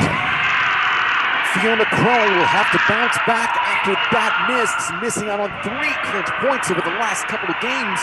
We are somehow level here at 5 as now Miller is surviving and thriving on court number 4. And Rajecki holds number 4 all again. Daniel now leading 4-3. I'm just going to say, this is the first time in the match, if you're a Tar Heel fan, you think to yourself, oh my God, we might lose this. We are in the midst of a delay as well on 1. I'm not sure if they've called for a trainer. It looks like it. I believe it's for Cam Mora. I agree. I think so as well. Mora just actually took a peek up at the scoreboard as well to wonder why, frankly, she's still out there. And I'm wondering the same. Yeah, the physio, the trainer, athletic trainer for North Carolina is running out onto court number 1 right now. And as Alex mentioned, her opponent, Jada Daniel of NC State, with a 4-3 edge with a break. She just broke momentarily. I will ask producer Daniel Westhoff, let's go split screen now, 4 and 6. Obviously, we know momentum with Miller here at 4. We have not spent much time at that 6 single spot. Yarlagata and Rajecki holding serve. Not something you say quite frequently here this weekend, but at that 6 spot, 4 all in that 3rd set. No breaks yet. Yarlagata just had a chance.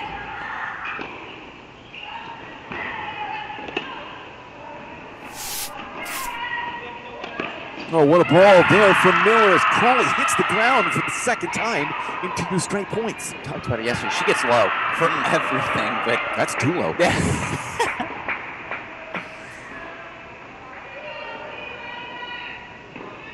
You hear it from NC State right now. They believe, they see the path. And this is the first time you can hear it in their voices, that extra dose of excitement and belief. Mora is receiving treatment on, it appears, both hamstrings right now. Yeah, it is treatment on the hamstrings of Cam Mora at 1. By the way, only people more anxious in the building than me right now, Mike, the Pepperdine coaches who are locked into the finish of this match.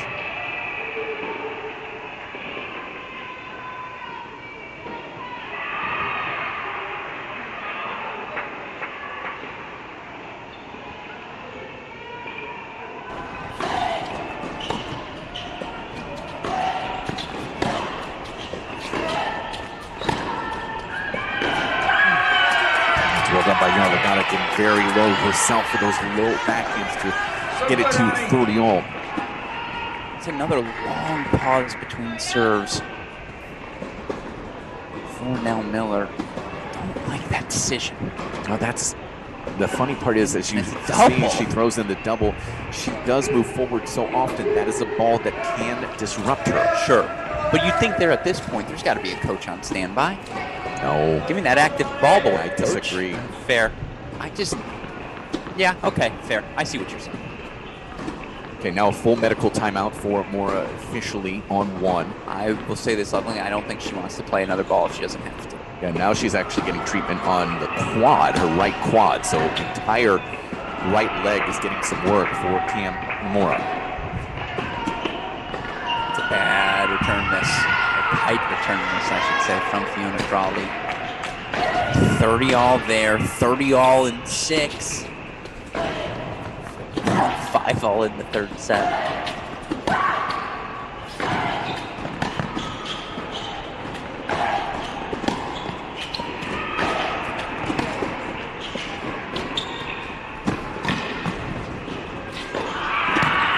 That's the goods from Jackie. Backhand combination to set up a break chance on 6. 2 of them for the back.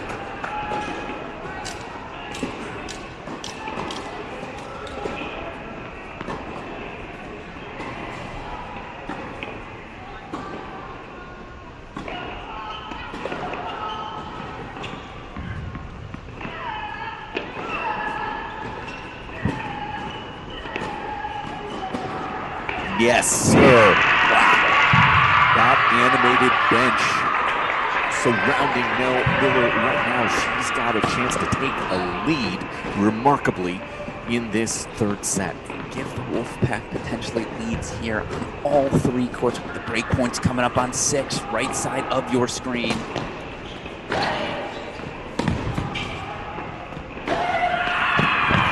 Piercing stuff once again. Jackie breaks at 6. She will have the opportunity to serve that match out.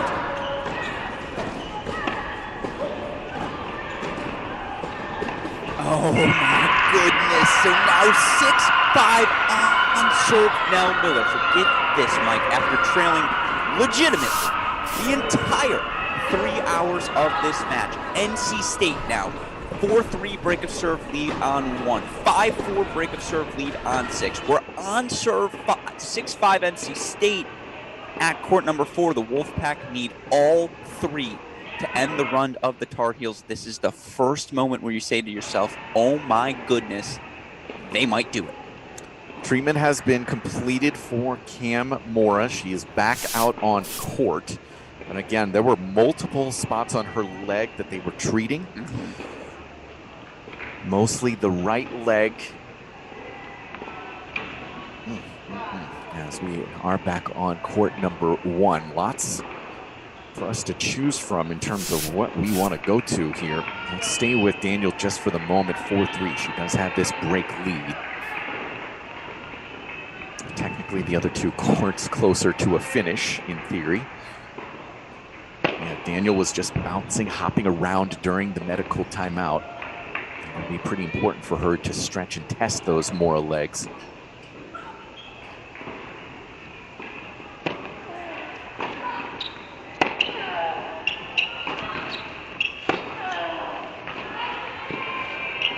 And a great first point in that regard.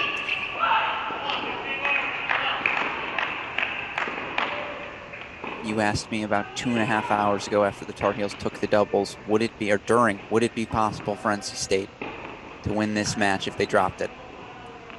I said unlikely, but never say never. This is one of those never say never performances right now. And if we can, let's go split screen. Feels like this is what it was made for. And yeah, but for where? I'm going to say, all due respect to one, I'm sorry, J.D. Daniel and Cam Mora, you are less important right now. We got to split 4 and 6. Rajecki serving for the match. 15 love for Crawley. Serving to stay alive in the match.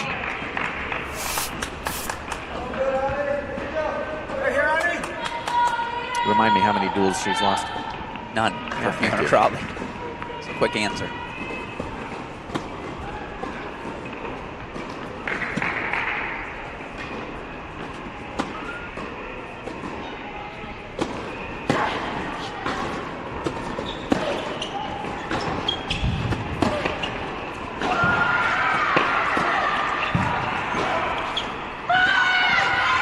Two big moments there for the Wolfpack as Miller gets it to 15 all, and Redzone gets on the scoreboard in this potential closeout game. Meanwhile, to 40 Love Daniel. She looks to consolidate and take a 5-3 lead. Hope we didn't lose that camera on 6. Let's go full on 4 for now. Oh, we're back. It's 15-30, our Legata. I've never seen Miller grind like this, Mike.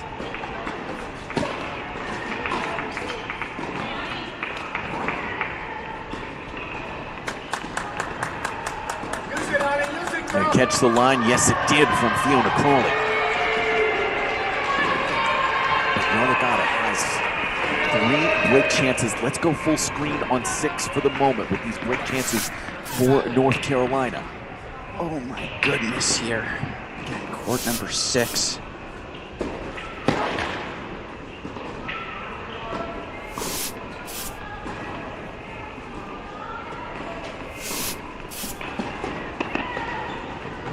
It's 40-15 now for Fiona Crawley. In case you heard that big go feed in the background.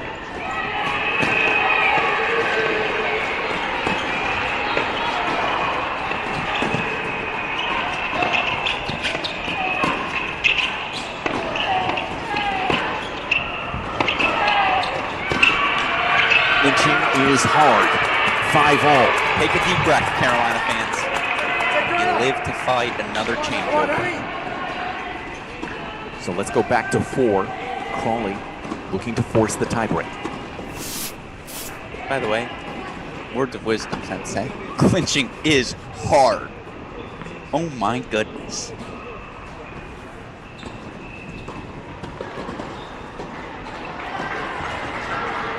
Full fault there. You have to wonder with Crawley the fact that she hasn't lost a dual match. This is unfamiliar territory for her, but this kind of pressure serving to stay in it. And listen, she's lost individual matches, don't get me wrong, but this is a different beast. I will point this out. She was down a set last year, National Indoor Finals to Texas. Ends up coming back to earn a 3-set win. 5-6 in the third, very different. Sprayed, wide, match point, Miller.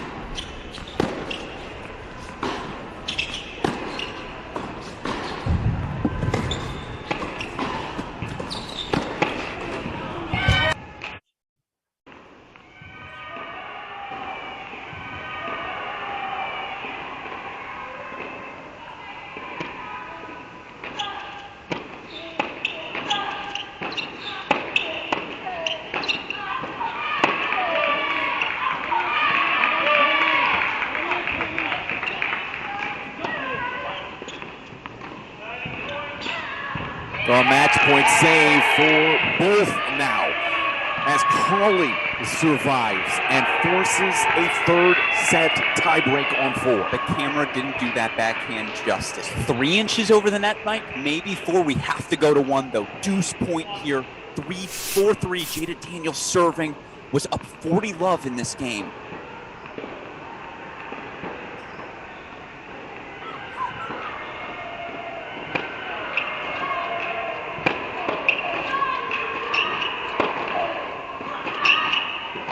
Oh, it missed. It missed for Daniels, so we are back level on 1 as well. That tee is right beneath my vantage point on the broadcast booth. Wide, not long. Wide, not long on that ball. Ooh. Take a deep breath here in the booth as well. Let's go 4. Yeah, let's go to 4 here. Already a point in as we rejoin. That's long for Miller, so 1 all. It is Yarlagata just taking a 6-5 lead now down on 6. A reminder that Redzone did serve for it moments ago. That was the window. That was the window. Now we're all square everywhere.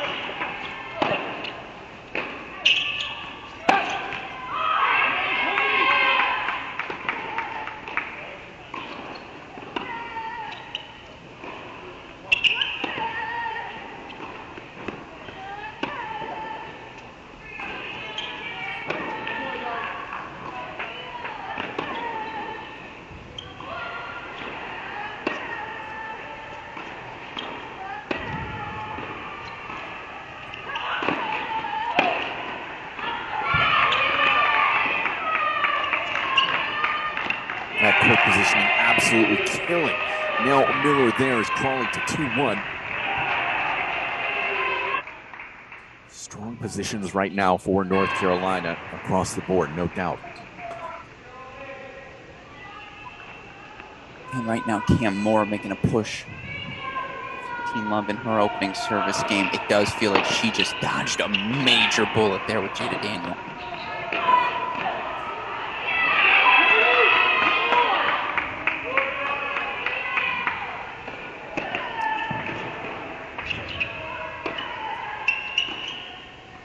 Wide. Ooh, Yes. Yep. My question to you, Mike, has Fiona Crawley become predictable in this match? Too predictable? Maybe. I mean, there have been enough times, though, where you've seen Miller get wrong-footed, Yes. so probably not. Because that's my question, the effectiveness of the pattern versus the predictability. Yeah, I think what Miller has done to try and disrupt is go higher and heavier, a little bit more of a loop to disrupt that backhand line specifically.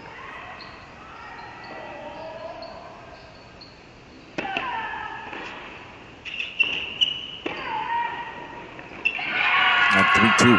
Yeah, Miller looks for the backhand cross pattern quite a bit. That one a little bit disruptive herself, a change in pattern to take that up the line to 2-3. Pop quickly over to court number 1 right now, 40-15 for Cam Mora. Escaped from the 40-love deficit in the 4-3 service game of Jada Daniel. A chance to take a 5-4 lead herself. I think it's actually going to be more important for us to go down to 6, my friend. Ooh.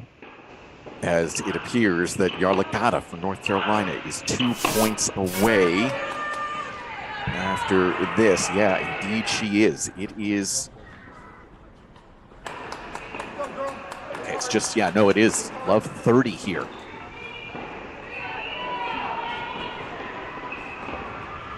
If we can split on 4 and 6, that would be ideal.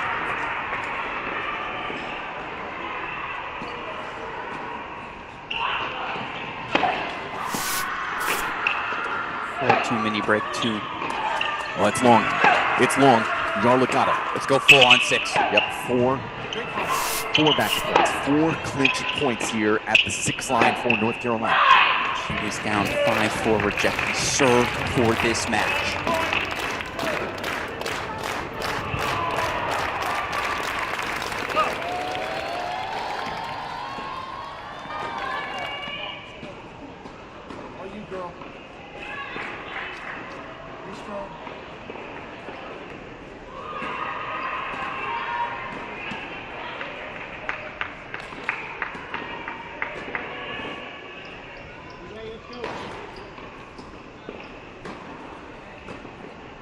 Ball switch sides. There's no real need to clear that ball.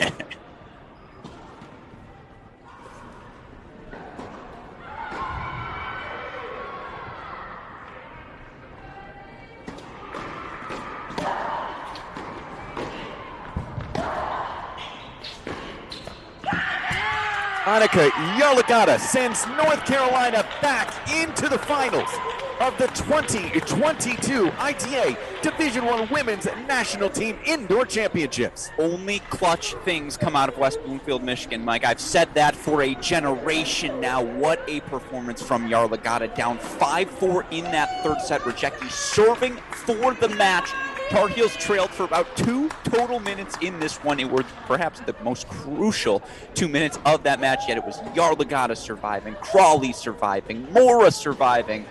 Now the Tar Heels advance to another national indoor final. Truly heartbreaking. Nell Miller 2 courts down, leaving the court in tears after having worked her way back into that match, having a match point herself and having fought off 3 match points. Jada Daniel has to be heartbroken. She was out in front and still fighting and competing in that one spot. And yet here it is, North Carolina somehow, as they do at this event, finding a way through and into the final. Since we never got the answer to the trivia question, last time North Carolina lost a non-NCAA tournament match, it was here, 2019 National Indoor Finals. They lost to Georgia. Last time they lost a regular season match, 2018, Duke at Duke in that ACC schedule. But I'll tell you what, if you're NC State, there are going to be a lot of tears, a lot of emotion after this match. That said, as we work through the rest of this season, make no mistake, North Carolina State can beat the Tar Heels this season. And let's make one other thing clear. Yeah, North Carolina won today, but North Carolina State is still without their top player in Alana Smith, ankle injury keeping her off the court for now. If you're the Wolfpack, I don't know how you look at this weekend, sour ending, but anything but an unequivocal success for your team. 100%, because you're going to match up with North Carolina at least likely 2 more times, you would anticipate. So it was there for the taking. And as you mentioned, there was just that little moment. You had Miller, who did have a match point. You had Radzone serve for it. At the same time, you also had Daniel up break. It's heartbreaking now, one of those moments where you can show a team later that you were that close. But the day does belong to North Carolina. It looks like a 4-1 on the scoreboard. Obviously, very, very tight. But it is North Carolina back into the final. And now, finally, Oklahoma and Pepperdine are able to warm up, and we'll get you ready for this second semifinal. Probably half an hour, 45 minutes away. We'll try to get an official start time, and Alex and Crack Racquets will tweet that start time out when we get it. I also know we are waiting to speak with head coach Brian Kalbas after a match like that. So stick around with us as we wait for that interview. And then, of course, yes, we will break until the start of our next singles semifinal. But yes, the day belongs to the Tar Heels. I don't want to say the weekend belongs to the Wolfpack, but you look at the matches they played, 4-2 over Auburn, 4-2 yesterday over Georgia. Now to drop the doubles point the way they did and to be a legitimate good 60 seconds away from winning this match, it's bittersweet if you're head coach Simon Earnshaw. But I do think big picture, the message you have to communicate, we are as good as anyone, and we know it now. Yeah, it's I think where these next couple of matches for North Carolina and North Carolina State, I think that will have a little bit of an impact as well, and certainly you could see those two teams in an NCAA semifinal or better at the end of the year in Champaign, Illinois as well. And you see me looking over my shoulder. I was going to say Tar Heels quick meeting with the team. I believe Coach Cal was about to work his way over now. So that was a long meeting because I think he needs to impress on them. Yes, you've got a recovery. You've got another match to be played, but it's one you want to kind of, celebrate the moment, keep this one in the back and just realize that every team is coming for you. You've got, and it's been the story for North Carolina for so many years, right? It's just right on their shoulders, that chip on their shoulders, because they are one of the top dogs. And certainly here at the at the ITA Indoor Championships, they have been the top dog over the years. I mean, it's laughable, some of the statistics they've put up over the past decade. Absolutely laughable. If you want to look up the definition of domination, you will see Coach Kalbas and that Carolina women's tennis program here at the National Indoors right next to that definition.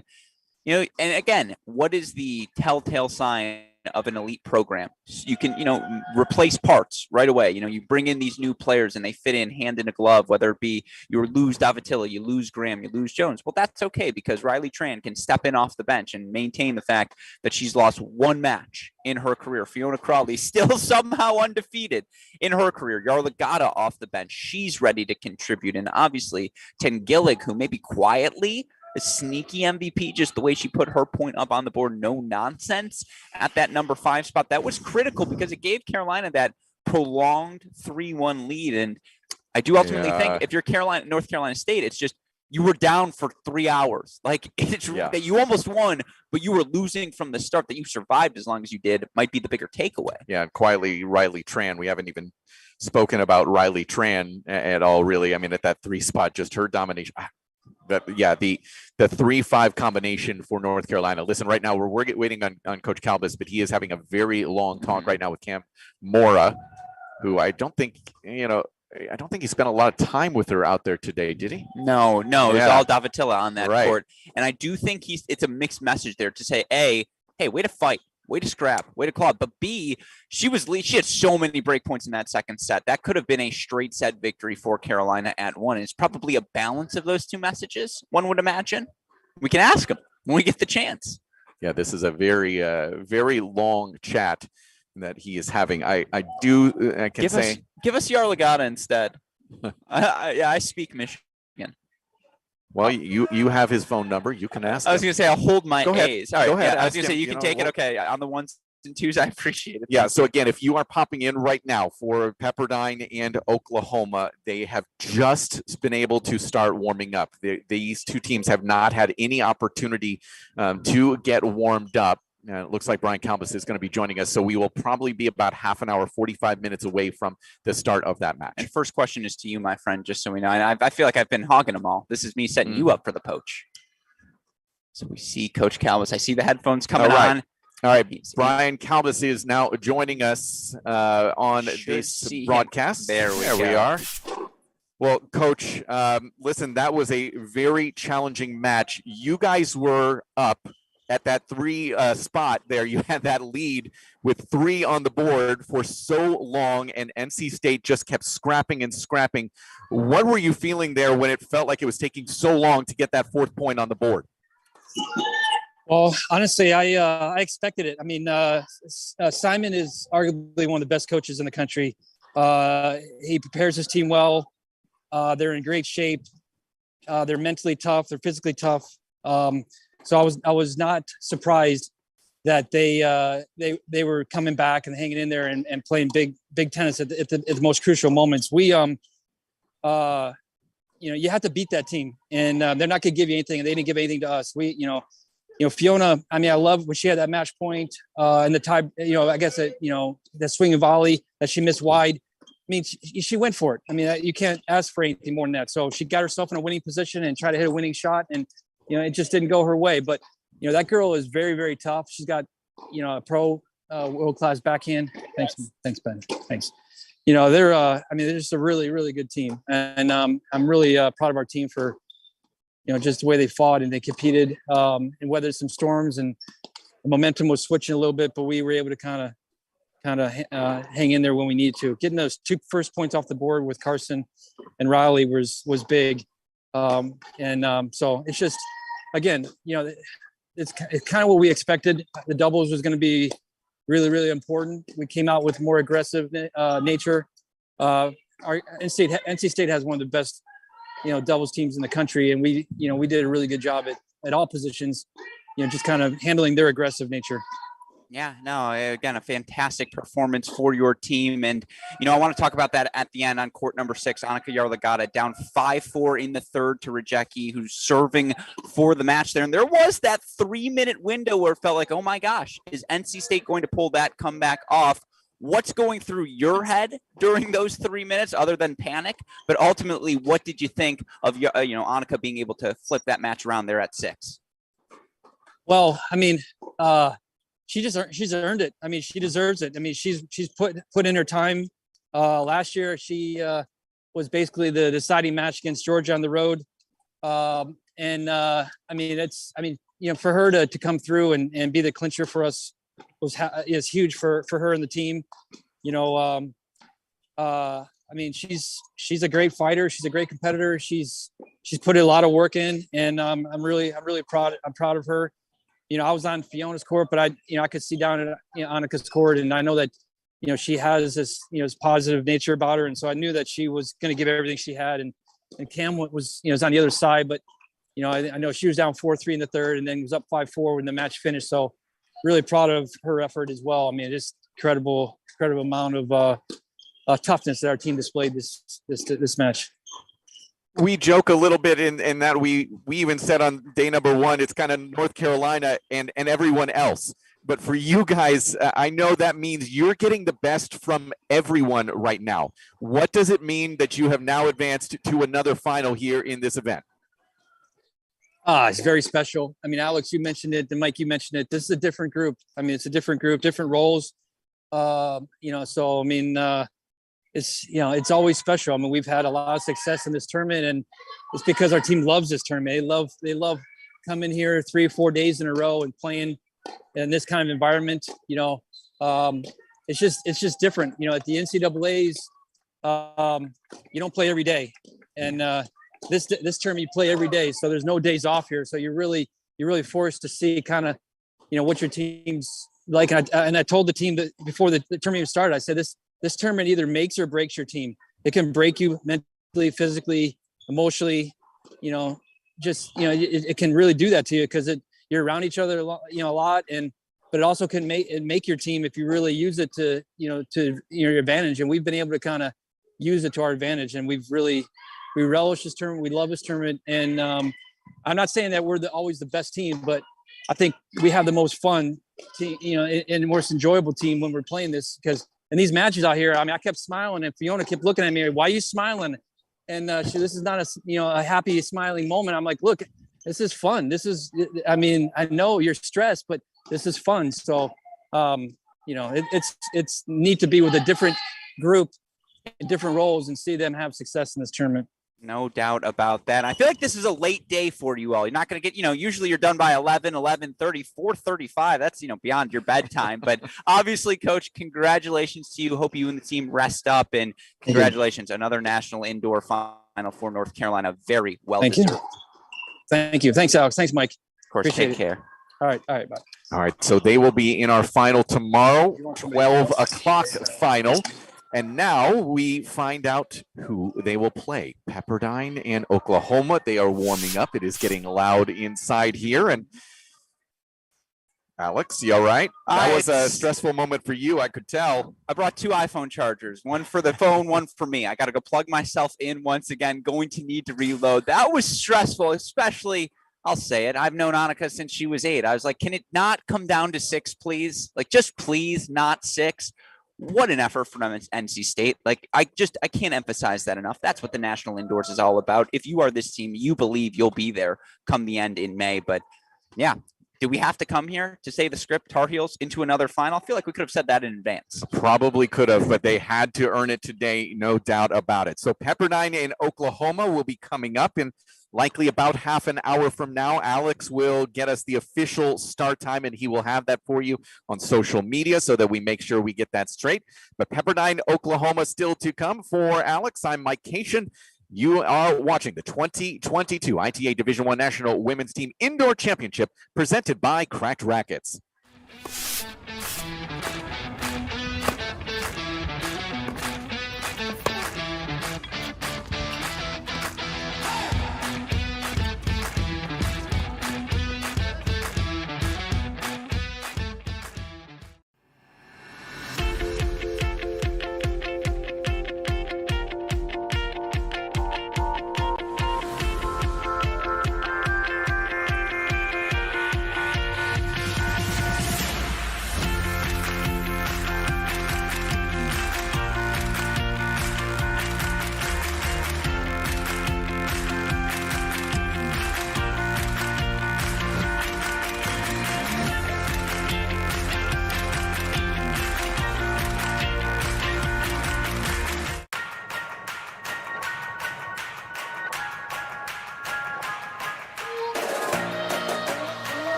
Welcome to the Mini Break, your daily podcast for the biggest storylines, results, and controversies from the tennis world. Today is Sunday, February 13th. It was Survival Saturday at the 2022 Division I Women National Indoor Championships. Hopefully all of you listeners to this podcast are tuning in to our broadcasting of the event. We have first ball to last coverage over on our Cracked Racquets YouTube channel. Myself, Mike Cation, Daniel Westoff steering you through the opening national national championship event of this 2022 dual match season. Of course, it's our first look at the top 16 teams all in one location, and what a day of tennis we had on Saturday. Dramatic finishes, come from behind performances, standout upsets, first time accomplishments in program history. We hit just about everything you'd look to hit throughout what was, again, an extraordinary day two of the event. And joining me on today's podcast to help recap day two and set the scene for semifinal Sunday is the man I always turn to when we're talking college tennis here on this podcast. Of course, you know him best as your co-favorite writer on our website, crackrackets.com, founder of the No Ad, No Problem blog, and a man who I think is replacing me with Joey Dillon as his co-host moving forward. It is my friend, John J. Parsons. Jay, welcome back to the show. What a day. What a day.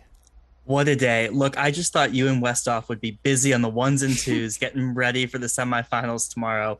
But no, I am excited for that space tomorrow on Twitter. But man, what a day today. These quarterfinals, indoors always seems to deliver, right? It's the first tournament of the year where you're getting kind of the top teams in the country, and just match after match, just such high quality results, historic results. And I mean, I'm excited to break it all down. There's a desperation to the NCAA tournament because it's win or go home, obviously. And you see in those final moments when a team's down, a doubles point in 4 first sets or whatever it may be, there's that final push. There's always a push in a match where it's win or go home.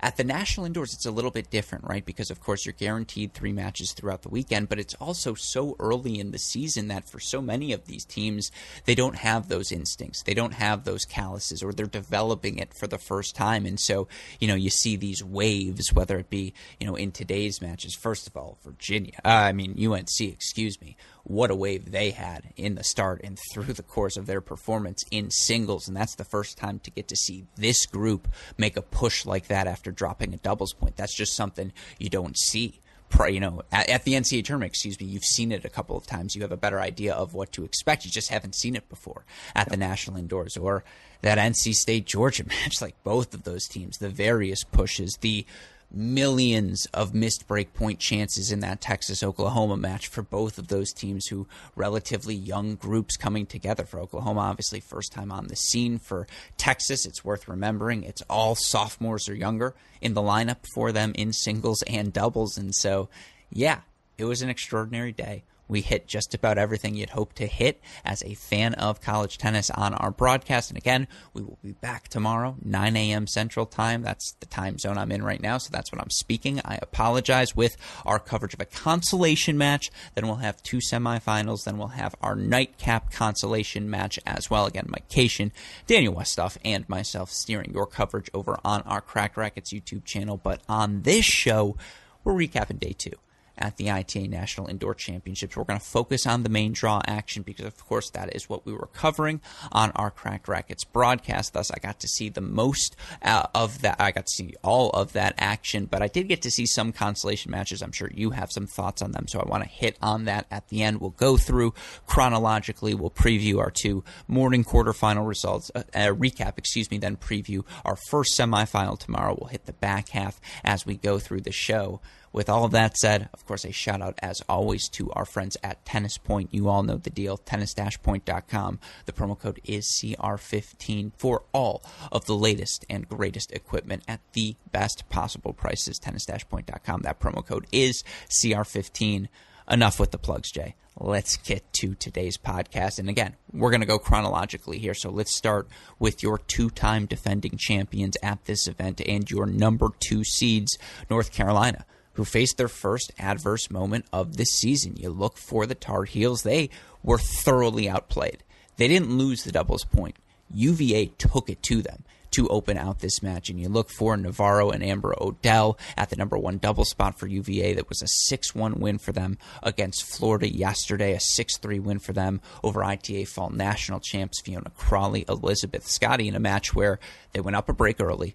Crawley and Scotty got it back, only for Navarro and Odell to break back immediately at 4-5-3, serve it out at 6-3. They were ahead from the start. They closed it out at the top. Number 3 doubles went the way we expected. That was the one bright spot if you're UNC. Sanford Tran, just as good as we thought. 6-3 win for them over Munera and Sheikh. But number 2 doubles, Chervinsky and Subash, after, we can say candidly, blowing their match against Florida. They had 2 match points. Chervinsky has volleys on top of the net at the end of that match, unable to put away either of them. They get up an early break, and they're not broken.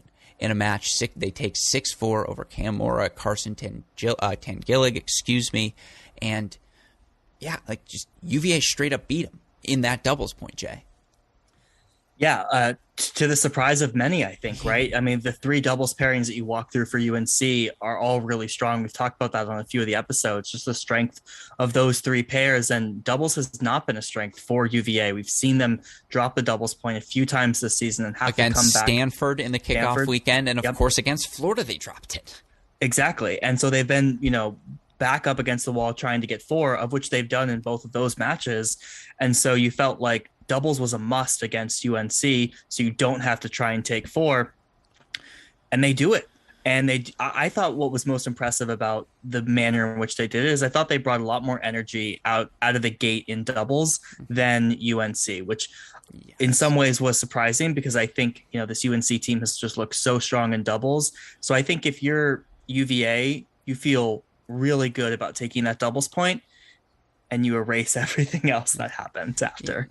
Completely fair. And, I think shout out to the UNC Tar Heels for doing exactly that with the doubles point. And you talk about the energy Virginia brought at the start of the match. They played like someone who's trying to usurp the throne of UNC. Yep. Obviously, UNC has been the team to beat, not only at the in the ACC conference, but perennially. They haven't lost a regular season match since 2019. They haven't lost a conference match since I believe the 2018 season when they lost at Duke. And just they have been the standard of what is possible, match in, match out in college tennis over these past 5, 10, 15, really 5 years is where we're going to focus on here. But this group definitely came out a bit nonchalant against Virginia, and Virginia capitalized on that, and they were hungry. And I think Crawley and Scotty did wake up, but it was just a little bit too late. And again, at number 2 doubles, for UVA breaks right out of the gate, and they hold that the rest of the way. You have to credit the Cavaliers. They just outplayed them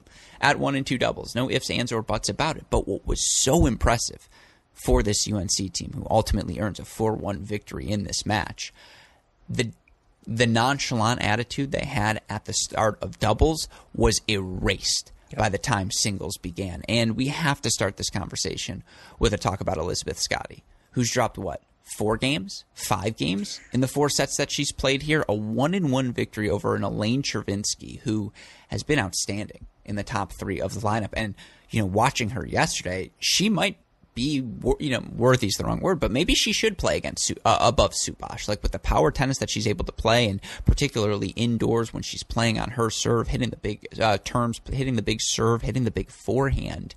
Chervinsky is that good, and Elizabeth Scotty just wiped her off the court. Yeah, I mean, she did that yesterday against Boulay as well, right? And who was also playing so well. Who was also playing incredibly well. I mean, Scotty didn't play much in the fall. She played a handful of matches, of which we saw these same score lines, right? It was like 1-1, 1-2 against the Kelly Chens of the world and high quality competition. And here we are at indoors. I mean, just steamrolling through these matches. And it was like 45 minutes. It wasn't even like there were deuce points and it wasn't actually 1-1. No. Right. This was 1-1. This was a 1-1 victory. I mean, this was a step above who, as you mentioned, Chervinsky's been playing so well. Right. I just think back to that Stanford match, and she's someone who has hung tough in a lot of these matches when UVA has needed her, and she's came in extremely clutch, and there was just no room for her to wiggle her way into in that match. And so Scotty's playing outstanding. It looks like she's healthy. If you're UNC, you hope she stays healthy this whole season, because what an asset to have. And we talked about this yesterday, but there are a handful of these UNC players who just seem to be dominating through these first 2 matches that I think we're going to see after indoors a shuffling of this lineup. Yeah, it's going to be hard to deny Elizabeth Scotty, if healthy, shouldn't she be the top player on this team? Although we'll get to the Mora performance. I actually thought she played really well today. She finally played free. I haven't seen Cam Mora play free and as the challenger in so long. And, again, when you're playing the number one player in the country, de facto number one defending NCAA champion in Emma Navarro, there is no pressure in that match. You are not expected to win it. And look, Navarro came out, steamrolled her in the first set 6-1, and that was an incredibly impressive set of tennis from Emma Navarro. And there were a bunch of deuce points throughout the course of that 6-1 set, but it was top to bottom for UNC. Mora performed really, really well, up 5-4 in that second set when the match ends. Riley Tran down, 5-2? I believe, in that first set against Natasha Subash, and maybe it was even 5-1, rips off, 4 consecutive games and, ultimately forces a first set breaker, doesn't let Virginia run away with 2 quick first sets and keep things in, keeps things interesting there, stops their momentum. And then I know a wise analyst who perhaps suggested that it was 3 through 6, not 2 through 5, that was the strength of this UNC lineup. And I mean, Tangillig has just been so good as a freshman. And, it was 3-all against Ziodato through those first 6 games. And then she wins 9 of the next 11, 6-3, 6-2. First one off the court and, second one off the court, trailing only Annika Yarlagata, who is making the most of that opportunity to play in her first national indoors. And, of course, we Michiganders, particularly we from West Bloomfield, we know how to play indoor tennis on fast courts. And I will just say this, because we grew up on the same courts, so I feel like we have this in common. And I played club tennis on these Madison courts throughout the course of my college experience. This is where regionals was. I always played my best tennis in Madison because these courts are so much slower than the courts we grew up training on, and you feel like you have all of the time in the world. And you look at Annika Yarlagata, I mean, she took it to Heba Sheikh. 6-1, 6-love victory, was dictating from start to finish. And then, of course, Fiona does her thing. You feel like her at number 4 is perhaps the lock of locks in all lineups, unless Janice Chen starts playing like she did today. 6-2, 6-3 for Crawley over Munira to clinch. And again, 4 first sets, 2, 4, 5, 6, all straight set victories, 4-1, about 2.5 hours. They're resting up. Scotty's only spent 2 hours on court through her first 2 matches. Yes, they dropped a doubles point, but if you're Coach Kalbas, right, pretty ideal first 2 days for the Heels. Yeah, absolutely. And by the way, let's just split the difference. I said 2 through 5. You said 3 through 6. Let's both be right. 2 through 6. I'm in. Yeah, I mean, this is ideal. And by the way, let me just say, if Mora's going to play like she played today, we can rehab. Like, even if they switch Scotty Mora, you're starting to feel really good about Cam Mora if this is the level she's showing. Yeah, I think that remains to be seen for me. So I need to see a little bit more from Mora to say that. I mean, I think UNC feels good to get the victory. It was interesting. We were talked about the UVA kind of 4, 5, and 6, and they have made inroads there, but North Carolina just shut the door so quickly on 4, 5, and 6 that it was just a runaway train, right, when singles started. And that was kind of all she wrote in terms of this match. And if you're Coach Kalbas, yeah, you feel great, right? You look at all these other matches today, particularly your next opponent, and you're going, these teams have been out there in slugfests. Mm-hmm. And we were back at the hotel for lunch, right? So that alone is going to pay dividends for these teams. They're going to have to play a 3rd straight match tomorrow, and maybe even a 4th in the final. And that's when it gets really tough on the body. I actually love that you framed it that way. Brian and Joey Kalbas are talking after the match, and Brian's like, did you put in the lunch order yet? Or Joey's like, I'm going to put in the lunch order. And Brian's like, just wait till we get to the hotel, and then we'll worry about the lunch, because maybe we want to nap first before we eat a big meal. Yeah, those are the options they've had. They've been able to have those sorts of discussions because, again, they were competitive everywhere, top to bottom, Mora all the way through to Yarlagata. This is a team that looked like they will be worthy of being named national indoor champions. And so, again, credit to the Heels. 4-1 over Ohio State, 4-1 now over UVA. They're into the semifinals where they get a familiar foe. And the strength of the ACC has been a storyline here in college tennis over the past 24, 36 months. And, that story continues here into 2022 as ultimately it is NC State advancing to their first national indoor semifinal in program history. And I've stressed this repeatedly on our broadcast. What this national indoors boils down to is blue bloods versus new bloods. UNC epitomizing a blue blood in women's college tennis, particularly again over the past 5-10 years. Over that same span and throughout the coaching tenure of head coach Simon Earnshaw for these NC State women, NC State epitomizes the new blood. And you look for them last season. Yes, they missed out on the Final 8 at the National Indoors, falling 4-3 to Northwestern early in the season. But NCAA semifinalists, the year prior in 2020, I will continue to argue UNC won at that National Indoors. NC State and UCLA were as good as each other. Like, it was that impressive, NC State in 2020. And just, you look at this group, it's the fact that it's new people. It's, it's the Negrojos of the world. Nell Miller, who was so freaking good today. And just, Coach Earnshaw has himself a program. When you're able to plug and play new pieces, find yourself in the National Indoor semifinals after another 4-2 win over Georgia, the system works, Jay. The system works for Coach Earnshaw. Yeah, and it reminds me of, when they do the rankings of like best college football jobs, which we've done on the tennis side. And oftentimes it's said like if different coaches can win within the same program, it's a testament to the program. That's a program you want to work for. For me, this Coach Earnshaw, his ability to do this with different players coming in through this program is a testament to this program, that they have a system that we've talked about that works. They've been able to bring these players in, whether it's transfers who have 4 years of experience elsewhere, or people like Negroho, who has a few weeks of experience. So credit to NC State. They have established themselves. And I loved your tweet with Alana Smith out there hitting forehands. What a flex, right? To say we're in the semifinals and, oh yeah, that's the player who would be playing number one. So a huge credit to this program for making it this far. New blood through and through, and they're shining on the national stage. And it deserves to be a program shout out, because you look at what Kyle Spencer is doing on the men's side, just brought in the number one recruiting class in the country, and clearly they are on the rise, and they've had a good start to this season. We'll talk about the men later on this week, but again, you talk about the program. At a certain point, we do have to give credit to the man running the ship, and you look for Simon Earnshaw, who ripped off multiple multiple undefeated national championship winning teams, while the head coach of both the men and women at Armstrong Division II school prior to arriving at NC State. He's got it. He's got it now with this program. They are humming, and you look for them. That epitomized in that performance, their 4-2 win today against Georgia, was in the doubles point.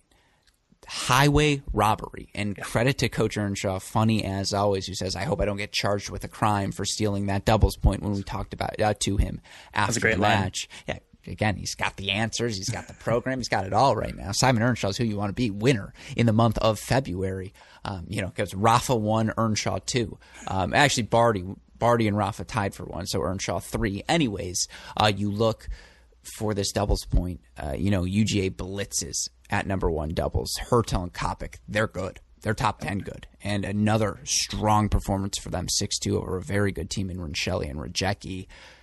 But then again, Nair and Negroho, it was a pick'em sort of match. Ultimately, Nair and Negroho get the late break. They come through. But Vita Minova and Riasco were working Miller and Jada Daniel. And, they had the opportunity to serve for this match. And I believe it was 8 match points, I want to say they had, or something like that. Maybe it was 6.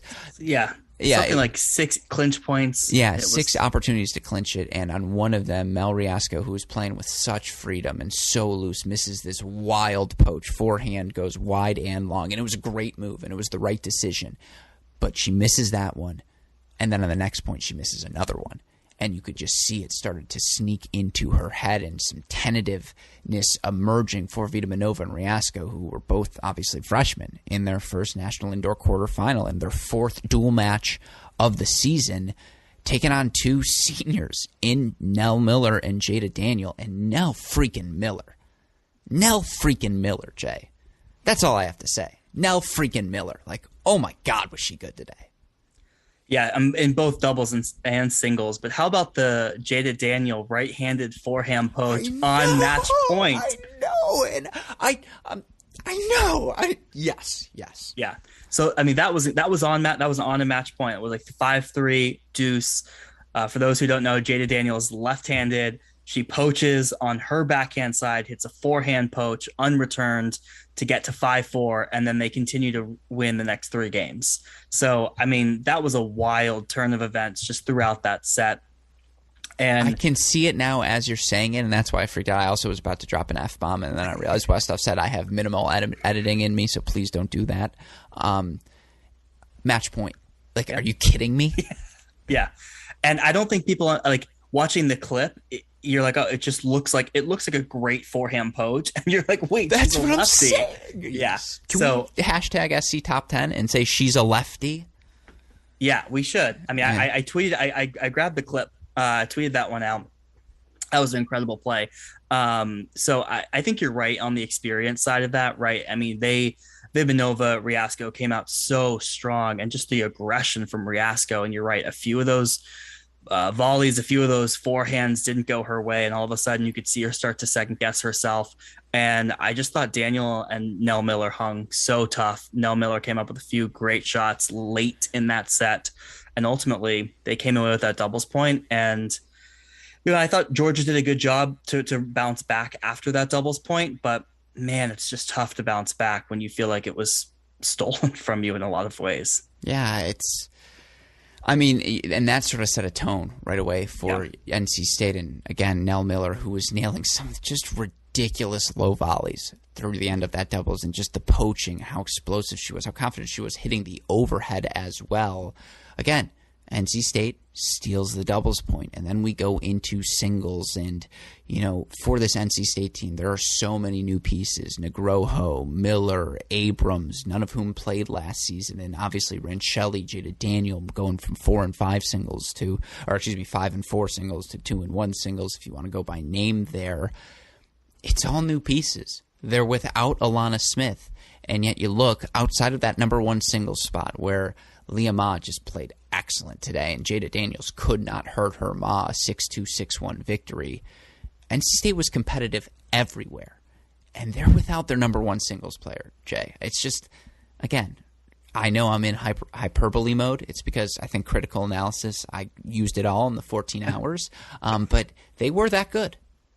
Yeah, and we'll get to that as well when we talk about Oklahoma, but just being without Alana Smith, I actually thought, if you haven't listened to Coach Earnshaw's interview that you did, people listening to this should definitely hear his thoughts on kind of what the absence of Alana Smith has done for this team. It's kind of given everyone a clear, defined role, and, hey, force them to step up in ways that maybe they wouldn't have if Alana Smith was in the lineup, and it's clear that they've done that. So obviously, they came away with a quick doubles point.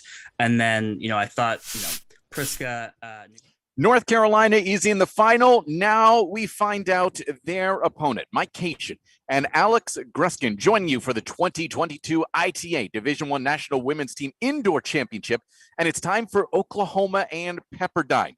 These two teams might not have been the ones you expected in this semifinal, Alex, but what an incredible run they've had, especially Oklahoma knocking off number 1 Texas last night. That has been your win of the tournament to date for Oklahoma. Just their second win in program history over the Texas Longhorns, who, of course, are coming off of a 2021 NCAA championship. Look, this Oklahoma team, it's a new cast of characters, but the transfers, the freshmen, the Corleys, that core has all come together. This is a pick-em sort of match, folks. Yeah, and in fact, that is just, as you mentioned, the second time they beat him, the first since 2003, and also the first time in program history that OU has knocked off a number 1 team in the country. First time in program history they've been at this national indoor event. A lot of firsts for Coach Audra Cohen and the Sooners. This is a really exciting semifinal match. Well, we've got more to say, but let's get you right to the action as we are now officially underway. We're going to start at court number 1, and Alex, as you mentioned, this is a pick-em here. Pepperdine, big picture here. Obviously, you've mentioned it throughout the week. Malibu, not a lot of indoor venues for them to get that indoor experience. And frankly, I mean, that's why I think it's a bit surprising to see them here in this semifinal. Surprising from that sense, absolutely. At the same note, you look at the talent this team has on the roster, and Coach Per Nielsen made a joke to me, said, call me transfer you. You look at someone like Vicky Flores, who has been a top 2 singles player, All-American during her time at Georgia Tech, transfers over for her final year of eligibility. Janice Chen coming as an NCAA singles semifinalist last year over from the University of Oregon. You bring in a blue chip recruit from a Junior Slam champion like Savannah Brodus to add to the nucleus of an NCAA finalist team last year.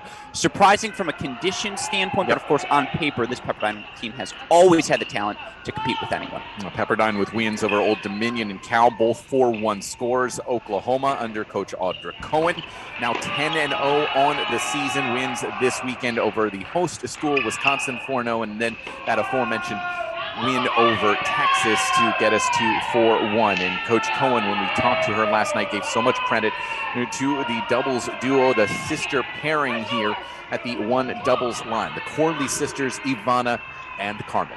6-4 win for them over the number 1 team from Wisconsin. 6-3 win for the Corleys over Collins and Zainalova of Texas yesterday. From an energy perspective, from a continuity perspective, leadership perspective, things start with the Sooners up top here. And again, they've taken doubles points again in all of the matches they've played this weekend. Also went to Duke and took a doubles point during the kickoff weekend. Doubles a key component to the success we've seen for the Sooners thus far. And Carmen, the younger of the 2 sisters, junior out of Albuquerque, her sister Ivana, the senior. On the other side of things, you mentioned her already, Victoria Vicky Flores, the grad senior from Fort Dodge, Iowa, transfer from Georgia Tech. And her partner Lisa Czar, who did suffer a cut in a match yesterday, the junior out of Stockholm, Sweden. I believe it was the strings that caused a little bit of a stitch situation. Looks like the bandage has been removed from the left arm, so she's ready to go. And this team did not play particularly well yesterday. They lost 6-4 to Giovara and Ivanov. Felt like they were down a break right out the gates in that match, and in fact they were. I want to see more energy from this duo. In particular, these Pepperdine Waves will yell to each other, court 1 to court 6, court 5 to court 2. They want to make each other's feel each other's presence throughout the course of a match. Pepperdine 1-1 in the doubles point this weekend. I want to say it's disingenuous to say they need it to win this match. I would argue Oklahoma needs it more. But certainly you don't want to go down 1-0 as we saw in that NC State North Carolina match earlier today. Yeah, let's move over to the court 2. The 2 line of doubles starts Oklahoma, Alexandra Pisareva, the senior from Ukraine, and Lane Sleeth, the junior from Markham, Ontario, who's also going to be playing at the 1 spot for the Sooners on the singles side. This is a fun team. This is a team of scrappers. They do not play your traditional 2-up, extraordinarily aggressive brand of doubles. They like to throw in the topspin lob, throw in the bump lob, make things challenging for their opponents. On the flip side, though, of all the Pepperdine duos, this might be my favorite of the doubles duos Coach Nielsen's put together. Yeah, Savannah Brodus, the freshman from Carrollton, Texas, and Janice Chen from Indonesia, as you mentioned, a transfer from Oregon. We should also point out, actually, both of the opponents for them on Oklahoma side also transfers themselves. But yeah, Brodus is a fascinating watch, isn't she? No, just so much power, so much firepower. The weapons are so easy for her, and it's interesting to watch her and compare her to, say, Oklahoma freshman Emma Staker, who just puts ball after ball after ball in the court. You know, the physicality, Staker's got that already. Brodus has the weapons. And, you don't often say that about a freshman. That's a testament to her talent. And, of course, her partner Janice Chen, injured in the fall, finally starting to play the tennis we saw from her last season. Just so much firepower for a number 2 doubles team.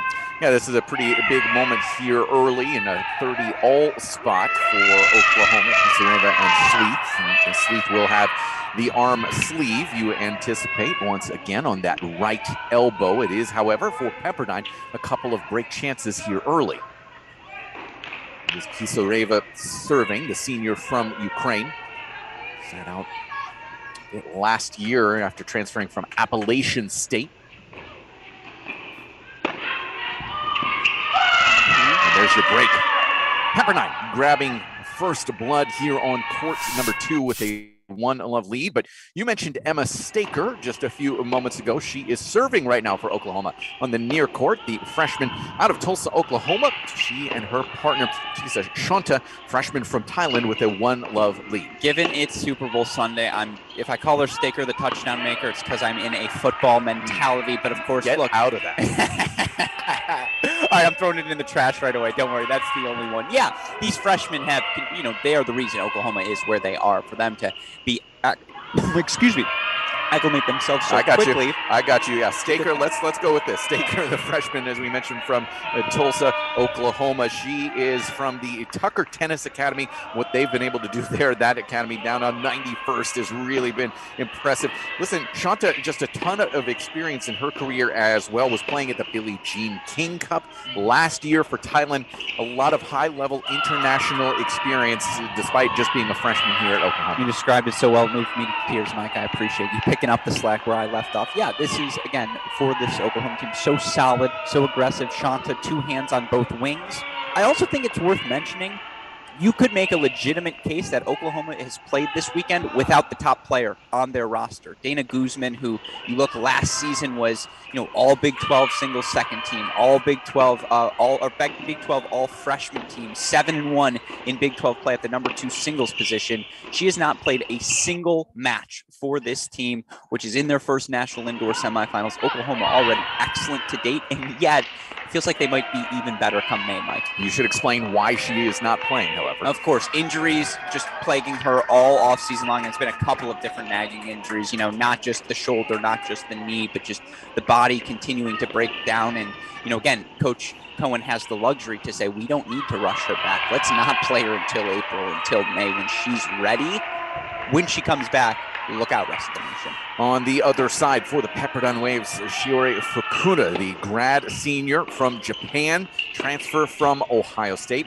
Anastasia Yamachkane, her partner, the junior from Lima, Peru. This duo was a little bit disappointing yesterday. 7-5 lost them to Rosenquist and Richardson. That 7-5 scored line, though, misleadingly close. It felt like Cal was always up a break in that matchup. And, of course, there were so many missed break point chances in both Pepperdine Cal and OU Texas last night. But I don't know how to feel about this 3 doubles toss-up by every stretch. Let's take it quickly over to court number 1 as we've got break chances for Pepperdine.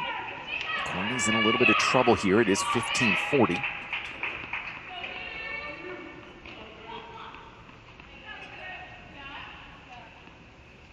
It's Carmen serving.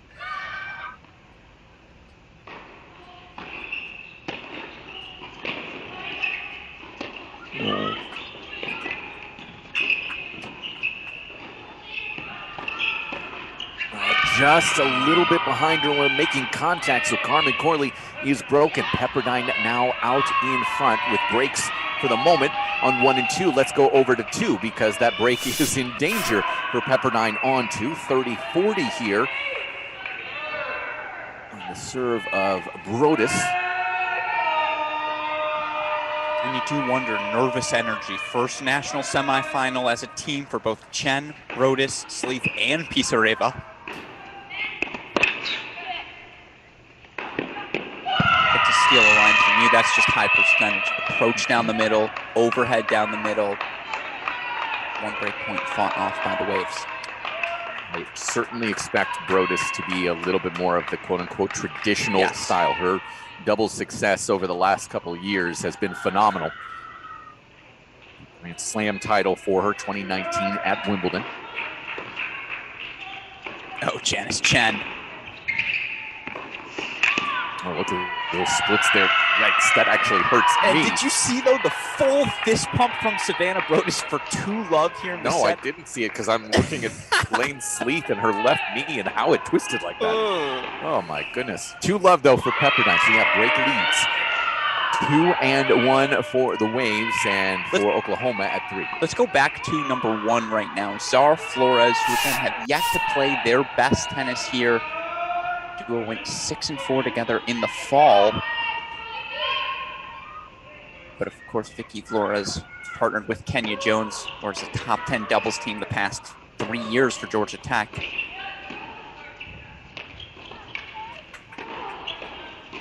Off the top of the frame.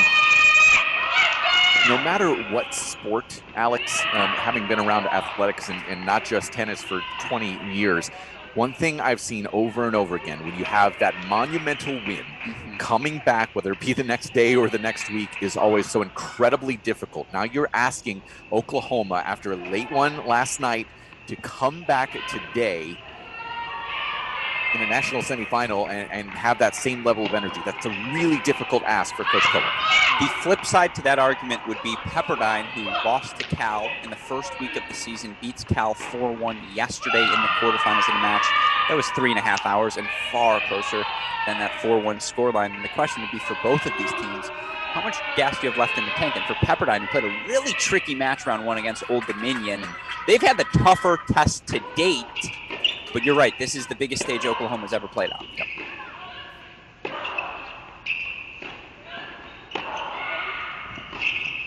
It's a nice little redirect up the line. Again, at this 40 love situation, that's going to be kind of that throw one in there and just kind of keep the team honest.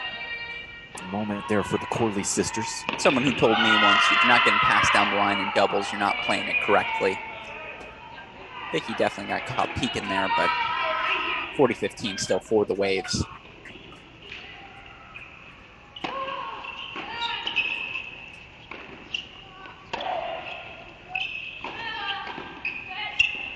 That's quite a curler there from Flores, spinning as well. You will see her be a spark plug throughout this match at the 1 doubles line and also at the 3 singles line for the Pepperdine Waves. They get it to 3-1. Let's hop over to court number 3 now. Fukuda Yamachkine, 2 game points to get on the board here. You're absolutely right about Flores, and you can hear her already, regardless of the court we're watching. That's why she was arguably the hottest commodity outside of maybe Chen on the transfer portal this past offseason. And Stinker's return, sails on her, so indeed 2-1. Let's move to 2. It's Sleeth serving here. It is love 2-30 all.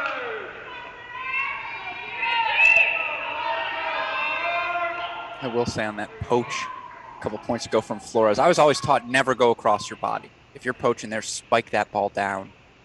Bold choice from Flores. What I've always Same taught, thing there. My therapist always said to me, don't speak in absolutes. Okay, fair. Don't ever say never. Fair. Just things can happen. I suppose I should say the percentage play is to hit the ball with your momentum. Sure, absolutely right. 15 point here for Lane Sleeth.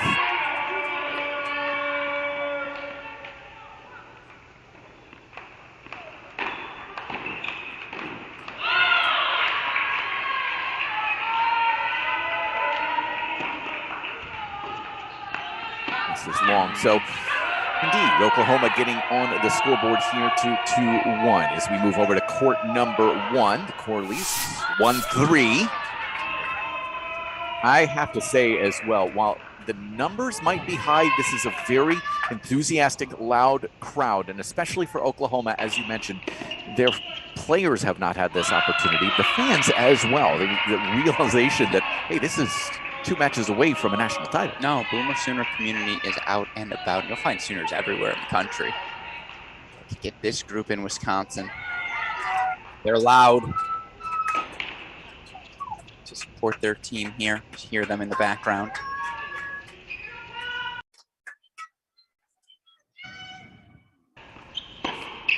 There, Vicky.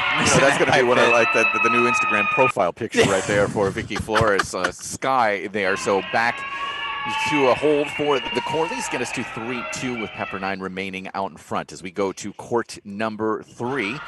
Oklahoma out in front with the break here, 2-1. And just the energy the Waves have brought. I think there's a nervousness to Oklahoma, except for the Corleys at 1, who are Corleying it up, right? You're hearing the yelling, you're hearing the crossing, Boomer Sooner, but I need more energy. Yeah, I'm going to go back to it. I think it's pretty natural to have an emotional letdown early in the next match after what happened last night. It can't be overstated, the magnitude of the win for the program yesterday. Very, very good point. You have to celebrate for an hour and then just kind of have the mind of a goldfish, right? Just let it go, as Mr. Lasso would say. It's never been my issue.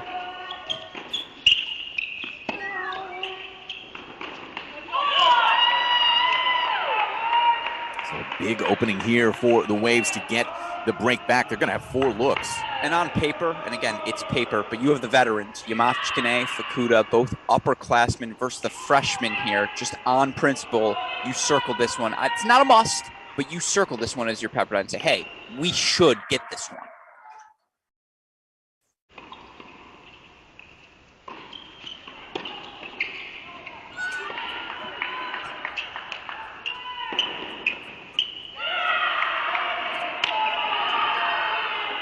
I have to say, this is actually the loudest crowd we've had the entire weekend, and it's for Oklahoma. That is Wisconsin amazing. Friday night. I'm going to go with this one. Okay, I really will. I with no disrespect to the Wisconsin faithful, this Oklahoma crowd right now is very, very enthusiastic and into it. I will say this: there are more Tar Heels here. I just don't think they celebrate before a final. That's a valid point.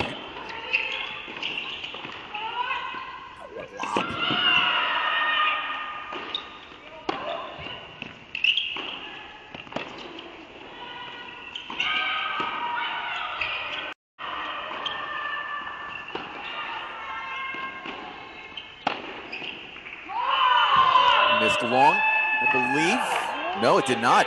Wow, caught the line. So that is a break for Pepperdine. So they are firmly in control here for the moment. But let's go over to two. Well, a couple of break chances for Oklahoma. Going to have a couple of looks here. It is 30-40. And Chen's serve.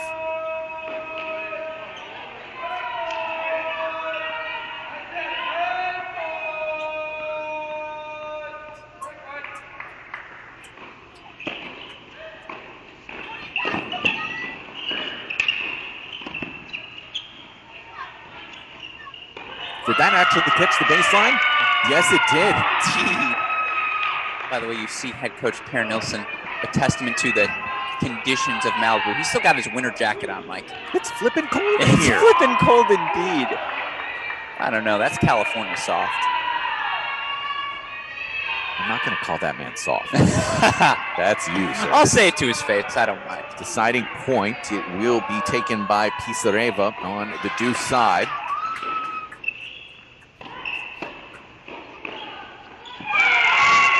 Hold for Pepperdine keeps them out in front. Let's go over to court number one. A little bit of an opening for the Corleys.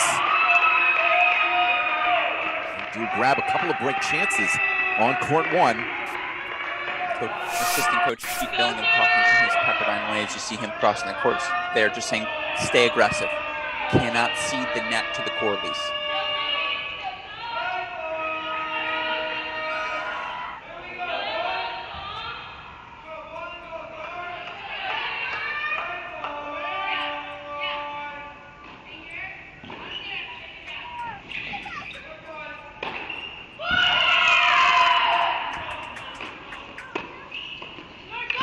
A fantastic angle on that racket from Lisa Czar to put that one down and out. So a deciding point. Carmen take it on the deuce side.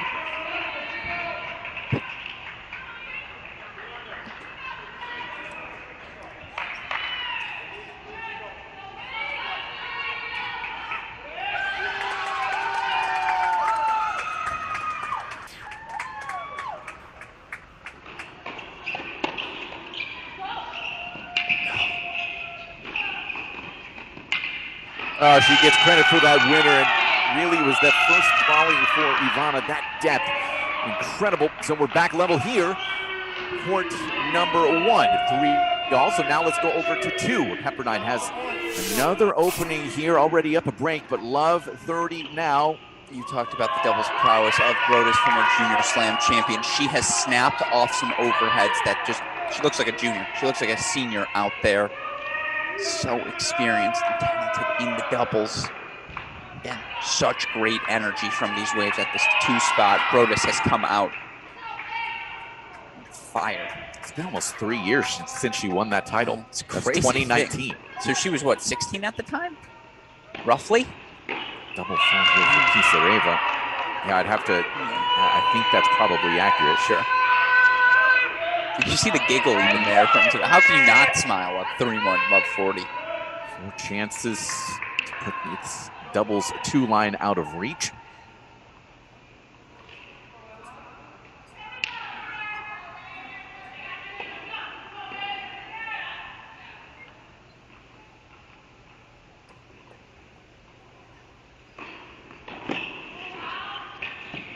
The break to Love.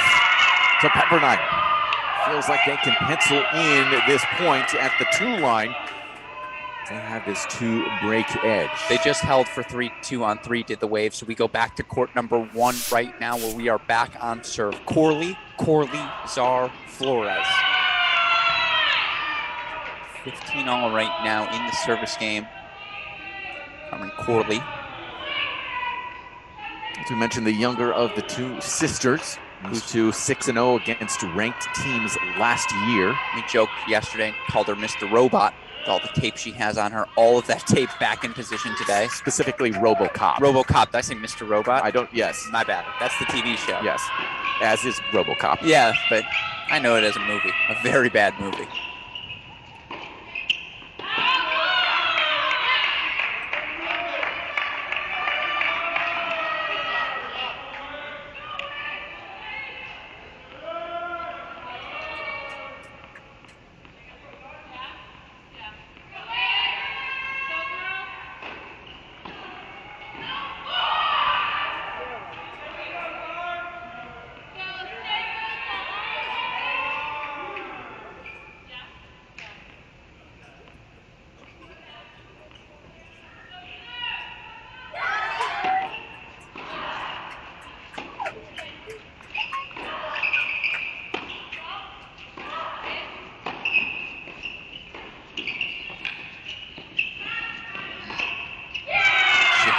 Slice, Mike. Indeed.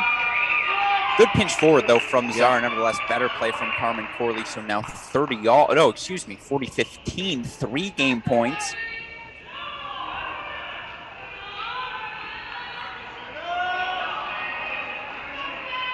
With the eye as well.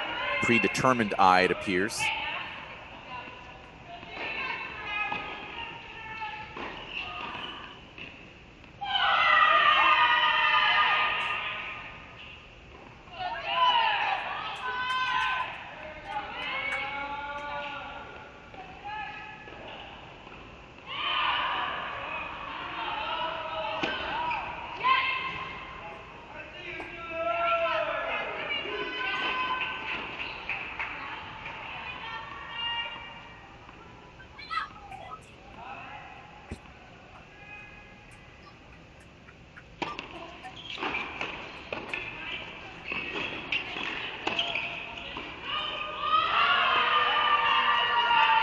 Great depth on that first volley, Mike. She also called that ball out it was going out the entire time, but that ball was out the moment it passed her head. Yeah, Miss Flores was kind of towing the line in yesterday's matchup against Cal. There's one moment where she jumped up and threw her arms up in the air as if she just don't care in the middle of a point. It was close to that line.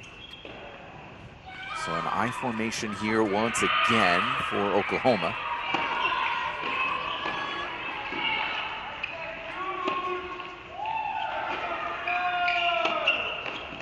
Great close there from Lisa Czar. Ivana has to put that one into that wall. That first volley has to be just found with a much more severe angle as we reach a break chance, this deciding point.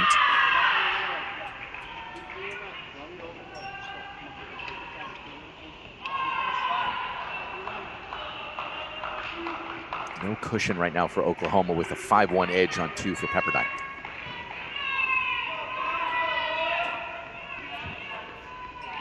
Interesting to see Czar take this return.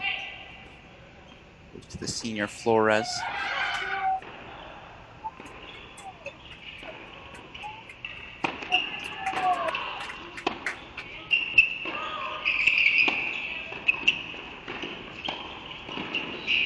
A perfect spot there, Carmen Corley finding some feet and finding it to 4-3 over on court number 2. Pepperdine closing in on a win here at the 2 doubles line. They've got it to love 30 on the serve of Lane Sleeth. If you're a Pepperdine Waves fan, the most encouraging part of the weekend today, Janice Chen seems to be finding her form. Savannah Brodus seems to be finding her footing here in college tennis. Both have played extraordinarily well, both overall on the weekend and here in this match, 2 points away from giving Pepperdine the first set of the match.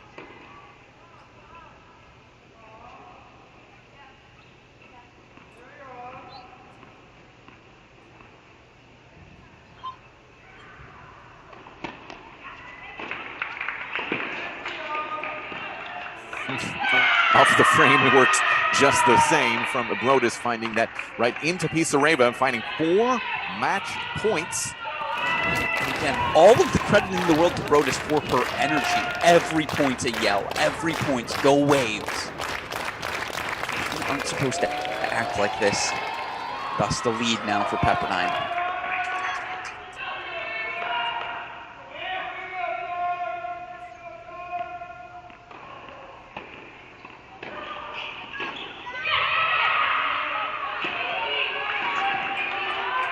Oh, excuse me.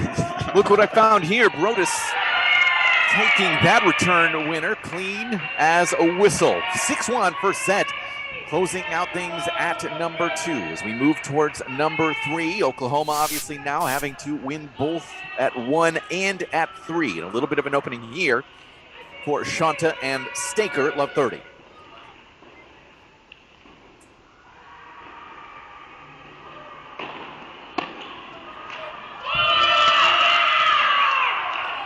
They're going to have 4 looks. That's a clean winner. Yep. Thought I might have saw an out call. Wasn't an out call, just a look for the high five.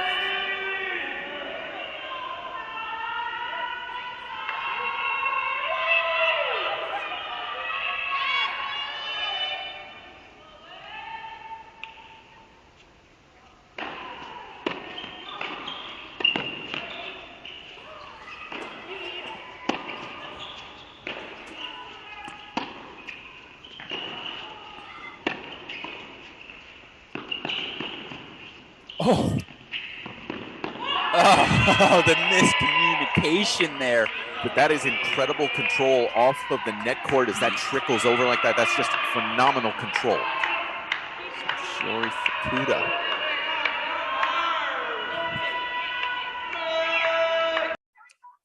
$15.40 now.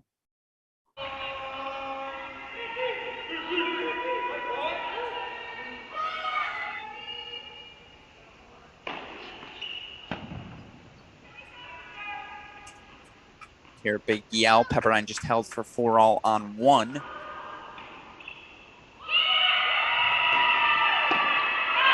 That got into the body. Very good serve there from Yamachikane. And that's the move with Shanta, right? 2 hands on both wings. You can jam her with pace into that body. That's how you're going to draw the error. Yeah, the hip targets are always fantastic. So a third break chance now.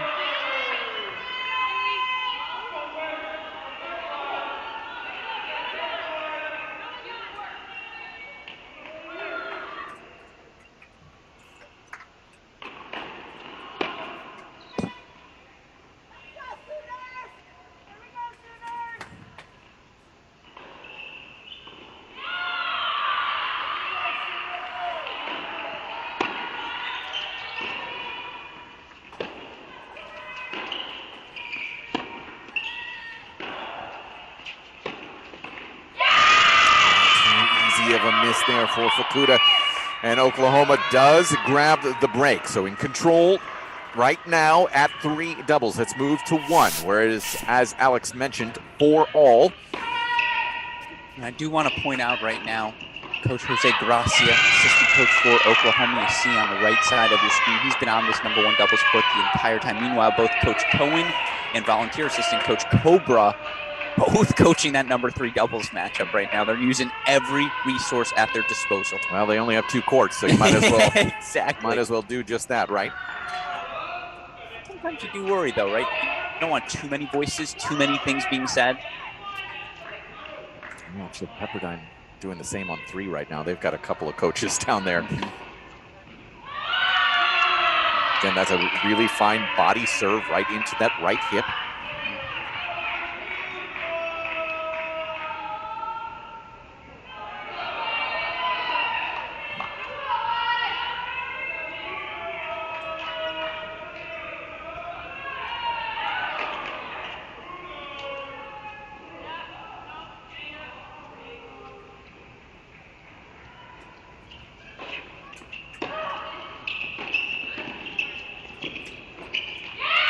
Czar's return position there, several feet inside the baseline. So a real tester now. It appears to be the match that will decide this doubles point, 30-all at 4-all. pulled the me, Mike. That's my influence on you. I wouldn't count Fukuda and Yamachikane out quite yet. By no means. Simply because of all the breaks we've seen throughout the day.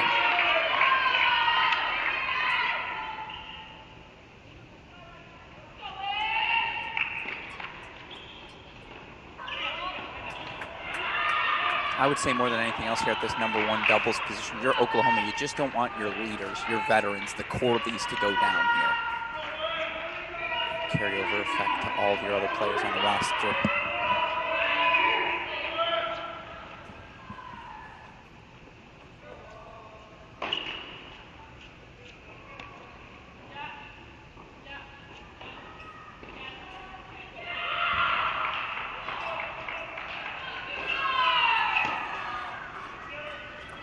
I thought that ball might have hit Flores for a second off the net cord.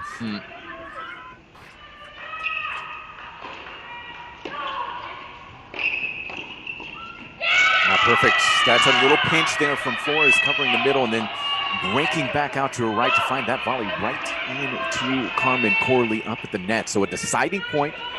Czar's going to take it once again. She took the last deciding point as well. I love the energy again, the bounciness. Constant high fives there. Just keep an eye on Flores. She will be very active despite not being the returner here. She's going to bounce around, squeak those shoes. Especially now as you see this is a missed first serve. Watch her footwork right now because she will be squeaking those shoes on the serve of Ivana Corley.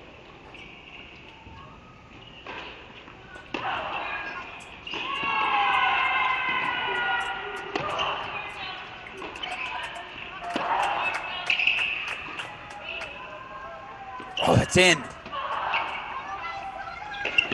And so is that. Carmen Corley gets to finish the incredible lob for her sister. And the Corleys remain out in front. We stay on serve 5-4. Let's go down to 3. As it is tight here at 30-all. On the serve of Shanta. Just wide off the racket of Fukuda. I'll say again on that deuce point though, Flores poaching. Hits behind her on that poach, Mike. It's just so difficult. Put a ball away with momentum going in the opposite direction. You're absolutely right, though. It is the lower percentage play, no doubt about it. Good hands from the Corleys to stay alive there, but that was a bit of a blink.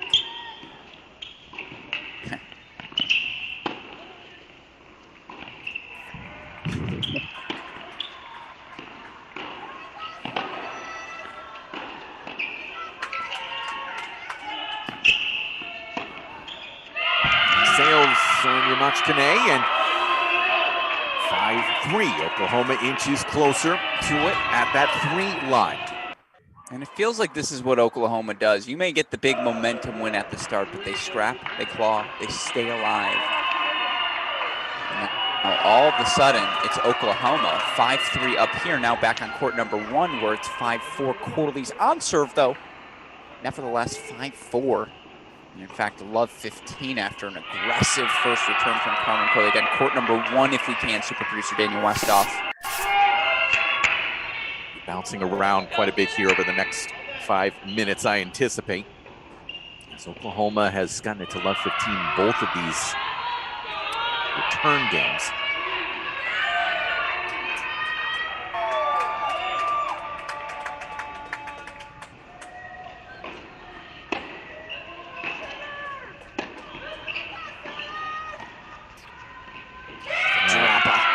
Incredible touch there.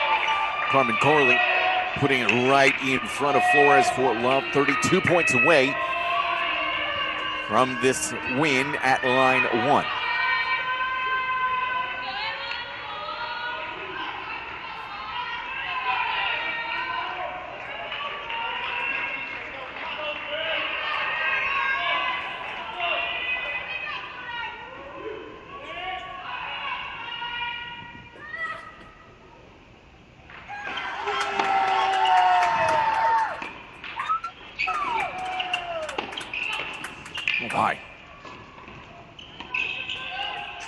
Oh, it's in. Incredible reflex there from Ivana Corley. Carmen screaming up towards the stands.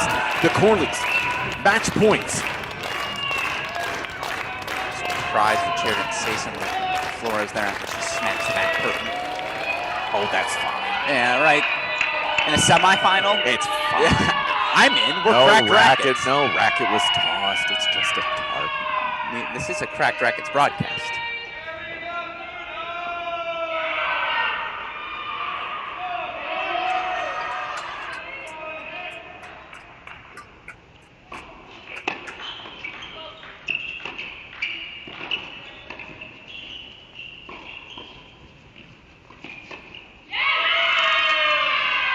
Super producer Daniel Westoff, if we get a match point, it's currently 3-5-30 all on 3. I'm going to ask you go split screen. Only if we get a match point on 3. That is 40-30 on the serve, I believe, of Fukuda down there. Of Pepperdine. So again, 3 match points for the Corleys.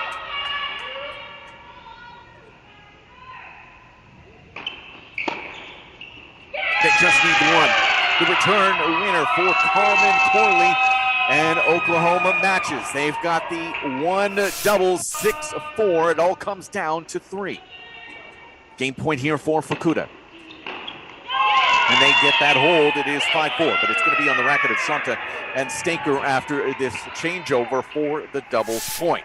That was, again, I think this epitomizes Flores and Czar, respectfully, have underperformed here throughout the course of the weekend. I think as you look at that number 1 double spot, sure, Flores and Czar, 6-3 win to start over the number 1 team in the country, Sasnskaya Sardapseva of ODU, but now 6-4 loss yesterday, Cal. 6-4 loss, 6-4 loss, today in a match where they took an early break, but then were trailing pretty much from the start. You said this match and this doubles point in particular was much more important to Oklahoma. They now have it on their racket. 2 freshmen again, Shanta and Staker, who have seen just about everything you'd hope to see in your first 4 weeks as a freshman, hoping to deliver a 1-0 lead. Dr. Cohen is with them. It looks like she's going to walk out there with Emma Staker the entire way. She might say, I'm going to give me the racket. I would like to hit this forehand if you don't mind. It will be Staker to try and shut this down.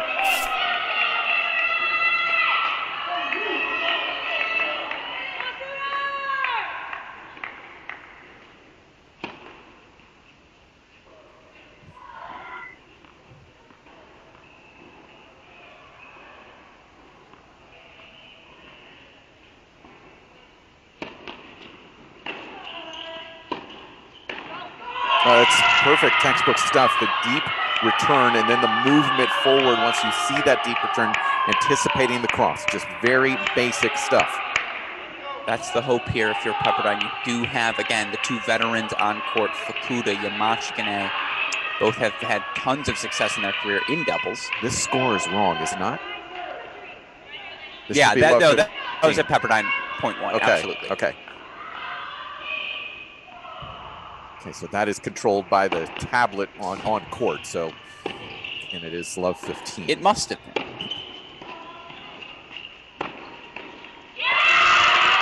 Unless the return went long? No, 15 all. They corrected the score.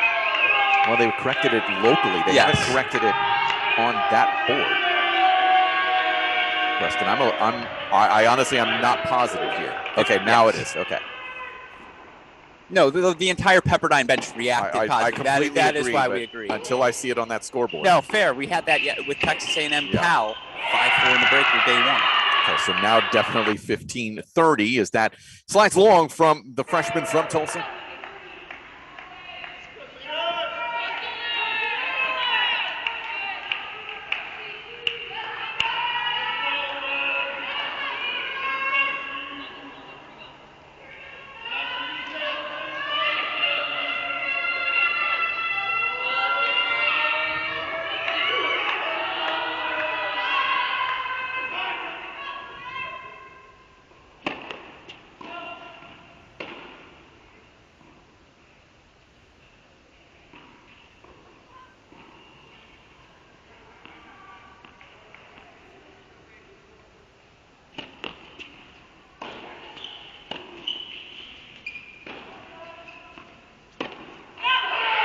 that error created a couple points ago.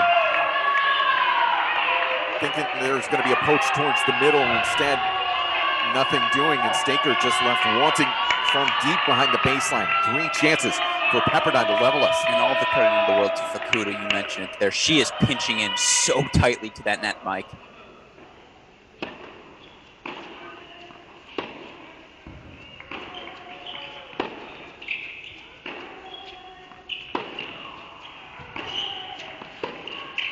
Ooh. Splits the difference there. Well done there from Shanta. It's clearly just 1 up, 1 back, though, for Oklahoma in this moment, which is not the greatest situation to be in against 2 veterans.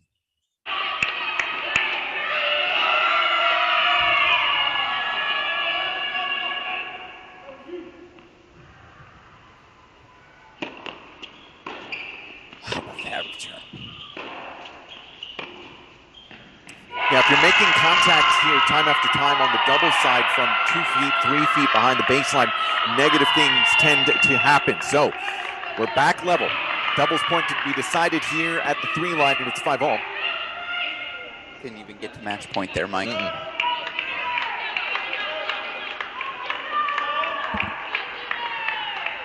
Meanwhile, does feel worth noting, Vicky Flores will be playing number 3 singles for Pepperdine come the start of singles. Currently getting work on her foot. See that right foot being fully taped right now by a trainer.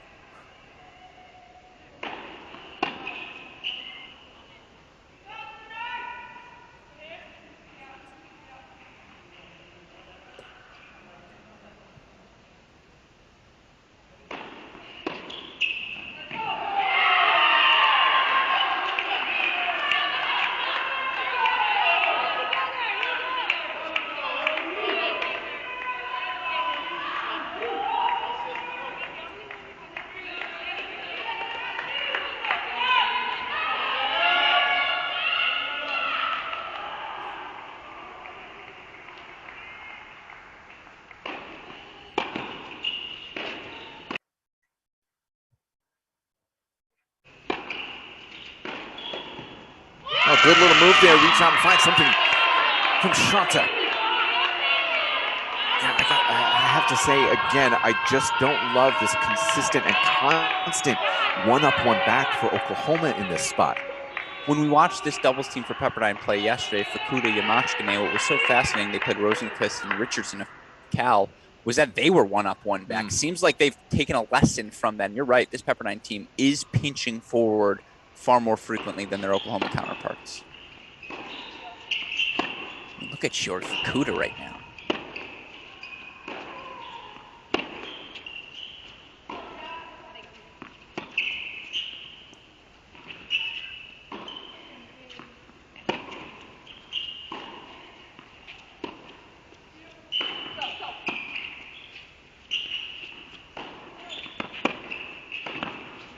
Easily finished by Fukuda into the corner for 30-15. Yeah, it just feels like a different level of aggression. And listen, if you're not comfortable at the net, don't go there.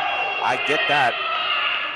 But yeah, this is a real question mark here as we get deep into this set. And given the energy expended by Oklahoma, it does feel like this doubles point has taken on more importance for them. They served for it. And now you're kicking yourself if you drop it.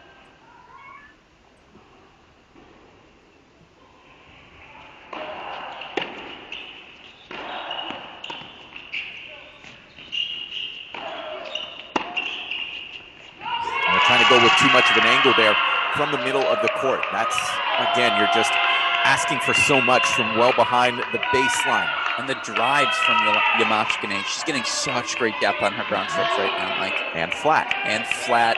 Nothing to work with for these Oklahoma freshmen.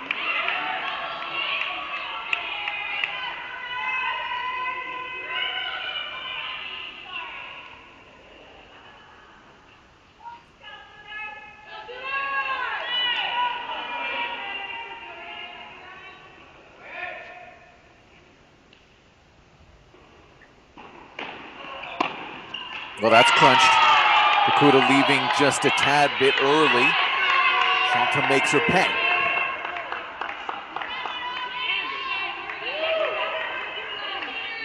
I think ultimately Alex, more than anything, even if you're not moving forward, got to find ways for Oklahoma to be aggressive in that moment, because Pepperdine is doing that. We're playing on Pepperdine's terms right now. Correct.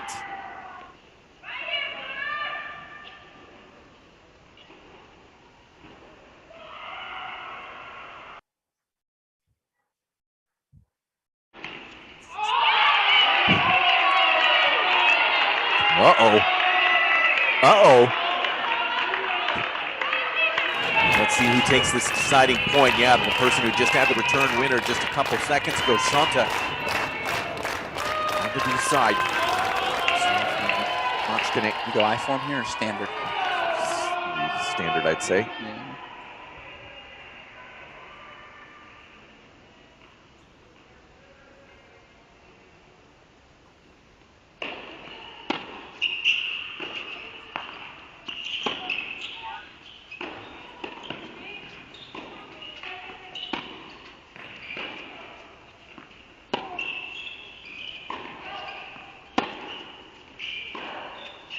That sails long. It's a break for Oklahoma, and look where Staker was through that point.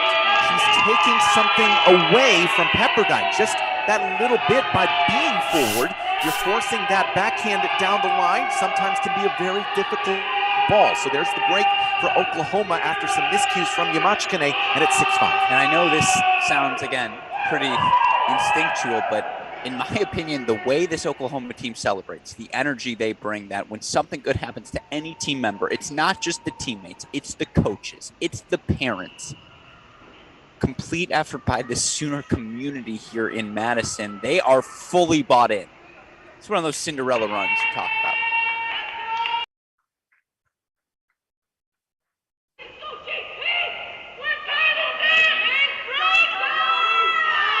So this time, it will be on Shanta's serve. Not able to close it out on her partner's serve. Let's see if they're able to do so here.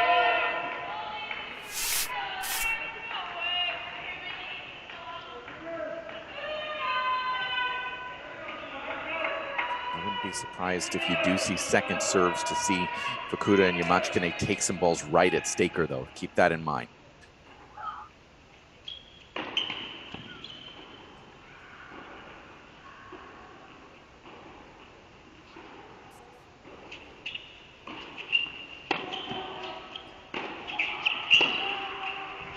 Nope, that sailed on her. Yeah, I don't love the play there, trying to run around and a little bit late getting to that forehand from Fukuda. That's one where you take the backhand, you go flat and right into Staker.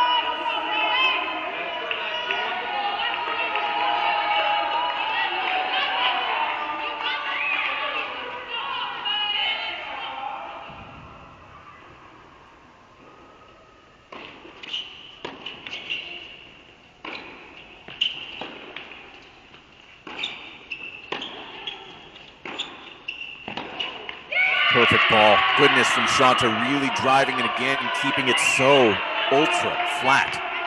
2 points away.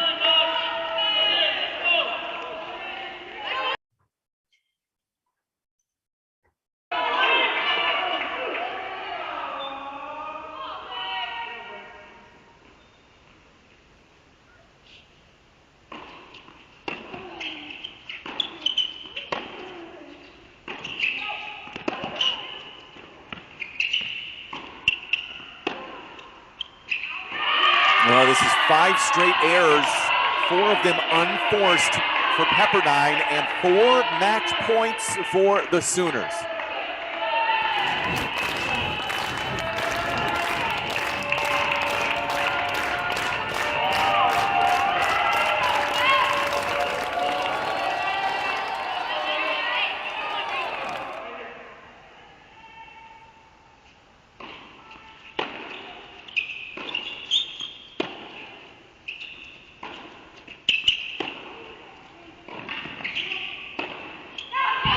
What a driving backhand there from Yamachkine to set up her partner. It's flawless. And what I don't understand for Yamachkine and Fukuda, and you see Yamachkine looking to move forward off that backhand there, isn't that the solution to breaking up the rhythm of Shanta?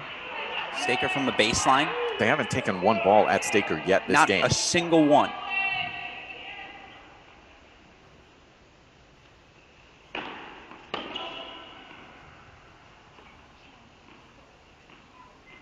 I know it's a cliche analogy, 40-15 here.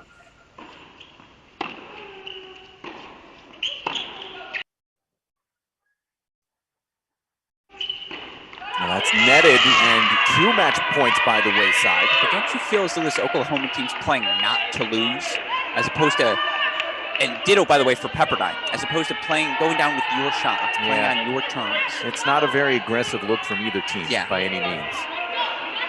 Tentative tennis here in our second national semifinal.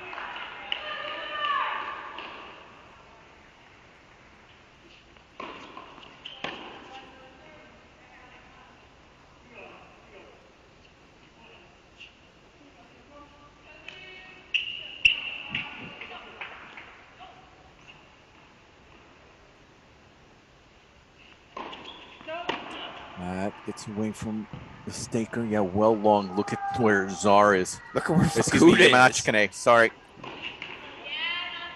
Forcing the double. They're on top of the net. That's the first aggressive thing they've done in this game. Yeah, and it's without having to make contact with the ball. So Yamachkine will take this deciding point, this set point, match point, all of the points.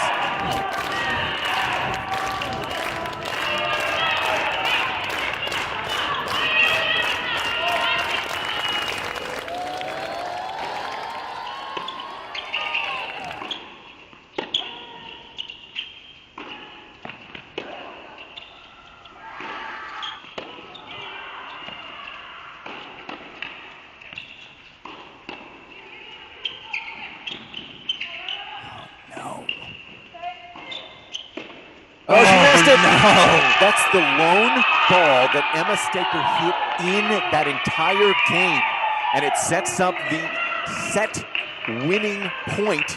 The miscue there from Pepperdine, and Oklahoma grabs this doubles point. I mean, Fukuda there probably could have taken that high backhand as an overhead. Doesn't.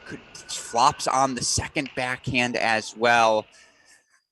Man, if you're Oklahoma, you feel like you survived a doubles point. And guess what? You feel like you took it without even playing your best. On the flip side, if you are Pepperdine, I mean, that was just poor execution by the Waves down the stretch on both courts 1 and 3 from your veterans. Yeah, so that's going to be a tough one to recover from, but you see the team huddles. We're going to take a team huddle as well, take a 5-minute break, come back with the singles lineups. You're watching the semifinals of the ITA National Team Indoor Championships presented by Cracked Racquets.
Welcome to the Mini Break, your daily podcast for the biggest storylines, results, and controversies from the tennis world. Today is Sunday, February 13th. It was Survival Saturday at the 2022 Division I Women National Indoor Championships. Hopefully all of you listeners to this podcast are tuning in to our broadcasting of the event. We have first ball to last coverage over on our Cracked Racquets YouTube channel. Myself, Mike Cation, Daniel Westoff steering you through the opening national championship event of this 2022 dual match season. Of course, it's our first look at the top 16 teams all in one location, and what a day of tennis we had on Saturday. Dramatic finishes, come from behind performances, standout upsets, first-time accomplishments in program history. We hit just about everything you'd look to hit throughout what was, again, an extraordinary day two of the event. And joining me on today's podcast to help recap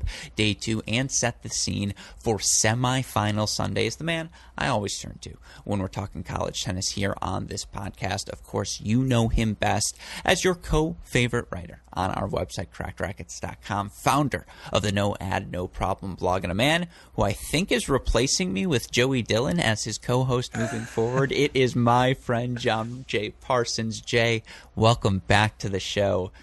What a day. What a day.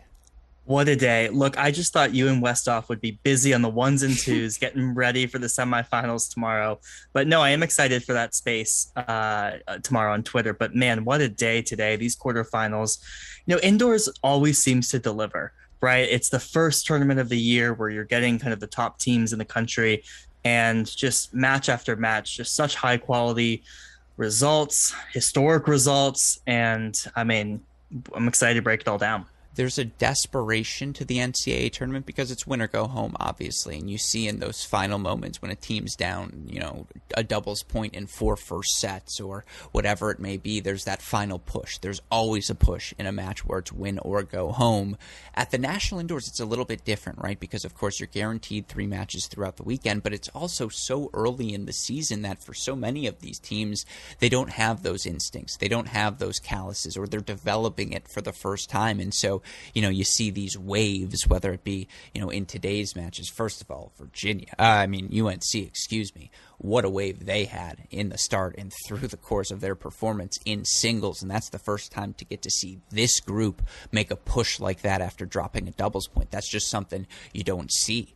At the NCAA tournament, you've seen it a couple of times. You have a better idea of what to expect. You just haven't seen it before at the National Indoors. Or that NC State-Georgia match, like both of those teams, the various pushes, the millions of missed break point chances in that Texas-Oklahoma match for both of those teams, who relatively young groups coming together. For Oklahoma, obviously first time on the scene. For Texas, it's worth remembering it's all sophomores or younger in the lineup for them in singles and doubles. And so, yeah, it was an extraordinary day. We hit just about everything you'd hope to hit as a fan of college tennis on our broadcast. And again, we will be back tomorrow, 9 a.m. Central Time. That's the time zone I'm in right now, so that's when I'm speaking. I apologize. With our coverage of a consolation match, then we'll have 2 semifinals, then we'll have our nightcap consolation match as well. Again, Mike Cation, Daniel Westoff, and myself steering your coverage over on our Cracked Racquets YouTube channel. But on this show, we're recapping day 2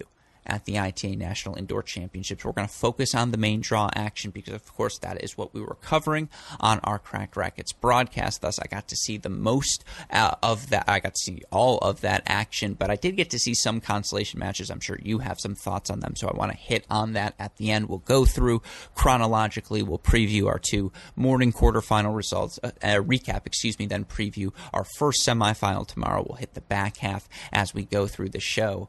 With all of that said, of course, a shout out as always to our friends at Tennis Point. You all know the deal, tennis-point.com. The promo code is CR15 for all of the latest and greatest equipment at the best possible prices. Tennis-point.com. That promo code is CR15.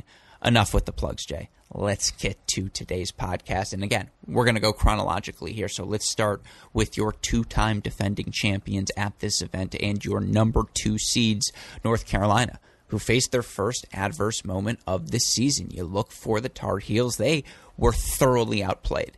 They didn't lose the doubles point. UVA took it to them. to open out this match. And you look for Navarro and Amber Odell at the number 1 double spot for UVA. That was a 6-1 win for them against Florida yesterday, a 6-3 win for them over ITA Fall National Champs Fiona Crawley, Elizabeth Scotty, in a match where they went up a break early. Crawley and Scotty got it back, only for Navarro and Odell to break back immediately at 4-5-3, serve it out at 6-3. They were ahead from the start. They closed it out at the top. Number 3 doubles went the way we expected. That was the one bright spot if you're UNC. Sanford Tran, just as good as we thought, 6-3 win for them over Munera and Sheikh. But number 2 doubles, Chervinsky and Subash, after, we can say candidly, blowing their match against Florida. They had 2 match points. Chervinsky has volleys on top of the net at the end of that match, unable to put away either of them. They get up an early break, and they're not broken. In a match, they take 6-4 over Cam Mora, Carson Tangillig, and yeah, like just UVA straight up beat them in that doubles point, Jay. Yeah, to the surprise of many, I think, right? I mean, the 3 doubles pairings that you walk through for UNC are all really strong. We've talked about that on a few of the episodes, just the strength of those 3 pairs. And doubles has not been a strength for UVA. We've seen them drop the doubles point a few times this season and have against to come back. Stanford in the kickoff weekend, and of course against Florida, they dropped it. Exactly. And so they've been, back up against the wall trying to get 4, of which they've done in both of those matches. And so you felt like doubles was a must against UNC, so you don't have to try and take 4, and they do it. And I thought what was most impressive about the manner in which they did it is I thought they brought a lot more energy out of the gate in doubles than UNC, which in some ways was surprising because I think, this UNC team has just looked so strong in doubles. So I think if you're UVA, you feel really good about taking that doubles point and you erase everything else that happens after. Completely fair. And, I think shout out to the UNC Tar Heels for doing exactly that with the doubles point. And you talk about the energy Virginia brought at the start of the match. They played like someone who's trying to usurp the throne of UNC. Yep. Obviously, UNC has been the team to beat, not only at the in the ACC conference, but perennially. They haven't lost a regular season match since 2019. They haven't lost a conference match since I believe the 2018 season when they lost at Duke. And just they have been the standard of what is possible, match in, match out in college tennis over these past 5, 10, 15, really 5 years is where we're going to focus on here. But this group definitely came out a bit nonchalant against Virginia, and Virginia capitalized on that, and they were hungry. And I think Crawley and Scotty did wake up, but it was just a little bit too late. And again, at number 2 doubles, for UVA breaks right out of the gate, and they hold that the rest of the way. You have to credit the the Cavaliers. They just outplayed them at 1 and 2 doubles. No ifs, ands, or buts about it. But what was so impressive for this UNC team, who ultimately earns a 4-1 victory in this match, the nonchalant attitude they had at the start of doubles was erased by the time singles began. And we have to start this conversation with a talk about Elizabeth Scotty, who's dropped, 4 games? 5 games in the 4 sets that she's played here? A 1-1 victory over an Elaine Chervinsky, who has been outstanding. Let's bring you back inside a very cold Nielsen Tennis Stadium on the University of Wisconsin campus, back into single digits outside. There was a little bit of a snow flurry earlier today as well, but obviously after that incredibly heated doubles point, Oklahoma with this 1-0 lead, and we want to make sure we introduce you to these 6 singles matches, the right to face North Carolina in our final at noon tomorrow. Mike Cation, Alex Gruskin, your initial thoughts as we head into singles play, Alex? That was an outstanding turn of phrase, is my initial thoughts. You're right. They've got I suppose I will continue that theme. Oklahoma right now, ice in their veins, Mike. Ice in their veins. Just did not play well in that doubles point, yet still managed to take the set at 1 and 3. And in particular, to have the 2 freshmen in Staker and Shanta offer the clinch over the upperclassmen, Fukuda Yamachkine, about as ideal I suppose of a scenario as you could have drawn for Coach Cohen, short of 2-6 love quick victories in that doubles point. And again,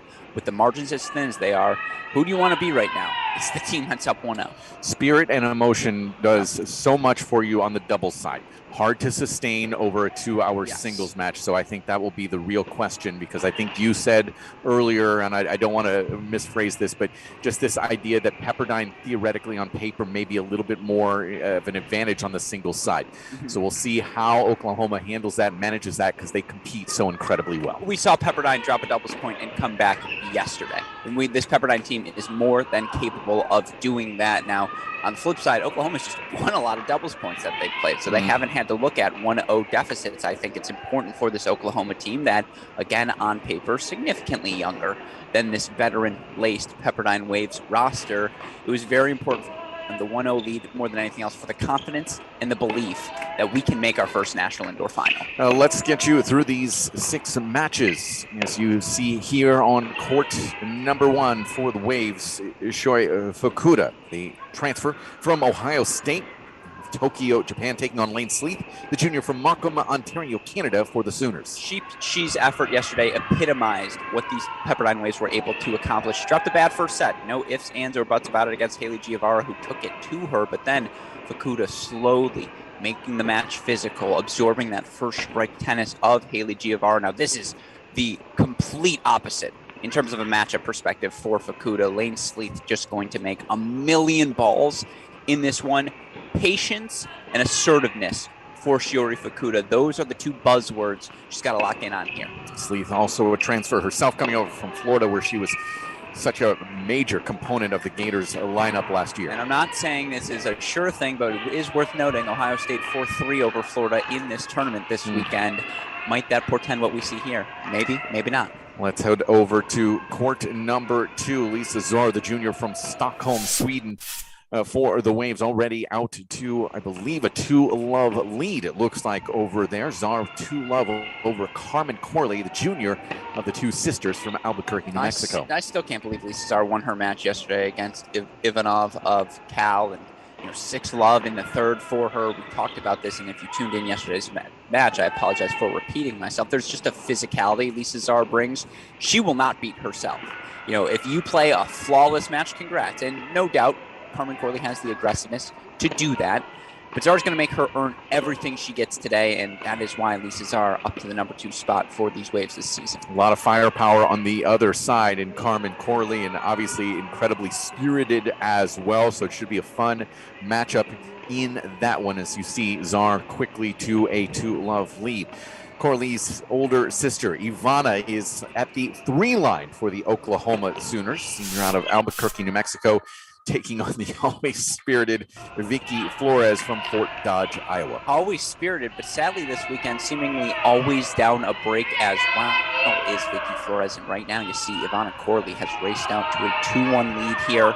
Corley, the power tennis advantage, the more aggressive of the 2 players. Flores is fluid, feisty, just feels like the word to describe Vicky Flores. Feisty from a game style perspective, feisty with her energy.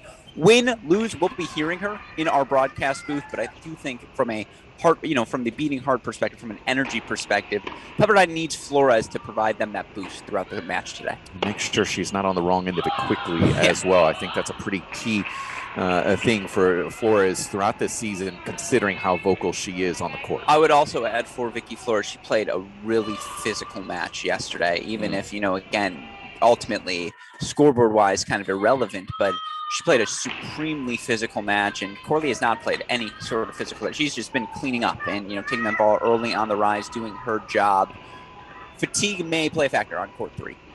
Southeast Asia is well represented in match number 4 on court number 4 as Janice Chen takes the court for the Pepperdine Waves against Shanta, the freshman from Bangkok, Thailand.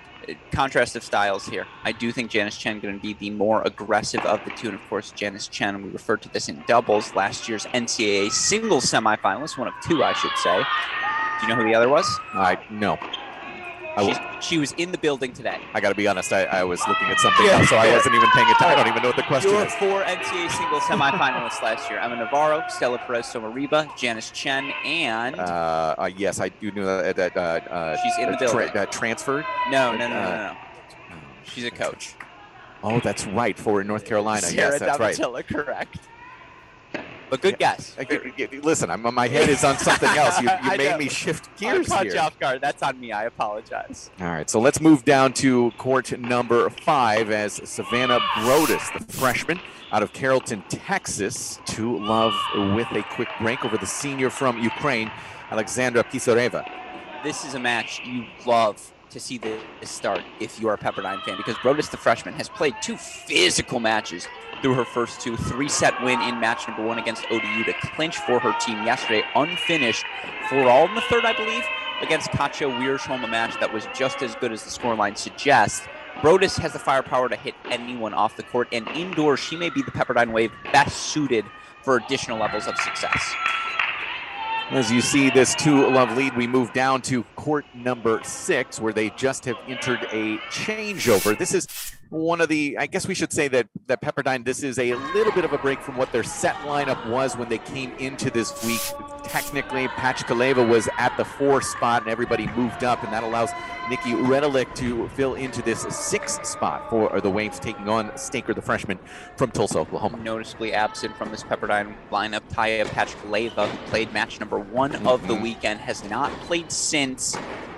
I know being around this Pepperdine team, Coach Nilsson was just not happy with her level of play. And when you have options like a Nikki Redelik, who came in and earns a 3-set victory yesterday over Viller-Moller, you're going to ride that option, right? You're not going to force yourself into a lineup just because.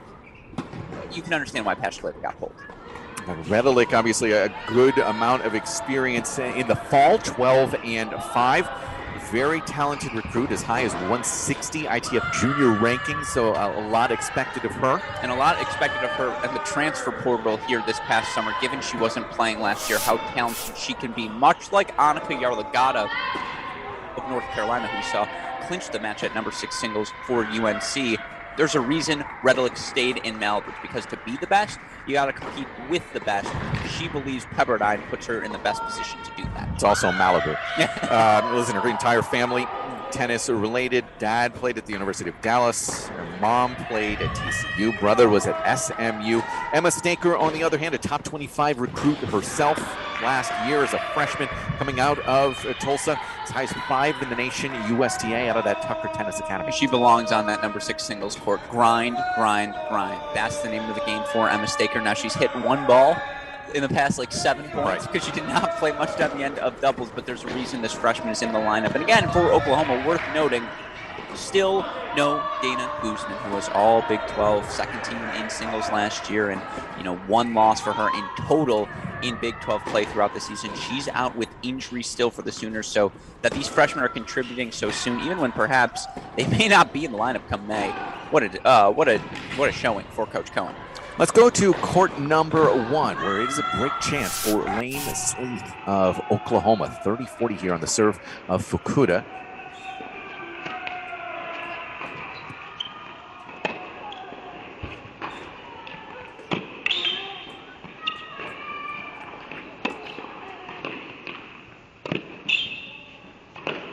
Fukuda stretched side to side, and Sleeth puts that one away comfortably. So there is a break for Oklahoma on 1. Pepperdine just grabbed a break on 2. Lisa Czar to 3-1. Let's go to 6, back to 6, as it is a little bit of an opportunity here for Emma Staker, as Redelik is serving a 1-2.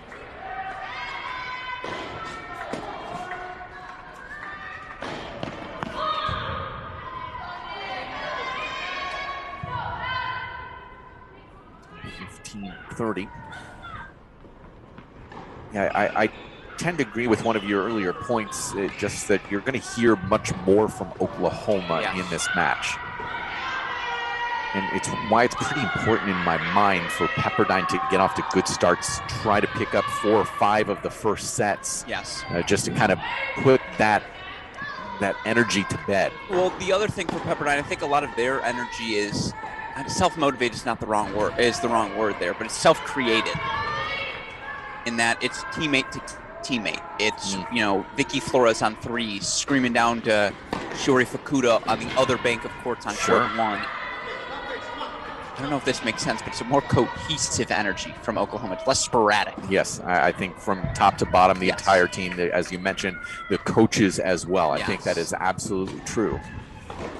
obviously stems all from Audra Cohen. That is just part of her DNA. I don't know. I don't think she likes tennis that much. No kidding. 3 chances here for Emma Staker at the 6 line for Oklahoma.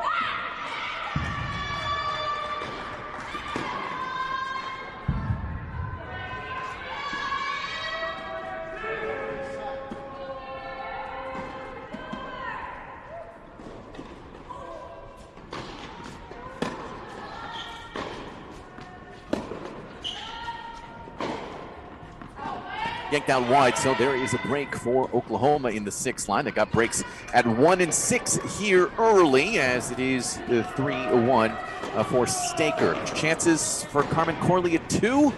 4 of them to get the break back from Czar, and I believe this would be the 4th break in 5 games. And right now, Oklahoma up breaks on 3 of 6 courts. No break leads right now for the Pepperdine Waves, although Janice Chen with a chance against Chanta. So if we can, super producer Daniel Westoff, although we see Carmen Corley already getting the break. Let's go to court number 4 now, then. Chen, Shanta. Chen, near side of your screen.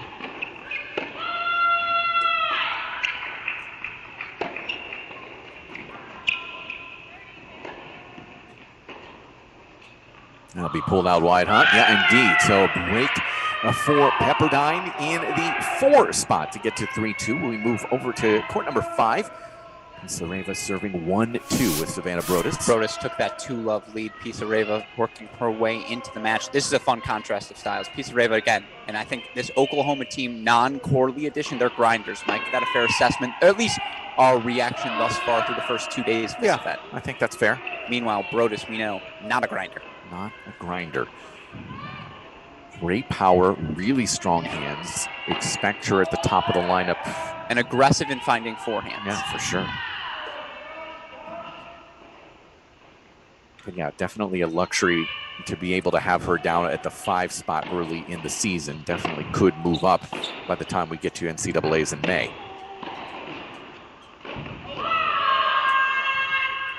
And as vocal as anyone on court. I think, having her around Vicky Flores this year is going to help Pepperdine in the long term as well.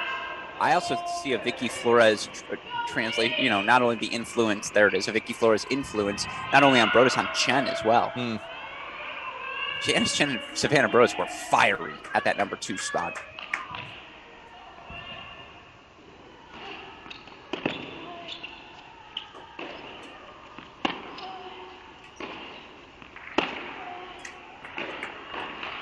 So it becomes a break chance here from 40-15 to an opening for Savannah Brodus.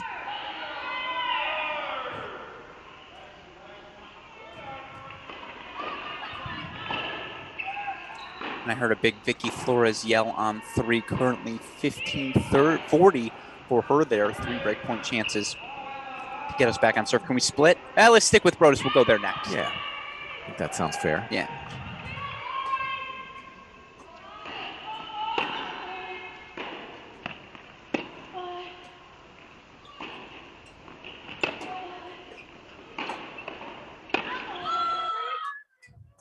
Is that called long?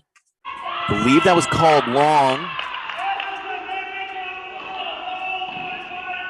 Interesting to note, same coaching arrangements, by the way, for Pepperdine today as there were yesterday. You see Per Nilsson, the head coach, and let's go to 3 right now, where Vicky Flores still has 2 more break points.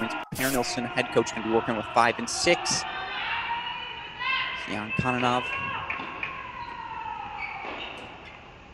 working with 3 and 4. Billingham at 1 and 2.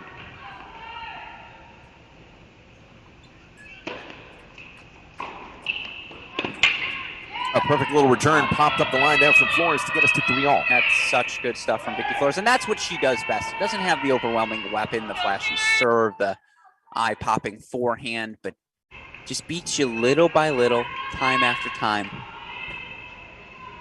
If you fall, she will catch you. Go back to 2 right now, where Lisa Czar of Pepperdine has 3 chances. I didn't know we were going to go with Cyndi Lauper here today. I will be waiting, Mike.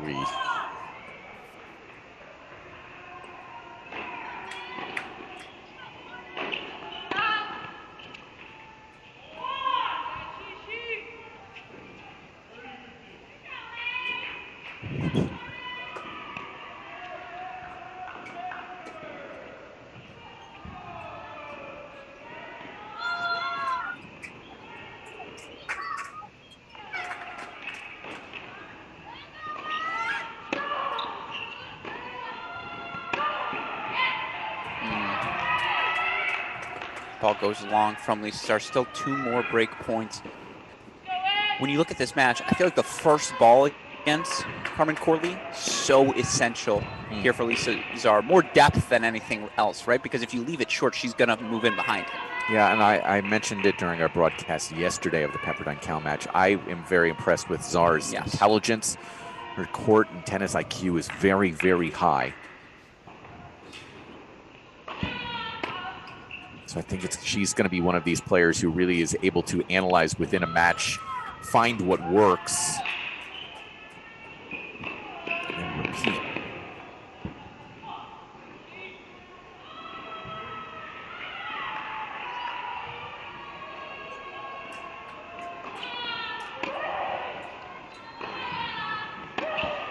It's a couple of really piercing balls with depth, staying very low. I would say these are not high bouncing courts by any means. They stay pretty low. Yes. So that ability to hit flat is crucial. Break chances all around on 4 or 5, along with this one on 2. It's a deciding point. In fact, yeah, you're right.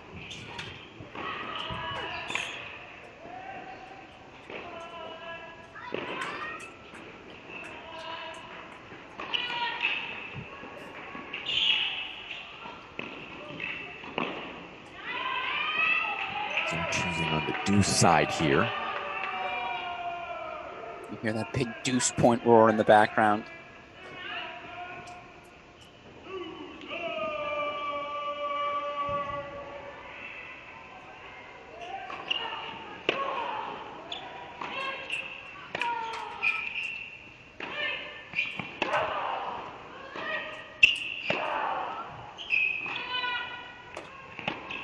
That did not look like a very comfortable approach there as Carmen Corley has to manufacture something quickly to 1. It's a break chance right now for Lane Sleeth on the serve of Shishi Fukuda. And it looks like she got that break. Just missed it here. By the way, you look at those deuce points, ends up 3-1 split. Sleeth for a 4-1 lead at 1. Got it from Shanta, who's now back to 3, all at number 4. And then Pisareva up a break now, 3-2. She's won 3 straight games at that number 5 spot over the freshman Brodus. Yeah, just to recap where we're at, we've got breaks, leads, I should say, for Oklahoma at 1 and at 4. And we got to go to 3 right now. I apologize. Vicky Flores facing another 2 break points here.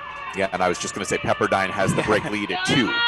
And now, obviously, Oklahoma looking to make it a 3rd set with a break lead. We should comment Nikki Redelick, and apologies for all this information at once. Just got the break back for Pepperdine at 6. So we're early stages everywhere. No separation yet between these two teams. By the way, a very impressive 4-2 victory for Texas after they dropped the doubles point to Cal. That match concluding on our back courts. I know USC, Texas A&M getting ready to go. Our final consolation match of the day.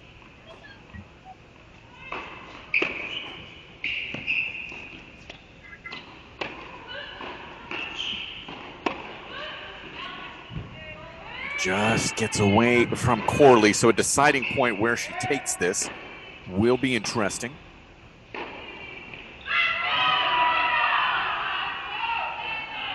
That side, interesting.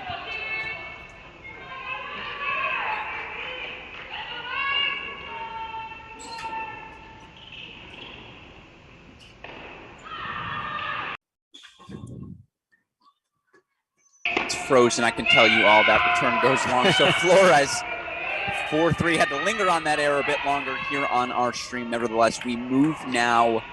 I want to go to court number 1. Okay. Lane Sleeth, Shori Fukuda. Of course, whenever we look at a number 1 singles match, Mike, we talk about the NCAA singles draw implications. But I think even beyond that, for this Oklahoma team who made a lineup change yesterday, Carmen Corley had been at the number 1 spot, or made a lineup change, this weekend. Right. Corley had been playing 1, Carmen at 1, Ivana Corley at 2. Lane Sleeth had been playing 3 singles. Now she's all the way up to 1. No coaches challenged that fact. And I think she's looked the part pretty well this weekend, Mike. Yeah, she also had enough wins at 2 Yes. as well, having played there. So it's not really too much of a challenge considering she's been right there. So it's that essentially 1 slot in the lineup challenge, it's not really going to pay off. Sure. But yeah, I think she has competed incredibly well. And as you said early in this match, as we were doing our introductions, having somebody at the top of your lineup who you at least can count on to stay out there for a long time, win or lose. And not going to lose an hour. Right, because she makes so many balls, you know you're going to have somebody there up at the top who's a rock, who's going to make sure everybody has the chance to finish their matches. I would imagine her outdoors. Physicality she brings, but that's also why I'm locked in on here, because indoors you give the matchup edge to Fukuda.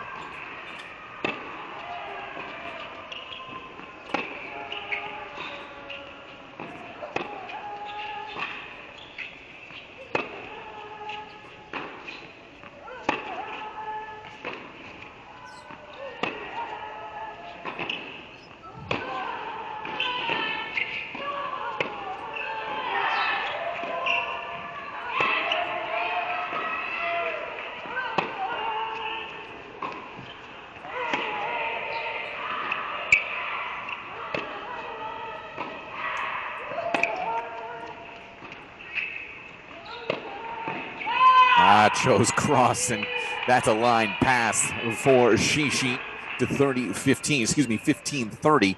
That looked like it was a out of gas approach from Lane Sleeth. That was what's this? 4-1. I'm approaching. Sort of decision there. If we can move to 6 there. Meanwhile, no, we got to go to 3 quickie. Vicky Flores. Okay. Falling in the corner of the court there as she slid. And just see her racket there in our screen. Unfortunately not able to grab it, but she looks like she's in pretty serious pain here on 3. And I would add to it, I mentioned this as we see Janice Chen here on 4 now, serving 3-4. In between the doubles and the singles, Mike, she had her ankle taped up. That right ankle seems to be what's bothering her again here. It's day 3 of this event. You have nicks, you have bruises. Did she... Yeah, this looks much more intense considering it's on the court as opposed to getting to the bench. But it's the same ankle is why I bring it up. And so, again, this was a lingering issue for Flores. Did she just exaggerate that injury? We certainly hope not. We'll keep you updated. Let's go back to number 5 in the meantime, where Pizarreva, chance to consolidate, take a 4-2 lead. Meanwhile, Emma Staker had just done the same at 6. And further, if Flores, and this does look pretty serious here, and it looks like she's actually taking off the shoe, which if it's an ankle injury is a bad sign. It's ballooned, correct? Correct, and yeah, she's actually now going to be walking. Oh boy, can we go to our court? Give me 3. Go to our 3 camera here, because she is going to be assisted off the court. Just things you absolutely hate to see. And in fact, she's not going to be able to get to her chair with her bag. She's going to be heading to... You're about to see her on she's going to that bench on the right instead of... it is...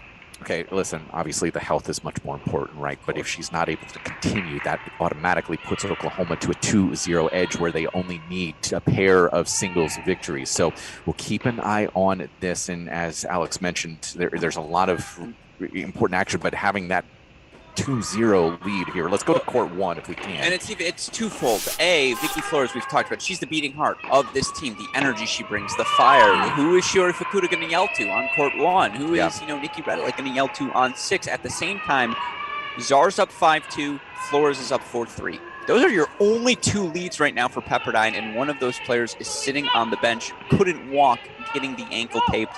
Again, health comes first. Always, but you look at how this affects this match. Yeah, it's okay. So her medical timeout just began. Gotcha. So she will have now 3 minutes to get it taped and fixed. And we'll see if she's able to come out in just a couple minutes. When she gets back on court, we will show you those points to see how her mobility reacts. All right, so where do we want to go here for the moment? Let's go over to 4. Chen and Shanta did have to wait just a little bit to make sure that Flores was okay, as it was very close to their court. So I think we're now going to be able to go again here. Although that pause was because Janice Chen challenged, said, wasn't a serve I just hit out, and they'd played a return, and the chair umpire confirms, yeah, no, that serve was out. But now everything becomes of heightened importance for Pepperdine. Yeah, and it's going to be hard here for Chen. She's she's the one most affected, right? Seeing her teammate right next to her go down, and it was essentially between the two courts. So an opportunity here for Shanta to go up a break as well here late in this first set.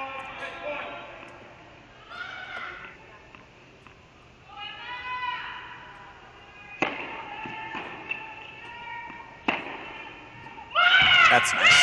Heck of a step back forehand there. And I'll tell you what, you hear a big roar from Chen. She's probably where I need to up my energy. Yeah, I need to let my teammates know nothing. Don't worry about what's happening here.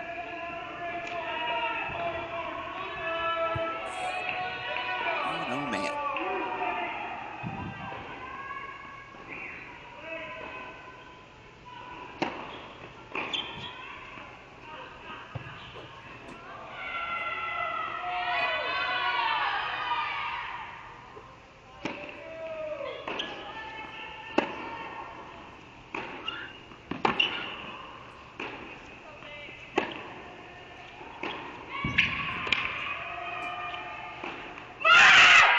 It's quite a roar there from Janice Chen. She's got to step up that emotional and vocal energy, as Vicky Flores is putting on her sock right now to try and get back out on the court. Let's go to 5 for the moment. Tisoreva up a break against Savannah Brodus of Pepperdine.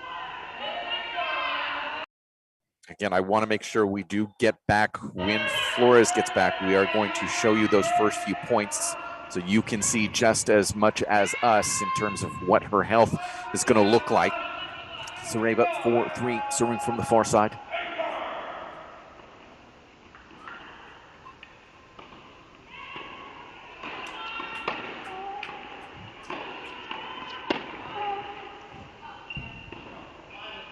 Yeah, she missed that a bit long. But no, all of these first sets in Staker. The first set taker? Can I go with that maybe? If she does it? Someday I'm going to work all of these nicknames out of you. Yeah. I really am. See, I think it's fine as long as you're in on the joke. Like, BG knows he's being ridiculous. I hope you know I know that as well. You all can't see the face Mike is giving me. He's a believer in me.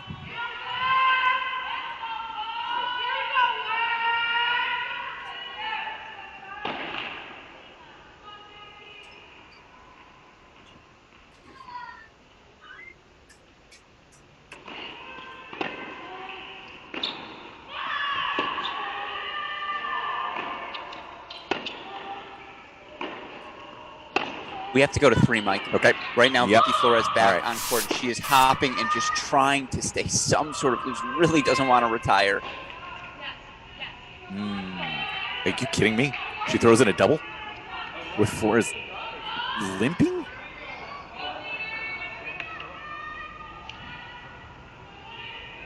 This is going to be fascinating.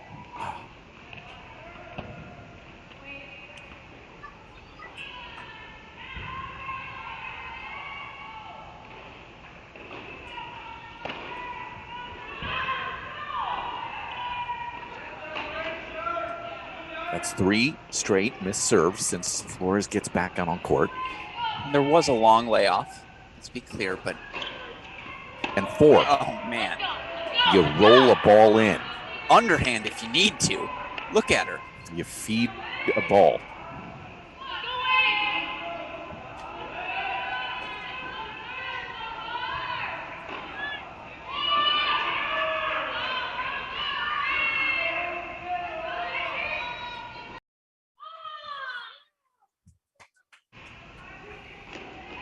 Five missed first serve, or 5 missed serves, I should say, total.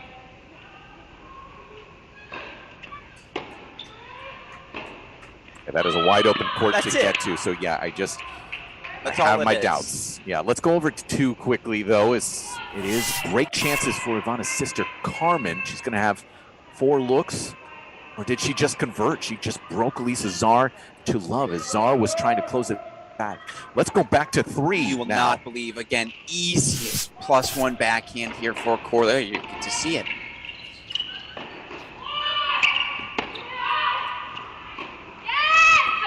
You cannot do that right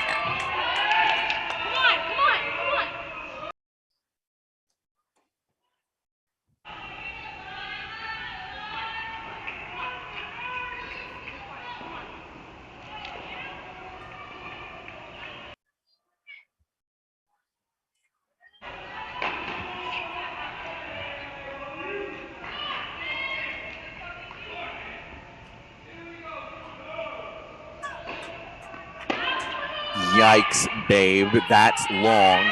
Flores on one leg breaks to 5-3. And it's interesting to see Flores bounce around in between the point, clearly limping once the point has started, but trying to maintain the veneer of aggressiveness on that return. That said, inexcusable from Ivana Corley. Let's go to 5. It's a deciding point right now on 5 on Pisareva's serve at 4-3. And that sails on Brodus. There have been multiple deciding points that she's been on the wrong end of late. I want to go back to 3, though. This is truly fascinating stuff. As it is 5-3 here on 5. We go back to 3 as Flores is trying to close out that ball. Look at that grimace of pain. I mean, this is what you expect from Flores at some point, though. Listen, I'm a dad, I'm a father, and this is where you step in and say, this is not intelligent. This is not the best for you, big picture, to potentially. I will tell you this, a coach will have to default her. That's because 100%. Flores will not walk off the court on her own volition. Which is my point. Yes, this 100, is, no, absolutely. At some point, and I'm not down there, neither are you, but at some point, you know, they're going to have to make a decision as the if you will, the adults in the room to say this might not be the smart play.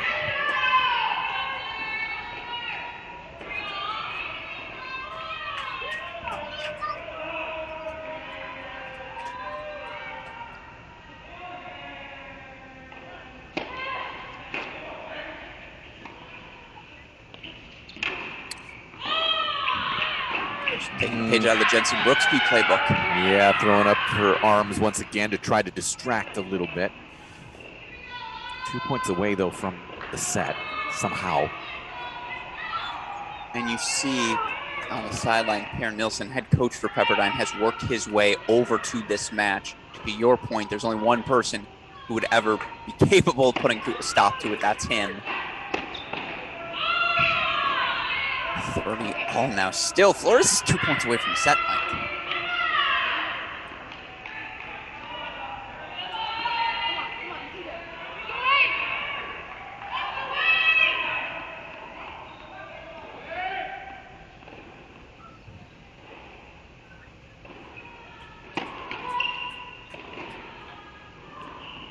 She can't even put pressure on it when she's not in the midst of a point. Ugh.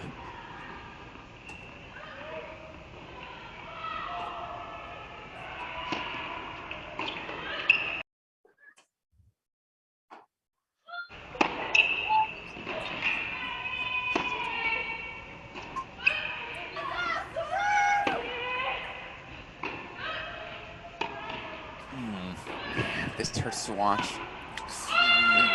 Yeah, I feel like going and getting her myself. It's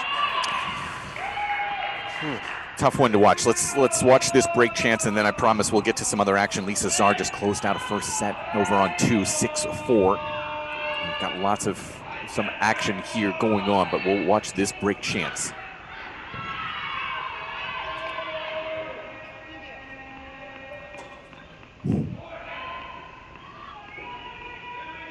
Also worth noting, Redelic a shot to get the break back 4-5 at 6. 3 set points right now for Pisareva at 5. It's the witching hour for these first sets.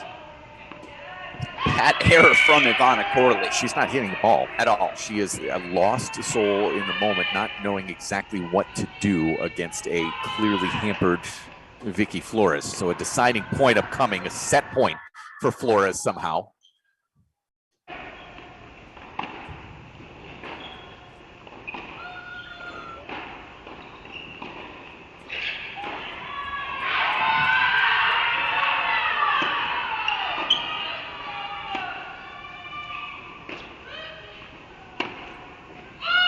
That misses long. So Corley does get the break back, fighting off a set point in the process. Let's go to 4 right now.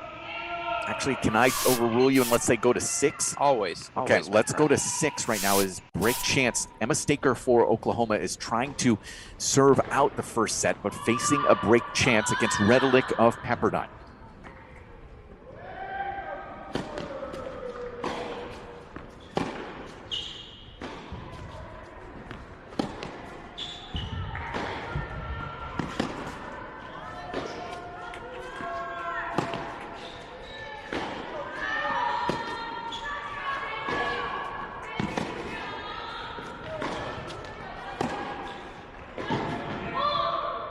Called long, yeah. By the way, first set Pisareva for Oklahoma, 6-3. So that's 1 on the board. Meanwhile, let's flip over to 4 now. Absolutely. Janice Chen. Break point chance here, 5-all, 30-40. Just wait for that scoreboard to update. And now, of course, again, all of these first sets become that much more important, knowing what we know for court 3. Yeah.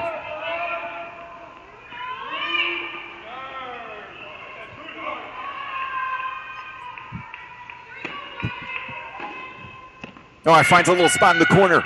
Janice Chen. I was going to let her do the play-by-play there. She's got us covered, Mike. The break to go up 6-5. Let's go to 3. Vicky Flores. Depends where we are here. Yes, 5-4. Going to have to play a grind. This is the last game we're going to watch at this. If Corley can get us back to even, you figure, okay, now she's sunk her teeth into this and seems to have control. But I mean, Vicky Flores, love 15, forehand winner to start the game, Mike.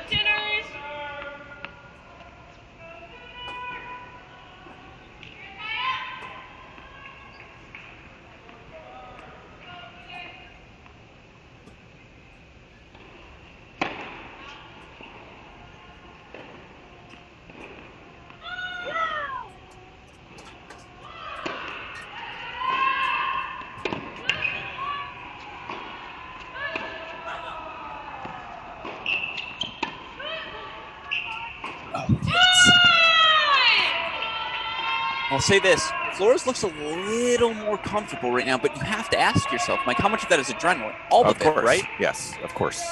Absolutely adrenaline.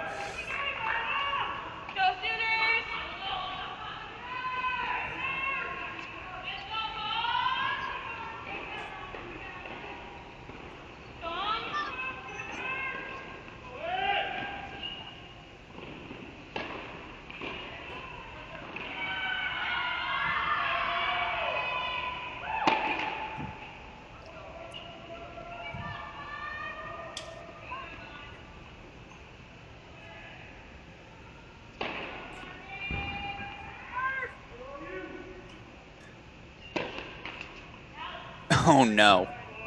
So since that ankle injury, Mike, that's 4 Ivana Corley double faults. You are the junior leader of this team. I'm sorry. That's just not acceptable.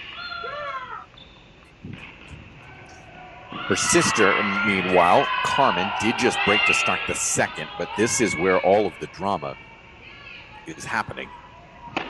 And it is happening. Yes, listen, Flores is going to have to, yes, adrenaline's pumping through that ankle now. She's going to have to go a little bit bigger, in terms of the problem solving of what needs to happen. I just don't know that that's capable for her consistently. We'll see.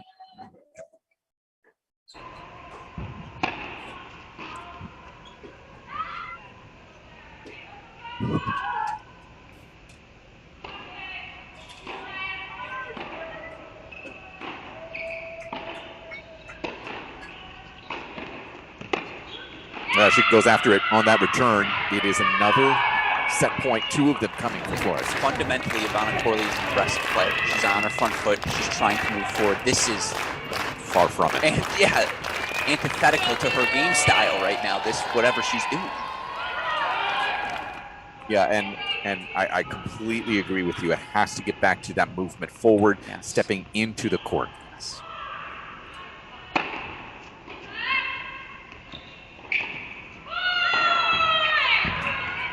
That's exactly what we want to see, though. I mean, that kind of a ball from Corley. And you imagine Vicky Flores is going to go deuce side here. Yep. She just has not had success when having to cover that forehand on the run.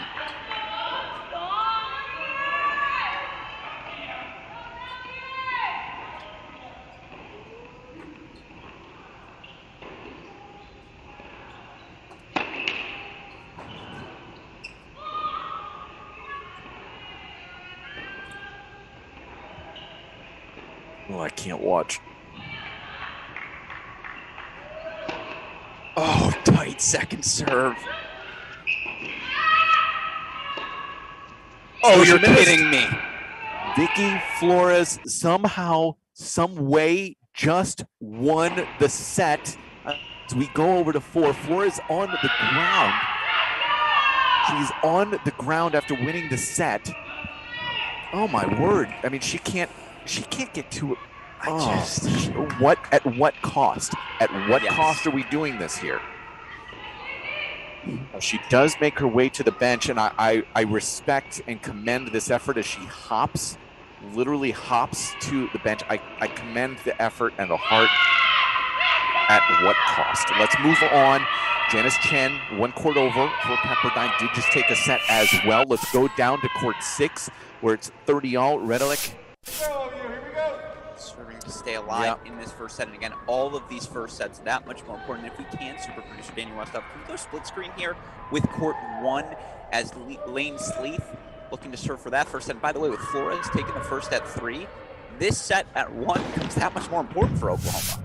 I can also just say, as we're watching here, Flores is going to be getting a little bit more treatment on that right ankle. And by the way, Jan Kononov, volunteer assistant, just came up to Vicky and said, you tell me right now, I will pull the plug if you tell me. And Vicky shakes his hand and said, don't pull the plug on me. Don't you dare. I have more fight.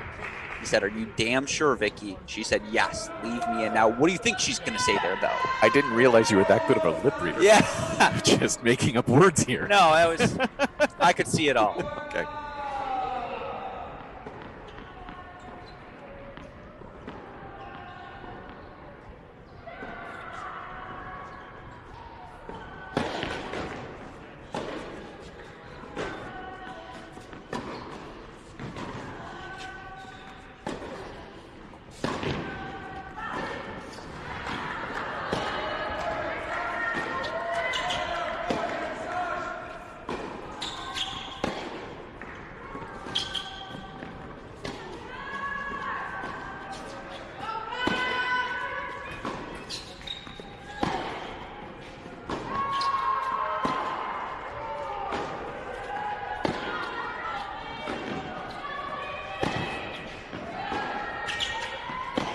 Fukuda, 3 breakpoint chances, and I will say this, she has raised her level over the past 20 minutes. That court 1 right beneath our broadcast booth. I'm always taking a little peek at what's happening there, and I'll tell you what, she has just found the rhythm against Sleeth. And of course, this set point fought off by Redelic on court 6 in front of you here.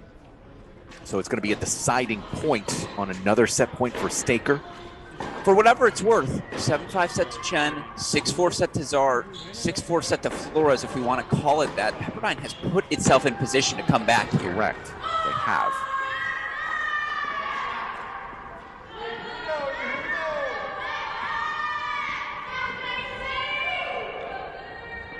Have yourself a day, Shishi Fukuda. Backhand on the rise, down the line. She breaks. We're on serve. 5-all at 1. Let's go full on 6.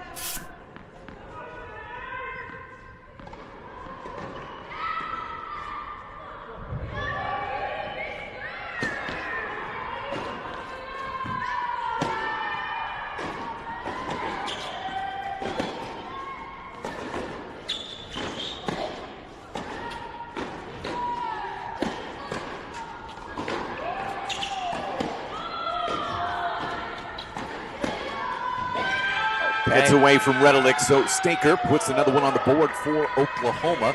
It is their first set as we go to 1.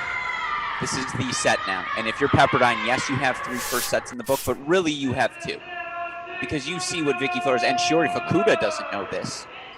I don't know, man. I'm not going to take anything away from Vicky Flores, and considering the way that Ivana Corley just played the last 15 minutes of tennis. I would agree with you. However, if I'm the Pepperdine coaching staff, I'm coaching as if I only have 2 first sets. Sure. Because again, not to be rude, the responsible thing would be to pull that match now. Yes. Fully agreed. I still think that has to be the operating mindset. Actually, let us go back to 3 right now, as it is great chances to start in this set. Corley's going to have a couple of looks. So many unforced errors. It really is. So many for Corley.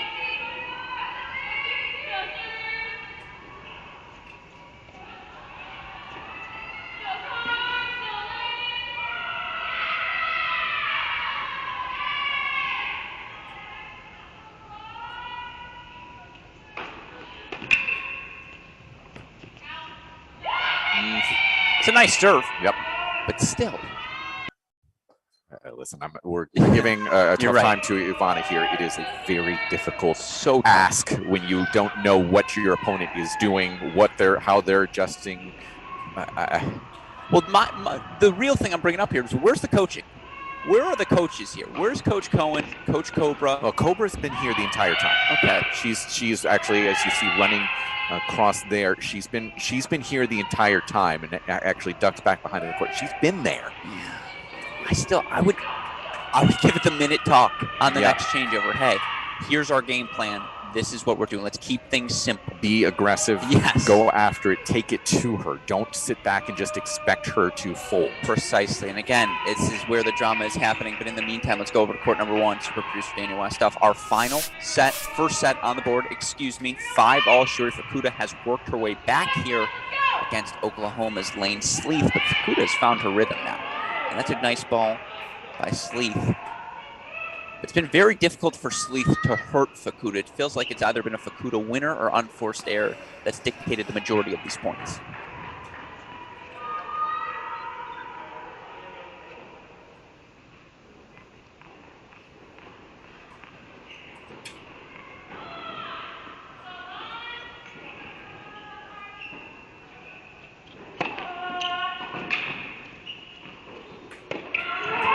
That's simple. +1 for Fukuda to set up these game points. So efficient, isn't she? Picks her spots so well.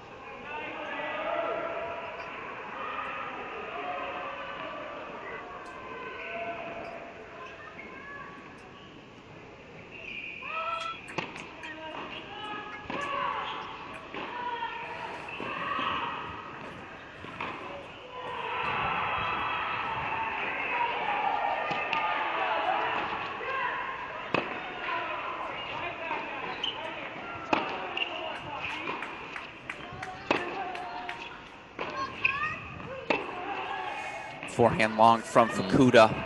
Meanwhile, worth noting, Savannah Brodus comes roaring out of the gates again. Another first 2-game push to her to start that second set at 5. Everything so important for the Waves as they drop that doubles point to Oklahoma.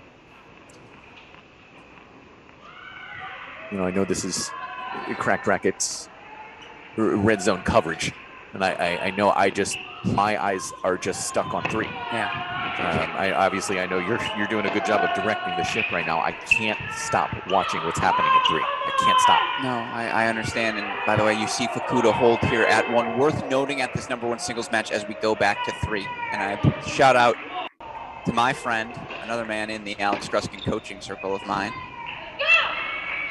Yeah, go ahead. Matt Gordon, current assistant coach at Kentucky. Terrible human. Terrible human. I believe Pete Billingham, another terrible human, assistant coach at Pepperdine. They were doubles partners throughout their college career. Maybe even, I think Pete was a groomsman. But perhaps more relevant, Pete Billingham coached Lane Sleeth while a coach at Saddlebrook. Sleeth there at Saddlebrook as well. He'll know that Lane Sleeth game extraordinarily well. I'm sure he's offering all the tidbits to Shiori Fukuda. The way Matt Gordon offers me that tidbit. Thank you, as always, Coach. Terrible human, great with information. Audra Cohen, by the way, did just send Cobra out over there. Actually made some, had some words, just send something over to Ivana Corley here in this 3 spot as Corley's trying to get foothold here in this second set. Actually, let's go to 4. There's a break chance there on 4. Shanta serving to start the second there. It is now 30-40 after a miscue.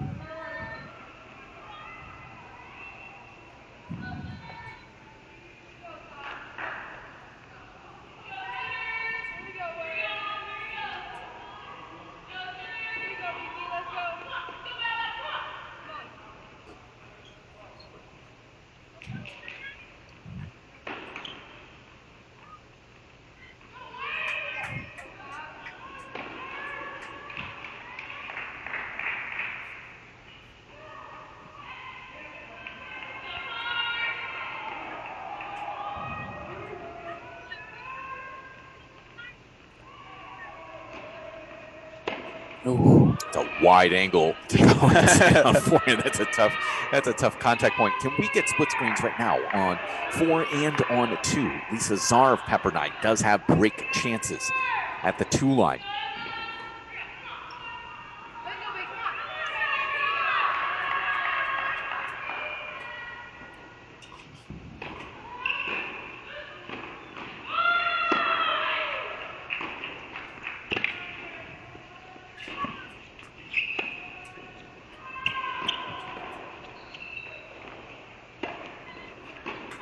Oh, how does she pass back behind her there up the line? Incredible stuff there from Shanta. Let's go now to court number 2, where Lisa Czar does have a couple of break chances remaining.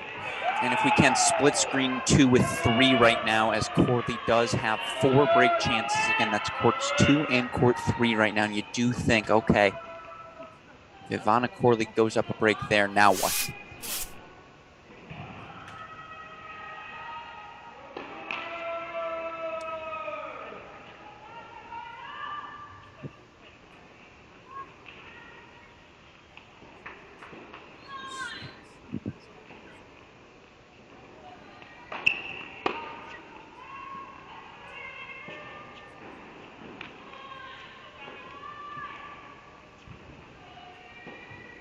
That was a double out of Flores as she hops around there, down a break 2-1 as we focus in on 2 now. Czar, her 3rd break chance of this game. And we're going to keep an eye on 1 also, Fukuda 15-30 in the 5-6 service game of Lane Sleeth. That would be a 4th first set for these Waves.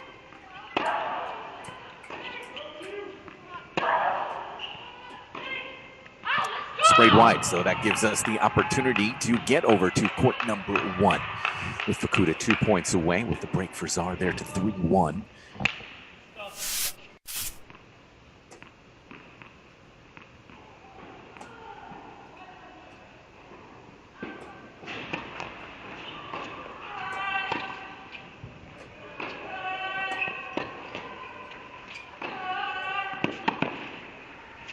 Remind me what Sleeth's lead was here. Was it 5-3, 5-4? I'm doing the math. Who would have served at 5-3? Yeah. It would have been 5-3 because it went a Fukuda hold, then a break, then a Fukuda hold again. Yes.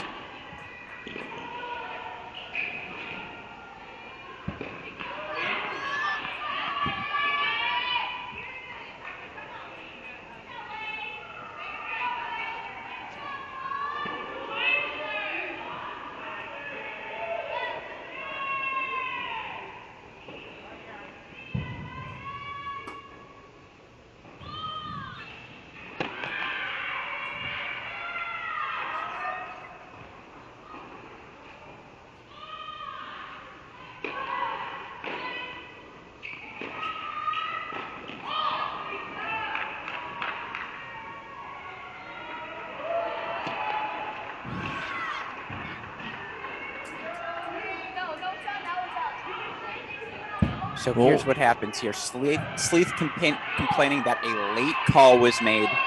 Which it was. She's right. At the same time, I would argue that Fukuda was correct in the call.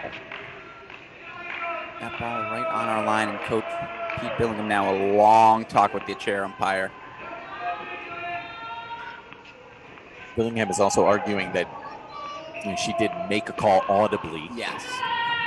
I'll give him the benefit of the doubt. On How this about one? that? But it is He's an honest Pete. I can tell you that much.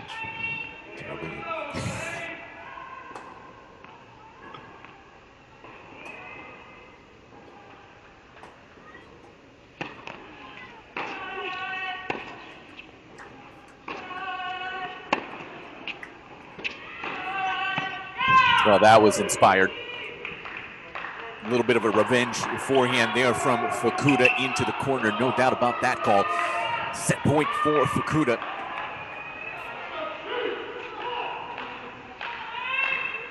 The thing for Sleeth, again, it feels like we're playing on Fukuda's terms now. Just needs to land a first serve here.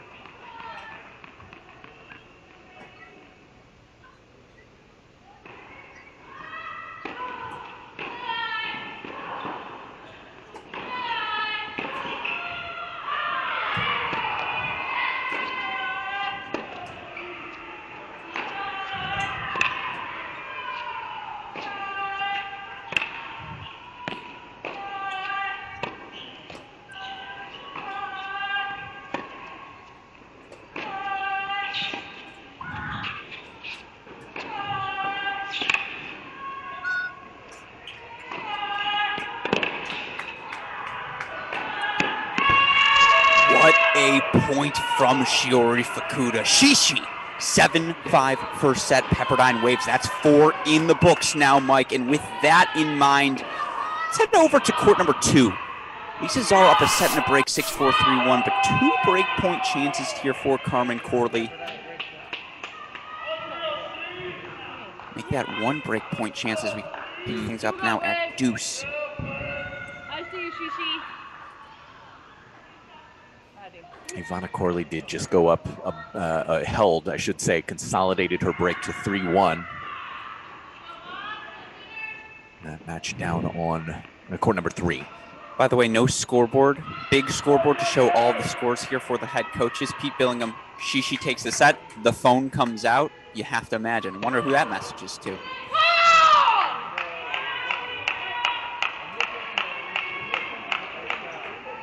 Art Redlicky.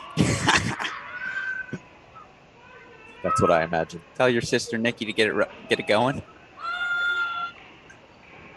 Now you're going to give people the wrong idea. Yeah, that. of course. No relation between Redlick and Redlicky. Let me be clear here. Let's go to 4. Break chances right now for Janice Chen on Shanta's serve. Of course, given the dynamic of this match, it feels like this is now a must for Pepperdine, right? And you can argue they're all must, given the physical situation of Flores, but a quick point on the board here would be worlds to these waves.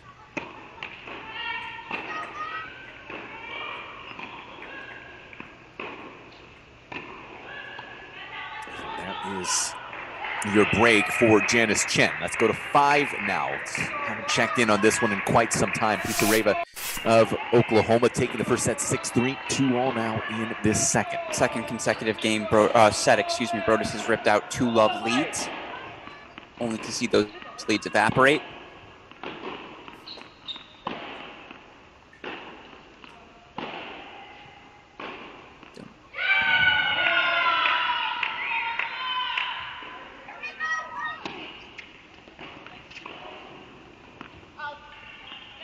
Just a tad bit long there. Yeah, that was a very casual out call. So here to the transfer from Appalachian State. Also played at Utah State.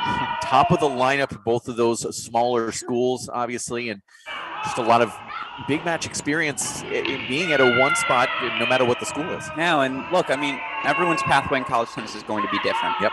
Some people coming out of high school aren't ready for the big one, Division I, Power 5 conference. So we're able one of those people, but now she is. And Coach Cohen found her. Certainly we've seen good stuff from the transfer thus far.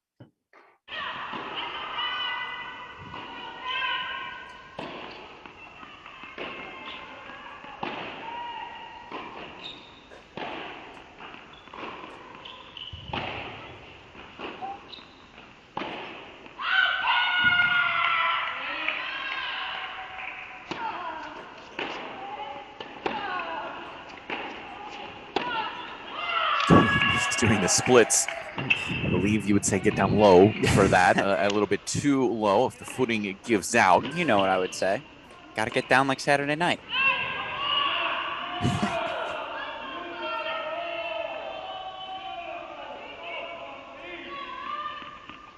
Long break on court number 1 after that first set. Sleeth leaving the court. Bakuda has as well.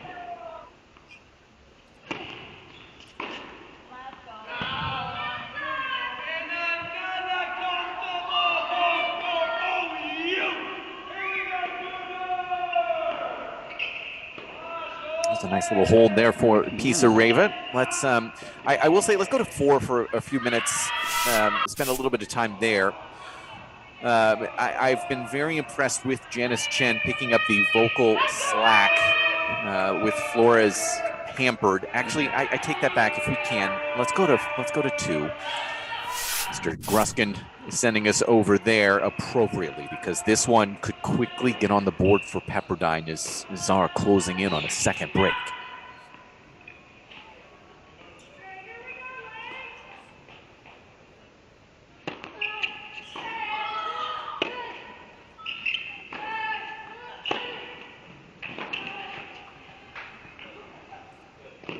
Full stretch, absolutely. Lisa Zar coming up with the cross, and the knockout blow is coming. 4 break chances here for Pepperdine. And when you're wrong, you got to admit you're wrong. I was wrong about Lisa Zar. You were absolutely right, Mike. The physicality she brings to that number 2 singles spot, you just like it from a matchup perspective. Correct. Against anyone. You feel like you can compete.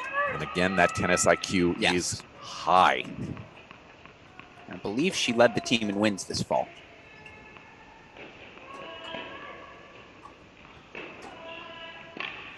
Singles wins, I should clarify. Tied. Ooh. With Shishi. Okay. Both had 17. Are they at 1 and 2 or something? That seems to be how it works. Okay. Rodas was not far behind, 15 wins in the fall. Redelick had 12. Yeah. They won a lot. Yes, they did.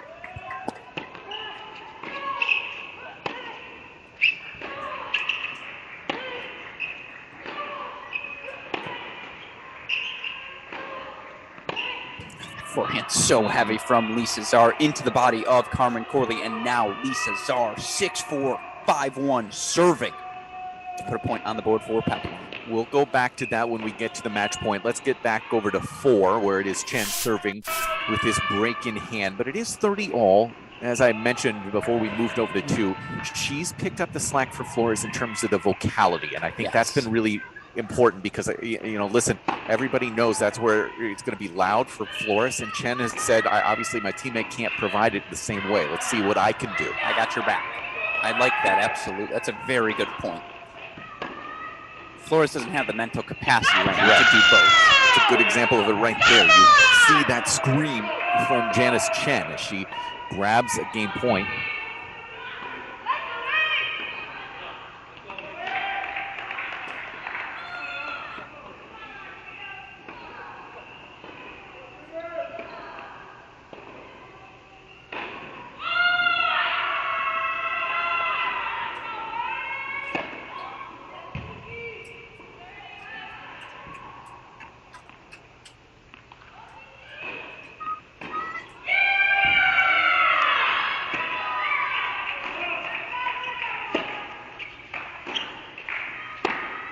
Now, the one danger of this emotion running through you, Alex, is just, does it get too much? Do you have too much adrenaline? Do you overcook some things? And that is always such a tricky balance to find. It's going to be a deciding point here, taken on the ad side for Shanta.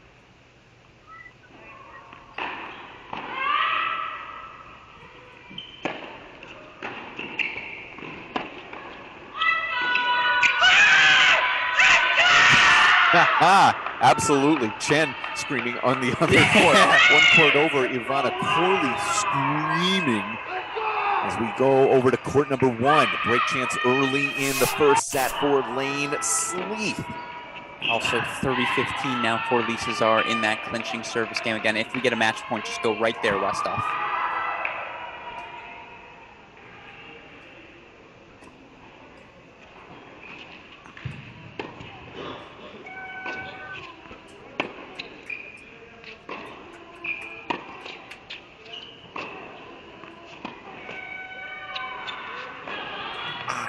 know about that. That looked wide to me. Did it? Yes. Okay. I felt pretty comfortable with that call. I know, listen, I get that It was Fukuda's very close. Fukuda's not going to be else. believing it there, but it is a break for Sleeth. Let's go now to court number 2, 30-15 for Czar. It speaks to the margins at one. Sure. Big hitters.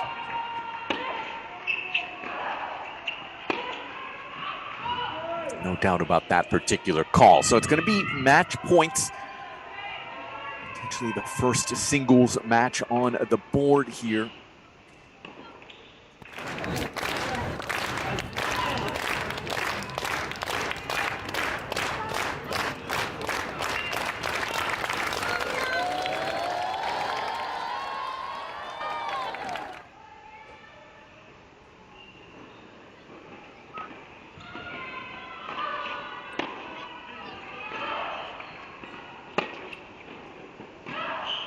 A good little hook there from Carmen just to extend.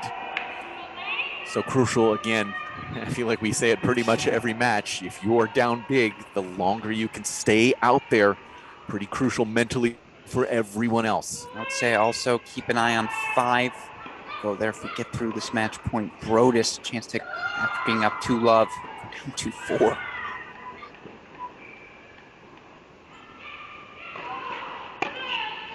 Now we're all tied up. Pepperdine puts one on the board behind Lisa Czar, 6-4, 6-1 at the 2 line as we go quickly to 5 in this deciding point.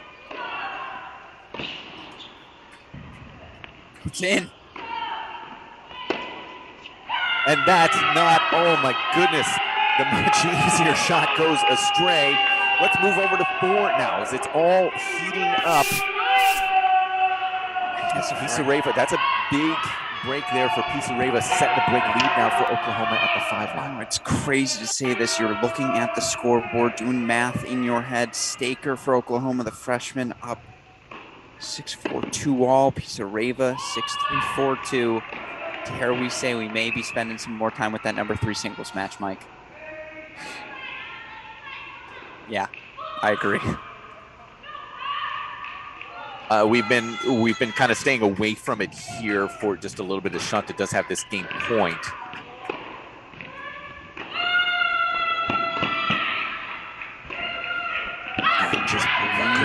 But Ivana Corley is screaming at Vicky Flores after every point she wins.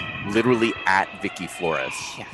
It's gotten really uncomfortable to watch, not just because of the physical side, but this is a deciding point here with a little bit more import in the moment. One shot to serve just to stay afloat here.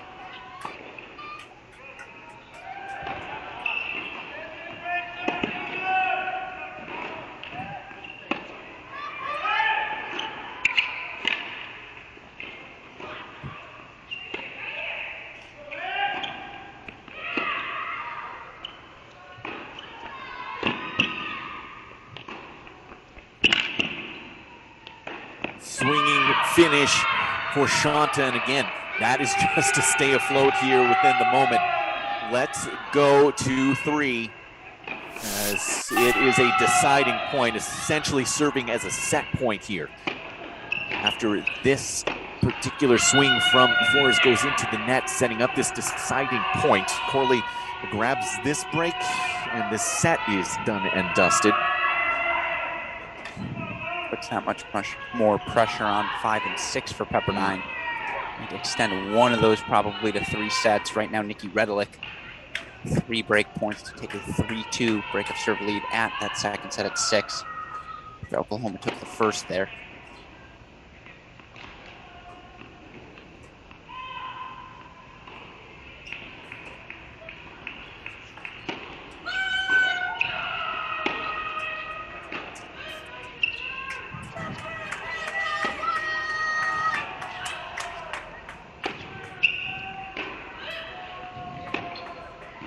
Now overcooked there from Flores, and that roar from Ivana Corley as she gets it to 5-2. Let's go down to court number 6. Emma Staker for Oklahoma. Serving at 2-all. It's about to be 30-40 here.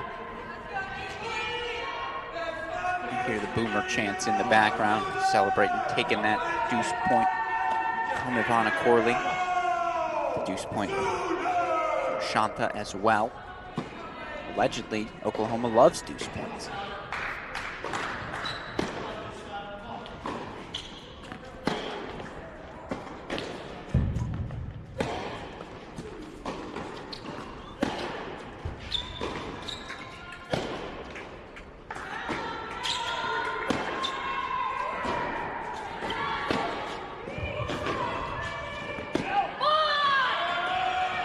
Get away from her. It did. Yes, it did. So 3-2 as we head over to court one, where another couple of opportunities this time. She's cracked the Sleeth code. There's no ifs, ands, or buts about it. She is now inside the baseline, moving Sleeth side to Yeah, side. but she's still down a break here in the set. You're right. It's true. It's a good point.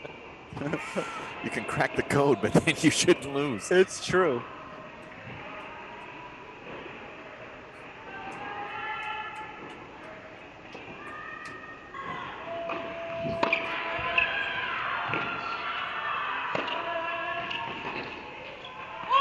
Here's what I will say, though, Mike. Yep. That pattern we've seen repeatedly Yes, now. sir. It's also been 5 out of 6 games, I believe, going the way of Shiori Fukuda, who breaks back for 1-all here at 1. And again, to reset where things are at. 1-all overall on the scoreboard. Oklahoma outplays Pepperdine down the home stretch to take that doubles point, earning wins at 1 and 3. Let's go to court number 3 right now, by the way, where Ivana Corley is serving to send us to a third set. Of course, Pepperdine again drops that doubles point, get a quick win, 4-1 from Lisa Czar at 2 singles. Now, this court number 3 is where the majority of our drama has unfolded. Do you have the exact score when Lisa Czar rolled her ankle? I want to say it was a 4-3, I believe, in that first set. She was up a break of serve there. Oh, excuse me, they were on They serve. were on there, serve. I 4-3. wanted to say 4-all, but you might be right. It's right around that spot. Yes. When saw Flores, who had her ankle taped prior to the start of singles, rolls that ankle again. Now, she's continued to play. Whether a good decision or not, only the tennis gods will know. Well, we'll know if she's not able to play in her next couple of matches. Exactly. I think that's the big question for me. That's much more of the big issue. Tell you what, we will see Taya Pachkaleva if Pepperdine advances to tomorrow. Of course. It's It's big if. Again, you and I are putting things past Vicky Flores' Yeah, very competitive true. nature. Didn't say we wouldn't see her in doubles. That's a valid point. So it's going to be set points here for Ivana Corley.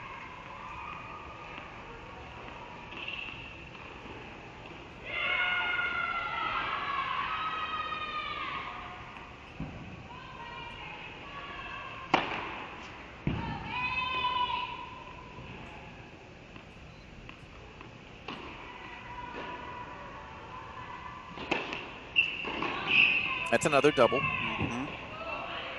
Not 4-1 or 2 with this lead here, but yeah, that's what ended up costing her the first set. Really simple mistakes with an injured Flores opposite her.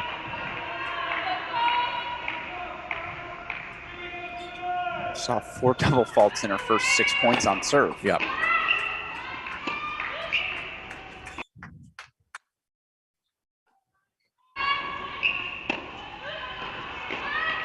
Netted backhand, and that's a second set, a runaway train for Ivana Corley. And that right ankle, obviously, continuing to be an issue for Vicky Flores, who is going to be leaving the court, limping off the court to get, I believe, just a bathroom break and see if she can get a little bit more adrenaline flowing through her for an upcoming third set. Volunteer assistant Jan Kananov again asking, hey, do you need any help? You need me to come with you there? Flores waving him off. We go now to 6, though. Nikki Redelick had just built a 3-2 break of serve lead. Emma Staker now 4 break point chances to get that break back. And again, if you're Pepperdine now, one of your 4 first sets has gone the distance. It would be very helpful to get one of those 2 first sets you lost to go there as well. Brodus serving down 6-3, 5-2, up 40-15 there. That feels tough, though. This is the one. Can Redelick earn another 3-set victory today? She very well may need to.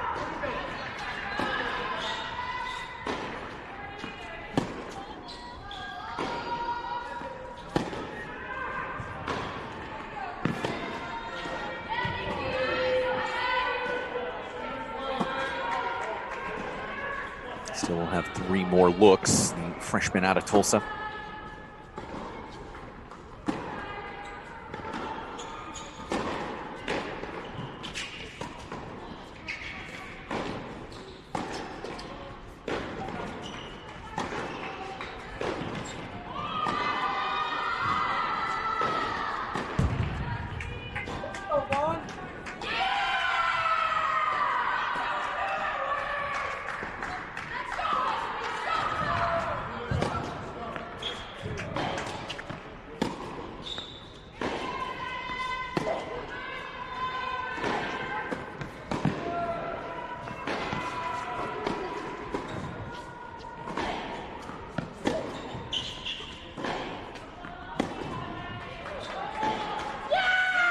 Well, there it is for Emma Staker getting the break back to 3-all. Let's go to 1 quickly. It's a deciding point on 1 on Fukuda's serve. Sleeth with a look.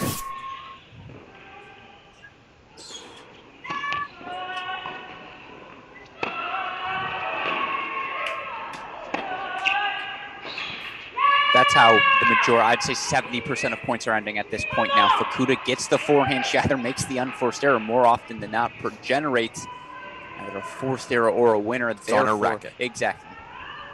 It's the condensed way of putting it. 2-1 Fukuda, who's now taken 6 of the last 7 games. We go to court number 5, where Alexandra Pisareva, the transfer. Upon a transfer. Utah State, Appalachian State. Somehow not at a something state. I think we need a tour in D3. Just got to hit the cycle. But she is trying to close this one down at 5-3, 15 love. Pretty quietly, too. I wouldn't even say pretty quietly. I'd say silent. Let's cruise along here today.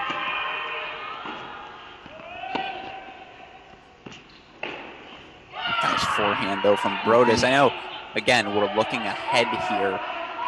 That reminds me of the performance you saw today from Carson Tangillick of University of North Carolina, the number 5 singles player for them, earning a straight set victory over NC State. It was a ho-hummer sort of victory for her. We didn't even realize it. She was just kind of off the court before we knew it. That's how I feel here about Pisareva. For the moment. Correct. Of her performance to now. Correct. Listen, it's hard to close out. It is hard to finish, and in a pretty crucial one. Obviously, you know, even though Oklahoma was able to get through that one last night against Texas, I mean, that was still a bit of an issue in finishing first sets. Everywhere. We talked about that with Audra Cohen afterwards, just that inability to close out and make things just that even a little bit easier.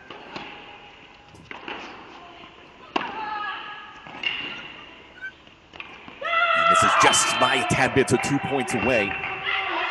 Worth noting, Vicky Flores back out on court, 3rd set underway there between her and Oklahoma's Ivana Corley.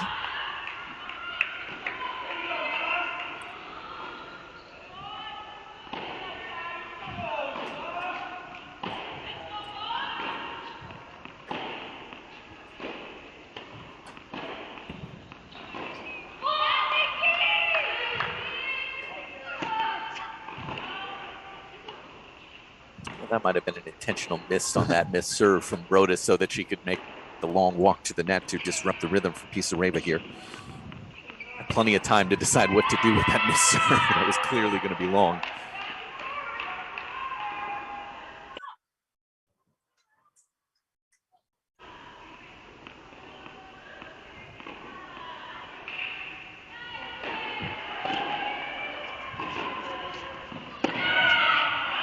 Maybe not the right decision there from Pisareva, the run around to go inside out backhand with not much of an angle to work with there. And you hear a loud Pepperdine roar on your screen. That's Janice Chen, who just held for 7-5, 5-3. So she's 1 game away from point number 2 for the Wave.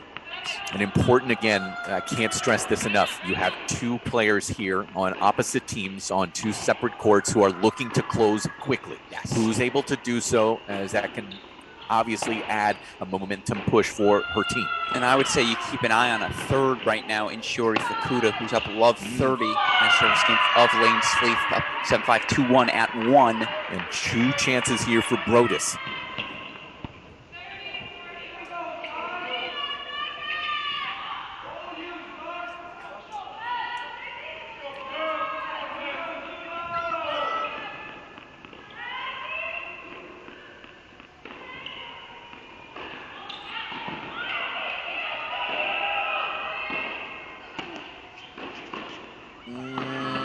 I don't like that choice.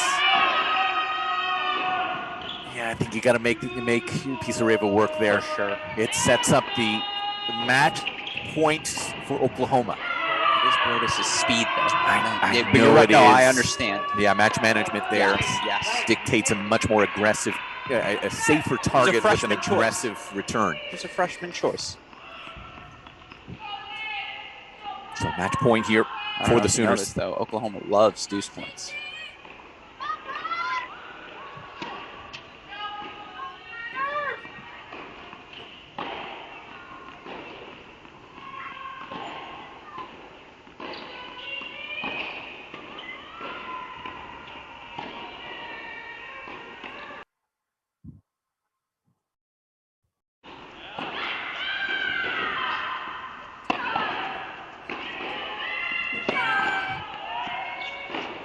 It's good. Brodus breaks back to 5-4 quickly if we can. Let's go to court 3. Deciding point in the opening game of the third set.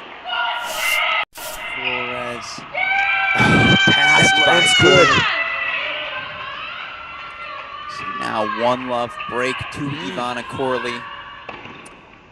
Nikki Redelick for Pepperdine just broke down at the 6th spot to go up 4-3 at 6.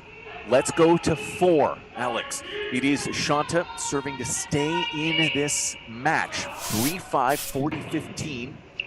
It's hardly a hot take to say you're fond of the NCAA semifinalist singles game, but oh my God, can Janice Chen hit a forehand? That is absolutely true. The sound's just different coming off of her racket than everyone else's. Fukuda just broke it at 1, so Pepperdine is setting a break at the 1 line. That's 7 out of 8 now for Fukuda.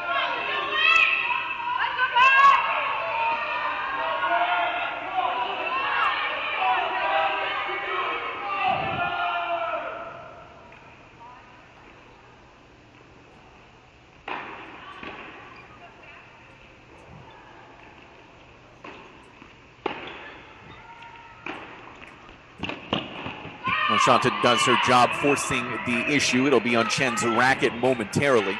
We go back to 5. Brodus has been broken far too frequently to think this match is back even now. And yes, she's back on serve, but 3-6, 4-5. Feels like Brodus's pushes have come in waves, right? She wins the first 2 games of the match, first 2 games of the second set.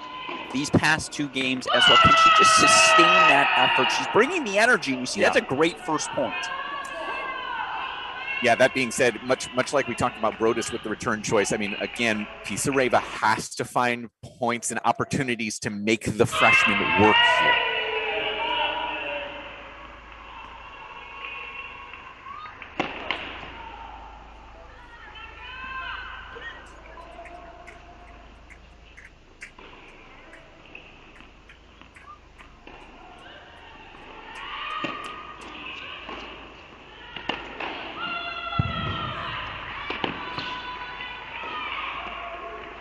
So that's a good example of it. I like that target for Pisareva, just going hard, flat through the middle of the court, making your opponent work. The body return is completely underutilized in terms of a target.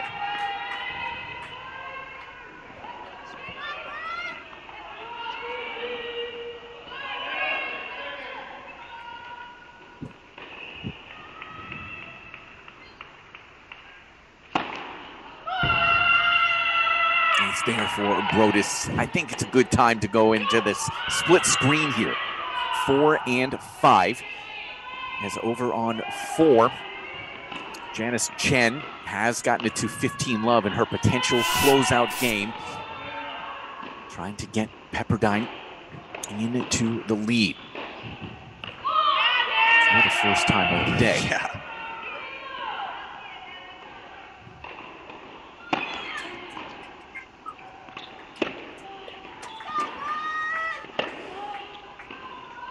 It's a really nice ball from Shanta.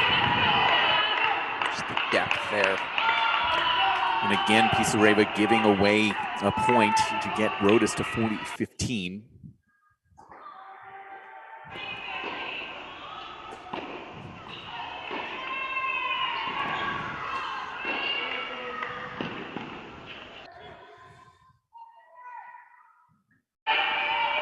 Yep, that's a +1 forehand from Janice Chen. And you hear the noise. She has done the best facsimile of Vicky Flores you can ask for. So she is 2 points away. By the way, you should see Lisa Czar right now patrolling the corridors between courts 4 and 5, letting her teammates know, let's do this. Brodus flexing her muscles after getting it to 5-all. So let's move our attention solely to court number 4 with Chen 2 points away.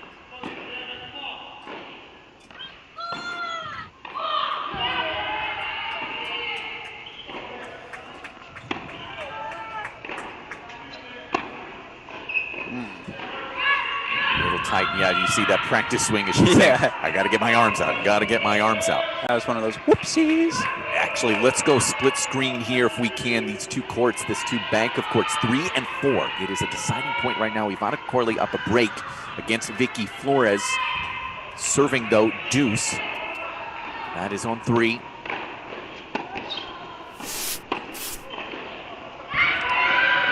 What we missed on 4 was a massive +1 forehand from Janice Chen. So match points coming for Chen.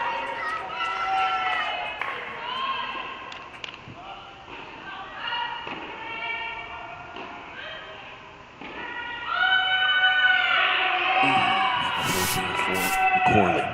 So now back for this match point. 30 Chen. Yeah, that's so. Just to again reiterate, Corley now setting has this consolidation in the third set at 2-love.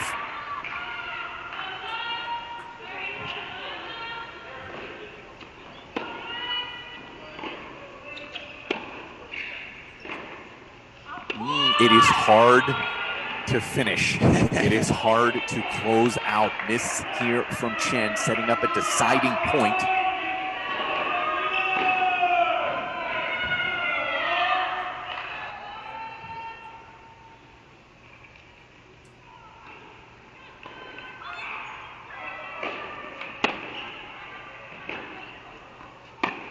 Oh, word.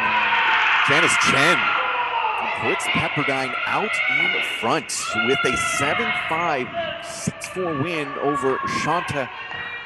That choice, again, not making your opponent work in a match point. Again, so this is where you have the big momentum shift possible. You had two players here who had the opportunity to close things out on their terms. Oklahoma not able to do it. Pepperdine was. So Pepperdine goes out in front 2-1. That is a big scoreboard implication. And that's the key point there. Pepperdine did it twice. Not only does Lisa Czar close out, Janice Chen closed out. That's 2-1 now overall lead. Pepperdine with leads elsewhere. We're back on serve at 1, but 7-5, 3-2 there.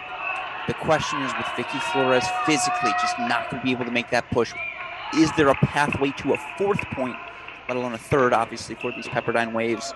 They're going to have to flip something in the bottom, and with that in mind, Nikki Redelick about to serve for it at 6. Let's go there now in preparation for that attempt.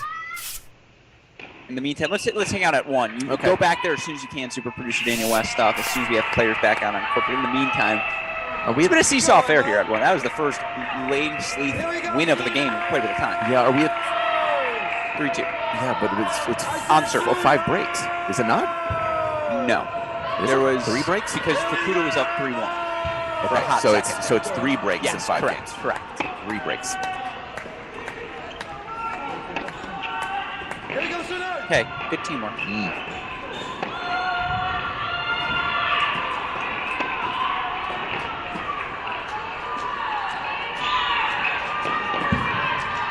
That's fantastic work. You made the point about 20 minutes ago about the fact that Fukuda has solved the Sleeth code. I think, yes, she is certainly there in what she wants to do. As you see, we've switched over to court number 6. I think more than anything, though, it's also just this matter of, yes, you can solve the riddle and understand what you want to do, but Sleeth, her competitiveness, her footwork, her fitness is able to keep her in so many points, never can count her out, despite the fact that maybe Fukuda has solved some riddles. I believe a few days ago you referred to it as Medvedevia. Yes. And I understood what you, absolutely. It's just unconventional. Correct. She'll slide. I'm slice a forehand at you. To throw a college tennis name in, and I've watched some of her forehands and her legs go up. I think about Zeke Clark, who played at Illinois for 5 years, but it's kind of this awkward motion where your right arm is going and your right leg's going, and I saw that from Zeke 5 years in Champaign, but I think I see a little bit of that from Sleeth as well. Yeah, a very good comparison. Redelick here on the 6th spot, 3 points away, trying to force a third at the 6 line. I think Zeke would appreciate that you compared him to someone so tall. It's just me. That's really me. That's my guy. Ezekiel Clark, I love.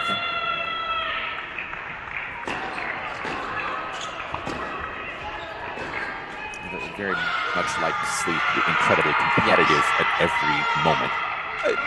Plans B, C, D, E, Sleeth's got them all. What is A, though? How does she win points easily? That's the question here. Of course, Redelick 2 points away. Boy. A&M is out on court right now, playing our final nightcap against USC. They may finish their match before this one. Entirely possible.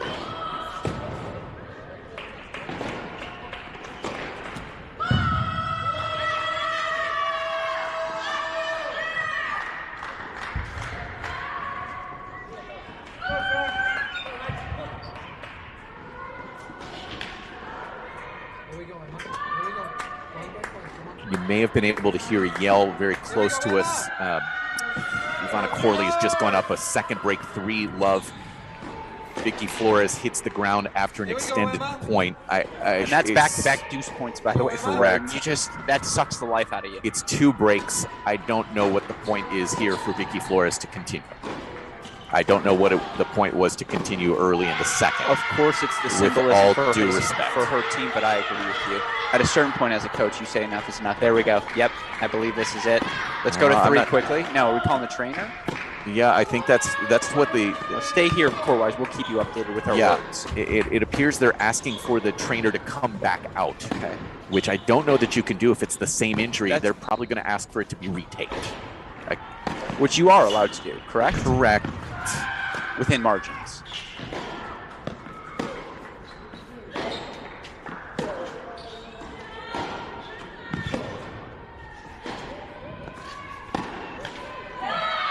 That's going to be set points for Redelic. It is a tiebreak right now on 5 for that second set. Oklahoma having taken the first. And a sneaky important 3-2 deuce point for Lane Sleeth.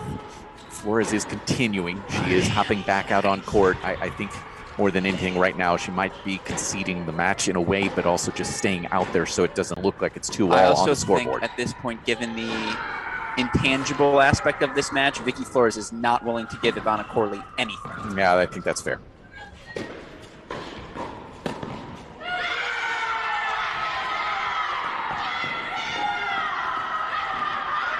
Awkward looking volley there from Staker just to extend here. Is that her first volley of the match? Might be. We also have a deciding point. Can we switch quickly? No, let's stay here. Deciding point again on court 1. Keep you updated on that.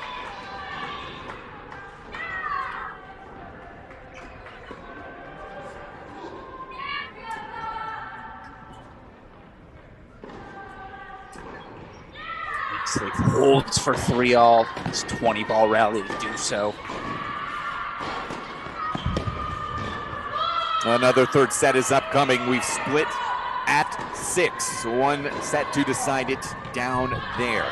Let's move to 5 and catch you up on this tie break. I believe we've actually had 2 mini breaks to start here. It's 1-all now.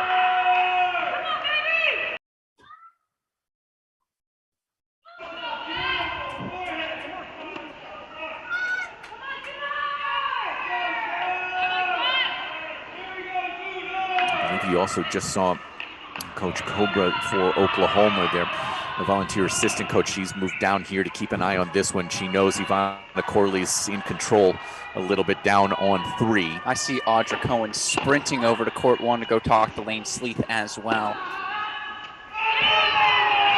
These coaches sweating for Oklahoma. They work this match just as hard. Yeah. Hi. I bet if you got the step count for Audra Cohen, she's matching a lot of people. I don't know if she's matching one of these athletes.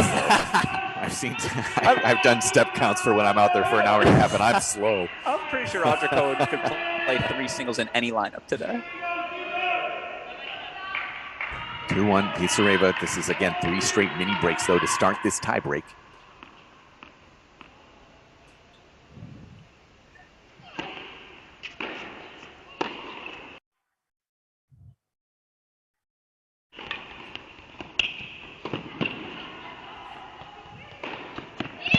Oh, she overcooked it. Well, long deal from Brodus. First hold to Pisareva.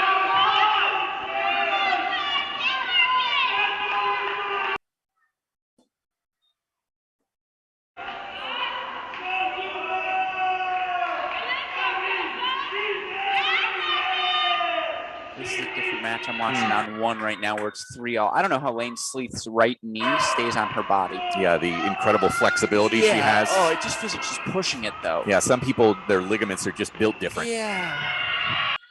Mine in the bad way, hers in the good way.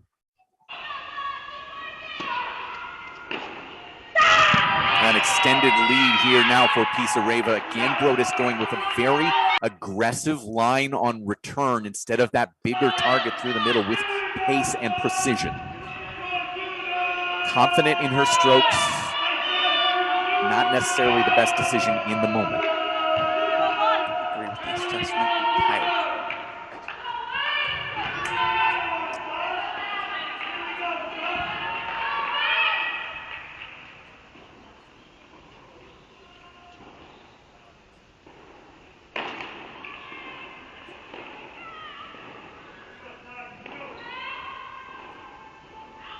In my mind, Alex, as we're watching this 1-4 point, I've already put the point on the board for Oklahoma at the 3 spot.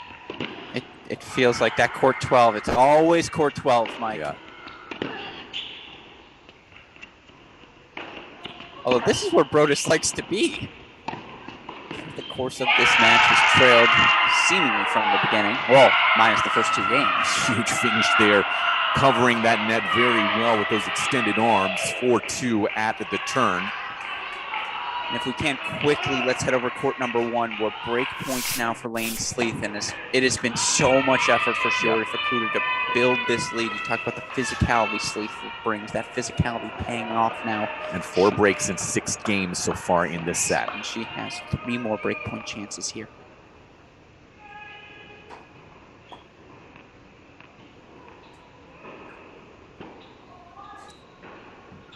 You almost wish they could move that match over. I agree. Yeah, this is, I love this setup. There are a lot of advantages to it here. 2 courts here, 4 back behind us on this court. But yeah, there's something to be said for having 6 in a row so that you just do have that. As you see this double here from Fukuda, giving Sleeth her first lead of this set at 4-3. Let's go back to 5 in this tiebreak. 1 more serve upcoming for Savannah Brodus at 2-4.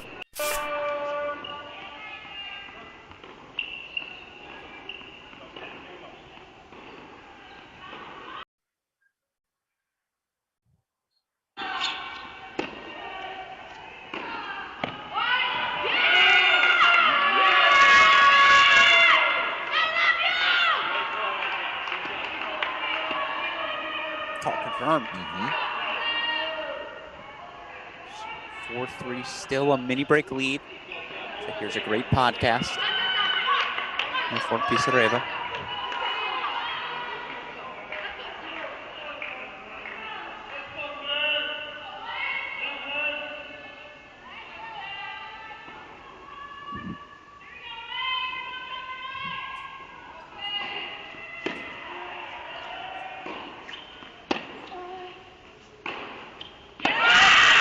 Yeah, I'm gonna go back to it.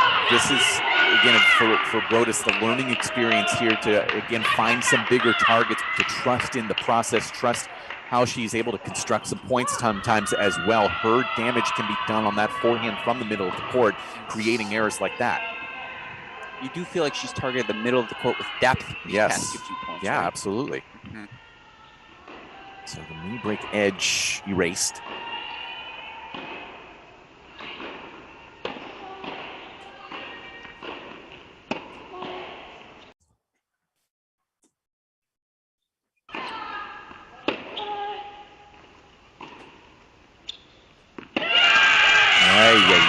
Big miss there from Pizarreva. But the looper, off speed from Brodus. She hasn't thrown in an off-speed forehand in a while, and watching this match, I'm sure you hear it on your screen. Lisa Czar, Yamachkine, Janice Chen screaming at their freshman Savannah Brodus anytime she does anything. It's on a racket, 5-4, and Vicky Flores did just get a hold, a deuce point hold down on 3 to get it to 4-1, and is getting the visit from the trainer now. Do you think in her head, despite the ankle injury, she's 1 for 3 on deuce point? She's like, I should be winning this set. Yeah, I don't know. I think I do get the sense from watching her that she knows she just needs to be out there. Yes, right that's now exactly it. for her team. I think in her head, it's let Fukuda finish, then I'll finish, then at worst it's 3-0. Well, Brodus gives it right back. The low backhand gets away from her, so 5-all. Pizarreva 2 points away.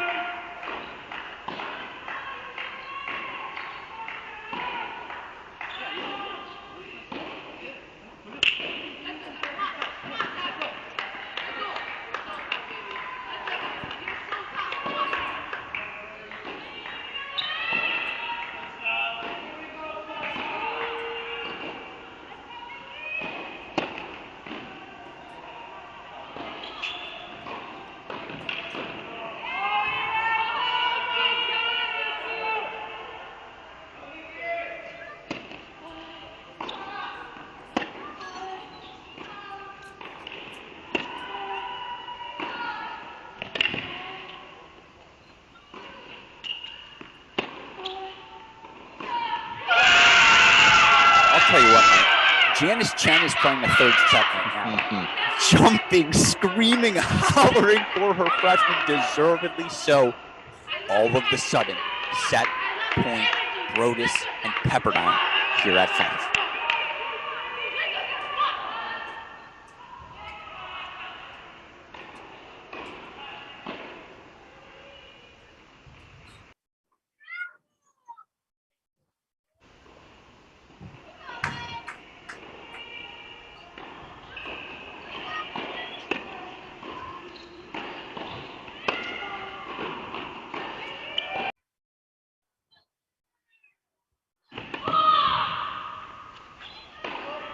That's a very aggressive point out of Pisareva with that movement forward to fight it off. 6-all at the turn. Gives us a quick look over at 1. A quick look over at 1.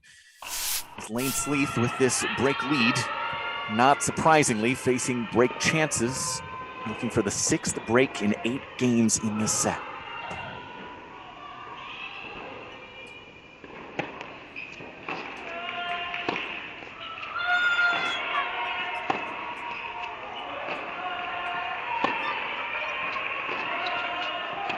And let's go back to 6 as one is fought off. I think that's Lane Sleeth's 5. MO. 5, excuse me, thank you. I think that's just Lane Sleeth's MO, though. You remember the second set with Peyton Stearns of Texas last night.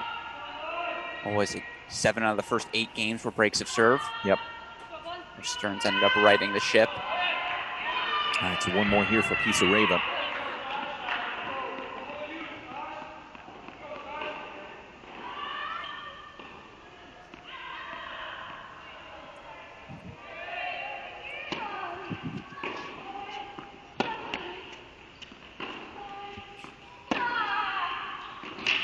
That's big change of pattern there from Pisareva going back behind Brodus. Sets up a match point. You may hear that huge roar. Ivana Corley now holding for 5-1 in the third set. So she's one game where we are 2 minutes away, perhaps, from a 3-2 Oklahoma lead.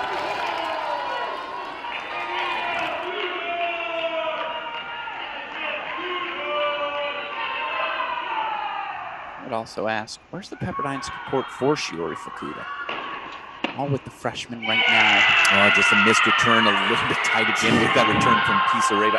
Listen, you trust your 5th-year senior. That's what it is, right? Yeah, yes. Absolutely. Fair. She's just stuck with horrible human Pete Billingham. Yeah. No, I mean on the other side, you've got at 5 and 6 for Pepperdine. Sure. You've got a freshman, you've got a sophomore. That's where you need that vocality. Sure.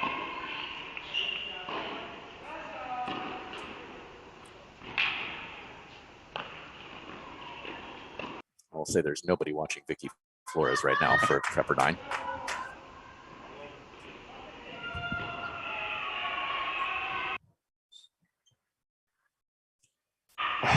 Double fault there from Savannah Brodus. Brutal stuff. Sets up another match point for the Oklahoma Sooners. Their 3rd match point here. I would point out Red Alert broke to start the 3rd at court number 6 for the Pepperdine Waves. Of course, we'll get back to that match as soon as we're done with the drama here on 5. And I've already texted to ensure we avoid last night's conundrum. Court 6 will be with us, Mike.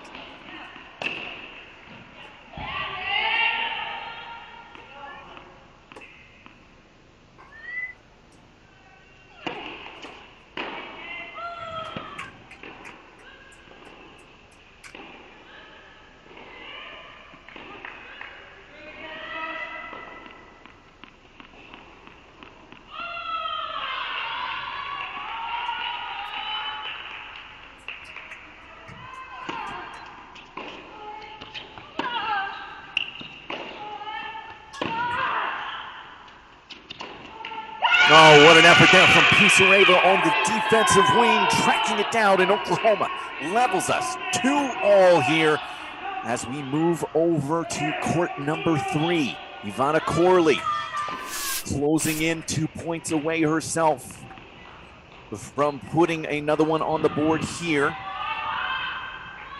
That graduate assistant, Philip Supancic, letting everyone know that that's a win on 5 for the Sooners, 2-all. He's just going to come in the booth here, Mike. will leave you. We're going to have to turn the mics down to their lowest levels for him then. Again, 3 match points here for Corley. What has been a match that's essentially been decided for a good hour. And right away, by the way, Lisa Czar, I believe that's Taya Pachkaleva, immediately worked their way over to support Shiori Fukuda.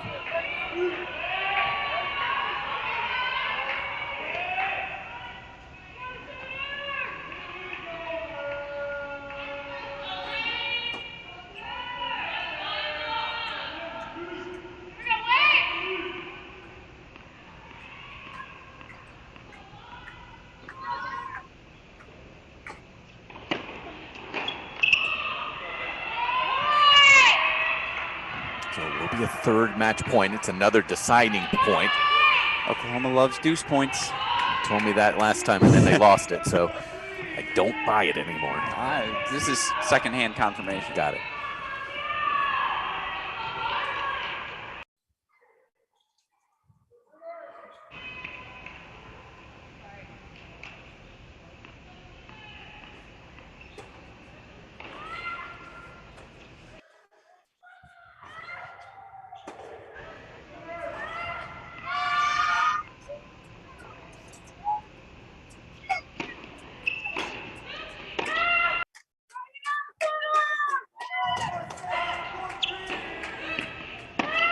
Now, as we mentioned, it has been concluded here for quite some time, but eventually it is Ivana Corley, 6-1 in the 3rd. Well, let's watch this handshake real quick. Oh. Flores walk. Okay, there we go. Yeah. All right, yeah, it was, listen, not exactly the friendliest of matches as we go to court number 1. Yes, it's 3-2 now for Oklahoma, but neither of those matches feels extremely confident right now for the Sooners, because down at the 6th spot, Emma Staker for Oklahoma is down a break. But let's go there right now because it is a break point down at 6 to see a Staker for Oklahoma to get it right back. And Fukuda just held 7-5, 5-4, so she's got the opportunity to break for the match, tie us up. It's always this court, Mike. It's always this court.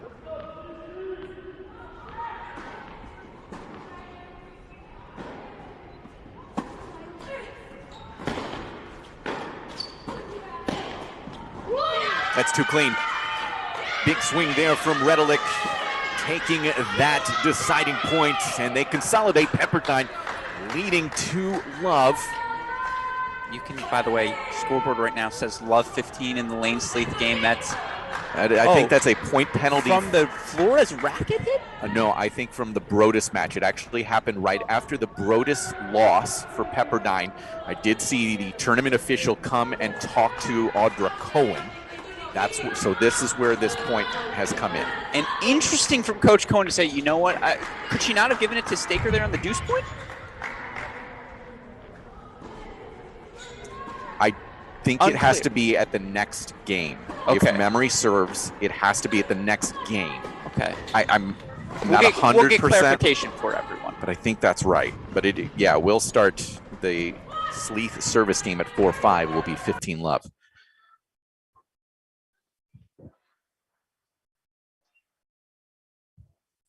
Could be wrong.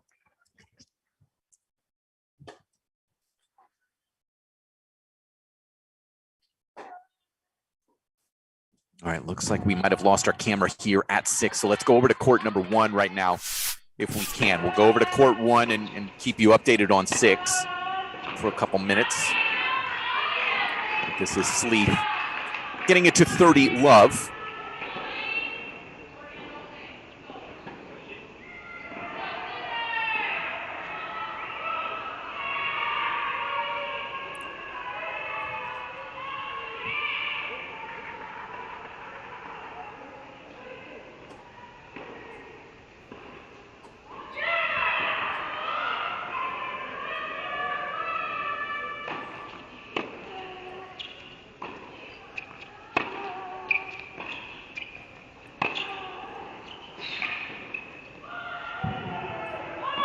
Semifinal point penalty translating over, Mike. It's been a while since I've seen one of those.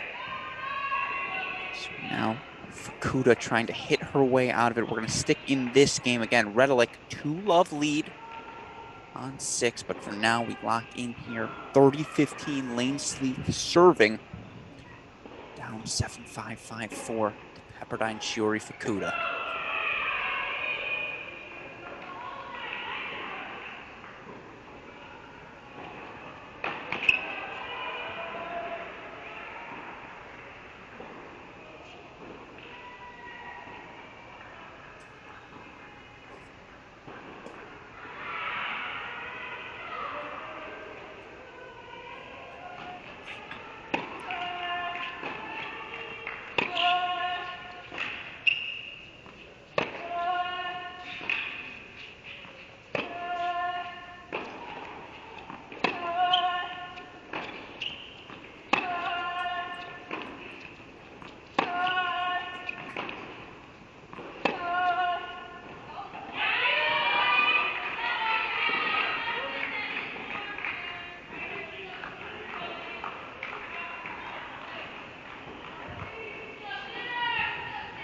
So 40-15 now for Sleeth.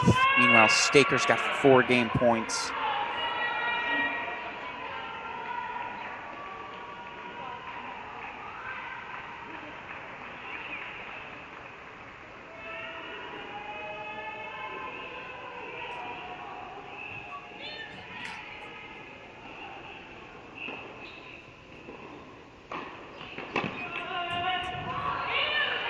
Always helps to be up 15-love. Lane Sleeth will take that, and with it, a hold 4-5 all. Meanwhile, let's go back to court number 6 in the meantime. Redzone 2-love. Forehand sails on her, so Staker holds 4-1-2. Redzone still up in early break. Let's go back to 1. 2 courts of action left, and it's a 3-2 lead for Oklahoma on the back of a doubles point victory plus wins from Ivana Corley at the number 3 spot. Alexandra Pisareva at number 5. Meanwhile, for Pepperdine, Lisa Czar, Janice Chen delivering straight set victories. And so now, Mike, it's showtime. There's not a lot of experience difference between these two teams, I would say. Redzone, the sophomore, Staker, a freshman, but obviously Redzone doesn't have that huge, big moment experience. Just a ton of it. Did win 1 match in the NCAA championships along the way to that final last year. I guess you could certainly point to that. Redzone was the fill-in at that number 6 spot when they were dealing with injuries. And yeah, again, she's gotten a taste, right? Yeah, right. There's more you can say for Staker.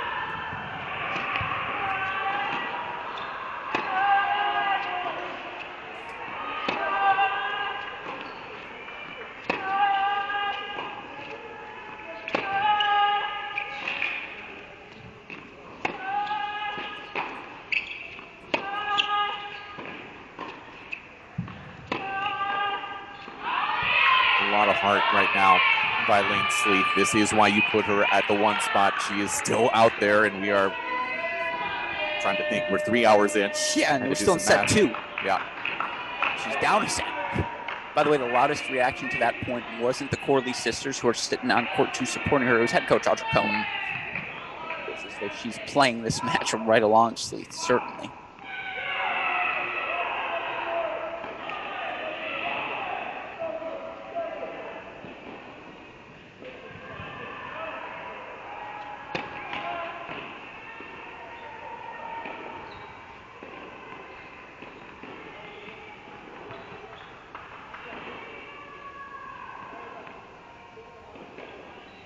One thing we've absolutely learned through this week, that no lead seems safe, and keep that in mind as we look at 6 down there.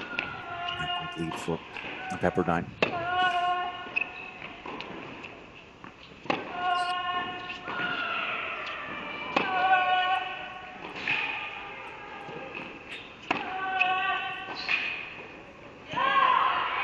mean, you're asking Fukuda to continue just to string together combination after combination. If Sleeth is able to sneak into a third set, that's a tough ask for Fukuda. And I have confirmation on the point penalty. Yeah. This is via our friend Joey Calvis. Thank you, Joey.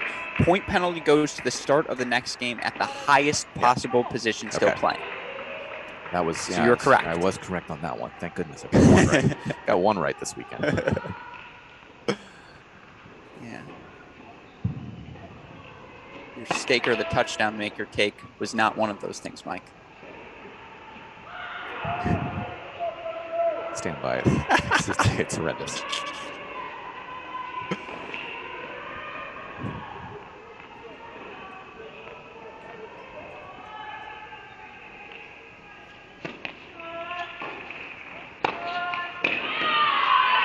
Staker gave Sleeth gave Fukuda just a little look after that point. It almost felt like, hey, I'm not going anywhere. I know.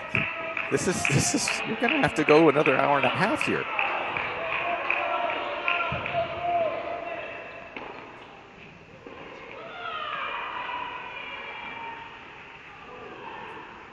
I wonder if this match plays again tomorrow, Mike. At noon. Yeah, 16 hours. Fewer, excuse me.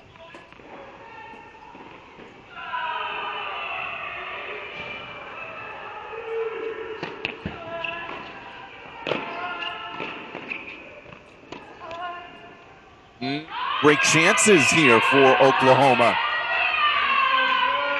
Yeah, actually, that's a really interesting point. If we were at a professional event, I think they would even adjust the start time potentially. Yeah. By the way, again, graduate assistant Philip Zupancic for Oklahoma working this crowd right now.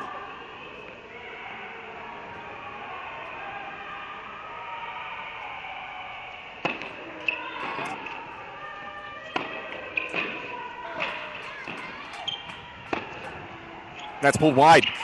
So Oklahoma and Lane Sleeth with the break here at 1. She will have the opportunity to serve for the second set in a moment. Let's go down to court 6, where Emma Staker, her teammate, has break chances. It's already missed out on 2 of them. Again, Redelick for Pepperdine, 2-1 with the break, but now here 30-40.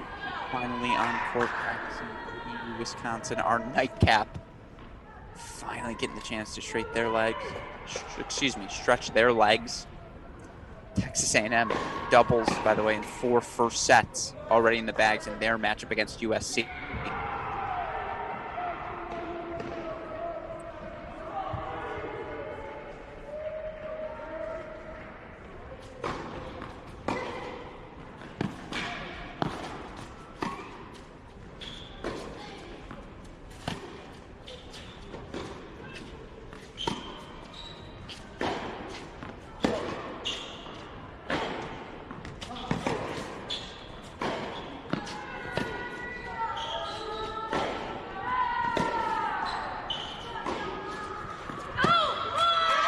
That's long and a couple of massive breaks here for Oklahoma at 1 and then 6. So that one is level. It is 2 games all down at the 6th line. So let's spend some time now on court number 1. Lane Sleeth of Oklahoma, the junior out of Markham, Ontario, trying to serve out this second set at 6-5. See, unfortunately for that, we're back on 6 for now. Get to 1 as soon as we can. We remember our password. It's always tough. You know what's funny is I almost said it out loud.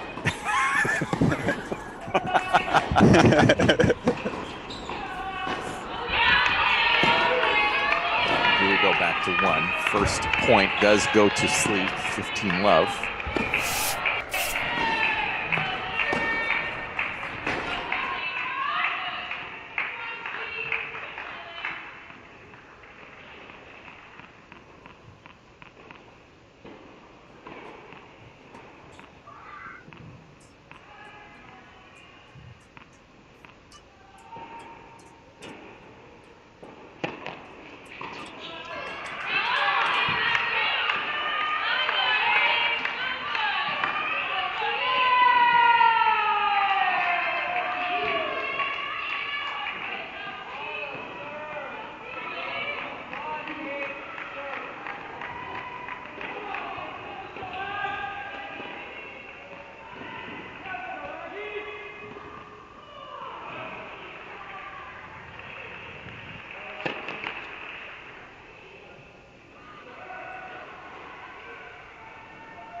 Extremely gritty stuff right now from Lane Sleeth to set up 4 set points.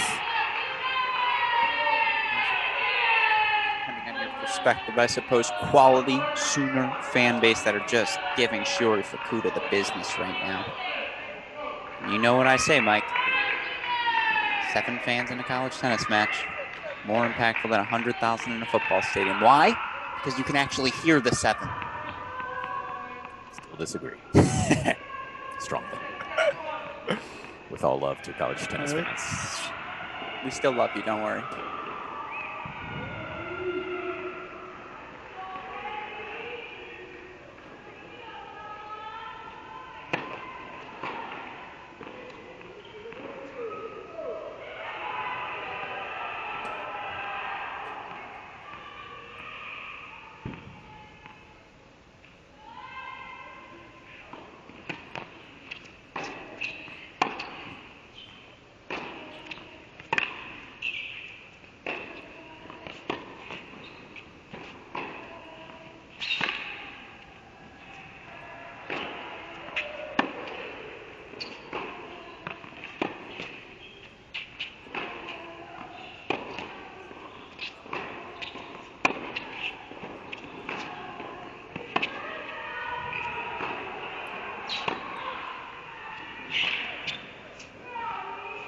Oh, Cheeky. Oh. that was phenomenal from Sleeth. I am heartbroken for her that she didn't make that. That was a nasty point. Goodness. That little hook forehand up the line, too. Just phenomenal stuff. Just can't finish. See if it costs her here. Still 3 more set points. Her feel around the court, Mike, exceptional. Puts the ball wherever she wants.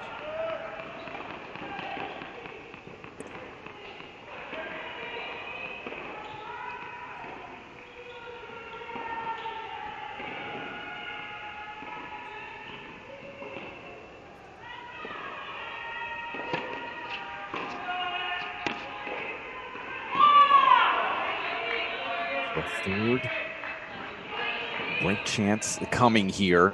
And that was just big and into the body. Redelick for Pepperdine has gone back up a break. That's on 6. It's 3-2 there in that 3rd set.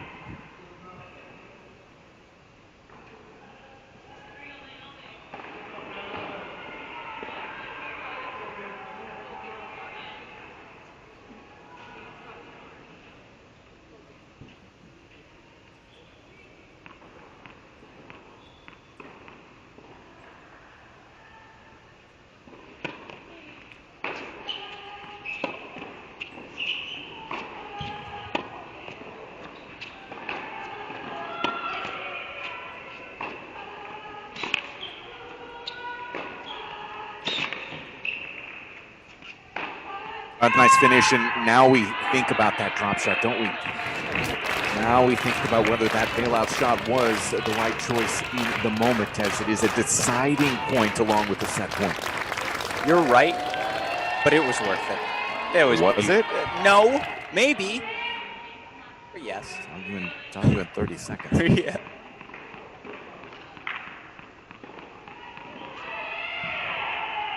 Long breath here by Sleeth.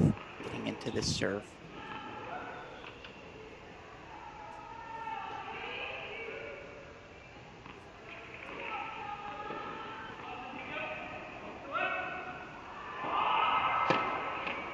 Oh my, she was attempting serve and volley.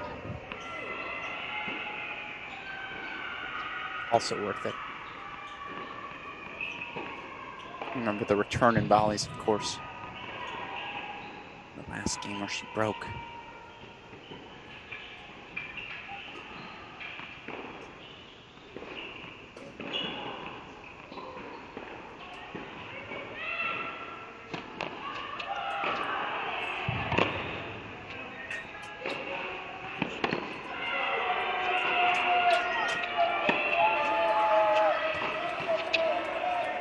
It goes wide, and Sleeth declaring it very wide as she declares herself into a 3rd set as Audra Cohen hops across the court. It is a decider upcoming here on 1. Back to 6. Oh, good Lord. This match started, what, 5 o'clock. 5 o'clock? Local time, that's If 3 hours and Pepperdine 15 is to minutes. win this match, it will be over 4 hours. Correct. It'll also mean they have fewer than 16 hours, likely. I mean, this in the start of the final, North Carolina. Yeah, you're going to be looking at a 15-hour rest period on a 4th day of action. For either of these teams. Likely. Correct. It's not as though it was a cakewalk for either to get to this stage. Correct. I feel like I need to say something wrong here. You're agreeing with me too much. Back to 6 with the touchdown maker. It's just awful. You're better than that, is what I'm saying. I know. You are better than I that. am better than that.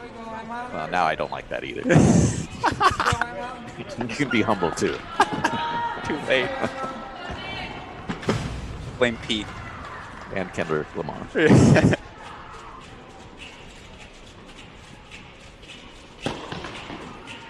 All of a sudden now, if you're Pepperdine 2, you're rejiggering the match calculus. You're like, wait. I think it's still the same. No. It still has to be through 1 and 6. It's more the process of it all. You're like, okay. Yeah, not for me. It's Calculus still, is I really agree. simple over the last. Win at 6, win at 1. That's it. That may be- There's no other calculus that needs to that's be equated. 1980s math. Here in the 2020s, we factor in other variables. That's a heck of a forehand, though, from Stake. I think big picture, watching Staker, I think she has capability of being much more aggressive than she is right now. I think that is. She's got the weapons. There are real weapons here, and I just haven't seen her use them with confidence yet. Sure. And consistency.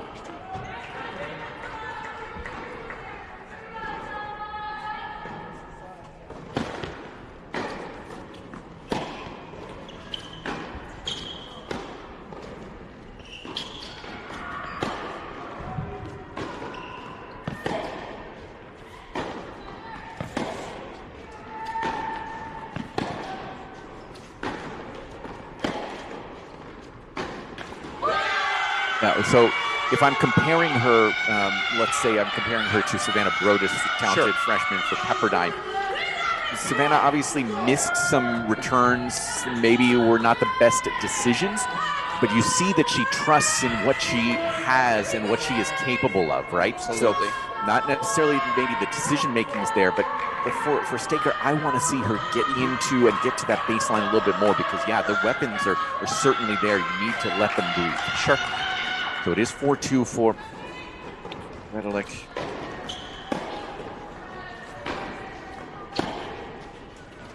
Third set has begun over on court one.